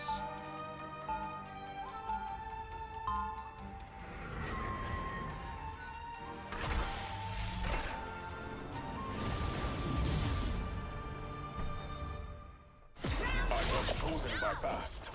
Let me show you why. They'll be coming in 30 seconds. Stay strong. You're a famous pop star, right? That is so cool. 감사합니다. When this is over, maybe you can add it to your playlist. Well, I'm really more of a classic rock kind of guy, you know. But hey, you know, you don't have. Panther's team up is just a TP, man. It's nothing good. You just get an extra portal. Battle starts in 5, 4, 3, 2, 1. We need to let them in because we only have one heal. We have to push slow. Yeah, this game has crossplay. You need to stop that vehicle in its tracks. Yeah, Iron Man's thing is good. Okay, well. You know what, guys? I think we should do the exact opposite of what I said. It's going to go really well for you all. Really smart. Let's definitely go in before the choke. Is that my Luna Snow frontlining? I have returned from Dejalia. Blow up.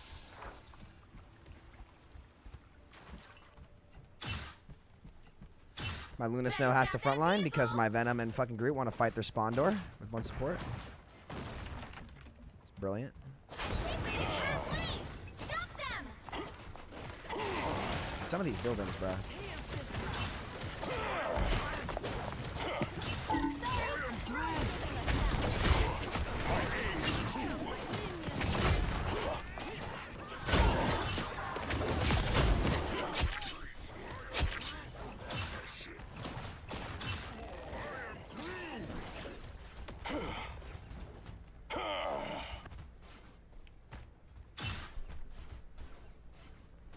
Yeah, Luna in their spawn, real. We'll just Sammy, let him tell in. me who you're diving. I'm just gonna wait for backline to wrap up. Okay, our team's in. Guys, we should not go in there.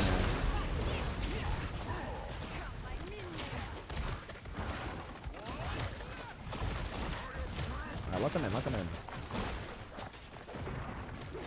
The more we do that, whatever. We're not, boys. Alright, I'm letting them in here. I'm on backline now. I am ready to put on a show. We are in the front.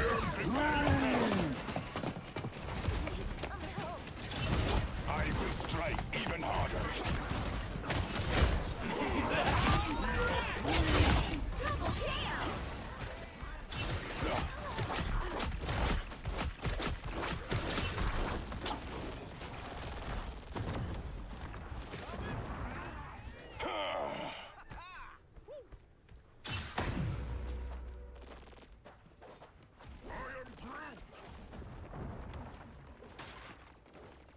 Fuck, Vincent, what the fuck are you, dude? You need to check into a mental health facility. What the fuck are you saying? Get out of here. I'm about to get backline in 2, 1. Tremble before fast.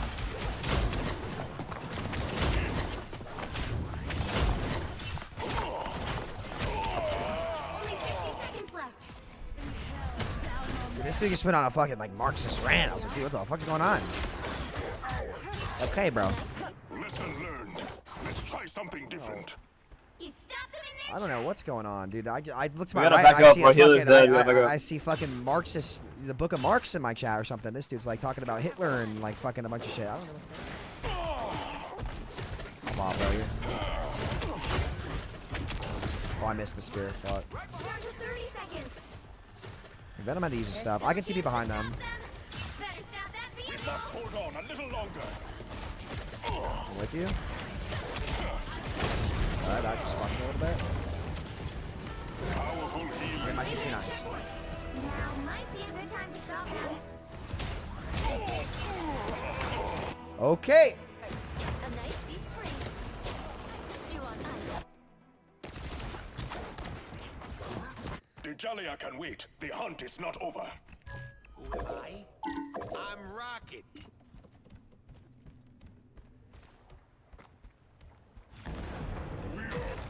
What's going on, bro? Child! I am ready to put on a show.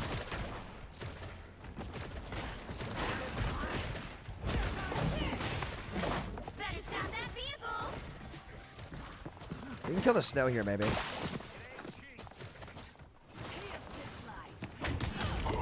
My aim is true. I love that. Stop them! My strength is renewed.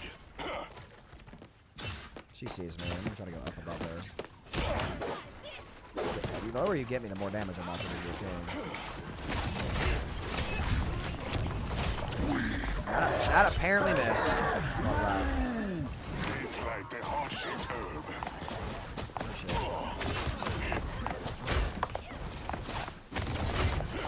Take a seat. It's unholy. She will return. What?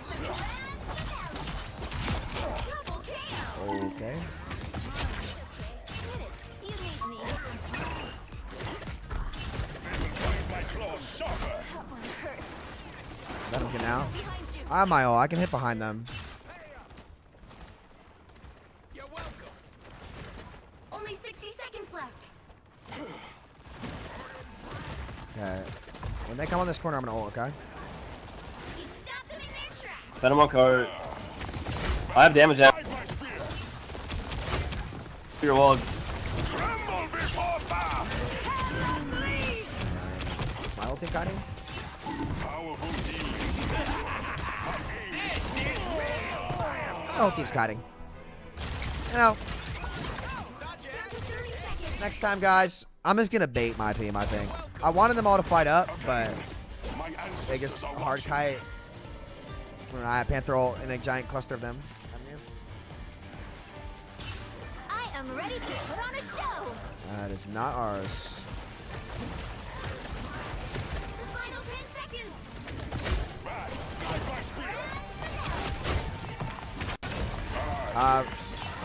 Star-Lord low. Walk up. Kill the squishies in the back. Hello.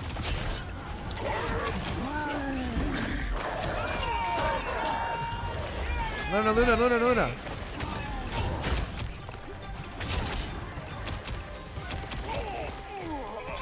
Dude, surely we shoot the squishies and not the tanks on point.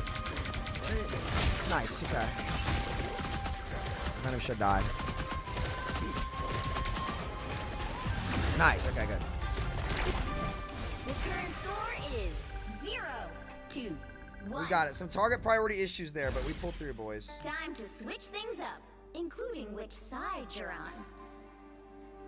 Oh, it's like the Olympics are You'll need here. a top-notch team to win this one. Are you ready to hunt?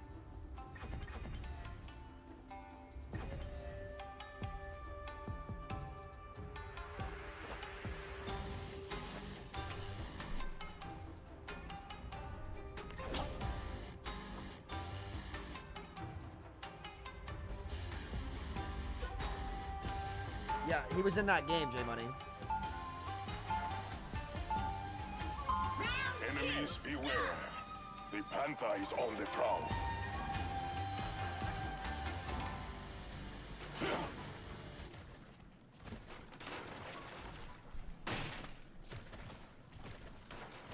Seconds before you attack. Get ready. Okay, what a ball. I know. How do we keep ending up in these situations? My FPS are definitely not great. I have to cap them so my OBS doesn't lag. They need to optimize it. They need to sit down and like really optimize this game.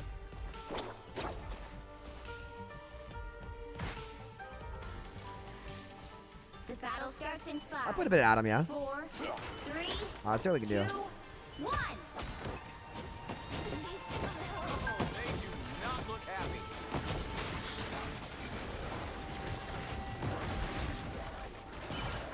Help get that vehicle to its destination. Hey, Loki no shift. I'm behind them. Fucking Iron Man, are we kidding? You guys are walled off. I can't hear you guys.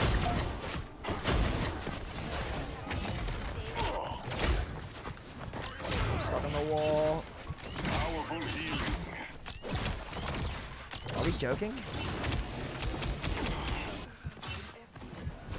This will not be my last battle. I'm trying to hear you, Sammy. Hey, can someone clear this Iron Man? I'll patch you up. I don't want to be center stage. I like the cold. I'm gonna go on Hela in 3, 2. You're halfway there. Keep going. My game is A bit of trolling. What? tastes like the heart-shaped herb. I'm on Mantis here. Hasty retreat will be wise. We are undefeated. I force Mantis. Just live. We can win. I'm on Hela in the back still. Hela back still. Come car.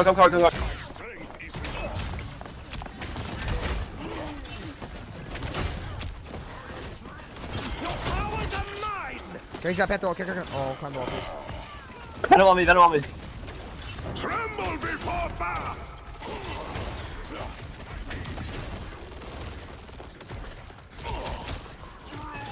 Here, Venom card. Only we can Venom can save die on this cart. nexus between reality.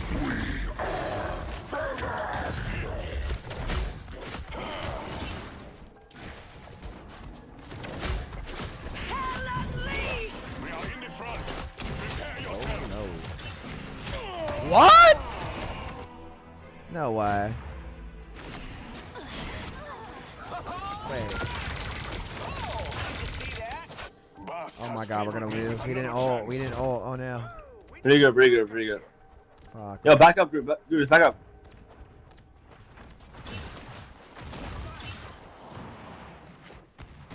Okay, they used everything. There, but We must delay no longer, young spider. Get that vehicle moving again. I'm going from right. I have damage jam this fight. Yeah, do you want a raccoon ult from main? Ready? I'm ulting. Go push.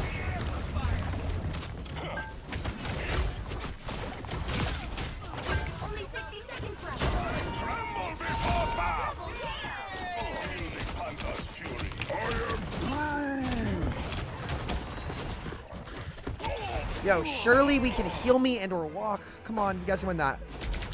Good job. Okay, nice. I think that's fine. I was like, we have so much. There's no way I do that much if we don't walk, but we did. Okay, we're good. Good job, guys. Good job. Undefeatable! Down to 30 seconds. All right, good. That was good. The vehicle reached a checkpoint. Keep up the momentum.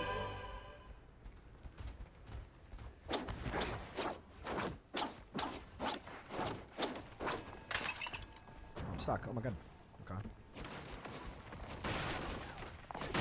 Loki makes my job hard, but let's see if I can't creep for some shit here.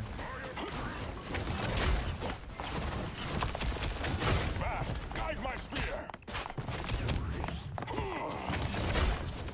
Powerful healing. The enemy approaching. Not too far. I fucked up my CDs. I can go there when Cart's a little bit farther up, but because Cart's so far back, like they can afford to chase me. That's a good spot, like when the Cart's on the corner, but it's not on the corner. It's bad. Am I frozen? Your powers are mine.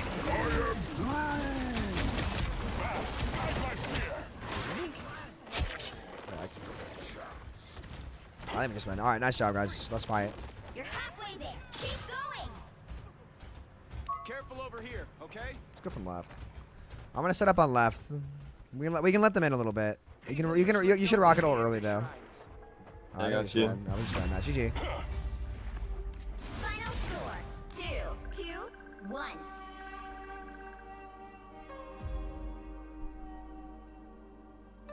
Another epic victory. What do you guys think of open queue?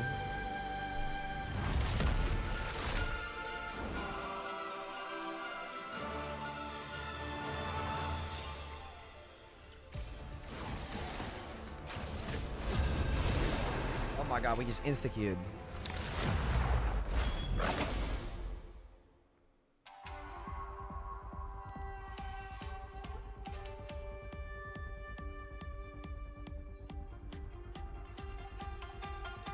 Thank you, Matt, man, bro. I The appreciate it. right heroes could make all the difference. Are you ready to hunt?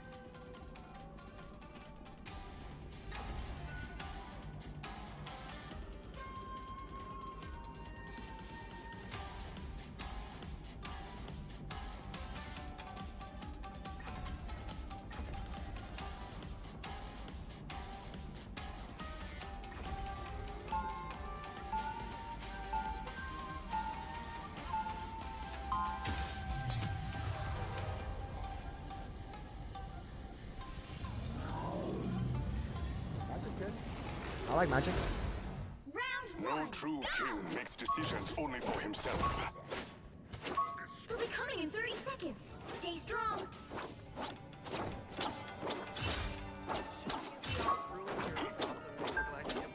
One cannot keep an empire when there is chaos at home. I always said only in a totally different way. So you're a friendly neighborhood Black Panther? Wow. The battle starts in 5, 4, 3, 2, 1. I don't know. When I get those like double DPS comp, I just don't care. What's up, team? What Loki has begun in Asgard. Venom, if you want to let them in, I'm gonna hit them when they cross here. This place seems curious. Might want to take a look over here. They will find my I'm going in now. sharper.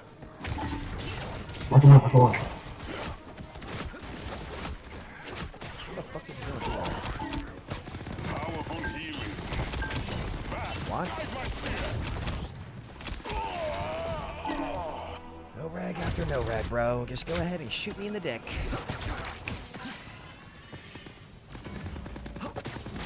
Bast has favored me with another chance. I can heal you. Come to me. Can we touch point? Can we touch point? Oh, they gotta take. That's fine.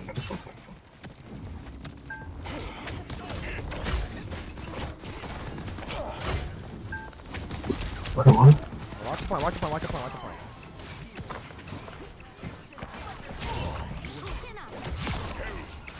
Oh shit, I just did so much damage to him.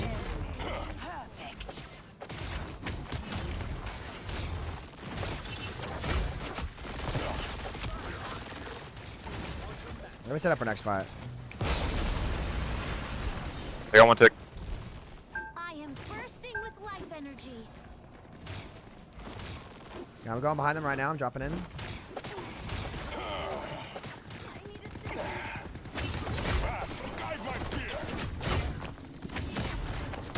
He's got bubble, bro. He's got bub. Dude, the Magneto bubbed their Star-Lord on accident. No way. I have returned from Italia. Can we fight this or no? Nope. We gave up that tick on first damn. Okay, that's fine. You need to stop that vehicle in its tracks. Magneto's inside. Help her, Hela. Help her, Hela. Help her, Hela.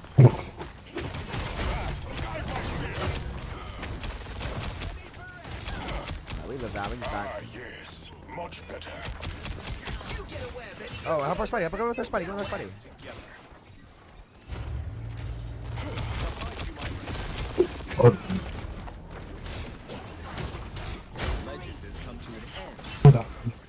Alright, nice.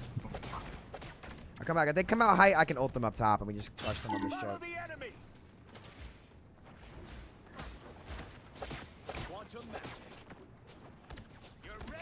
I am at your service. Don't mind me. I'm just dying.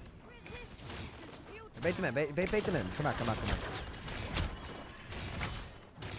We have to let them out a little bit. Spidey's just going down there, bro. Enemies. Perfect.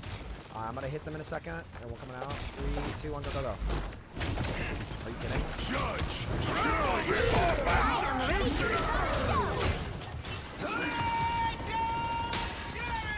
We're down our tank. I can hit backline here in 2, 1. Ludicel.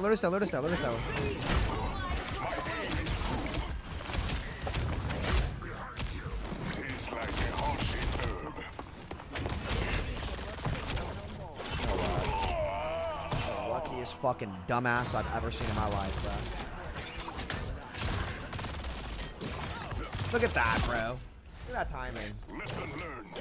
I really want to dash on that corner, but my dash is so buggy on corners, I just never use it. Oh. Alright, coming back. I need assistance.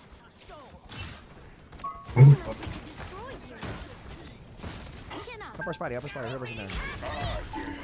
Much better. Alright, I'm stuck. Tastes like the heart-shaped herb. I'm gonna walk in. I'm going in on rocket here.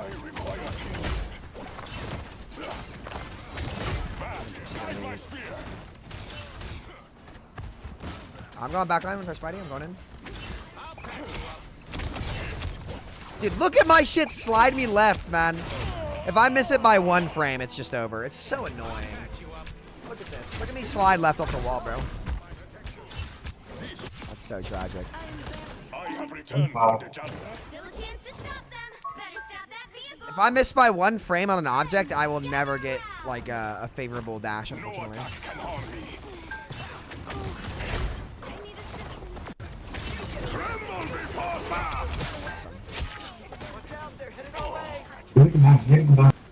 The Panther behind.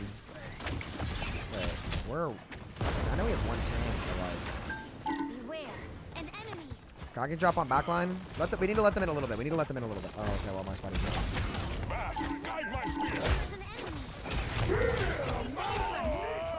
Dude, I might have to go tank. My team, like, we won't let them in. Like, we keep trying to dive into their defense. All right. Hey, Dee, enjoy the end. I am ready to put on a show. They hit a checkpoint. Now might be the time to stop them. Don't quit on me now, little. Like, do you guys see how we're going too early? Like, they have a heavy defense comp, and like we won't let them walk, and then we keep forcing our dive before they walk, and then we have to overextend to try to get a kill. Only 2 of our heroes can go that deep. And you guys can't heal our team when they're in either.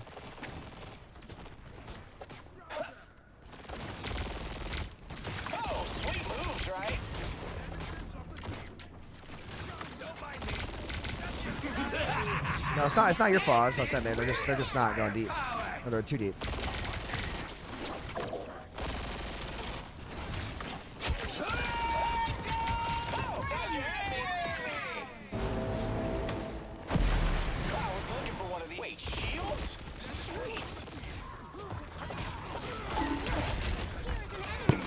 You ain't him, bro.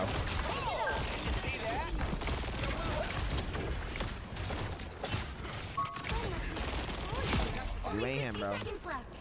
You are not me.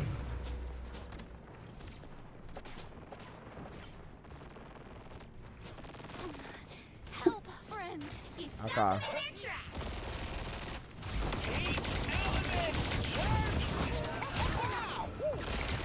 Who died? Who's dead? Got my ult here.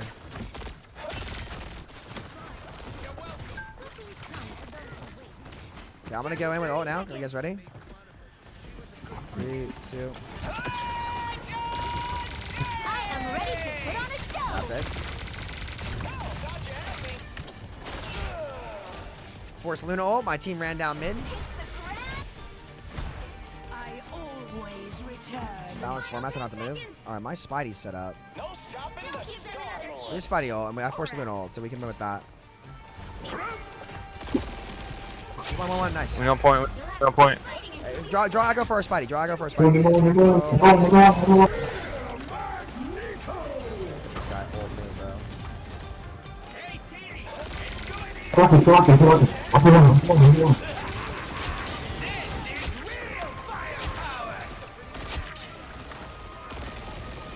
So my Spidey went a little early there, chat. It worked out. The current score is Alright, that worked out. 0-2-2. Time to switch things up, including which side you're on. You'll need a top-notch team to win this one. Someone's got to guard the galaxy. Might as well be me.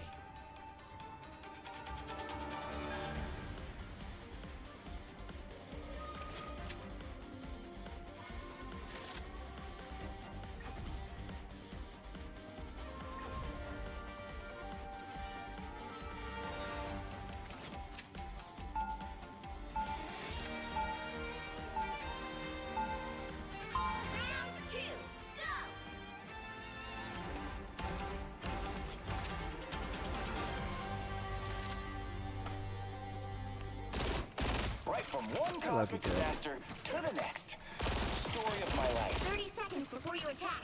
Get ready.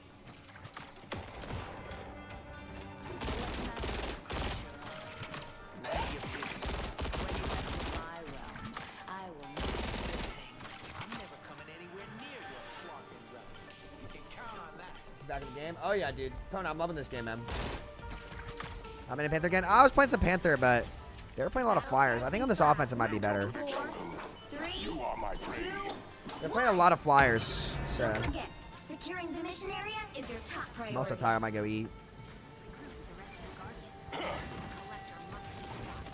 Jeff Kaplan. How's it going? I'm Jeff. I will strike even They're playing. They're just playing Namor too. They're just like trying to fucking slow me and shit. It's so annoying. Can we break these turrets, man?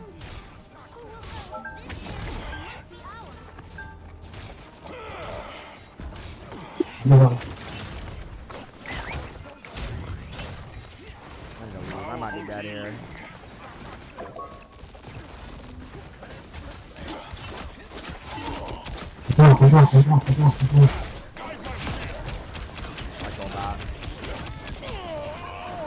I trolled my dash there, dude. I need to eat, guys.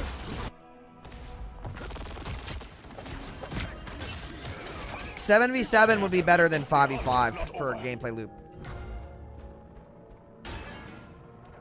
I don't think it'd be good.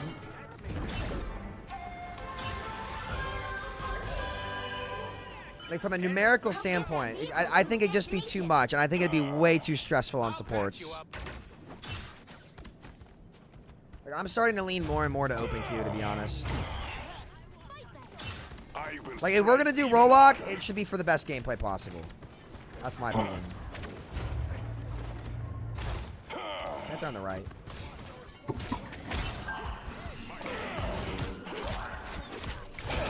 What?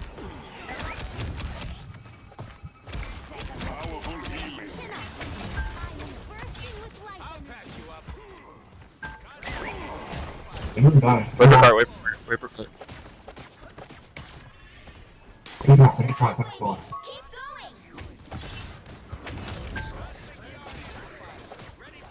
I'm going back line. I'm walking up there.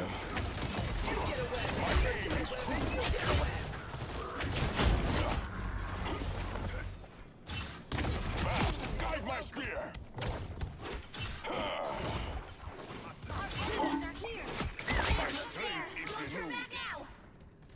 See how on the offense where we can take our own duels, chat, that our team's just rolling with this comp? We were just forcing too much early.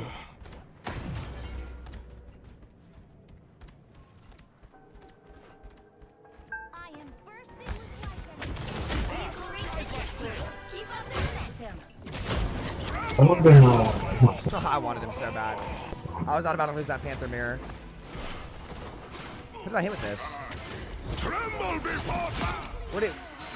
Where'd he go? Bast has favored me with another chance. Tremble before Bast!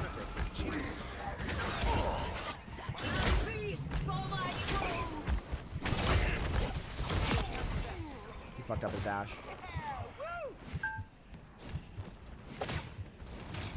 I'm gonna let my Spidey get that. I want to stay low health so I do more damage.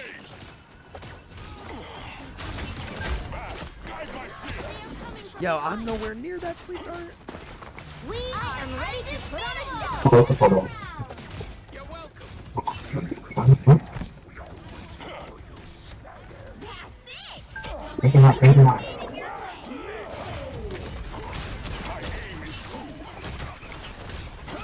Wait, where's my CD?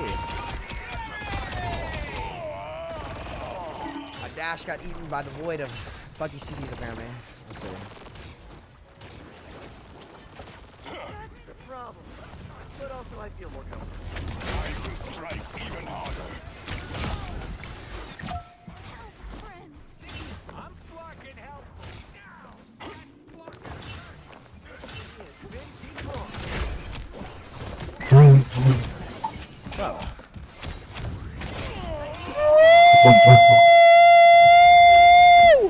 No way. Just as expected. So close. I still have some heart left in me. This game's net code might make me stroke, I'm not gonna lie. Guys, what should I order to eat?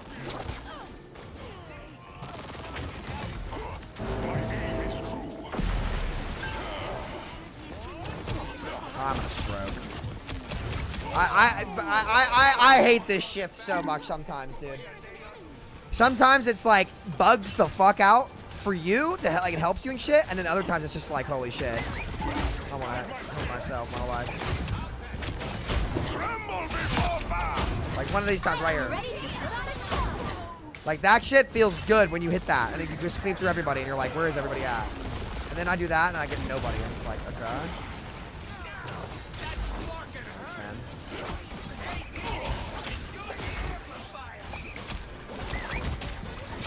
We are undefeatable. Tremble before Bast! Better can die.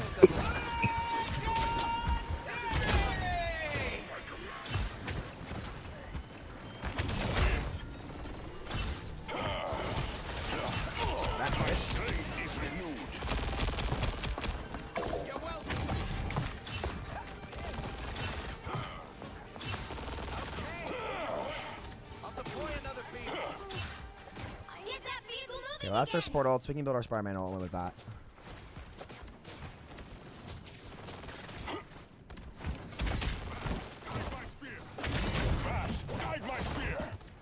So mine missed and his hit. Let me see this. How did he go to that side?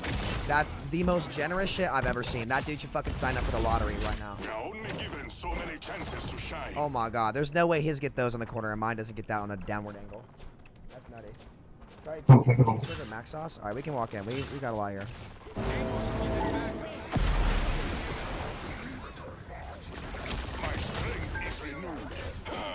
So he's one, star number one.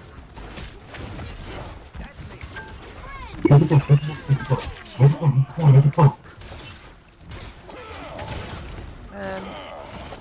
I'm getting robbed. Oh, it's okay. We still win. Final score 3-2-2. I haven't had Asian food in a long time, boys. Another epic victory.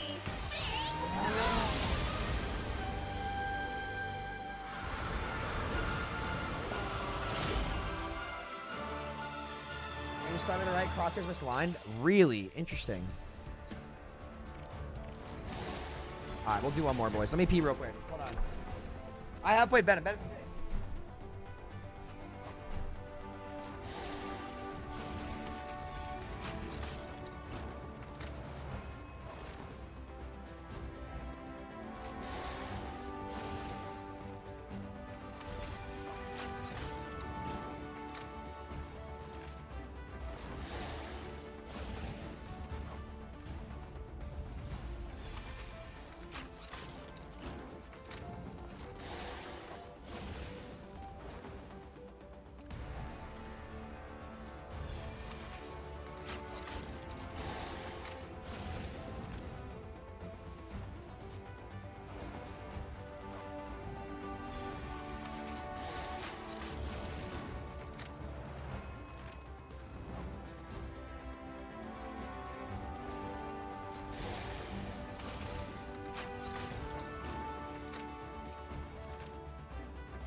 Guys, I gotta order some food after this. What should we eat? One more, boys. One more. I might order my food now.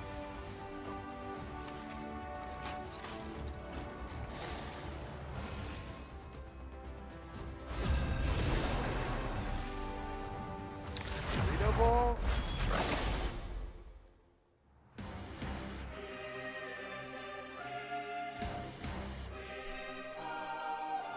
They have 3 mantis. The They have right 3 heroes mantis could make icons. all the difference.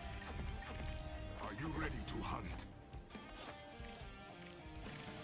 It's time for magic, shall we? Oh, brother.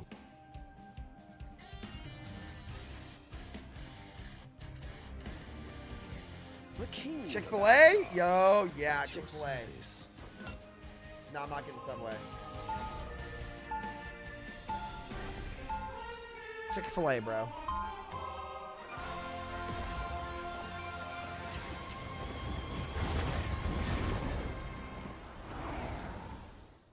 Without chaos, life becomes a predictable, orderly prison. They'll be coming in 30 seconds. Stay strong. Yo, team. Yo. What up, buddy? Yeah, so do I get Chick-fil-A or like should I get like Not as long as you keep that big nasty tongue. what you think, bro? I think you should calm it down on the fast food, buddy. Dude, You're getting a little good. tubby these days. I don't think I am actually. That's cap. The battle starts in 5. I think you're getting a little unhealthy looking. Oh, well, good thing is you don't have eyes, so I'm going with Chick-fil-A. You need to stop that vehicle in its tracks. His mom loves my abs, chat. I'm just fucking with you, buddy. All right, hold on. Oh, I'm low. Hold on.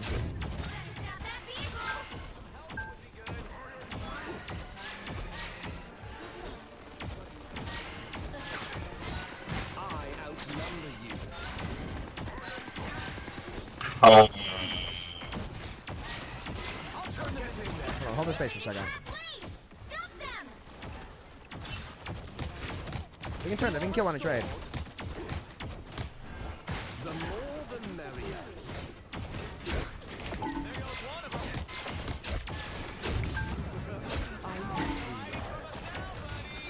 There's still a chance to stop them.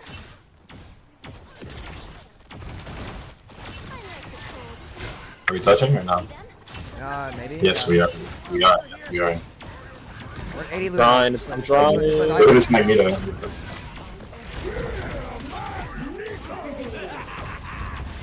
We get Luna ult, we can win 96.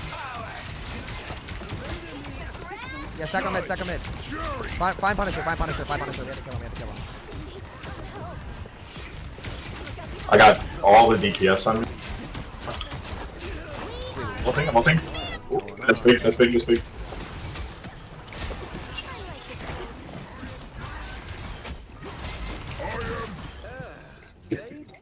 I got solo ulted on point. I have many faces.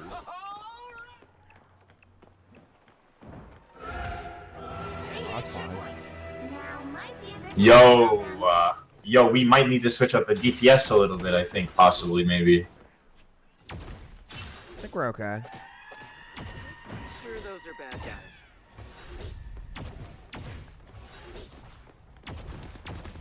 Repeat me, Spidey. Oh, wait. Yo, is my Spidey a fucking... Hello? Why is my guy fucking running from me? Yo, least aware fucking Spider-Man. What are we doing? You should get walled off every time. Oh, you're fine. This when you're. I was turning to heal. I was fighting. You ran away from me. That's fine. I have copy here. That's a good question. Break wall, Group. Yo, This guys. isn't good.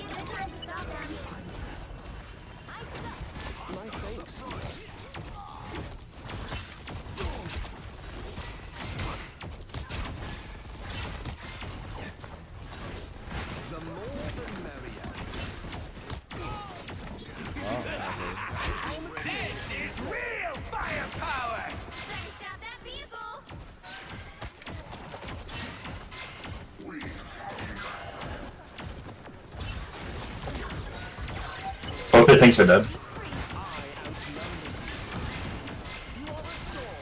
Punisher's low as fuck. My big kills are around the Now corner, so be careful.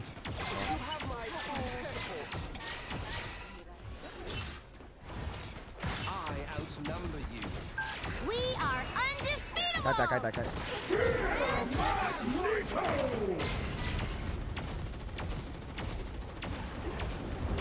Your powers are mine!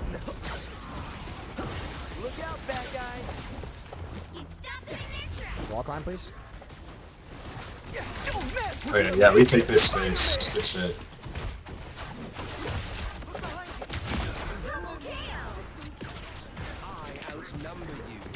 Spidey ult's good, so I just ripped that.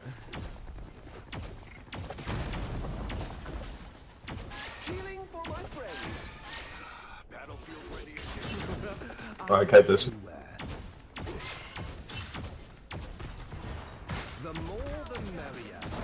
Oh wait, good pull, good pull. Shoot her.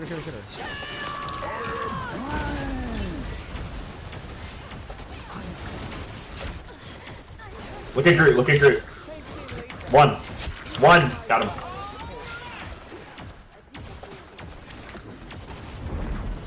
Loki's cool as fuck, bro. Judge, jury, I don't have anything for that.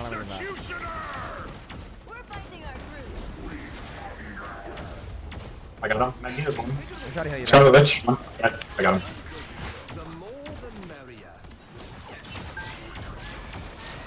Keep stacking on me. I have my shift if we need it, or my MO. Greetings. Wait, you're walled. Group. Dead, I'm dead. You wall.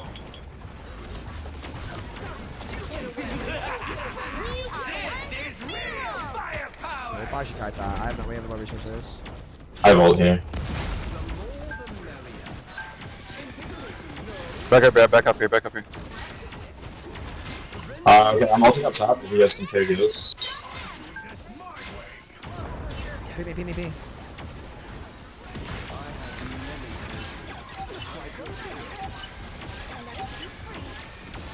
Thank you, baby. Thank you, baby cakes. Oh my gosh. We're taking so much fucking damage. Oh, wow.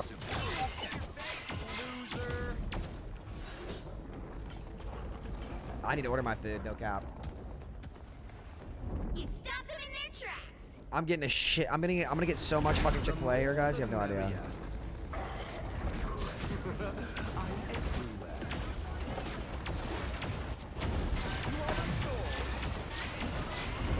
I wonder if I'm just not building my ult as much as I should. Wait, insane.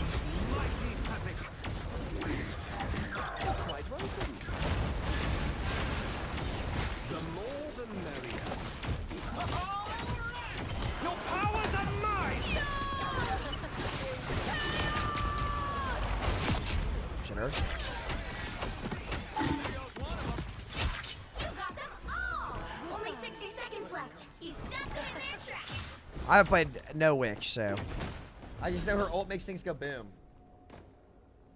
Spicy deluxe sandwich in. You know what, chat? 30 nuggets. Judge, jury, executioner. Dare I do 30 nuggets?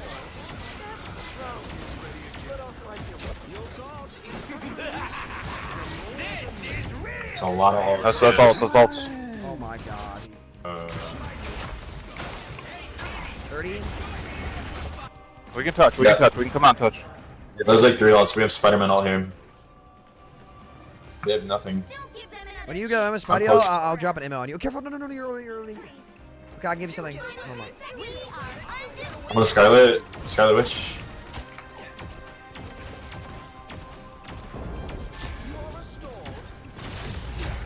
Yo.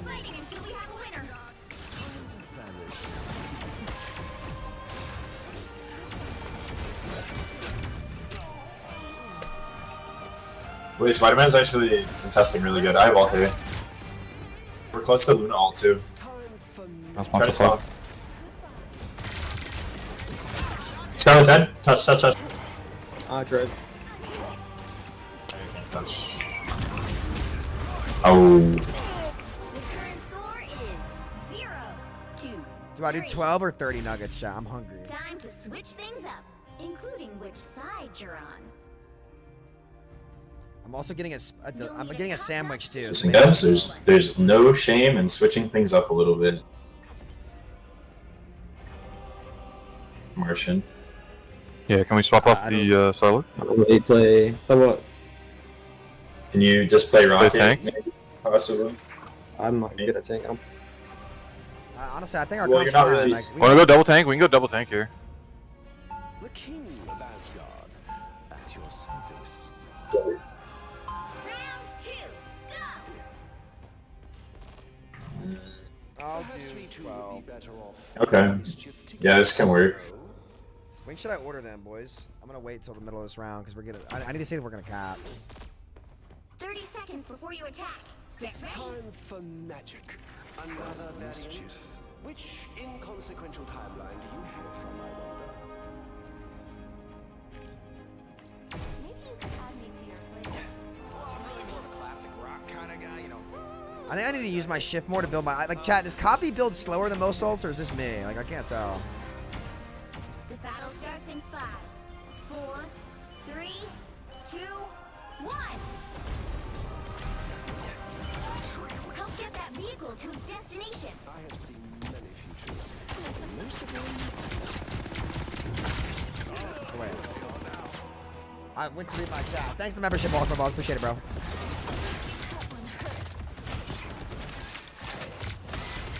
That was nothing for a god.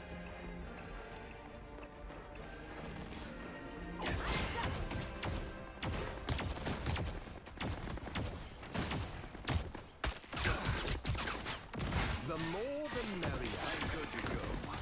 Magneto's one. Not anymore. I'm on Punisher. Punisher low.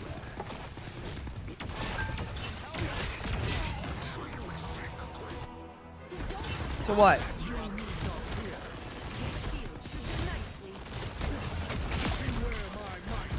You're halfway there. Keep going. The fuck? You used my whole health pool in one shot. Who's on the damage? I have many faces. Feeling for my friends. You have my full support. Just wait. This is real firepower.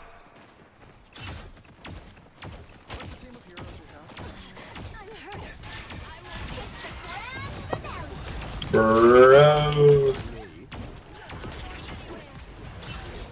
We are undefeatable!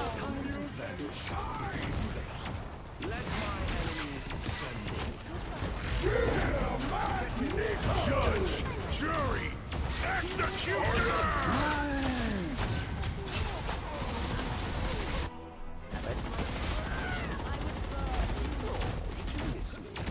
Oh, I got res. Wait a minute.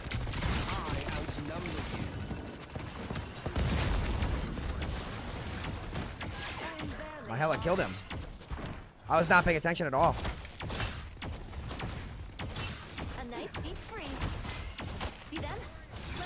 Get that vehicle moving again! Bless the healing arts. Pulse charge! Let's see it.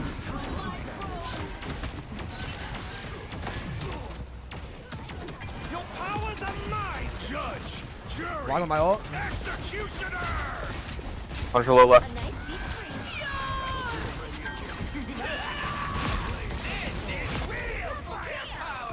Justice, pure and simple. We are undefeatable! You are restored. Okay. Rocket up point, one.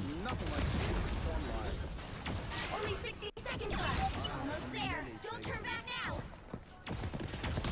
Punch right. Don't stop until the tapping is stopped. Sauce choice, Chick-fil-A sauce. Vehicle reached the checkpoint. Keep up the momentum. I outnumber you. Mantis was. I'm doing this my way. The more the merrier. Need some repairs? Fast. Blaze of glory. Cover They're low up here, they're low, they're low. Wall.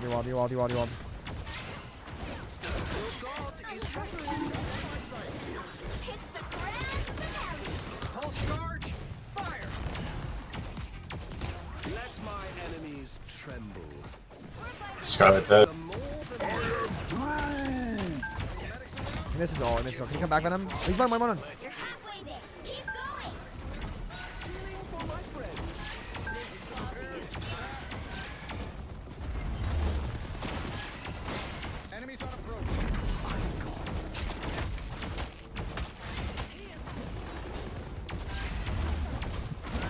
I am a true team player.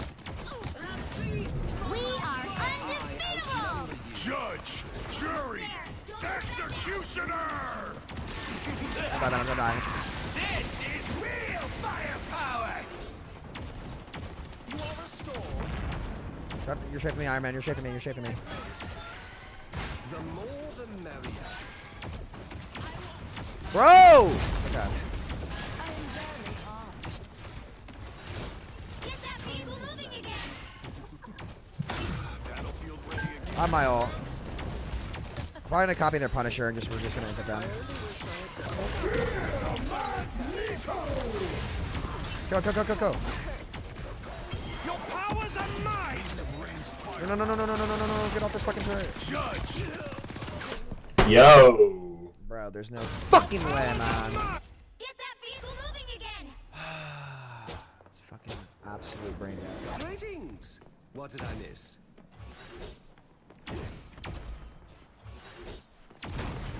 Only 60 seconds left. So AIDS, bro. That fucking turret animation is so atrocious. I actually hard win that fight for my team too. She's one, look at it. She does.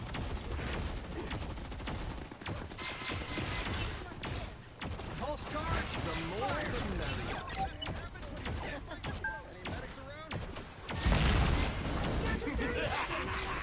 This is real firepower! We are undefeatable! I outnumber. Come back to me. Yeah, this one's just Jover. Get that vehicle moving again! The final 10 seconds! Yeah, I don't know. Nothing for long. I guess 7 and 12. Final score. 1, 2, 3. All right. About your face, Betty, you look kind of pale, dude. I can't do anything about that, bro. Dude, my Luna has so much fucking healing. Holy fuck. My output on Loki is either ass or he's just not a high output healer. Love the group up. Love the work you do. Enjoy your Marvel rivals. Can't wait for Mindplex. Yo, Baker, dude, thank you so much. Hold on, I missed how much that was for. Let me go look. We're gonna play a quick play game while we wait.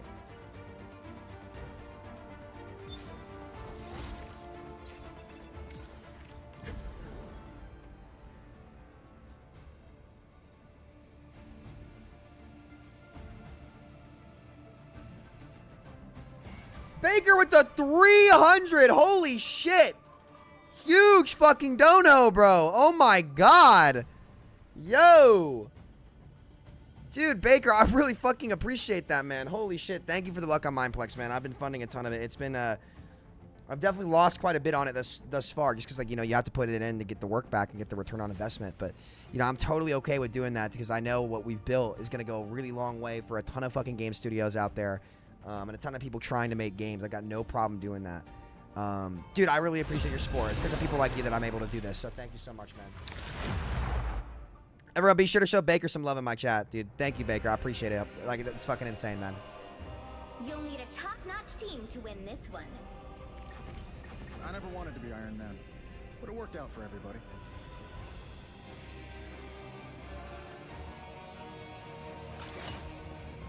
How do you monetize something like Mindplex? I've always wondered. A lot of stuff to end user, but to be honest, how I've changed the company is very different. We're not just a game studio. We're honestly like a technology company that's focused on giving game studios infrastructure to better deploy their games at a more affordable rate across the world. If I'm not joking about something, you know I'm not taking it seriously.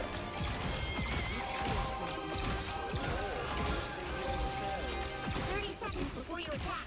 Get ready. The stakes have gotten a little bit bigger than the neighborhood, haven't they? I'm thinking of the galactic neighborhood right now. And the friendly part?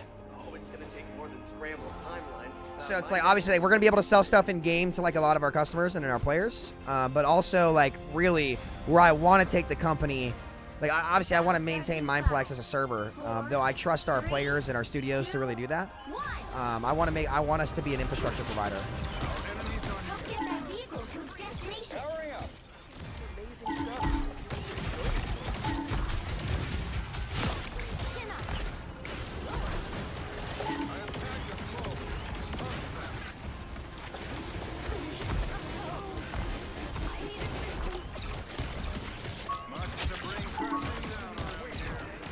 Rockets, fire! The rockets auto lock, chat. I found one of our critics. Chin up.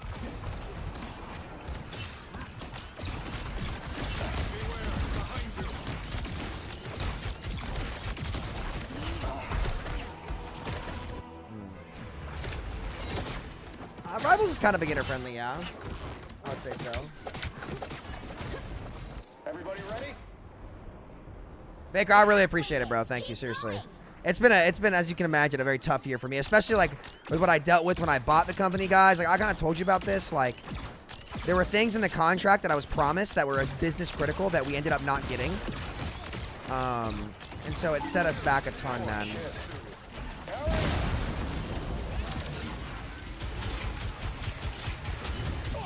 Dude.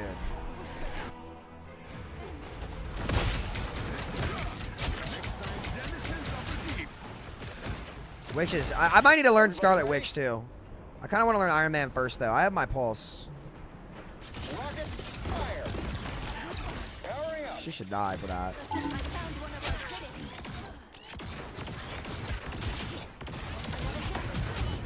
Yo, how is Storm insane? Like, how is this fucking absolute freaking 8 killing me? What is this? Let me see. Oh, I just need to shoot her.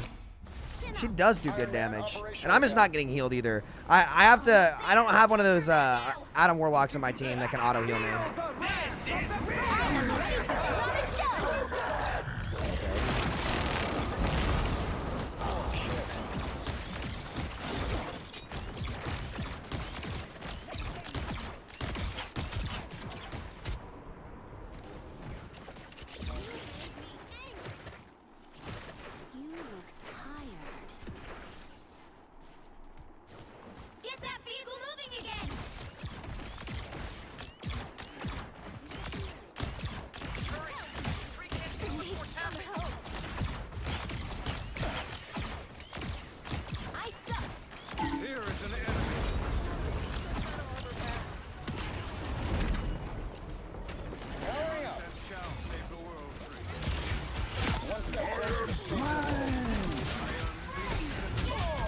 Yo, dude, I would, like, hop off my dick, please, bro.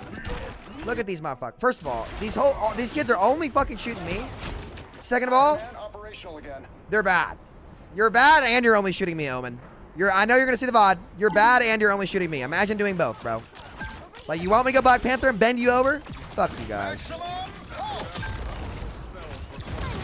What? Who wants some more? Where are you? I know one of you dumbasses camping. Alright, nice. No, he's not a stream sniper. He's just focusing me.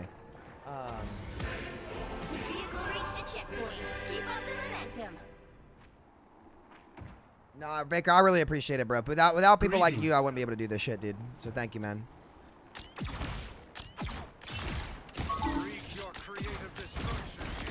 How do you like it? How do you like it?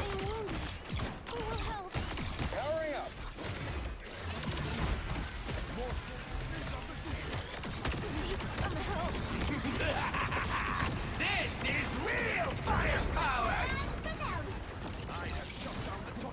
Do these missiles auto-lock? Dude, I'm just insta-dead. The Storm is hard counter Iron Man? Kinda seems like it. Oh. I'm back.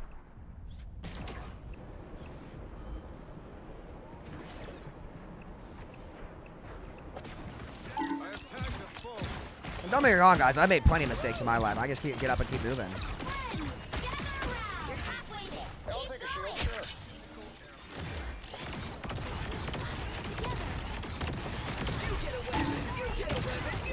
Sit!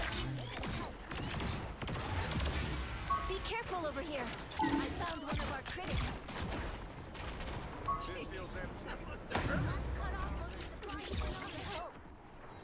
Permaflight's kind of cool.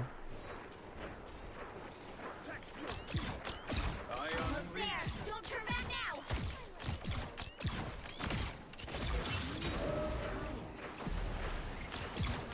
Maximum pulse. Okay. Alright, this guy's a cuck and he's gonna get fucking owned. Have fun, bro.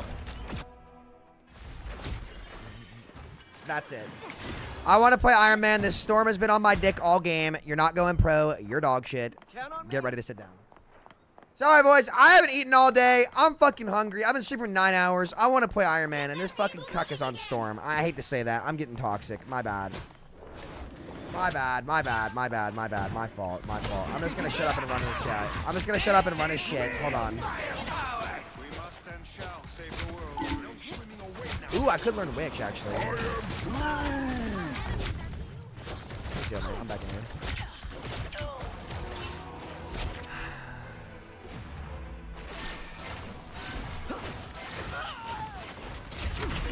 Somebody tell Omen there are other players than me on the team. I know he needs the clips for his Discord because he has nothing better to do with his life than fucking clip him killing me, which I guarantee you this fucking bitch is gonna be in my VOD after the fucking game.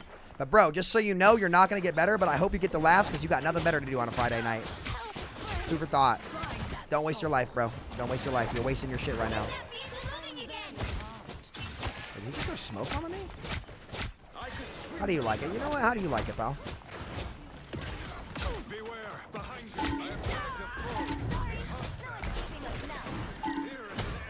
Wow, I wonder why he went past my entire squishies and went just for me. Yeah, go ahead and sit down. Come on back. You know we know who you're gonna go for. It's not a secret. Come on, buddy. Come on. This is real firepower. Yeah, let's do it. Come on. Yep. Resistance is futile.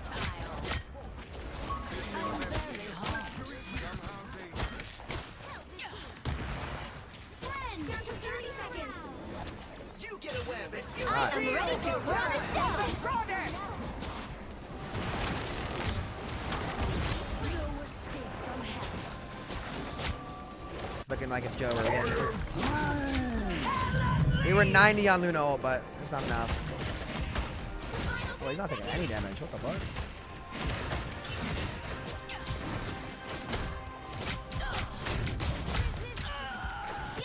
Unlucky, dude. My spot will be positive next game. Alright, boys, I'm gonna go eat. My food's almost here.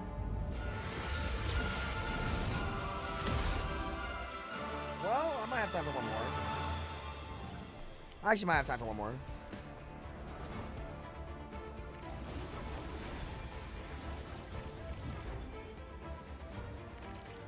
I can do one more. I got like 9 minutes, so we can wait.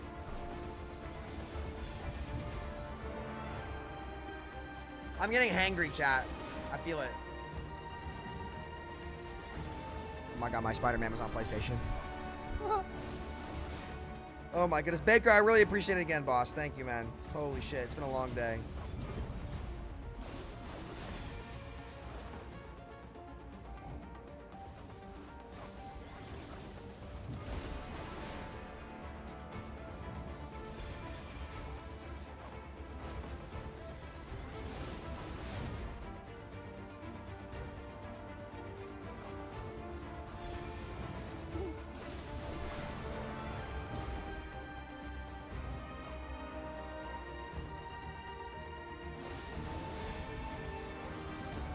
You guys get keys? Wait, I need to give my... Wait. Somebody has a key. I need to give one to my COO. Wait. My friend needs a key. I actually dead ass really need one. Wall shot. No cap. I actually need that key.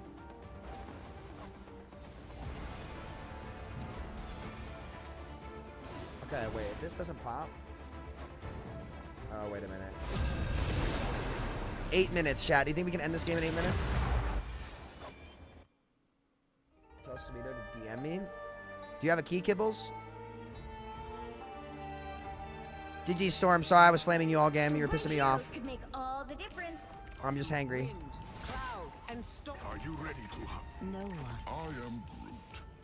I never wanted to be Iron Man. I haven't eaten all day. My food's almost here. Do I have time?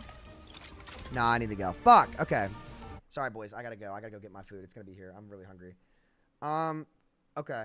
And I'm tired. And my eyes hurt. Yeah, I need a key for my COO. If anybody has one, just go in my Discord maybe. All right, I gotta go eat, boys. I'll see y'all later. Take care. Much love. Peace out, fellas. Or you can send it to Mossop. Send it to Mossop, and Mossop can DM me. Okay. All right. I'll see you guys.